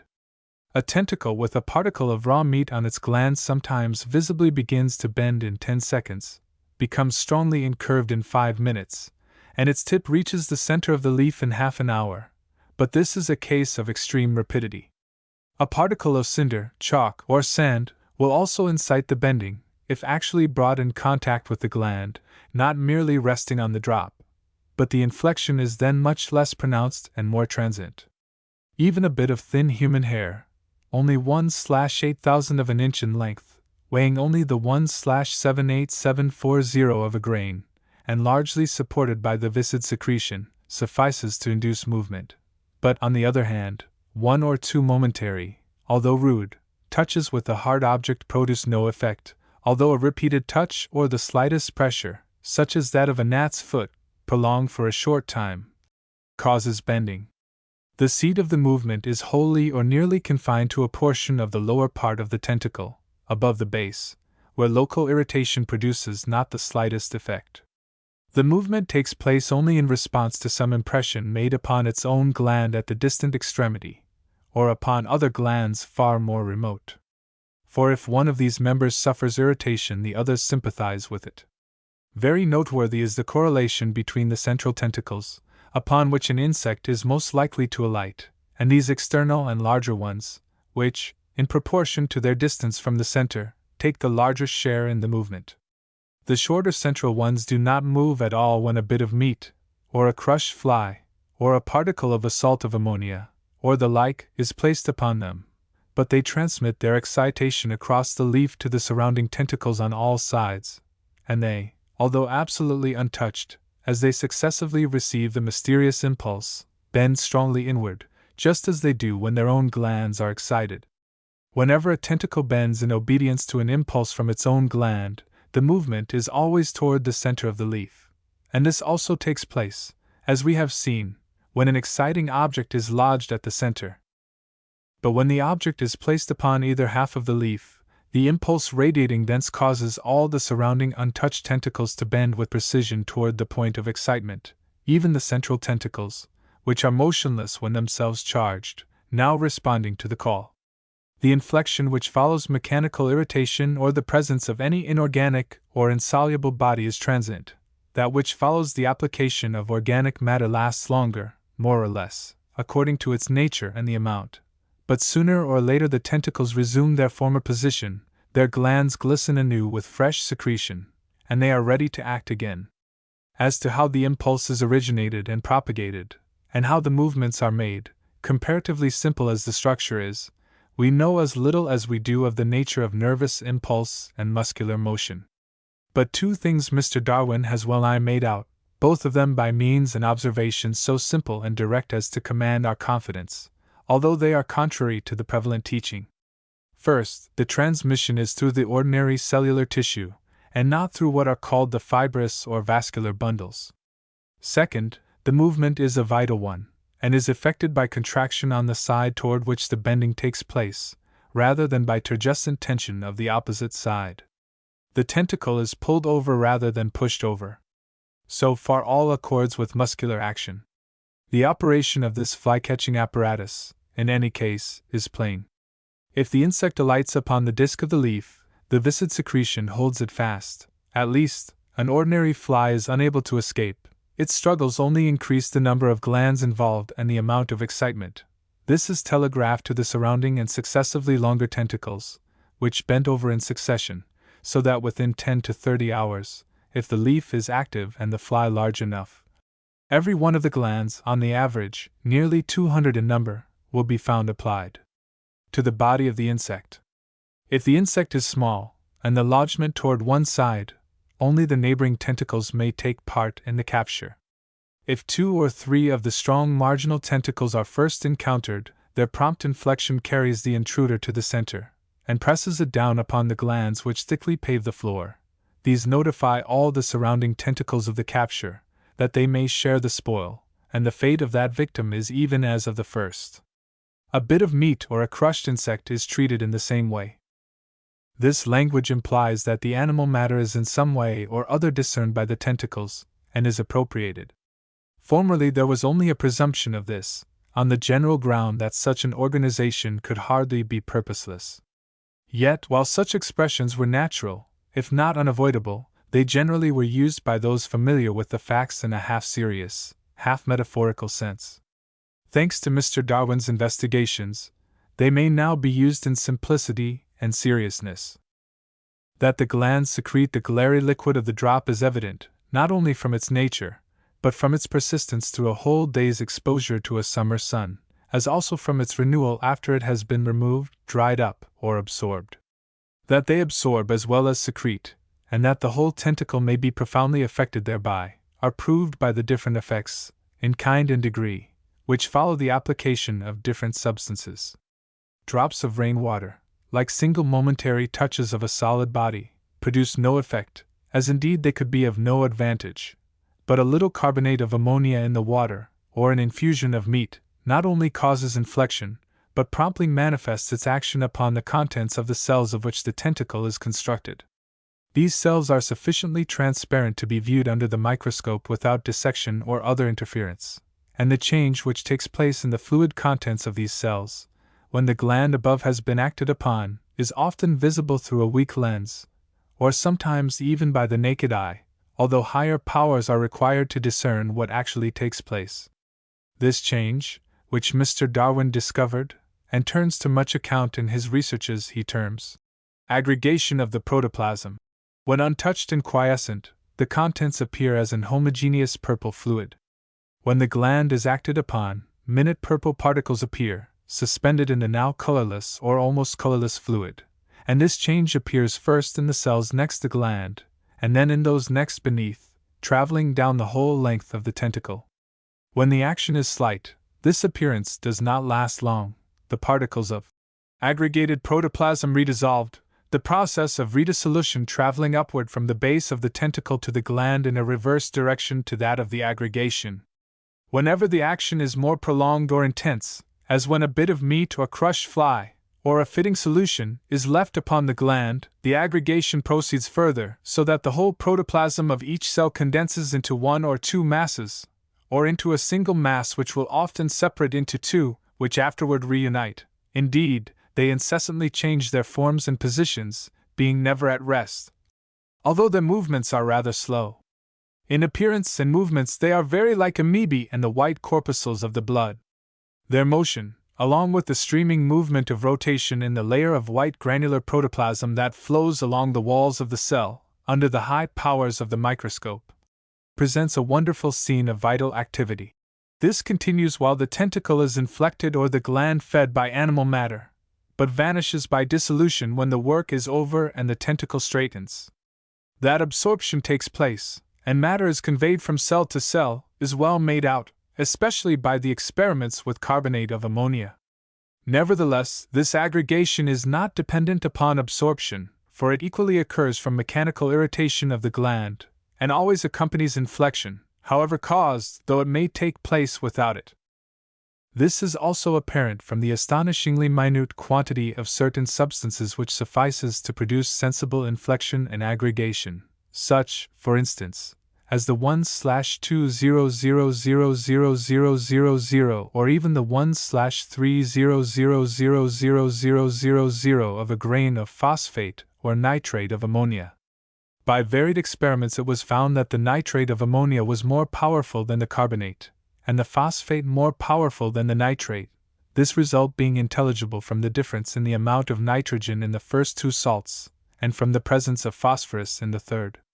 There is nothing surprising in the absorption of such extremely dilute solutions by a gland. As our author remarks, all physiologists admit that the roots of plants absorb the salts of ammonia brought to them by the rain, and 14 gallons of rainwater contain a grain of ammonia. Therefore, only a little more than twice as much as in the weakest solution employed by me.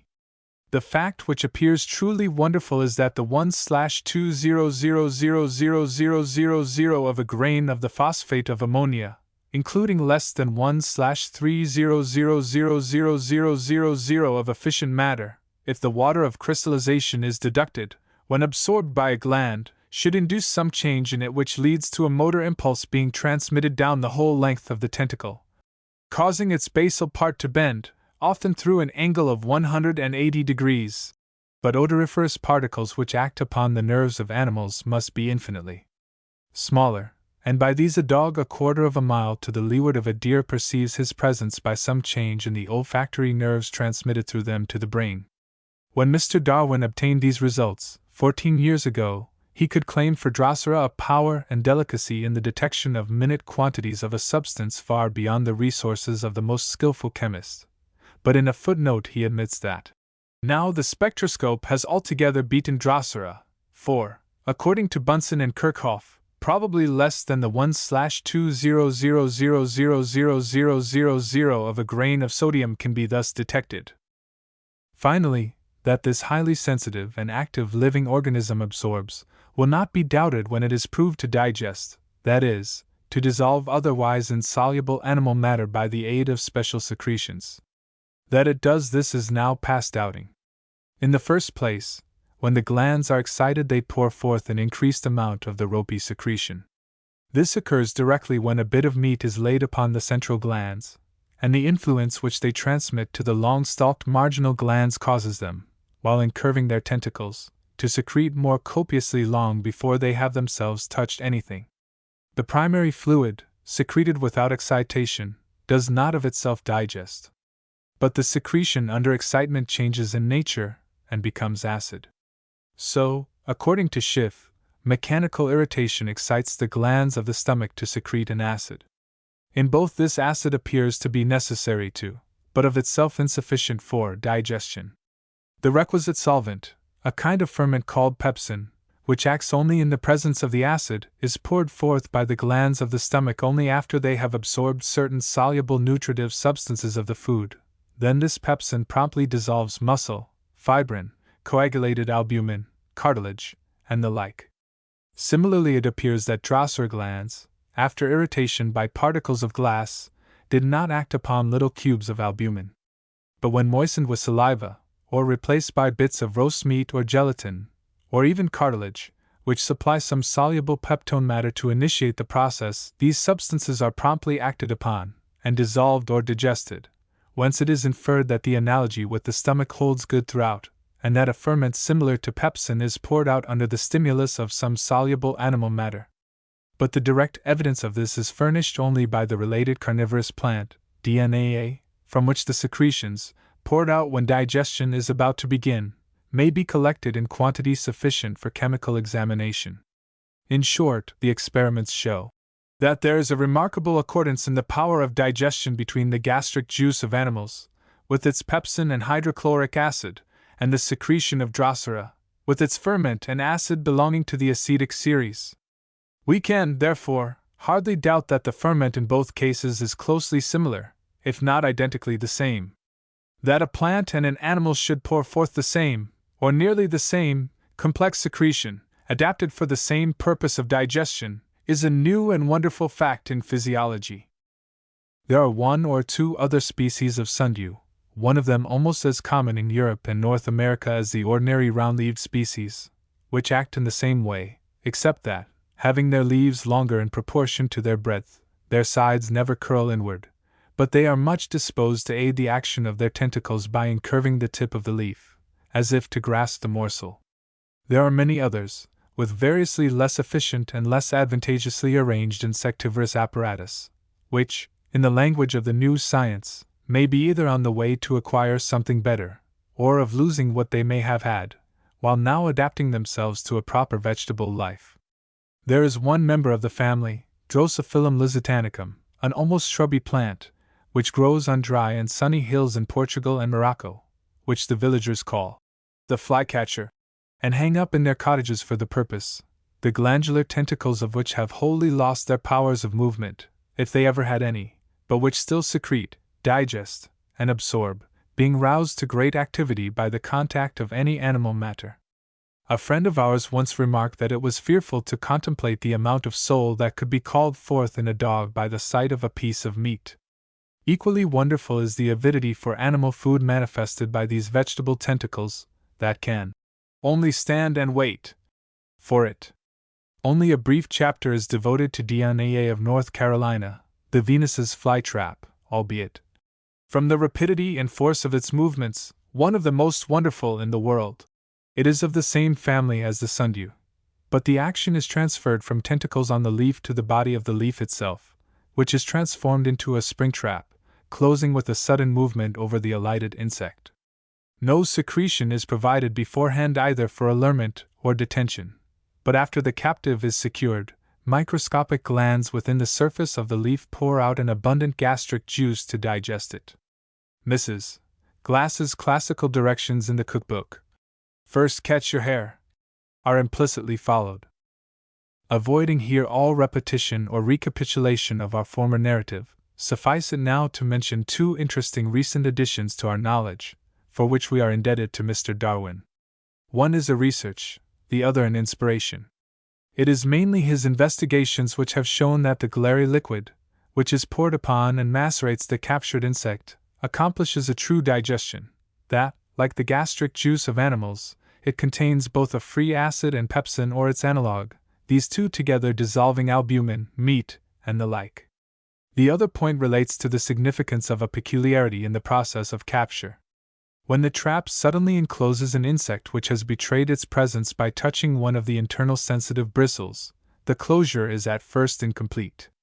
For the sides approach in an arching way, surrounding a considerable cavity, and the marginal spine-like bristles merely intercross their tips, leaving intervening spaces through which one may look into the cavity beneath.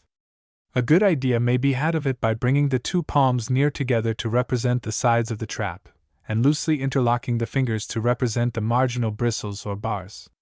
After remaining some time in this position, the closure is made complete by the margins coming into full contact, and the sides finally flattening down so as to press firmly upon the insect within. The secretion excited by contact is now poured out, and digestion begins. Why these two stages? Why should time be lost by this preliminary and incomplete closing? The query probably was never distinctly raised before, no one noticing anything here that needed explanation. Darwinian teleology, however, raises questions like this, and Mr. Darwin not only propounded the riddle but solved it. The object of the partial closing is to permit small insects to escape through the meshes, detaining only those plump enough to be worth the trouble of digesting. For naturally only one insect is caught at a time, and digestion is a slow business with Darwinias, as with anacondas, requiring ordinarily a fortnight. It is not worth while to undertake it with a gnat when larger game may be had. To test this happy conjecture, Mr. Canby was asked, on visiting the Darwinias in their native habitat, to collect early in the season a good series of leaves in the act of digesting naturally caught insects.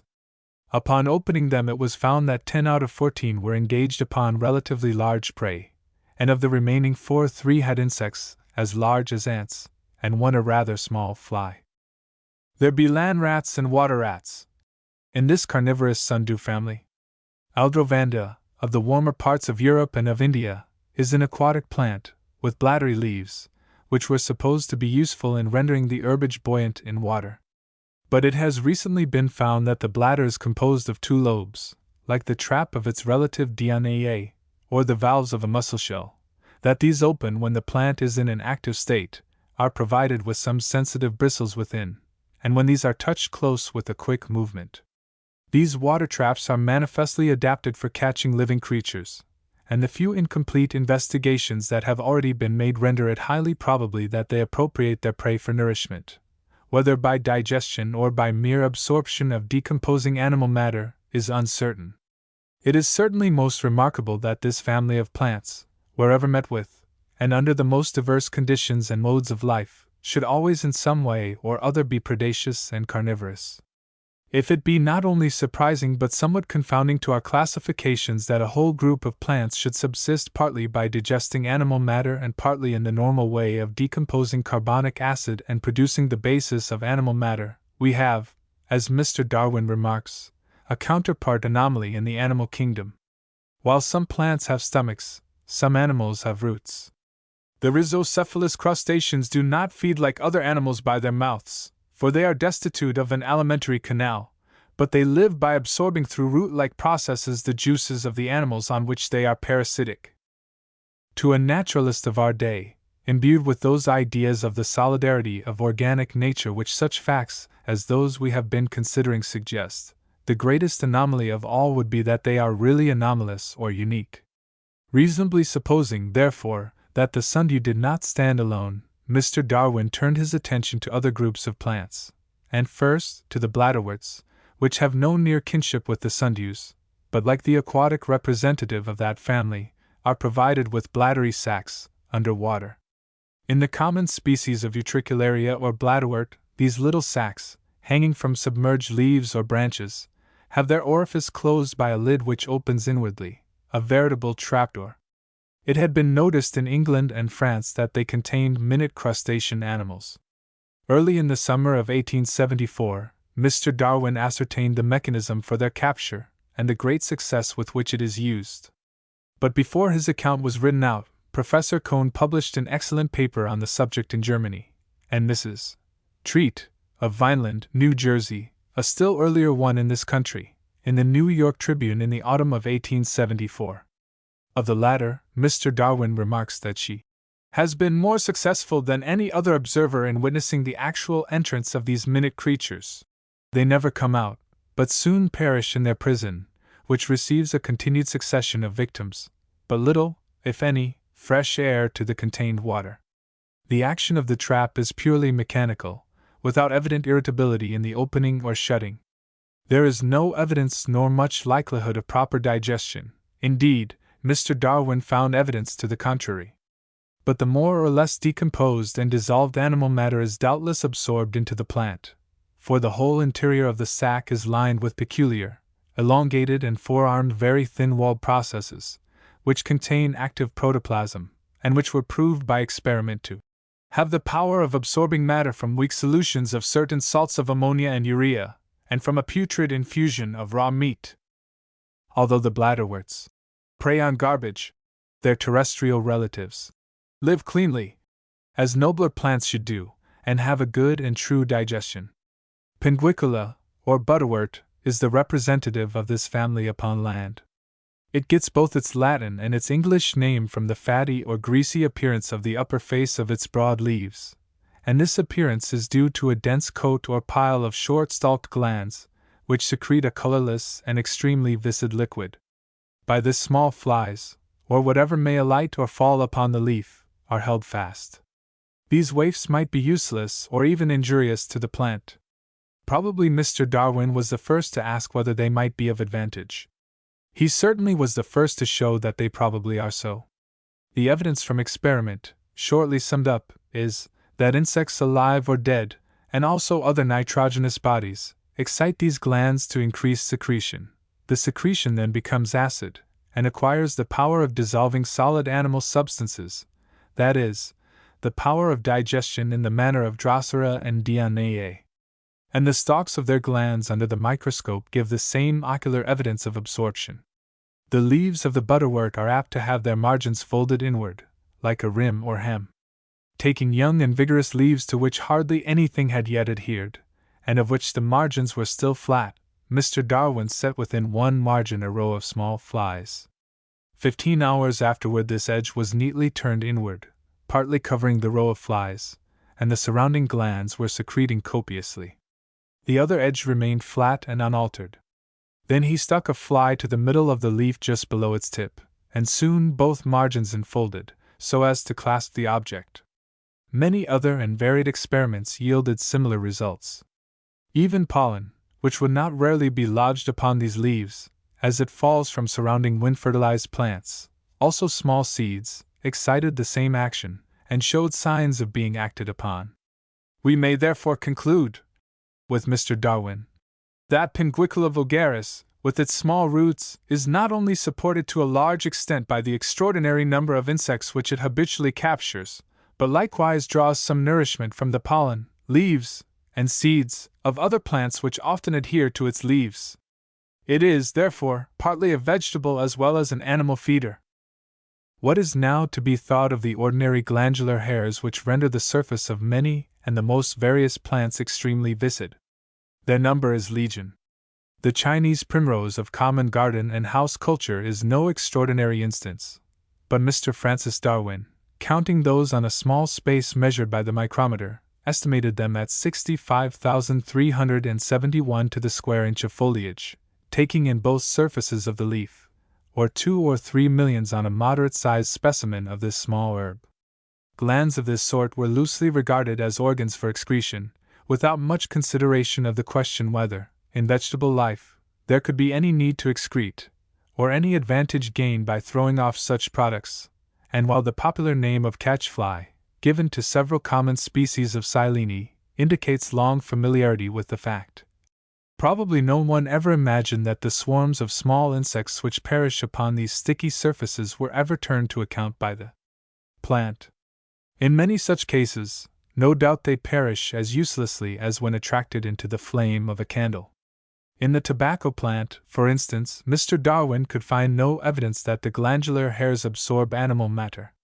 But Darwinian philosophy expects all gradations between casualty and complete adaptation. It is most probable that any thin-walled vegetable structure which secretes may also be capable of absorbing under favorable conditions. The myriads of exquisitely constructed glands of the Chinese primrose are not likely to be functionless. Mr. Darwin ascertained by direct experiment that they promptly absorb carbonate of ammonia, both in watery solution and in vapor. So, since rainwater usually contains a small percentage of ammonia, a use for these glands becomes apparent, one completely congruous with that of absorbing any animal matter, or products of its decomposition, which may come in their way through the occasional entanglement of insects in their viscid secretion. In several saxifrages, not very distant relatives of Drosera, the viscid glands equally manifested the power of absorption. To trace a gradation between a simply absorbing hair with a glutinous tip, through which the plant may perchance derive slight contingent advantage, and the tentacles of a sundew, with their exquisite and associated adaptations, does not much lessen the wonder nor explain the phenomena. After all, as Mr. Darwin modestly concludes, we see how little has been made out in comparison with what remains unexplained and unknown. But all this must be allowed to be an important contribution to the doctrine of the gradual acquirement of uses and functions, and hardly to find conceivable explanation upon any other hypothesis.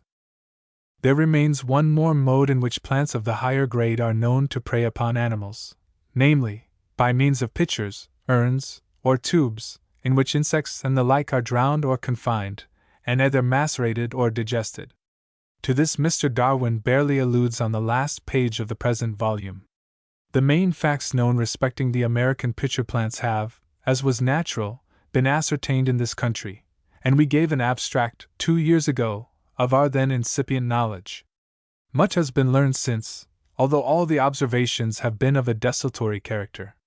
If space permitted, an instructive narrative might be drawn up, as well of the economy of the Sarracenias as of how we came to know what we do of it. But the very little we have room for will be strictly supplementary to our former article. The pitchers of our familiar northern Sarracenia, which is likewise southern, are open-mouthed, and although they certainly secrete some liquid when young, must derive most of the water they ordinarily contain from rain. How insects are attracted is unknown, but the water abounds with their drowned bodies and decomposing remains. In the more southern S. flava, the long and trumpet-shaped pitchers evidently depend upon the liquid which they themselves secrete, although at maturity, when the hood becomes erect, rain may somewhat add to it. This species, as we know, allures insects by a peculiar sweet exudation within the orifice. They fall in and perish, though seldom by drowning, yet few are able to escape, and their decomposing remains accumulate in the narrow bottom of the vessel. 2 other long-tubed species of the southern states are similar in these respects. There is another, S. psittacina, the parrot-headed species, remarkable for the cowl-shaped hood so completely inflexed over the mouth of the small pitcher that no rain can possibly enter. Little is known, however, of the efficiency of this species as a flycatcher, but its conformation has a morphological interest, leading up, as it does, to the Californian type of pitcher presently to be mentioned. But the remaining species, S. variolaris, is the most wonderful of our pitcher plants in its adaptations for the capture of insects. The inflated and mottled lid or hood overarches the ample orifice of the tubular pitcher sufficiently to ward off the rain, but not to obstruct the free access of flying insects. flies, ants, and most insects glide and fall from the treacherous smooth throat into the deep well below, and never escape. They are allured by a sweet secretion just within the orifice, which was discovered and described long ago, and the knowledge of it well nigh forgotten until recently. And finally, Dr. Mellichamp, of South Carolina, 2 years ago made the capital discovery that, during the height of the season, this lure extends from the orifice down nearly to the ground, a length of a foot or two, in the form of a honeyed line or narrow trail on the edge of the wing-like border which is conspicuous in all these species, although only in this one, so far as known, turned to such account. Here, one would say, is a special adaptation to ants and such terrestrial and creeping insects. Well, long before this sweet trail was known, it was remarked by the late Professor Wyman and others that the pictures of this species, in the savannas of Georgia and Florida, contain far more ants than they do of all other insects put together. Finally, all this is essentially repeated in the peculiar Californian pitcher plant, Darlingtonia, a genus of the same natural family, which captures insects in great variety, enticing them by a sweetish secretion over the whole inside of the inflated hood and that of a curious forked appendage, resembling a fishtail, which overhangs the orifice. This orifice is so concealed that it can be seen and approached only from below, as if, the casual observer might infer, to escape visitation. But dead insects of all kinds, and their decomposing remains, crowd the cavity and saturate the liquid therein contained, enticed, it is said, by a peculiar odor, as well as by the sweet lure which is at some stages so abundant as to drip from the tips of the overhanging appendage. The principal observations upon this pitcher plant in its native habitat have been made by Mrs. Austin, and only some of the earlier ones have thus far been published by Mr. Canby. But we are assured that in this, as in the Sarracenia variolaris, the sweet exudation extends at the proper season from the orifice down the wing nearly to the ground, and that ants follow this honeyed pathway to their destruction. Also, that the watery liquid in the pitcher, which must be wholly a secretion, is much increased in quantity after the capture of insects. It cannot now well be doubted that the animal matter is utilized by the plant in all these cases, although most probably only after maceration or decomposition. In some of them, even digestion, or at least the absorption of undecomposed soluble animal juices, may be suspected, but there is no proof of it. But if pitchers of the Sarracenia family are only macerating vessels, those of Nepenthes, the pitchers of the Indian archipelago, familiar in conservatories, seem to be stomachs. The investigations of the president of the Royal Society, Dr. Hooker, although incomplete, well nigh demonstrate that these not only allure insects by a sweet secretion at the rim and upon the lid of the cup, but also that their capture, or the presence of other partly soluble animal matter, produces an increase and an acidulation of the contained watery liquid, which thereupon becomes capable of acting in the manner of that of Drosera and DNA, dissolving flesh, albumin, and the like. After all, there never was just ground for denying to vegetables the use of animal food. The fungi are by far the most numerous family of plants, and they all live upon organic matter, some upon dead and decomposing, some upon living, some upon both, and the number of those that feed upon living animals is large. Whether these carnivorous propensities of higher plants which so excite our wonder be regarded as survivals of ancestral habits, or as comparatively late acquirements, or even as special endowments, in any case what we have now learned of them goes to strengthen the conclusion that the whole organic world is akin. The volume upon the movements and habits of climbing plants is a revised and enlarged edition of a memoir communicated to the Linnean Society in 1865, and published in the 9th volume of its journal. There was an extra impression, but beyond the circle of naturalists, it can hardly have been much known at first hand. Even now, when it is made a part of the general Darwinian literature, it is unlikely to be as widely read as the companion volume which we have been reviewing, although it is really a more readable book, and well worthy of far more extended notice at our hands than it can now receive. The reason is obvious. It seems as natural that plants should climb as it does unnatural that any should take animal food. Most people, knowing that some plants twine with the sun, and others against the sun, have an idea that the sun in some way causes the twining. Indeed, The notion is still fixed in the popular mind that the same species twines in opposite directions north and south of the equator. Readers of this fascinating treatise will learn, first of all, that the sun has no influence over such movements directly, and that its indirect influence is commonly adverse or disturbing, except the heat, which quickens vegetable as it does animal life. Also, that climbing is accomplished by powers and actions as unlike those generally predicated of the vegetable kingdom as any which have been brought to view in the preceding volume. Climbing plants feel, as well as grow and live, and they also manifest an automatism which is perhaps more wonderful than a response by visible movement to an external irritation. Nor do plants grow up their supports, as is unthinkingly supposed, for, although only growing or newly grown parts act in climbing, the climbing and the growth are entirely distinct. To this there is one exception, an instructive one, as showing how one action passes into another, and how the same result may be brought about in different ways, that of stems which climb by rootlets, such as of ivy and trumpet creeper. Here the stem ascends by growth alone, taking upward direction, and is fixed by rootlets as it grows.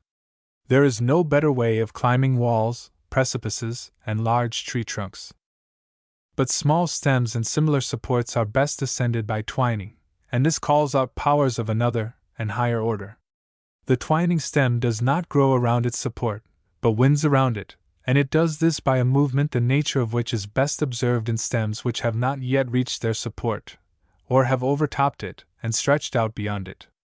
Then it may be seen that the extending summit, reaching farther and farther as it grows, is making free circular sweeps, by night as well as by day, and irrespective of external circumstances, except that warmth accelerates the movement, and that the general tendency of young stems to bend toward the light may, in case of lateral illumination, accelerate one half the circuit, while it equally retards the other.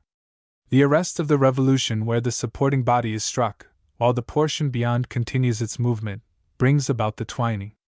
As to the proximate cause of this sweeping motion, a few simple experiments prove that it results from the bowing or bending of the free summit of the stem into a more or less horizontal position, this bending being successively to every point of the compass, through an action which circulates around the stem in the direction of the sweep, and of the consequent twining, i.e., with the sun, or with the movement of the hands of a watch, in the hop, or in the opposite direction in pole beans.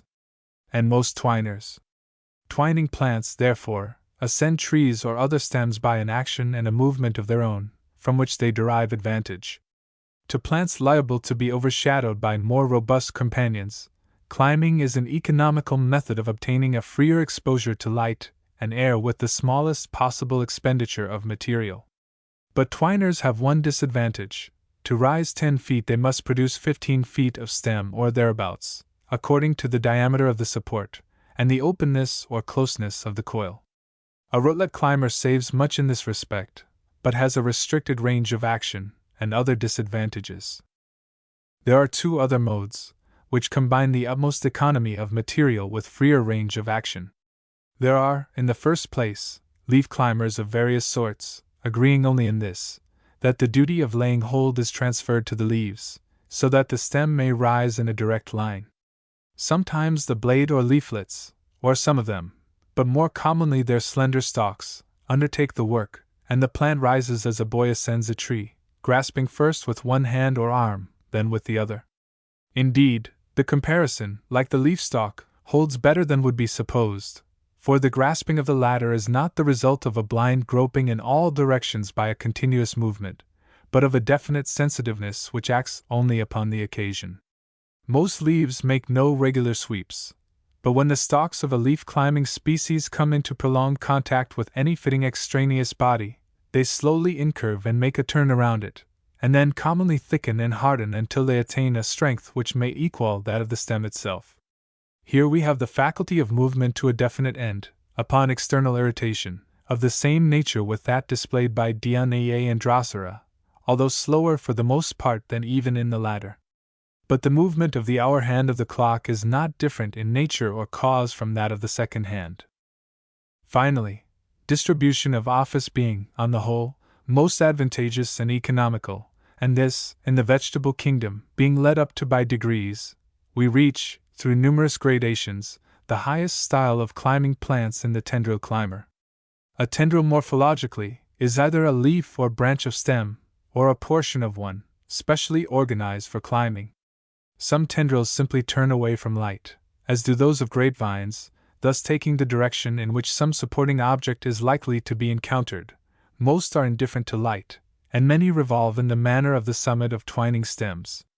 As the stems which bear these highly endowed tendrils in many cases themselves also revolve more or less, though they seldom twine, their reach is the more extensive, and to this endowment of automatic movement most tendrils add the other faculty, that of incurving and coiling upon prolonged touch, or even brief contact, in the highest degree.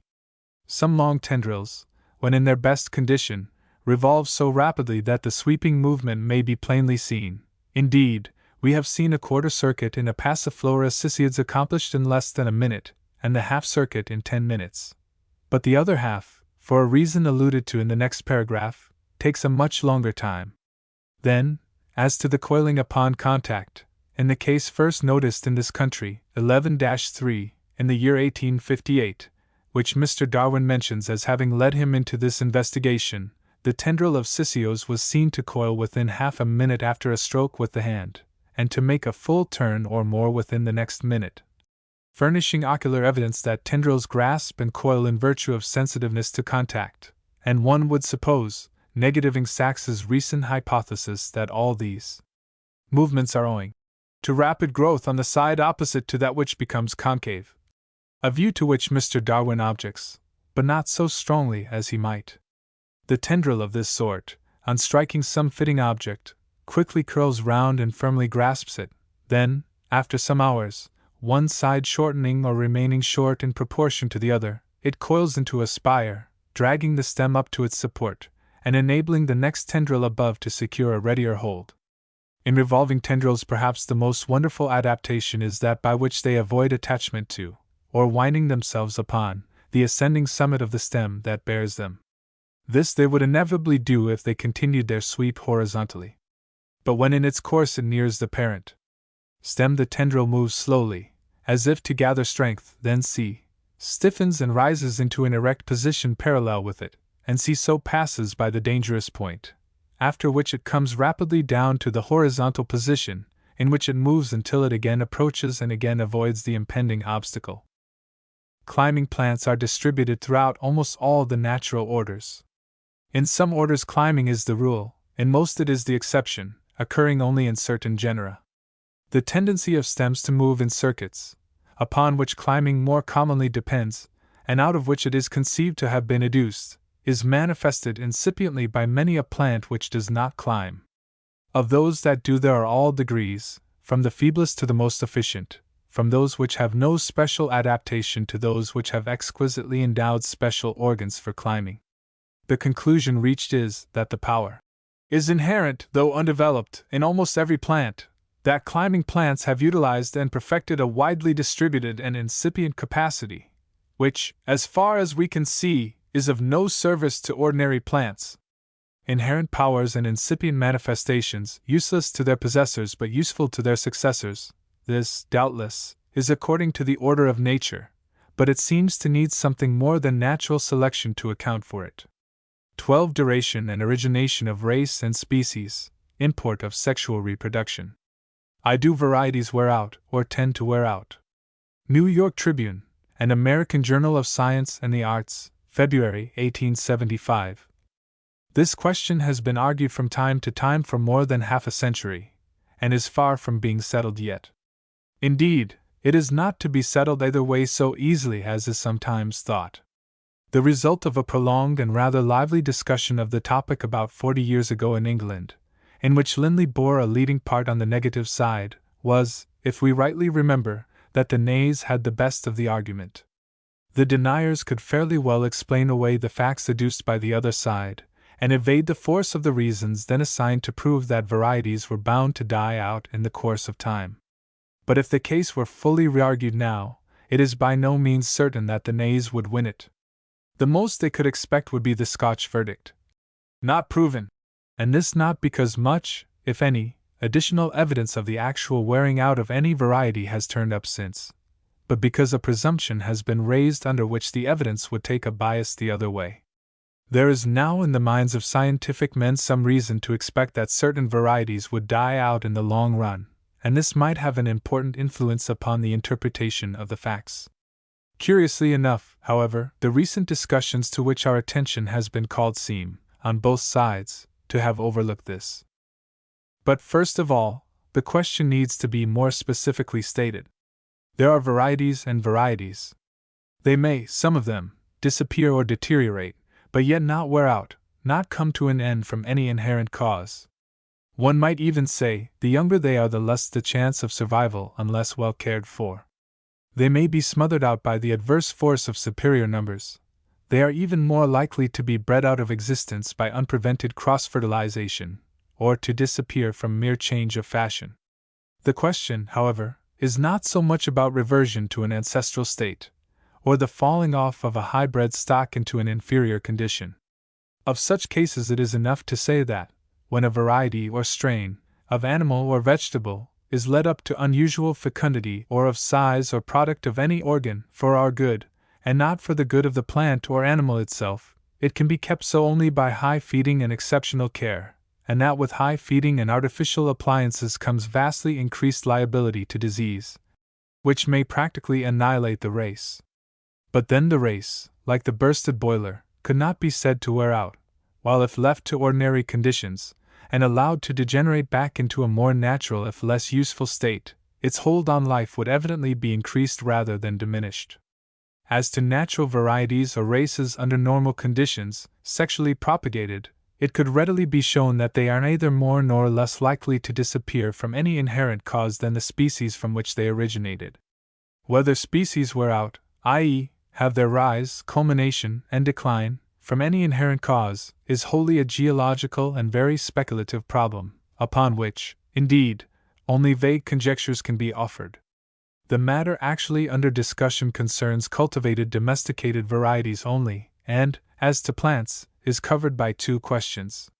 First, will races propagated by seed, being so fixed that they come true to seed, and purely bred, not crossed with any other sort, continue so indefinitely, or will they run out in time, not die out, perhaps, but lose their distinguishing characters?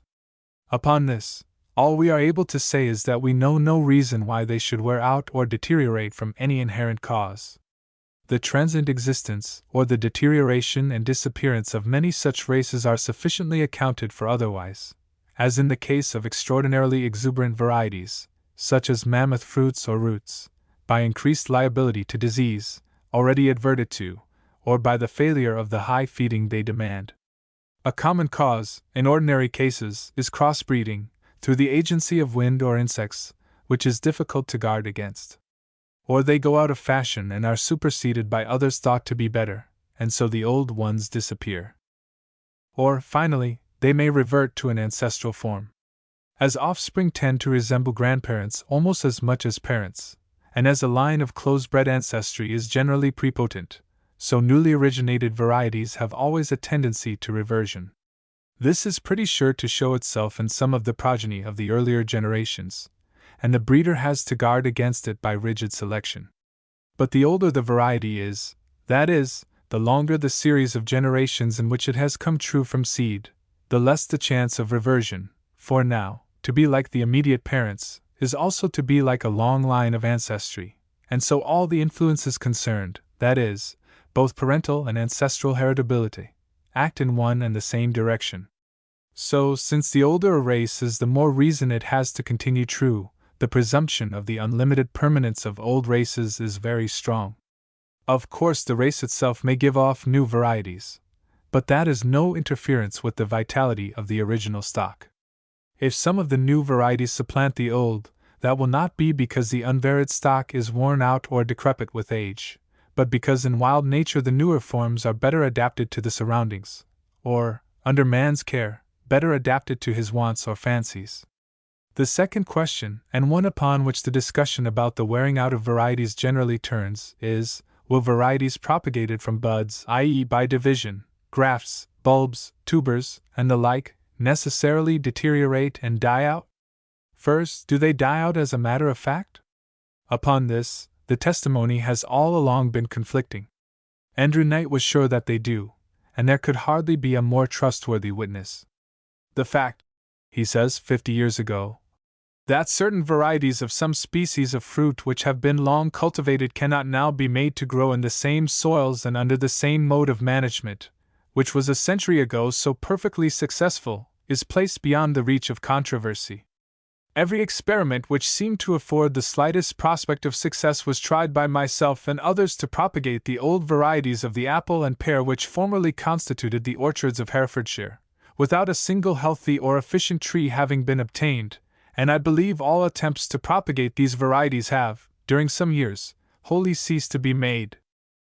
To this it was replied, in that and the next generation, that cultivated vines have been transmitted by perpetual division from the time of the Romans, and that several of the sorts, still prized and prolific, are well identified, among them the ancient Grecula, considered to be the modern Corinth or currant grape, which has immemorially been seedless, that the old nonpareil apple was known in the time of Queen Elizabeth, that the white bur pears of France have been propagated from the earliest times, and that golden pippins, St. Michael pears, and others said to have run out, were still to be had in good condition. Coming down to the present year, a glance through the proceedings of pomological societies, and the debates of farmers' clubs, brings out the same difference of opinion. The testimony is nearly equally divided. Perhaps the larger number speak of the deterioration and failure of particular old sorts. But when the question turns on wearing out, the positive evidence of vigorous trees and sound fruits is most telling. A little positive testimony outweighs a good deal of negative. This cannot readily be explained away, while the failures may be, by exhaustion of soil, incoming of disease, or alteration of climate or circumstances. On the other hand, it may be urged that, if a variety of this sort is fated to become decrepit and die out, it is not bound to die out all at once, and everywhere at the same time. It would be expected first to give way wherever it is weakest, from whatever cause. This consideration has an important bearing upon the final question: are old varieties of this kind on the way to die out on account of their age or any inherent limit of vitality? Here again, Mr. Knight took an extreme view. In his essay in the Philosophical Transactions, published in the year 1810, he propounded the theory, not merely of a natural limit to varieties from grafts and cuttings, but even that they would not survive the natural term of the life of the seedling trees from which they were originally taken. Whatever may have been his view of the natural term of the life of a tree, and of a cutting being merely a part of the individual that produced it, there is no doubt that he laid himself open to the effective replies which were made from all sides at the time, and have lost none of their force since. Weeping willows, breadfruits, bananas, sugar-cane, tiger lilies, Jerusalem artichokes, and the like, have been propagated for a long while in this way, without evident decadence. Moreover, the analogy upon which his hypothesis is founded will not hold. Whether or not one adopts the present writer's conception that individuality is not actually reached or maintained in the vegetable world, it is clear enough that a common plant or tree is not an individual in the sense that a horse or man, or any one of the higher animals, is, that it is an individual only in the sense that a branching zoophyte or mass of coral is.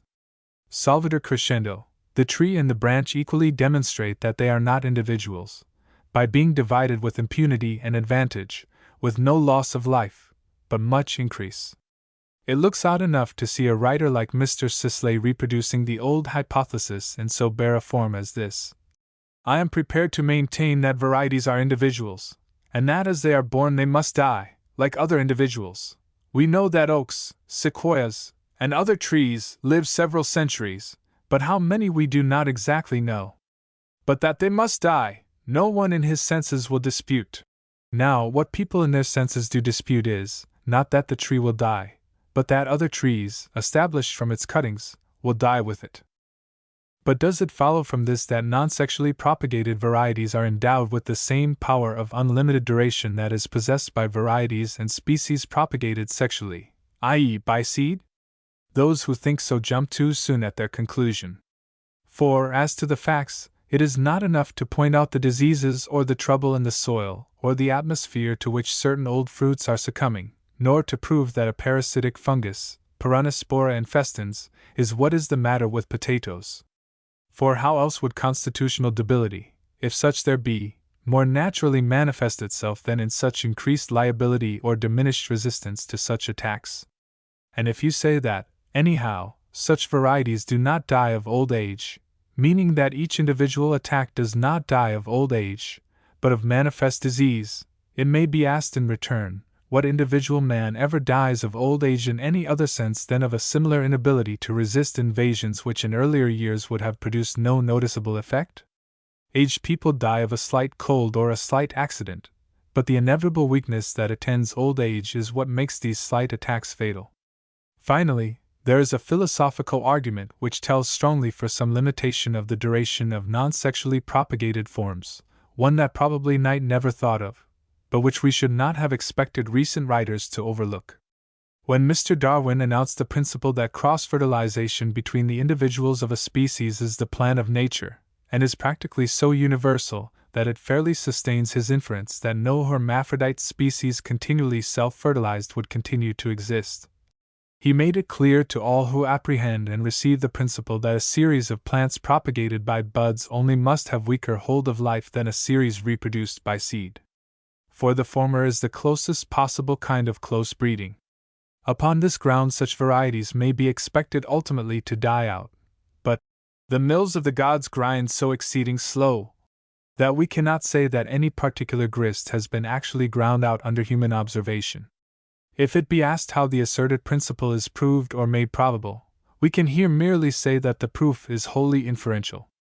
But the inference is drawn from such a vast array of facts that it is well nigh irresistible. It is the legitimate explanation of those arrangements in nature to secure cross-fertilization in the species, either constantly or occasionally, which are so general, so varied and diverse, and we may add, so exquisite and wonderful, that, once propounded, we see that it must be true. What else, indeed, is the meaning and? Here an article would be in place, explaining the arrangements in nature for cross-fertilization, or wide breeding, in plants through the agency, sometimes of the winds, but more commonly of insects, the more so, since the development of the principle, the appreciation of its importance, and its confirmation by abundant facts, are mainly due to Mr. Darwin. But our reviews and notices of his early work on the contrivances in nature for the fertilization of orchids by means of insects, in 1862, and his various subsequent papers upon other parts of this subject, are either too technical or too fragmentary or special to be here reproduced. Indeed, a popular essay is now hardly needed since the topic has been fully presented, of late years, in the current popular and scientific journals, and in common educational works and textbooks, so that it is in the way of becoming a part, and a most inviting part, of ordinary botanical instruction. Use of sexual reproduction? Not simply increase of numbers, for that is otherwise effectually provided for by budding propagation in plants and many of the lower animals. There are plants, indeed, of the lower sort, such as diatoms, in which the whole multiplication takes place in this way, and with great rapidity. These also have sexual reproduction, but in it 2 old individuals are always destroyed to make a single new one. Here propagation diminishes the number of individuals 50% who can suppose that such a costly process as this, and that all the exquisite arrangements for cross-fertilization in hermaphrodite plants, do not subserve some most important purpose? How and why the union of 2 organisms, or generally of 2 very minute portions of them, should reinforce vitality, we do not know, and can hardly conjecture. But this must be the meaning of sexual reproduction. The conclusion of the matter, from the scientific point of view, is that sexually propagated varieties or races, although liable to disappear through change, need not be expected to wear out, and there is no proof that they do, but that non-sexually propagated varieties, though not especially liable to change, may theoretically be expected to wear out, but to be a very long time about it. 2. Do species wear out? And if not, why not? The question we have just been considering was merely whether races are, or may be, as enduring as species. As to the inherently unlimited existence of species themselves, or the contrary, this, as we have said, is a geological and very speculative problem. Not a few geologists and naturalists, however, have concluded, or taken for granted, that species have a natural term of existence, that they culminate, decline, and disappear through exhaustion of specific vitality, or some equivalent internal cause.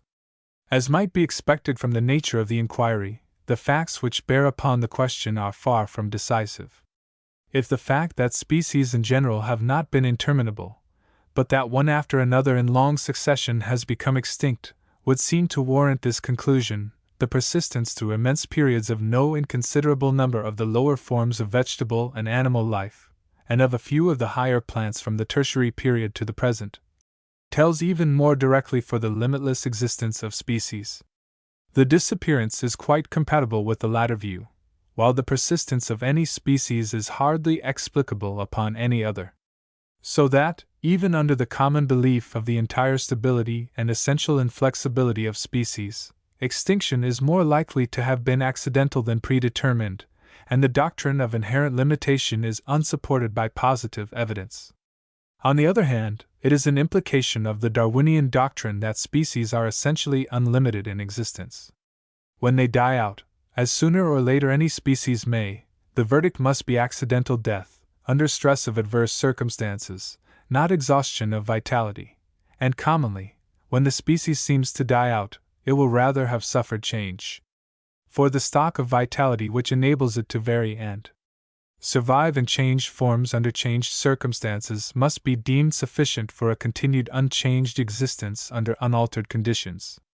And indeed, the advancement from simpler to more complex, which upon the theory must have attended the diversification, would warrant or require the supposition of increase instead of diminution of power from age to age. The only case we call to mind which, under the Darwinian view, might be interpreted as a dying out from inherent causes, is that of a species which refuses to vary, and thus lacks the capacity of adaptation to altering conditions. Under altering conditions, this lack would be fatal. But this would be the fatality of some species or form in particular, not of species or forms generally, which, for the most part, may and do vary sufficiently, and in varying survive, seemingly none the worse, but rather the better, for their long tenure of life. The opposite idea, however, is maintained by M.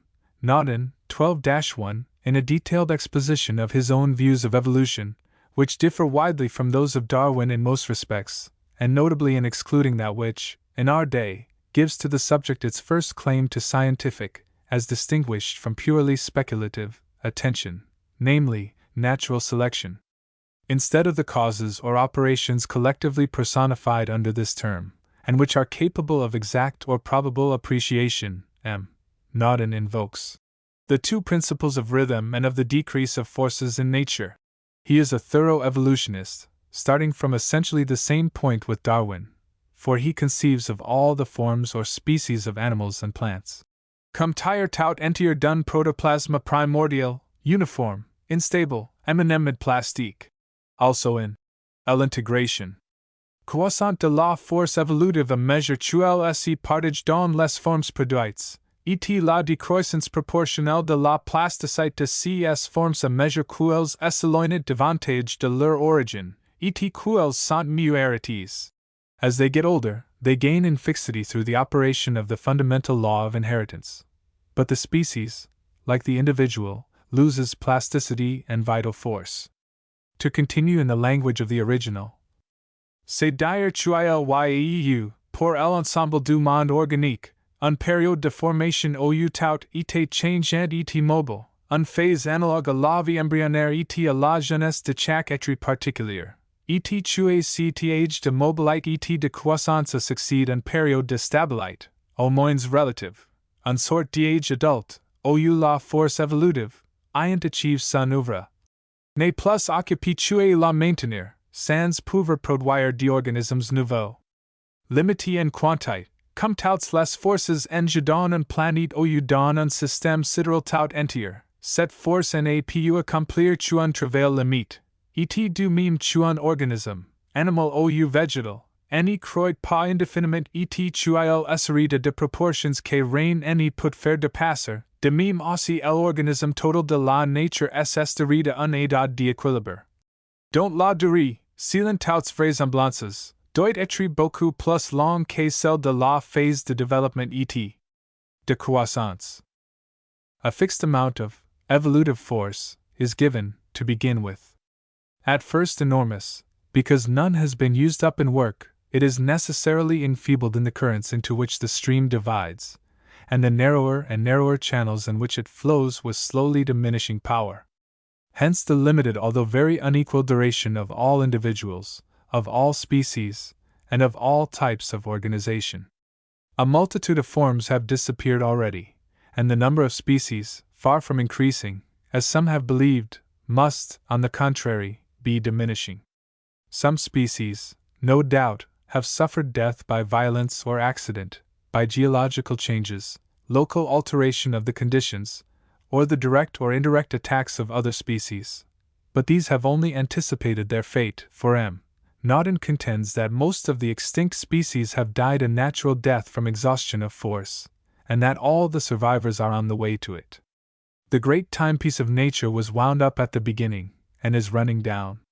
In the earlier stages of great plasticity and exuberant power, diversification took place freely, but only in definite lines, and species and types multiplied. As the power of survival is inherently limited, still more the power of change. This diminishes in time, if we rightly apprehend the idea, partly through the waning of vital force, partly through the fixity acquired by heredity, like producing like. The more certainly in proportion to the length and continuity of the ancestral chain, and so the small variations of species which we behold are the feeble remnants of the pristine plasticity and an exhausted force. 12-2 This force of variation or origination of forms has acted rhythmically or intermittently, because each movement was the result of the rupture of an equilibrium, the liberation of a force which till then was retained in a potential state by some opposing force or obstacle, overcoming which it passes to a new equilibrium, and so on. Hence alternations of dynamic activity and static repose, of origination of species and types, alternated with periods of stability or fixity. The timepiece does not run down regularly, but la force proceed par saccades, et par pulsations d'autant plus énergiques que la nature était plus près de son commencement. Such is the hypothesis. For a theory of evolution, this is singularly unlike Darwin's in most respects, and particularly in the kind of causes invoked and speculations indulged in. But we are not here to comment upon it beyond the particular point under consideration, namely, its doctrine of the inherently limited duration of species. This comes, it will be noticed, as a deduction from the modern physical doctrine of the equivalence of force. The reasoning is ingenious, but if we mistake not, fallacious. To call that evolutive force, which produces the change of one kind of plant or animal into another, is simple and easy, but of little help by way of explanation. To homologize it with physical force, as M. Naudin's argument requires, is indeed a step, and a hardy one, but it quite invalidates the argument. For if the evolutive force is a part of the physical force of the universe, of which, as he reminds us, the sum is fixed and the tendency is toward a stable equilibrium in which all change is to end, then this evolutive was derived from the physical force, and why not still derivable from it? What is to prevent its replenishment in vegetation, pari passu with that great operation in which physical force is stored up in vegetable organisms, and by the expenditure or transformation of which their work, and that of all animals, is carried on? Whatever be the cause, if any there be, which determines the decadence and death of species, one cannot well believe that it is a consequence of a diminution of their proper force by plant development and division. For instance, that the sum of what is called vital force in a full-grown tree is not greater, instead of less, than that in the seeding, and in the grove greater than in the single parental tree. This power, if it be properly a force, is doubtless as truly derived from the sunbeam as is the power which the plant and animal expend in work. Here, then, is a source of replenishment as lasting as the sun itself, and a ground, so far as the supply of force is concerned, for indefinite duration. For all that any one can mean by the indefinite existence of species is, that they may, for all that yet appears, continue while the external conditions of their being or well-being continue. Perhaps, however, Nauden does not mean that evolutive force, or the force of vitality, is really homologous with common physical force, but only something which may be likened to it. In that case, the parallel has only a metaphorical value, and the reason why variation must cease and species die out is still to seek. In short, if that which continues this series of individuals in propagation, whether like or unlike the parents, be a force in the physical sense of the term, then there is abundant provision in nature for its indefinite replenishment. If, rather, it be a part or phase of that something which directs and determines the expenditure of force, then it is not subject to the laws of the latter, and there is no ground for inferring its exhaustibility. The limited vitality is an unproved and unprovable conjecture.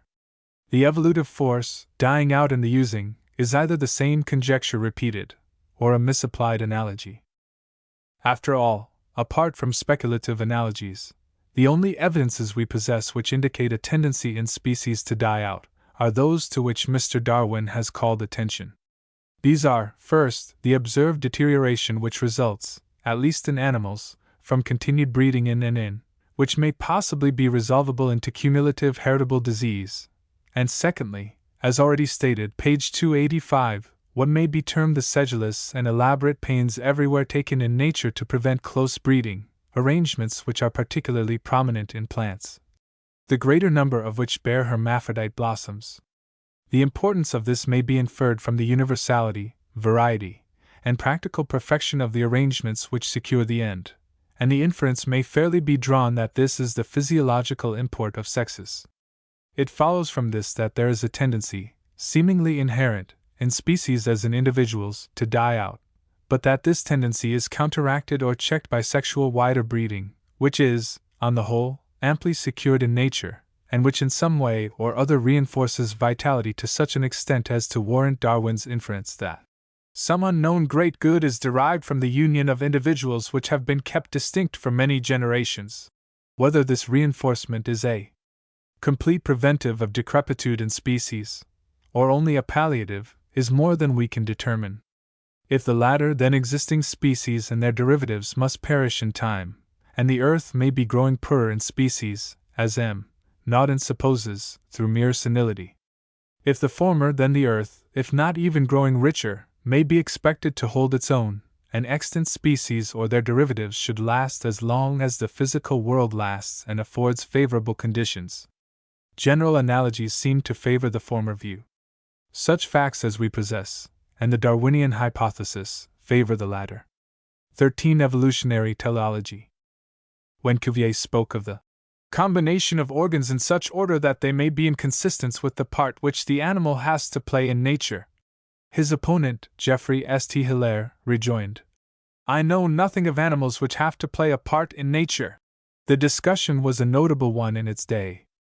From that time to this, the reaction of morphology against final causes has not rarely gone to the extent of denying the need and the propriety of assuming ends in the study of animal and vegetable organizations. Especially in our day, when it became apparent that the actual use of an organ might not be the fundamental reason of its existence, that one and the same organ, morphologically considered, was modified in different cases to the most diverse uses, while intrinsically different organs subserved identical functions, and consequently that use was a fallacious and homology the sure guide to correct classification. It was not surprising that teleological ideas nearly disappeared from natural history. Probably it is still generally thought that the school of Cuvier and that of St. Hilaire have neither common ground nor capability of reconcilement. In a review of Darwin's volume on the fertilization of orchids, too technical and too detailed for reproduction here, and later in a brief sketch of the character of his scientific work, Art. 9, page 234, we expressed our sense of the great gain to science from his having brought back teleology to natural history. In Darwinism, usefulness and purpose come to the front again as working principles of the first order. Upon them, indeed, the whole system rests. To most, this restoration of teleology has come from an unexpected quarter, and in an unwanted guise, so that the first look of it is by no means reassuring to the minds of those who cherish theistic views of nature. Adaptations irresistibly suggesting purpose had their supreme application in natural theology. Being manifold, particular, and exquisite, and evidently inwrought into the whole system of the organic world, they were held to furnish irrefragable as well as independent proof of a personal designer, a divine originator of nature. By a confusion of thought, now obvious, but at the time not unnatural, they were also regarded as proof of a direct execution of the contriver's purpose in the creation of each organ and organism, as it were, in the manner man contrives and puts together a machine, an idea which has been set up as the orthodox doctrine, but which to St. Augustine and other learned Christian fathers would have savored of heterodoxy. In the doctrine of the origination of species through natural selection, these adaptations appear as the outcome rather than as the motive, as final results rather than final causes. Adaptation to use, although the very essence of Darwinism, is not a fixed and inflexible adaptation, realized once for all at the outset. It includes a long progression and succession of modifications, adjusting themselves to changing circumstances, under which they may be more and more diversified, specialized, and in a just sense perfected. Now, the question is, does this involve the destruction or only the reconstruction of our consecrated ideas of teleology? Is it compatible with our seemingly inborn conception of nature as an ordered system? Furthermore, and above all, can the Darwinian theory itself dispense with the idea of purpose, in the ordinary sense of the word, as tantamount to design? From two opposing sides we hear the first two questions answered in the negative. And an affirmative response to the third is directly implied in the following citation. The word purpose has been used in a sense to which it is, perhaps, worth while to call attention.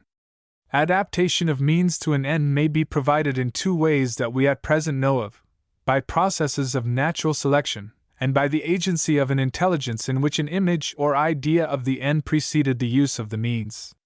In both cases, the existence of the adaptation is accounted for by the necessity or utility of the end. It seems to me convenient to use the word purpose as meaning generally the end to which certain means are adapted, both in these two cases and in any other that may hereafter become known, provided only that the adaptation is accounted for by the necessity or utility of the end. And there seems no objection to the use of the phrase final cause in this wider sense, if it is to be kept at all. The word design might then be kept for the special case of adaptation by an intelligence. And we may then say that, since the process of natural selection has been understood, purpose has ceased to suggest design to instructed people, except in cases where the agency of man is independently probable. PCW, in the Contemporary Review for September, 1875, page 657. The distinction made by this anonymous writer is convenient and useful, and his statement clear. We propose to adopt this use of the terms purpose and design, and to examine the allegation. The latter comes to this: processes of natural selection exclude the agency of an intelligence in which the image or idea of the end precedes the use of the means. And since the former have been understood, purpose has ceased to suggest design to instructed people, except in cases where the agency of man is independently probable. The maxim, l'homme propose, Dieu dispose, under this reading means that the former has the monopoly of design, while the latter accomplishes without designing. Man's works alone suggest design. But it is clear to us that this monopoly is shared with certain beings of inferior grade. Granting that quite possibly the capture of flies for food by DNA and the sundews may be attributed to purpose apart from design, if it be practicable in the last resort to maintain this now convenient distinction, still their capture by a spider's web, and by a swallow on the wing, can hardly cease to suggest design to instructed people. And surely, in coming at his master's call, the dog fulfills his own design as well as that of his master, and so of other actions and constructions of brute animals. Without doubt, so acute a writer has a clear and sensible meaning, so we conclude that he regards brutes as automata, and was thinking of design as coextensive merely with general conceptions. Not concerning ourselves with the difficulty he may have in drawing a line between the simpler judgments and affections of man and those of the highest endowed brutes, we subserve our immediate ends by remarking that the automatic theory would seem to be one which can least of all dispense with design, since, either in the literal or current sense of the word, undesigned automatism is, as near as may be, a contradiction in terms. As the automaton man constructs manifests the designs of its maker and mover, so the more efficient automata which man did not construct would not legitimately suggest less than human intelligence. And so all adaptations in the animal and vegetable world which irresistibly suggest purpose, in the sense now accepted, would also suggest design, and under the law of parsimony, claim to be thus interpreted, unless some other hypothesis will better account for the facts. We will consider, presently, if any other does so.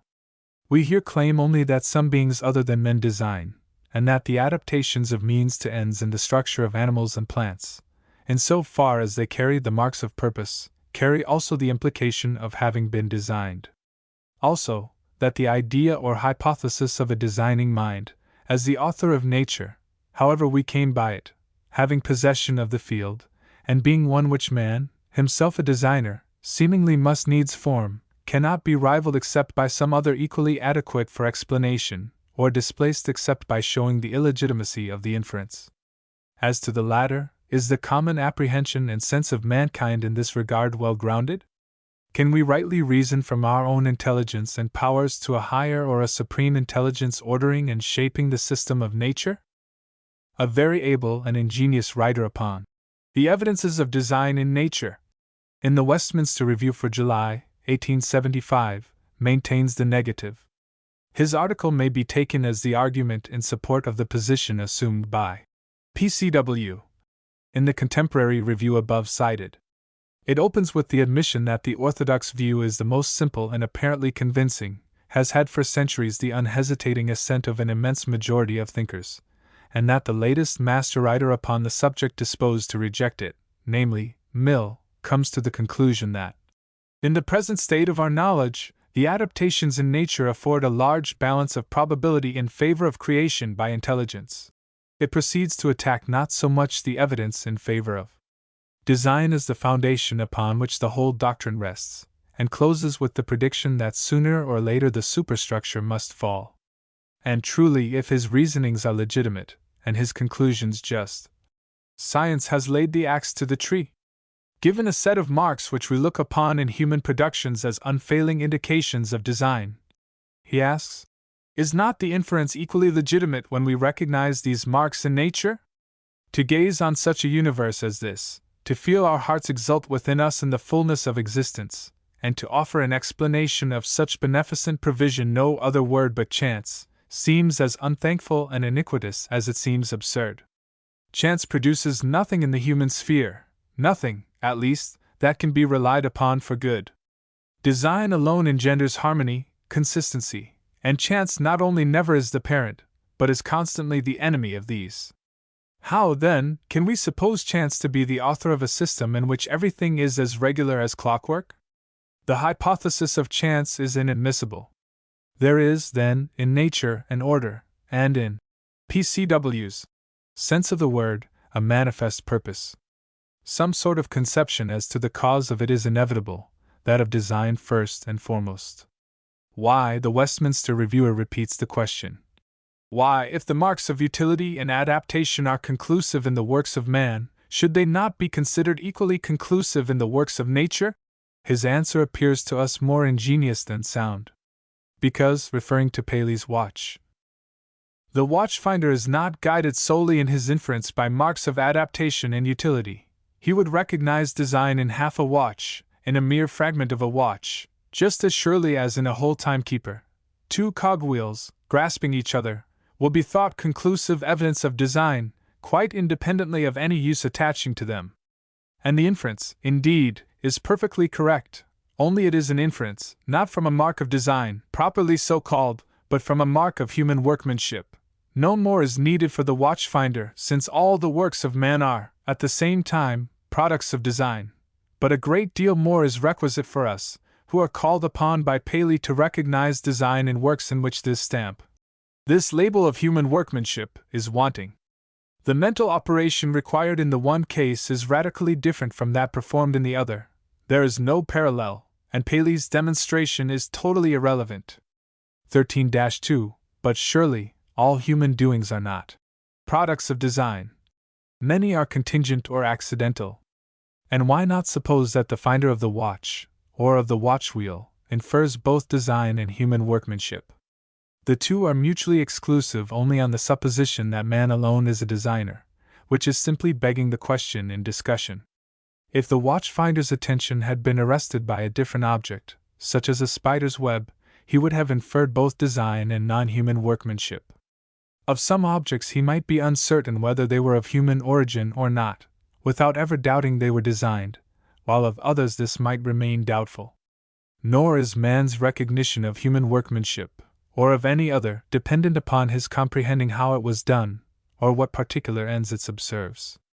Such considerations make it clear that the label of human workmanship is not the generic stamp from which man infers design.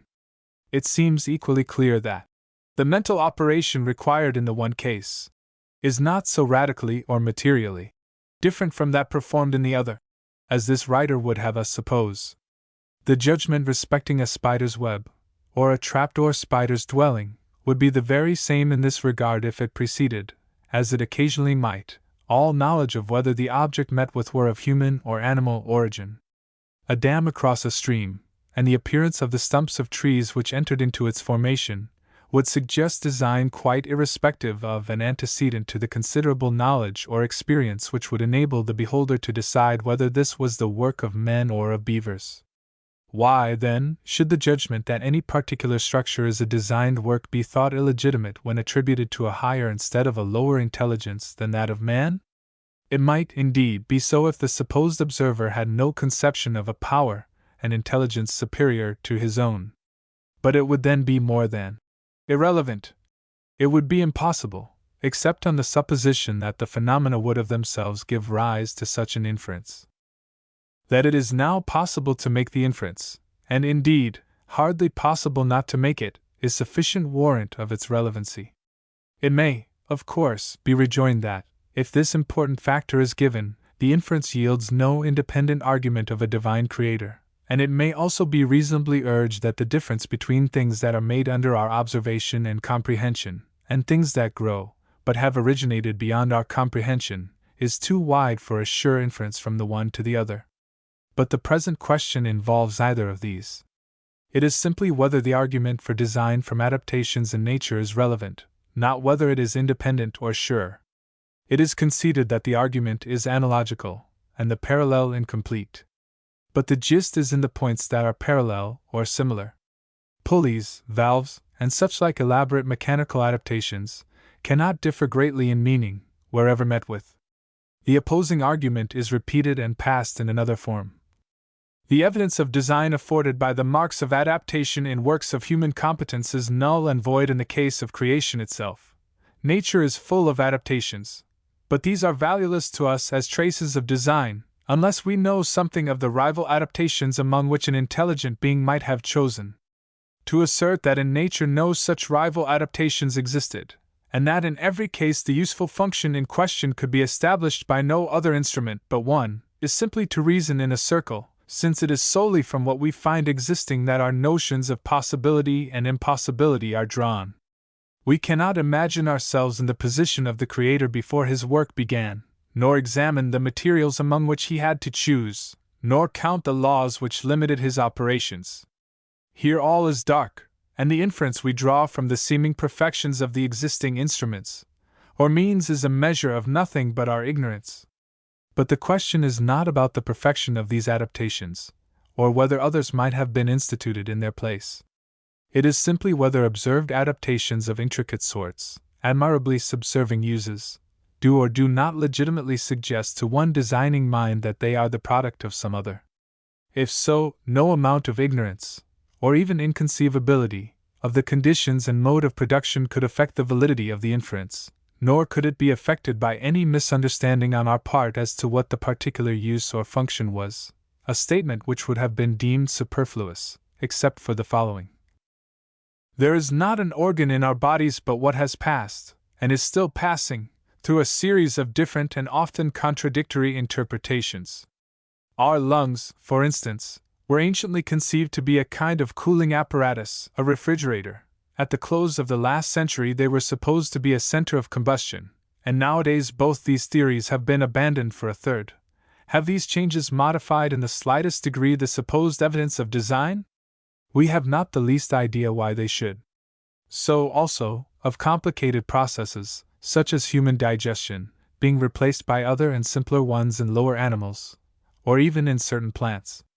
If we argue the necessity of every adaptation solely from the fact that it exists, and that we cannot mutilate it grossly without injury to the function, we do not announce triumphantly that digestion is impossible in any way but this, etc., but see equal wisdom and no impugnment of design in any number of simpler adaptations accomplishing equivalent purposes in lower animals.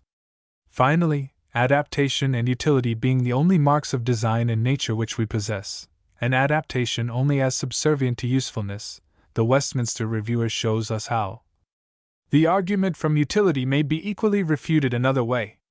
We found in our discussion of the mark of adaptation that the positive evidence of design afforded by the mechanisms of the human frame was never accompanied by the possibility of negative evidence. We regarded this as a suspicious circumstance, just as the fox, invited to attend the lion in his den, was deterred from his visit by observing that all the foot tracks lay in one direction. The same suspicious circumstance warns us now. If positive evidence of design be afforded by the presence of a faculty, negative evidence of design ought to be afforded by the absence of a faculty. This, however, is not the case.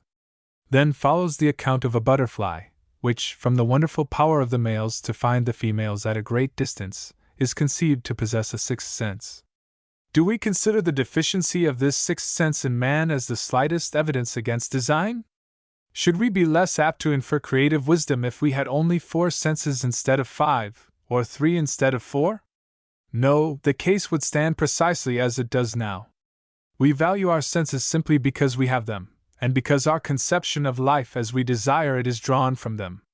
But to reason from such value to the origin of our endowment, to argue that our senses must have been given to us by a deity because we prize them, is evidently to move round and round in a vicious circle. The same rejoinder is easily applicable to the argument from beauty, which indeed is only a particular aspect of the argument from utility. It is certainly improbable that a random daubing of colors on a canvas will produce a tolerable painting, even should the experiment be continued for thousands of years. Our conception of beauty being given, it is utterly improbable that chance should select, out of the infinity of combinations which form and color may afford, the precise combination which that conception will approve. But the universe is not posterior to our sense of beauty, but antecedent to it. Our sense of beauty grows out of what we see, and hence the conformance of our world to our aesthetical conceptions is evidence, not of the world's origin, but of our own. We are accustomed to hear design doubted on account of certain failures of provision, waste of resources, or functionless condition of organs. But it is refreshingly new to have the very harmony itself of man with his surroundings, and the completeness of provision for his wants and desires, brought up as a refutation of the validity of the argument for design. It is hard, indeed, if man must be out of harmony with nature in order to judge anything respecting it, or his relations with it, if he must have experience of chaos before he can predicate anything of order. But is it true that man has all that he conceives of, or thinks would be useful, and has no negative evidence of design afforded by the absence of a faculty, to set against the positive evidence afforded by its presence? He notes that he lacks the faculty of flight, sometimes wants it, and in dreams imagines that he has it, yet as thoroughly believes that he was designed not to have it as that he was designed to have the faculties and organs which he possesses. He notes that some animals lack sight, and so, with this negative side of the testimony to the value of vision, he is apt to infer creative wisdom, both in what he enjoys and in what the lower animal neither needs nor wants. That man does not miss that which he has no conception of, and is by this limitation disqualified from judging rightly of what he can conceive and know, is what the Westminster Reviewer comes to, as follows. We value the constitution of our world because we live by it, and because we cannot conceive ourselves as living otherwise.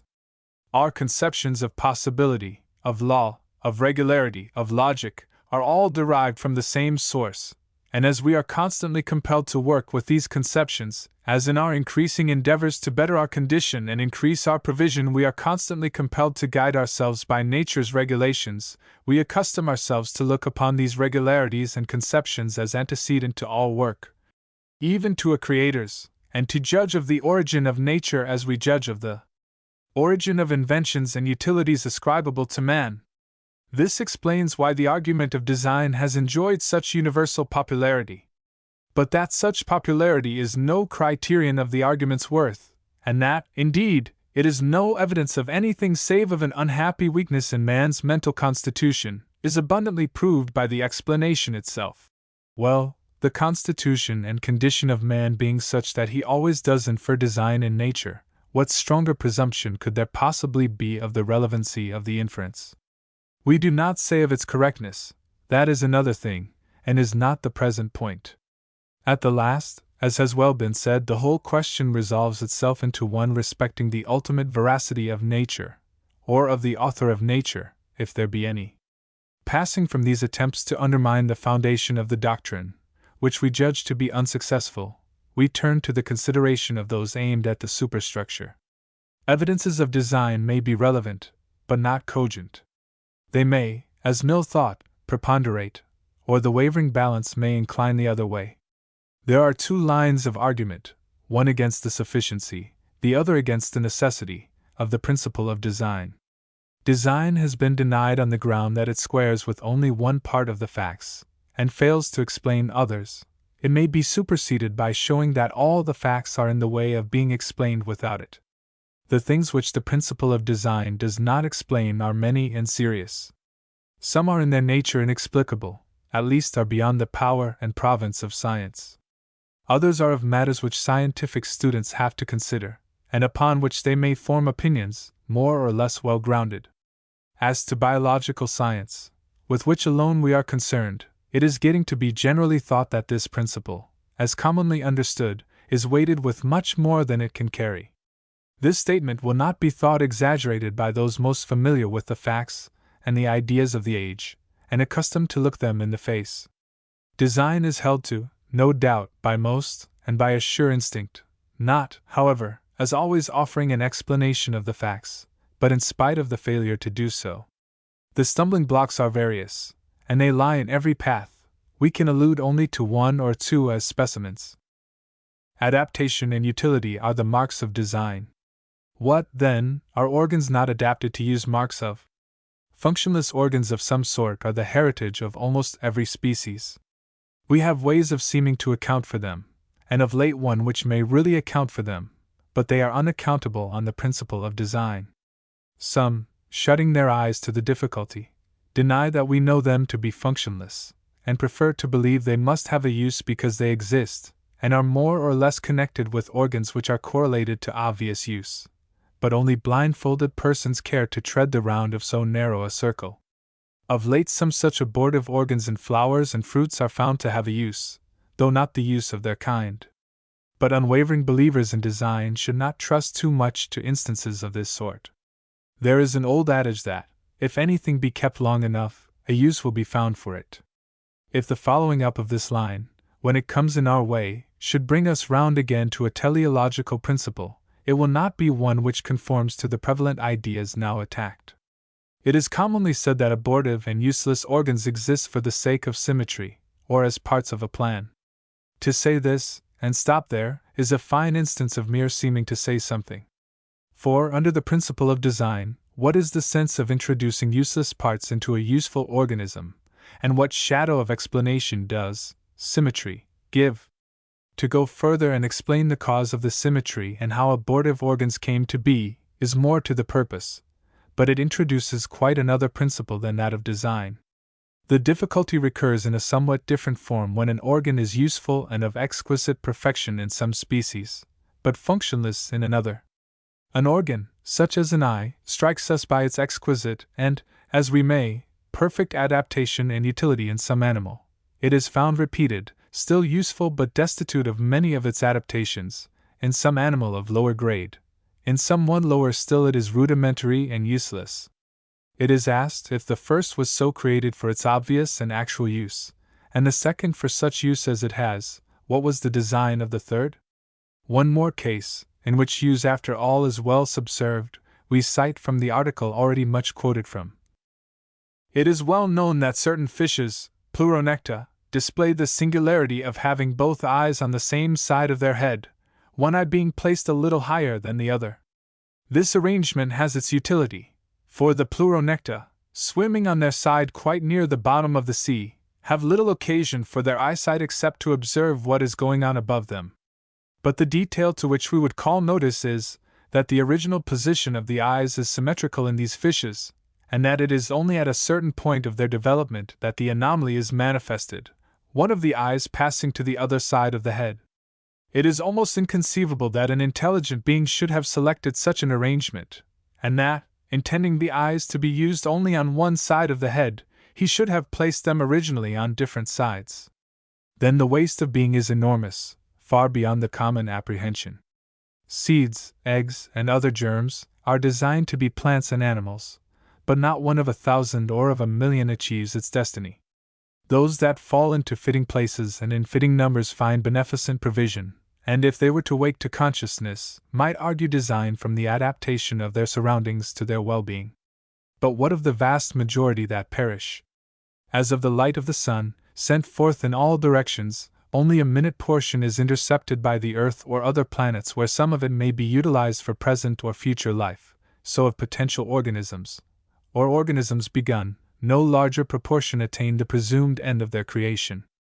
Destruction, therefore, is the rule, life is the exception. We notice chiefly the exception, namely, the lucky prize winner in the lottery, and take but little thought about the losers, who vanish from our field of observation, and whose number it is often impossible to estimate.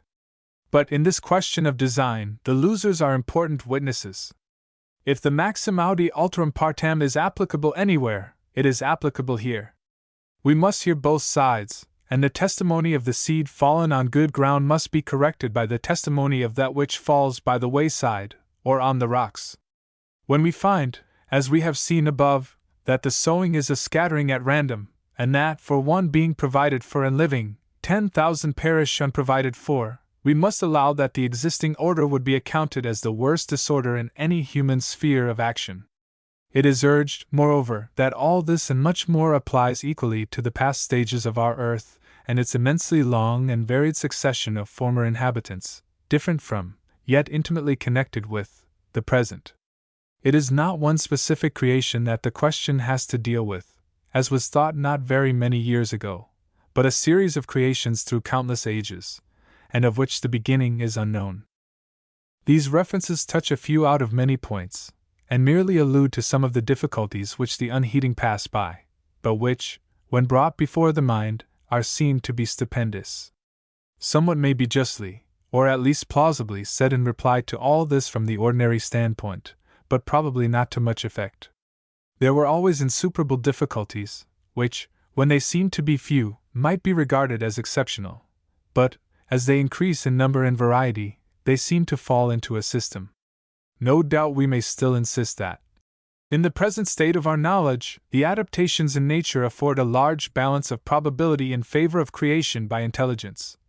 As Mill concluded, and probability must needs be the guide of reason through these dark places.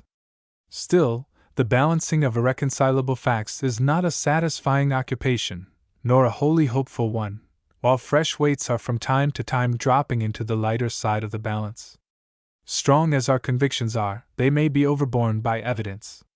We cannot rival the fabled woman of Ephesus, who, beginning by carrying her calf from the day of its birth, was still able to do so when it became an ox. The burden which our fathers carried comfortably, with some adventitious help, has become too heavy for our shoulders. Seriously, there must be something wrong in the position, some baleful error mixed with the truth, to which this contradiction of our inmost convictions may be attributed. The error, as we suppose, lies in the combination of the principle of design with the hypothesis of the immutability and isolated creation of species. The latter hypothesis, in its nature unprovable, has, on scientific grounds, become so far improbable that few, even of the anti-Darwinian naturalists, now hold to it, and whatever may once have been its religious claims, it is at present a hindrance rather than a help to any just and consistent teleology. By the adoption of the Darwinian hypothesis, or something like it, which we incline to favor, many of the difficulties are obviated, and others diminished. In the comprehensive and far-reaching teleology which may take the place of the former narrow conceptions, organs and even faculties, useless to the individual, find their explanation and reason of being. Either they have done service in the past, or they may do service in the future. They may have been essentially useful in one way in a past species, and though now functionless, they may be turned to useful account in some very different way hereafter. In botany, several cases come to our mind which suggest such interpretation. Under this view, moreover, waste of life and material and organic nature ceases to be utterly inexplicable, because it ceases to be objectless. It is seen to be a part of the general economy of nature, a phrase which has a real meaning. One good illustration of it is furnished by the pollen of flowers. The seeming waste of this in a pine forest is enormous. It gives rise to the so-called showers of sulfur, which everyone has heard of. Myriads upon myriads of pollen grains, each in elaborate organic structure, are wastefully dispersed by the winds to one which reaches a female flower and fertilizes a seed. Contrast this with one of the close fertilized flowers of a violet, in which there are not many times more grains of pollen produced than there are of seeds to be fertilized, or with an orchis flower, in which the proportion is not widely different. These latter are certainly the more economical, but there is reason to believe that the former arrangement is not wasteful. The plan in the violet flower assures the result with the greatest possible saving of material and action, but this result, being close fertilization or breeding in and in, would, without much doubt, in the course of time, defeat the very object of having seeds at all. 13-3 So the same plant produces other flowers also, provided with a large surplus of pollen, and endowed, as the others are not, with color, fragrance, and nectar, attractive to certain insects, which are thereby induced to convey this pollen from blossom to blossom, that it may fulfill its office.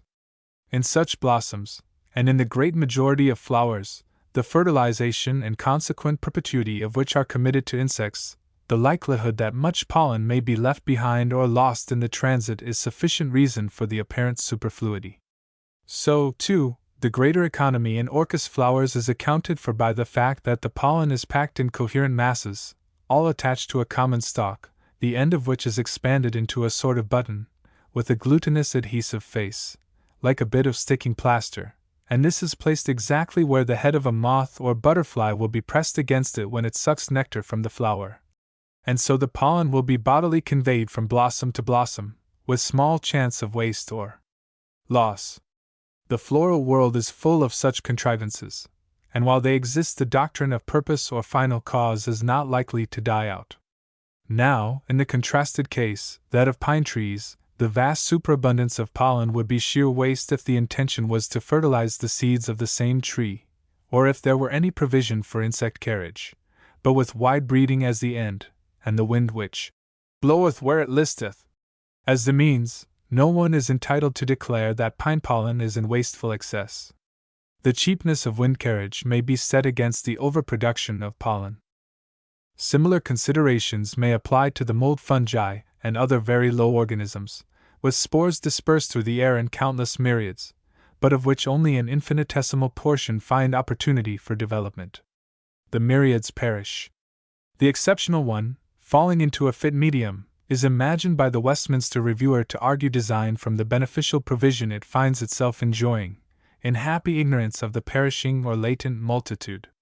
But, in view of the large and important part they play, as the producers of all fermentation and as the omnipresent scavenger police of nature, no good ground appears for arguing either wasteful excess or absence of design from the vast disparity between their potential and their actual numbers. The reserve and the active members of the force should both be counted in, ready as they always and everywhere are for service. Considering their ubiquity, persistent vitality, and promptitude of action upon fitting occasion, the suggestion would rather be that, while thousands at his bidding speed, and post o'er land and ocean without rest, they also serve, which only stand and wait. Finally, Darwinian teleology has the special advantage of accounting for the imperfections and failures as well as for successes. It not only accounts for them, but turns them to practical account. It explains the seeming waste as being part and parcel of a great economical process. Without the competing multitude, no struggle for life, and without this, no natural selection and survival of the fittest, no continuous adaptation to changing surroundings, no diversification and improvement, leading from lower up to higher and nobler forms. So the most puzzling things of all to the old-school teleologists are the principia of the Darwinian.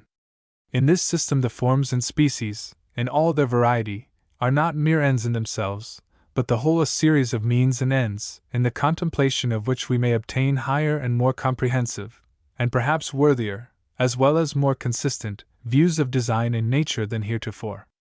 At least, it would appear that in Darwinian evolution we may have a theory that accords with if it does not explain the principal facts, and a teleology that is free from the common objections. But is it a teleology, or rather, to use the newfangled term, a dysteleology? That depends upon how it is held. Darwinian evolution, whatever may be said of other kinds, is neither theistical nor non-theistical. Its relations to the question of design belong to the natural theologian, or, in the larger sense, to the philosopher. So long as the world lasts, it will probably be open to any one to hold consistently, in the last resort, either of the two hypotheses, that of a divine mind, or that of no divine mind. There is no way that we know of by which the alternative may be excluded. Viewed philosophically, the question only is, which is the better supported hypothesis of the two? We have only to say that the Darwinian system, as we understand it, coincides well with the theistic view of nature. It not only acknowledges purpose, in the contemporary reviewer's sense, but builds upon it, and if purpose in this sense does not of itself imply design, it is certainly compatible with it, and suggestive of it. Difficult as it may be to conceive and impossible to demonstrate design in a whole of which the series of parts appear to be contingent, the alternative may be yet more difficult and less satisfactory. If all nature is of a piece, as modern physical philosophy insists, then it seems clear that design must in some way, and in some sense, pervade the system, or be wholly absent from it. Of the alternatives, the predication of design, special, general, or universal, as the case may be, is most natural to the mind, while the exclusion of it throughout, because some utilities may happen, many adaptations may be contingent results, and no organic maladaptations could continue, runs counter to such analogies as we have to guide us, and leads to a conclusion which few men ever rested in. It need not much trouble us that we are incapable of drawing clear lines of demarcation between mere utilities, contingent adaptations, and designed contrivances in nature, for we are in much the same condition as respects human affairs and those of lower animals. What results are comprehended in a plan, and what are incidental, is often more than we can readily determine in matters open to observation. And in plans executed immediately or indirectly, and for ends comprehensive and far-reaching, many purpose steps must appear to us incidental or meaningless. But the higher the intelligence, the more fully will the incidents enter into the plan, and the more universal and interconnected may the ends be. Trite as the remark is, it would seem still needful to insist that the failure of a finite being to compass the designs of an infinite mind should not invalidate its conclusions respecting proximate ends which he can understand. It is just as in physical science, where, as our knowledge and grasp increase, and happy discoveries are made, wider generalizations are formed, which commonly comprehend, rather than destroy, the earlier and partial ones. So, too, the sterility of the old doctrine of final causes in science, and the presumptuous uses made of them, when it was supposed that every adapted arrangement or structure existed for this or that direct and special end, and for no other, can hardly be pressed to the conclusion that there are no final causes, i.e., ultimate reasons of things. 13-4. Design in nature is distinguished from that in human affairs, as it fittingly should be, by all comprehensiveness and system. Its theological synonym is providence. Its application in particular is surrounded by similar insoluble difficulties.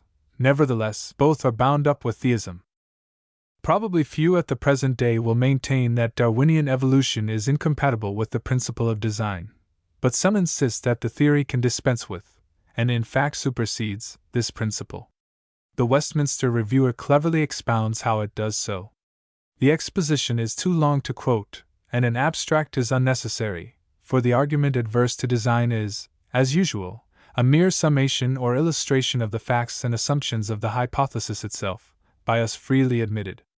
Simplest forms began, variations occurred among them, under the competition consequent upon the arithmetical or geometrical progression in numbers.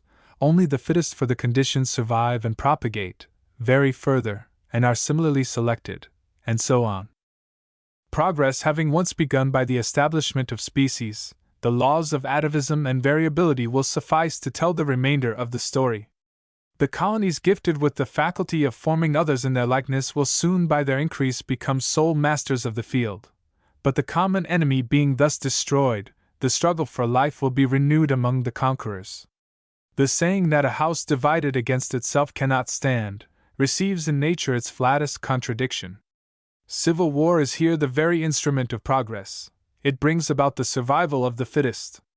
Original differences in the cell colonies, however slight, will bring about differences of life and action. The latter, continued through successive generations, will widen the original differences of structure. Innumerable species will thus spring up, branching forth in every direction from the original stock, and the competition of these species among each other for the ground they occupy, or the food they seek, will bring out and develop the powers of the rivals. One chief cause of superiority will lie in the division of labor instituted by each colony, or, in other words, in the localization of the colony's functions. In the primitive associations, as in the lowest organisms existing now, each cell performed much the same work as its neighbor, and the functions necessary to the existence of the whole, alimentation, digestion, respiration, etc., were exercised by every colonist in his own behalf. Social life, however, acting upon the cells as it acts upon the members of a human family, soon created differences among them, differences ever deepened by continuance, and which, by narrowing the limits of each colonist's activity, and increasing his dependence on the rest, rendered him fitter for his special task. Each function was thus gradually monopolized, but it came to be the appanage of a single group of cells, or organ, and so excellent did this arrangement prove, so greatly were the powers of each commonwealth enhanced by the division of its labor, that the more organs a colony possessed, the more likely it was to succeed in its struggle for life. We shall go no further, for the reader will easily fill out the remainder of the picture for himself. Man is but an immense colony of cells, in which the division of labor, together with the centralization of the nervous system, has reached its highest limit. It is chiefly to this that his superiority is due, a superiority so great, as regards certain functions of the brain, that he may be excused for having denied his humbler relatives, and dreamed that, standing alone in the center of the universe, sun, moon, and stars were made for him. Let us learn from the same writer how both eyes of the flounder get, quite unintentionally, on the same side of the head. The writer makes much of this case, see page 306, and we are not disposed to pass it by. A similar application may be made to the Pleuronecta. Presumably, these fishes had adopted their peculiar mode of swimming long before the position of their eyes became adapted to it. A spontaneous variation occurred consisting in the passage of one eye to the opposite side of the head, and this variation afforded its possessors such increased facilities of sight that in the course of time the exception became the rule. But the remarkable point is, that the law of heredity not only preserved the variation itself, but the date of its occurrence, and that, although for thousands of years the adult Pleuronecta have had both eyes on the same side, the young still continued during their earlier development to exhibit the contrary arrangement, just as if the variation still occurred spontaneously. Here a wonderful and one would say unaccountable transference takes place in a short time. As Steenstrup showed, one eye actually passes through the head while the young fish is growing. We ask how this comes about, and we are told, truly enough, that it takes place in each generation because it did so in the parents and in the whole line of ancestors. Why offspring should be like parent is more than any one can explain, but so it is, in a manner so nearly fixed and settled that we can count on it. yet not from any absolute necessity that we know of, and indeed, with sufficiently striking difference now and then to demonstrate that it might have been otherwise, or is so in a notable degree. This transference of one eye through the head, from the side where it would be nearly useless to that in which it may help the other, bears all the marks of purpose, and so carries the implication of design. The case is adduced as part of the evidence that Darwinian evolution supersedes design. But how? Not certainly in the way this goes on from generation to generation, therefore, doubtless in the way it began. So we look for the explanation of how it came about at the first unintentionally or accidentally, how, under known or supposed conditions, it must have happened, or at least was likely to happen. And we read, a spontaneous variation occurred consisting in the passage of one eye to the opposite side of the head. That is all, and we suppose there is nothing more to be said. In short, this surprising thing was undesigned because it took place, and has taken place ever since. The writer presumes, moreover, but this is an obiter dictum, that the peculiarity originated long after Flounders had fixed the habit of swimming on one side, and in this particular case it is rather difficult to see how the two may have gone on pari passu, and so he cuts away all obvious occasion for the alteration through the summation of slight variations in one direction, each bringing some advantage. This is a strongly marked case, but its features, although unusually prominent, are like those of the general run of the considerations by which evolution is supposed to exclude design. Those of the penultimate citation and its context are all of the same stamp. The differences which begin as variations are said to be spontaneous, a metaphorical word of wide meanings, are inferred to be casual, whereas we only know them to be occult, or to be originated by surrounding agencies, which is not in a just sense true. They are legitimately inferred to be led on by natural selection. Wholly new structures or organs appear, no one can say how. Certainly no one can show that they are necessary outcomes of what preceded, and these too are through natural selection kept in harmony with the surroundings, adapted to different ones, diversified, and perfected. Purposes are all along subserved through exquisite adaptations, and yet the whole is thought to be undesigned, not because of any assigned reason why this or that must have been thus or so, but simply because they all occurred in nature. The Darwinian theory implies that the birth and development of a species are as natural as those of an individual, are facts of the same kind in a higher order. The alleged proof of the absence of design from it amounts to a simple reiteration of the statement, with particulars. Now, the marks of contrivance in the structure of animals used not to be questioned because of their coming in the way of birth and development. It is curious that a further extension of this birth and development should be held to disprove them. It appears to us that all this is begging the question against design in nature, instead of proving that it may be dispensed with. Two things have helped on this confusion. One is the notion of the direct and independent creation of species, with only an ideal connection between them, to question which was thought to question the principle of design. The other is a wrong idea of the nature and province of natural selection. In former papers we have over and over explained the Darwinian doctrine in this respect. It may be briefly illustrated thus: natural selection is not the wind which propels the vessel, but the rudder which, by friction, now on this side and now on that, shapes the course. The rudder acts while the vessel is in motion, affects nothing when it is at rest. Variation answers to the wind. Thou hearest the sound thereof, but canst not tell when it cometh and whither it goeth. Its course is controlled by natural selection, the action of which, at any given moment, is seemingly small or insensible, but the ultimate results are great. This proceeds mainly through outward influences. But we are more and more convinced that variation, and therefore the ground of adaptation, is not a product of, but a response to, the action of the environment. Variations, in other words, the differences between individual plants and animals, however originated, are evidently not from without but from within, not physical but physiological. We cannot here assign particularly the reasons for this opinion, but we notice that the way in which varieties make their appearance strongly suggests it. The variations of plants which spring up in a seedbed, for instance, seem to be in no assignable relation to the external conditions. They arise, as we say, spontaneously, and either with decided characters from the first, or with obvious tendencies in one or few directions. The occult power, whatever it be, does not seem in any given case to act vaguely, producing all sorts of variations from a common center, to be reduced by the struggle for life to fewness and the appearance of order. There are, rather, orderly indications from the first. The variations of which we speak, as originating in no obvious casual relation to the external conditions, do not include dwarfed or starved, and gigantesque or luxuriant forms, and those drawn up or expanded on the one hand, or contracted and hardened on the other, by the direct difference in the supply of food and moisture, light and heat. Here the action of the environment is both obvious and direct. But such cases do not account for much in evolution.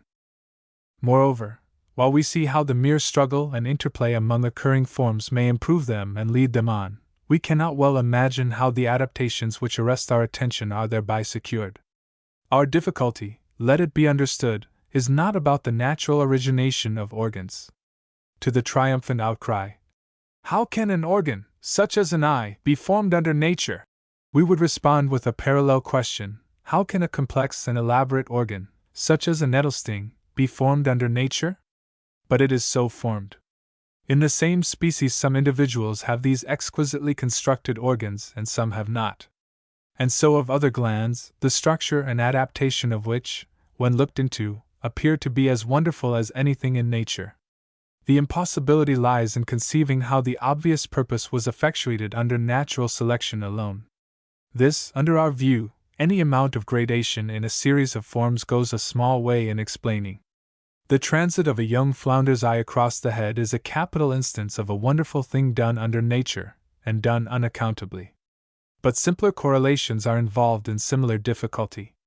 The superabundance of the pollen of pine trees above referred to, and in oak trees, is correlated with chance fertilization under the winds.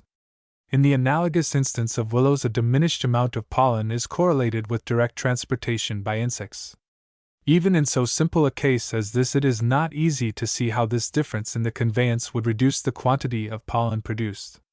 It is, we know, in the very alphabet of Darwinism that if a male willow tree should produce a smaller amount of pollen, and if this pollen communicated to the offspring of the female flowers it fertilized a similar tendency, as it might, this male progeny would secure whatever advantage might come from the saving of a certain amount of work and material. But why should it begin to produce less pollen?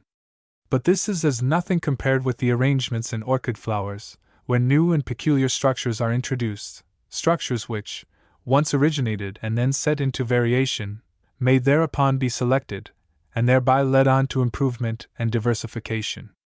But the origination, and even the variation, still remains unexplained either by the action of insects or by any of the processes which collectively are personified by the term natural selection. We really believe that these exquisite adaptations have come to pass in the course of nature, and under natural selection, but not that natural selection alone explains or in a just sense originates them. Or rather, if this term is to stand for sufficient cause and rational explanation, it must denote or include that inscrutable something which produces, as well as that which results in the survival of the fittest. We have been considering this class of questions only as a naturalist might who sought for the proper or reasonable interpretation of the problem before him, unmingled with considerations from any other source. Weightier arguments in the last resort, drawn from the intellectual and moral constitution of man, lie on a higher plane, to which it was unnecessary for our particular purpose to rise, however indispensable this be to a full presentation of the evidence of mind in nature. To us the evidence, judged as impartially as we are capable of judging, appears convincing. But whatever view one unconvinced may take, it cannot remain doubtful what position a theist ought to occupy. If he cannot recognize design in nature because of evolution, he may be ranked with those of whom it was said, "Except ye see signs and wonders ye will not believe." How strange that a convinced theist should be so prone to associate design only with miracle. All turns, however, upon what is meant by this nature, to which it appears more and more probable that the being and becoming, no less than the well-being and succession, of species and genera, as well as of individuals, are committed. To us it means the world of force and movement in time and space. As Aristotle defined it, the system and totality of things in the visible universe. What is generally called nature, Professor Tyndall names matter, a peculiar nomenclature, requiring new definitions, as he avers, inviting misunderstanding, and leaving the questions we are concerned with just where they were. For it is still to ask, whence this rich endowment of matter? Whence comes that of which all we see and know is the outcome? That to which potency may in the last resort be ascribed, Professor Tyndall, suspending further judgment, calls mystery, using the word in one of its senses, namely, something hidden from us which we are not to seek to know. But there are also mysteries proper to be inquired into and to be reasoned about, and although it may not be given unto us to know the mystery of causation, there can hardly be a more legitimate subject of philosophical inquiry. Most scientific men have thought themselves intellectually authorized to have an opinion about it. For, by the primitive and very ancient men, it has been handed down in the form of myths, and thus left to later generations, that the divine it is which holds together all nature. And this tradition, of which Aristotle, both naturalist and philosopher, thus nobly speaks, 13-5, continued through succeeding ages, and illuminated by the light which has come into the world, may still express the worthiest thoughts of the modern scientific investigator and reasoner. Footnotes. I.1. On the origin of species by means of natural selection, or the preservation of favored races in the struggle for life. By Charles Darwin, M.A., Fellow of the Royal, Geological, Linnean, etc., Societies, author of Journal of Researches during H. M. S. Beagle's Voyage Round the World. London, John Murray. 1859. 502 pages, post 8 vo. I2. Article in this journal, volume 24, page 305.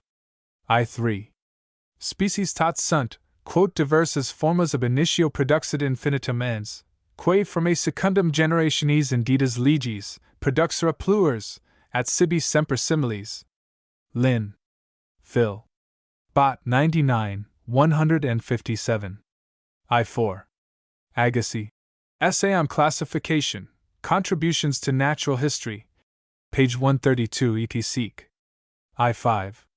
As to this, Darwin remarks that he can only hope to see the law hereafter proved true, page 449, and page 338. Agassiz insists that ancient animals resemble to a certain extent the embryos of recent animals of the same classes, or that the geological succession of extinct forms is in some degree parallel to the embryological development of recent forms. I must follow Pictet and Huxley in thinking that the truth of this doctrine is very far from proved. Yet I fully expect to see it hereafter confirmed, at least in regard to subordinate groups, which have branched off from each other within comparatively recent times. For this doctrine of Agassiz accords well with the theory of natural selection. I6. Op. Cit., page 131. 1 or 2 Bridgewater treatises, and most modern works upon natural theology, should have rendered the evidences of thought in inorganic nature not unexpected. I7. Volume 17. 2, 1854, page 13. I8.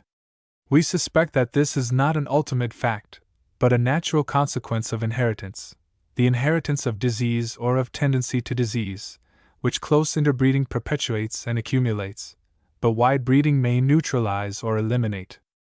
I9. The rules and processes of breeders of animals, and their results, are so familiar that they need not be particularized. Less is popularly known about the production of vegetable races. We refer our readers back to this journal, volume 27, pages 440, 442, May, 1859, for an abstract of the papers of M. Vilmorin upon this subject. I10. Quadrupeds of America. Volume 2, page 239. I11. Proceedings of the American Academy of Arts and Sciences. Volume 4, page 178. I12. Owen adds a third, viz., vegetative repetition, but this, in the vegetable kingdom, is simply unity of type. I13. Contributions to Natural History of America. Volume 1, pages 127, 131. I14. Op. Cit., page 130. 2-1. To parry an adversary's thrust at a vulnerable part, or to show that it need not be fatal, is an incomplete defense. If the discussion had gone on, it might, perhaps, have been made to appear that the Darwinian hypothesis, so far from involving the idea of necessity, except in the sense that everything is of necessity, was based upon the opposite idea, that of contingency. 3-1. Vide. Proceedings of the British Association for the Advancement of Science, 1859, and London Athenaeum, Passum. It appears to be conceded that these celts, or stone knives, are artificial productions, and apparently of the age of the mammoth, the fossil rhinoceros, etc. 3-2. C. Correspondence of M. Nichols, in American Journal of Science and Arts, for March, 1860. 3-3. C. Morlett. Some General Views on Archaeology, in American Journal of Science and Arts, for January, 1860, translated from Bulletin de la Société Vaudoise, 1859. 3-4. Page 484, English edition.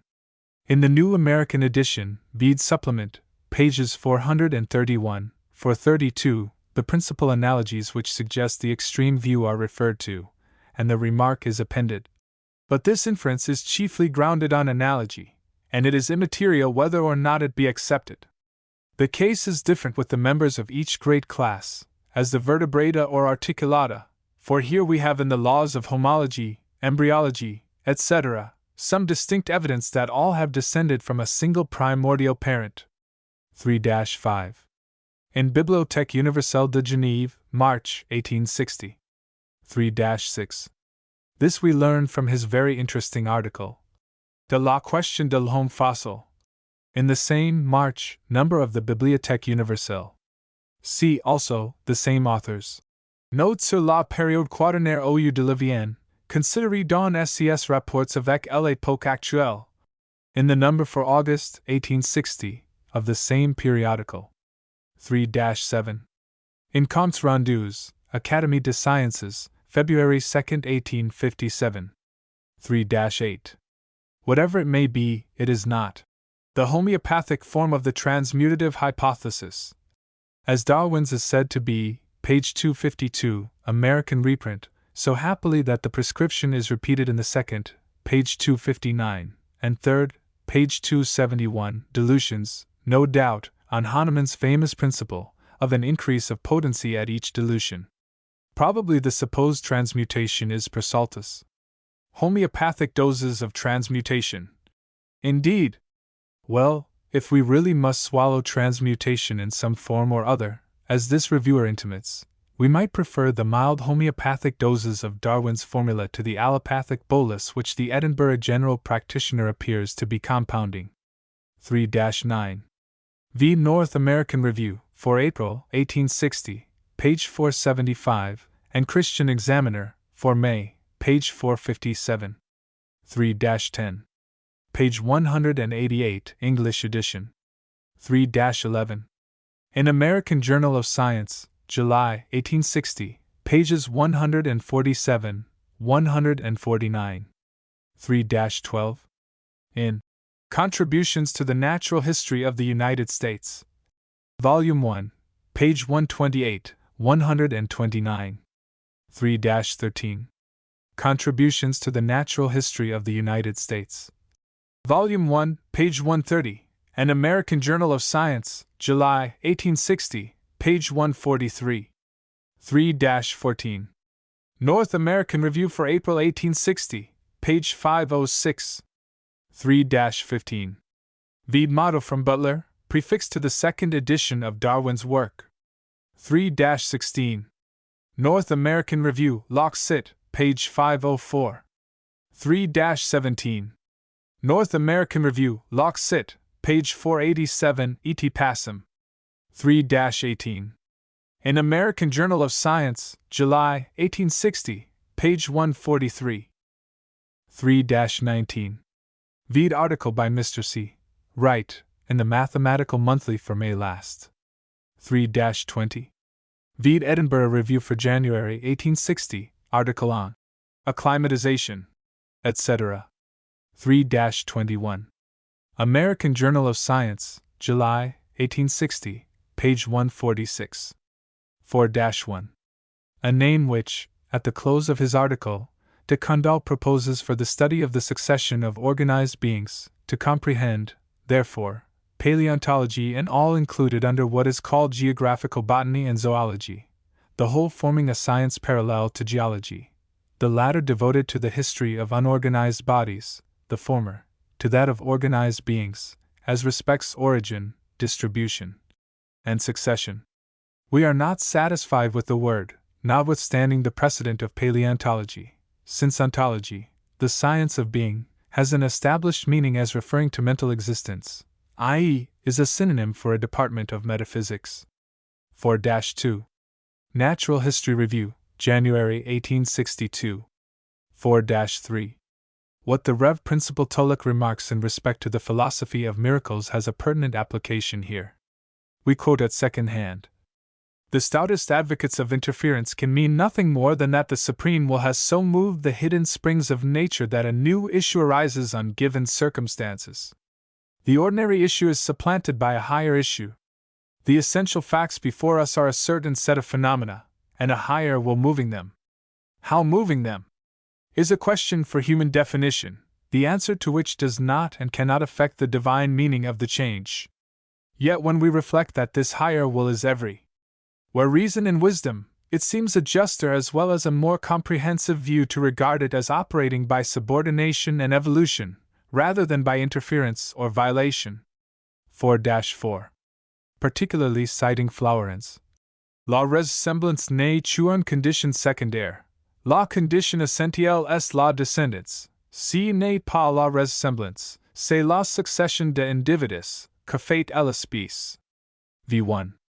The phrase, Atlantic United States, is here used throughout in contradistinction to Pacific United States. To the former, of course, belong, botanically and geographically, the valley of the Mississippi and its tributaries up to the eastern border of the great woodless plains, which constitute an intermediate region. V2.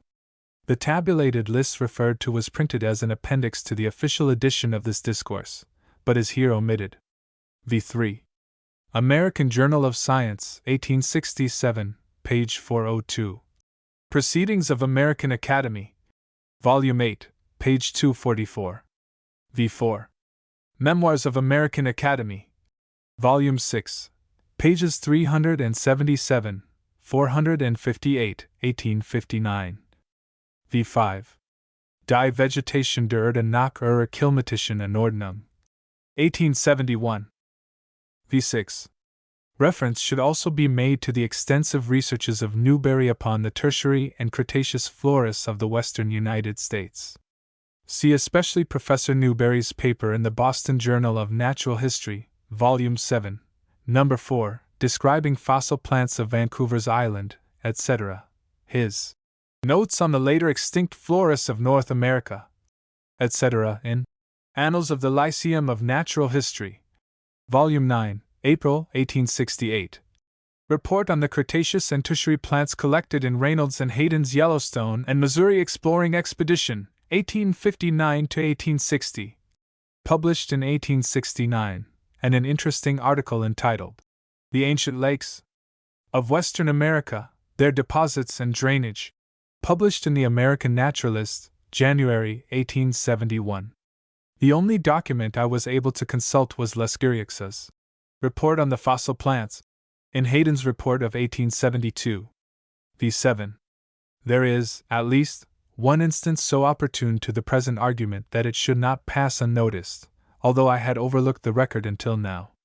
Onoclea sensibilis is a fern peculiar to the Atlantic United States, where it is common and widespread, and to Japan.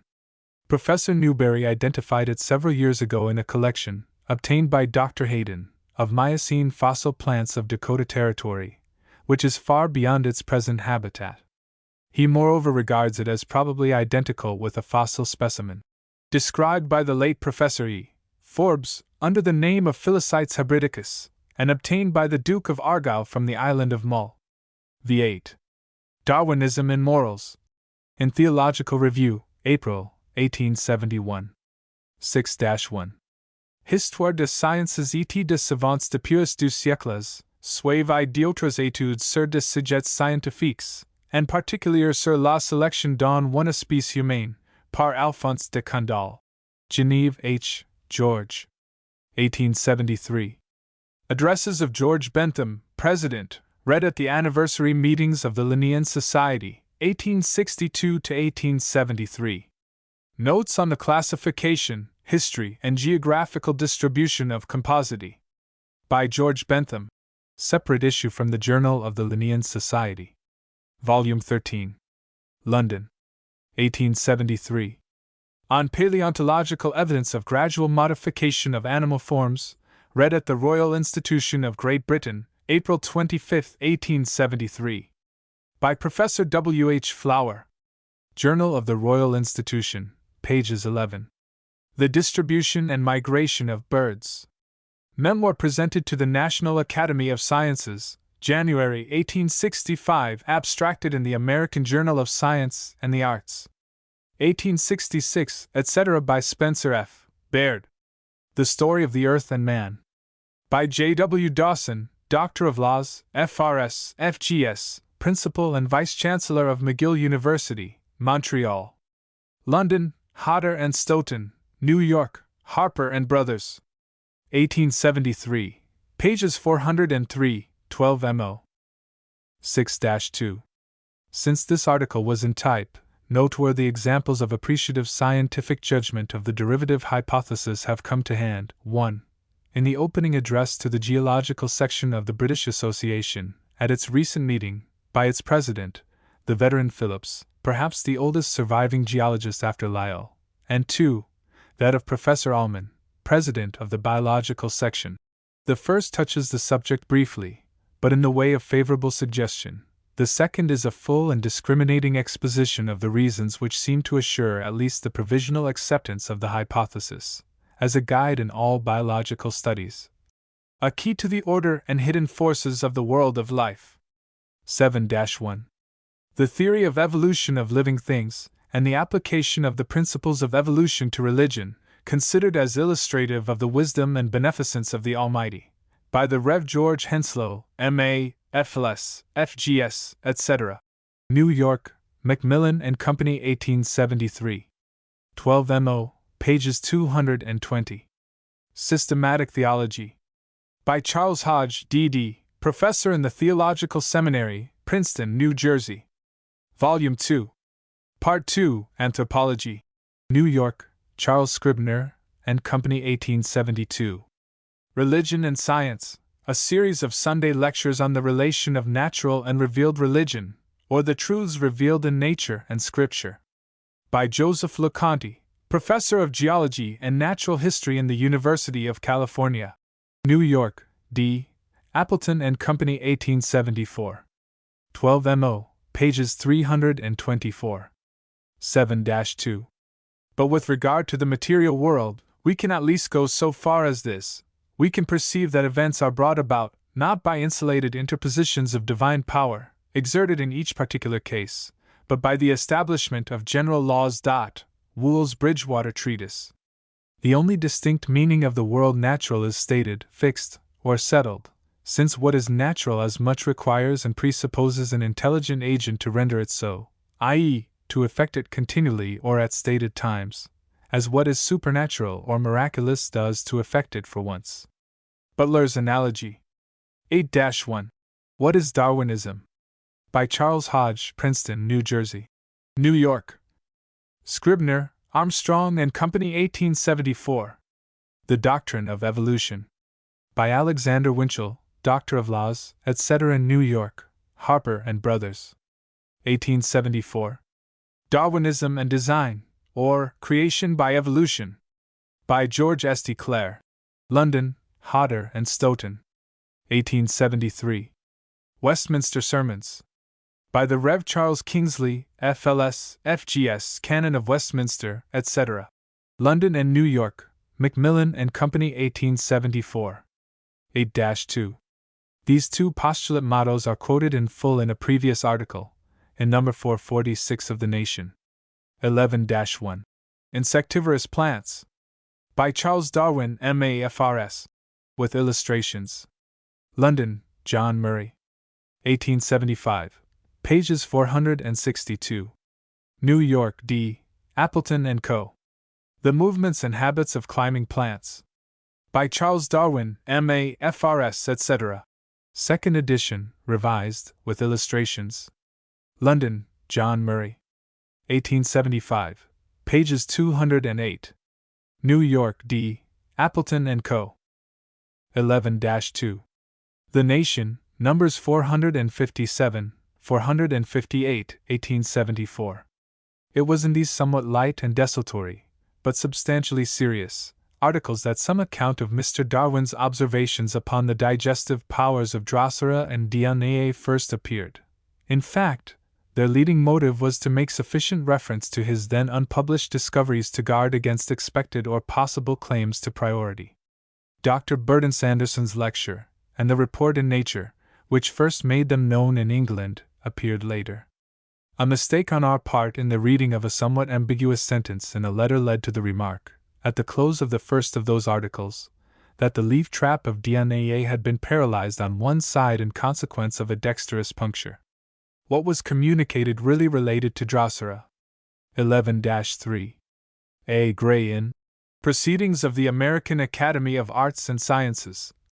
Volume 4, page 98, An American Journal of Science and the Arts, March, 1859, page 278. 12-1. Les Species Affines et la Théorie de l'Évolution. Par Charles Naudin, member de l'Institut, in Bulletin de la Société Botanique de France, tome 21, pages 240 to 272, 1874. See also Comptes Rendus, September 27 and October 4, 1875, reproduced in Annales des Sciences Naturelles, 1876, pages 73 to 81. 12-2. In noticing M. Naudin's paper in the Comptes Rendus, now reprinted in the Annales des Sciences Naturelles, entitled Variation disordonnée de plantes hybrides et deductions qu'on peut en tirer, we were at a loss to conceive why he attributed all present variation of species to atavism, i.e., to the reappearance of ancestral characters. American Journal of Science, February 1876. His anterior paper was not then known to us, from which it now appears that this view comes in as a part of the hypothesis of extreme plasticity and variability at the first, subsiding at length into entire fixity and persistence of character. According to which, it is assumed that the species of our time have lost all power of original variation, but can still reproduce some old ones, some reminiscences, as it were, of youthful vagaries, in the way of atavism. 13-1. London, 1862. 13-2. Hume, in his Essays, anticipated this argument. But he did not rest on it. His matured convictions appear to be expressed in statements such as the following, here cited at second hand from Jackson's Philosophy of Natural Theology, a volume to which a friend has just called our attention. Though the stupidity of men, writes Hume, barbarous and uninstructed, be so great that they may not see a sovereign author in the more obvious works of nature, to which they are so much familiarized, yet it scarce seems possible that any one of good understanding should reject that idea, when once it is suggested to him. A purpose, an intention, a design, is evident in everything, and when our comprehension is so far enlarged as to contemplate the first rise of this visible system, we must adopt, with the strongest conviction, the idea of some intelligent cause or author. The uniform maxims, too, which prevail throughout the whole frame of the universe, naturally, if not necessarily, lead us to conceive this intelligence as single and undivided, where the prejudices of education oppose not so reasonable a theory. Even the contrarieties of nature, by discovering themselves everywhere, become proofs of some consistent plan, and establish one single purpose or intention, however inexplicable and incomprehensible. Natural History of Religion. 15. In many views of the universe, and of its parts, particularly the latter, the beauty and fitness of final causes strike us with such irresistible force that all objections appear, what I believe they really are, mere cavils and sophisms. Dialogues Concerning Natural Religion. Part 10. The Order and Arrangement of Nature, the curious adjustment of final causes, the plain use and intention of every part and organ, all these bespeak in the clearest language an intelligent cause or author. Ibid Part 4. 13-3. See Section I, Chapter 12. 13-4. No single and limited good can be assigned by us as the final cause of any contrivance in nature. The real final cause is the sum of all the uses to which it is ever to be put. Any use to which a contrivance of nature is put, we may be sure, is a part of its final cause. G. F. Wright in the New Englander, October, 1871. 13-5. No single and limited good can be assigned by us as the final cause of any contrivance in nature. The real final cause is the sum of all the uses to which it is ever to be put. Any use to which a contrivance of nature is put, we may be sure, is a part of its final cause. G. F. Wright in the New Englander, October, 1871.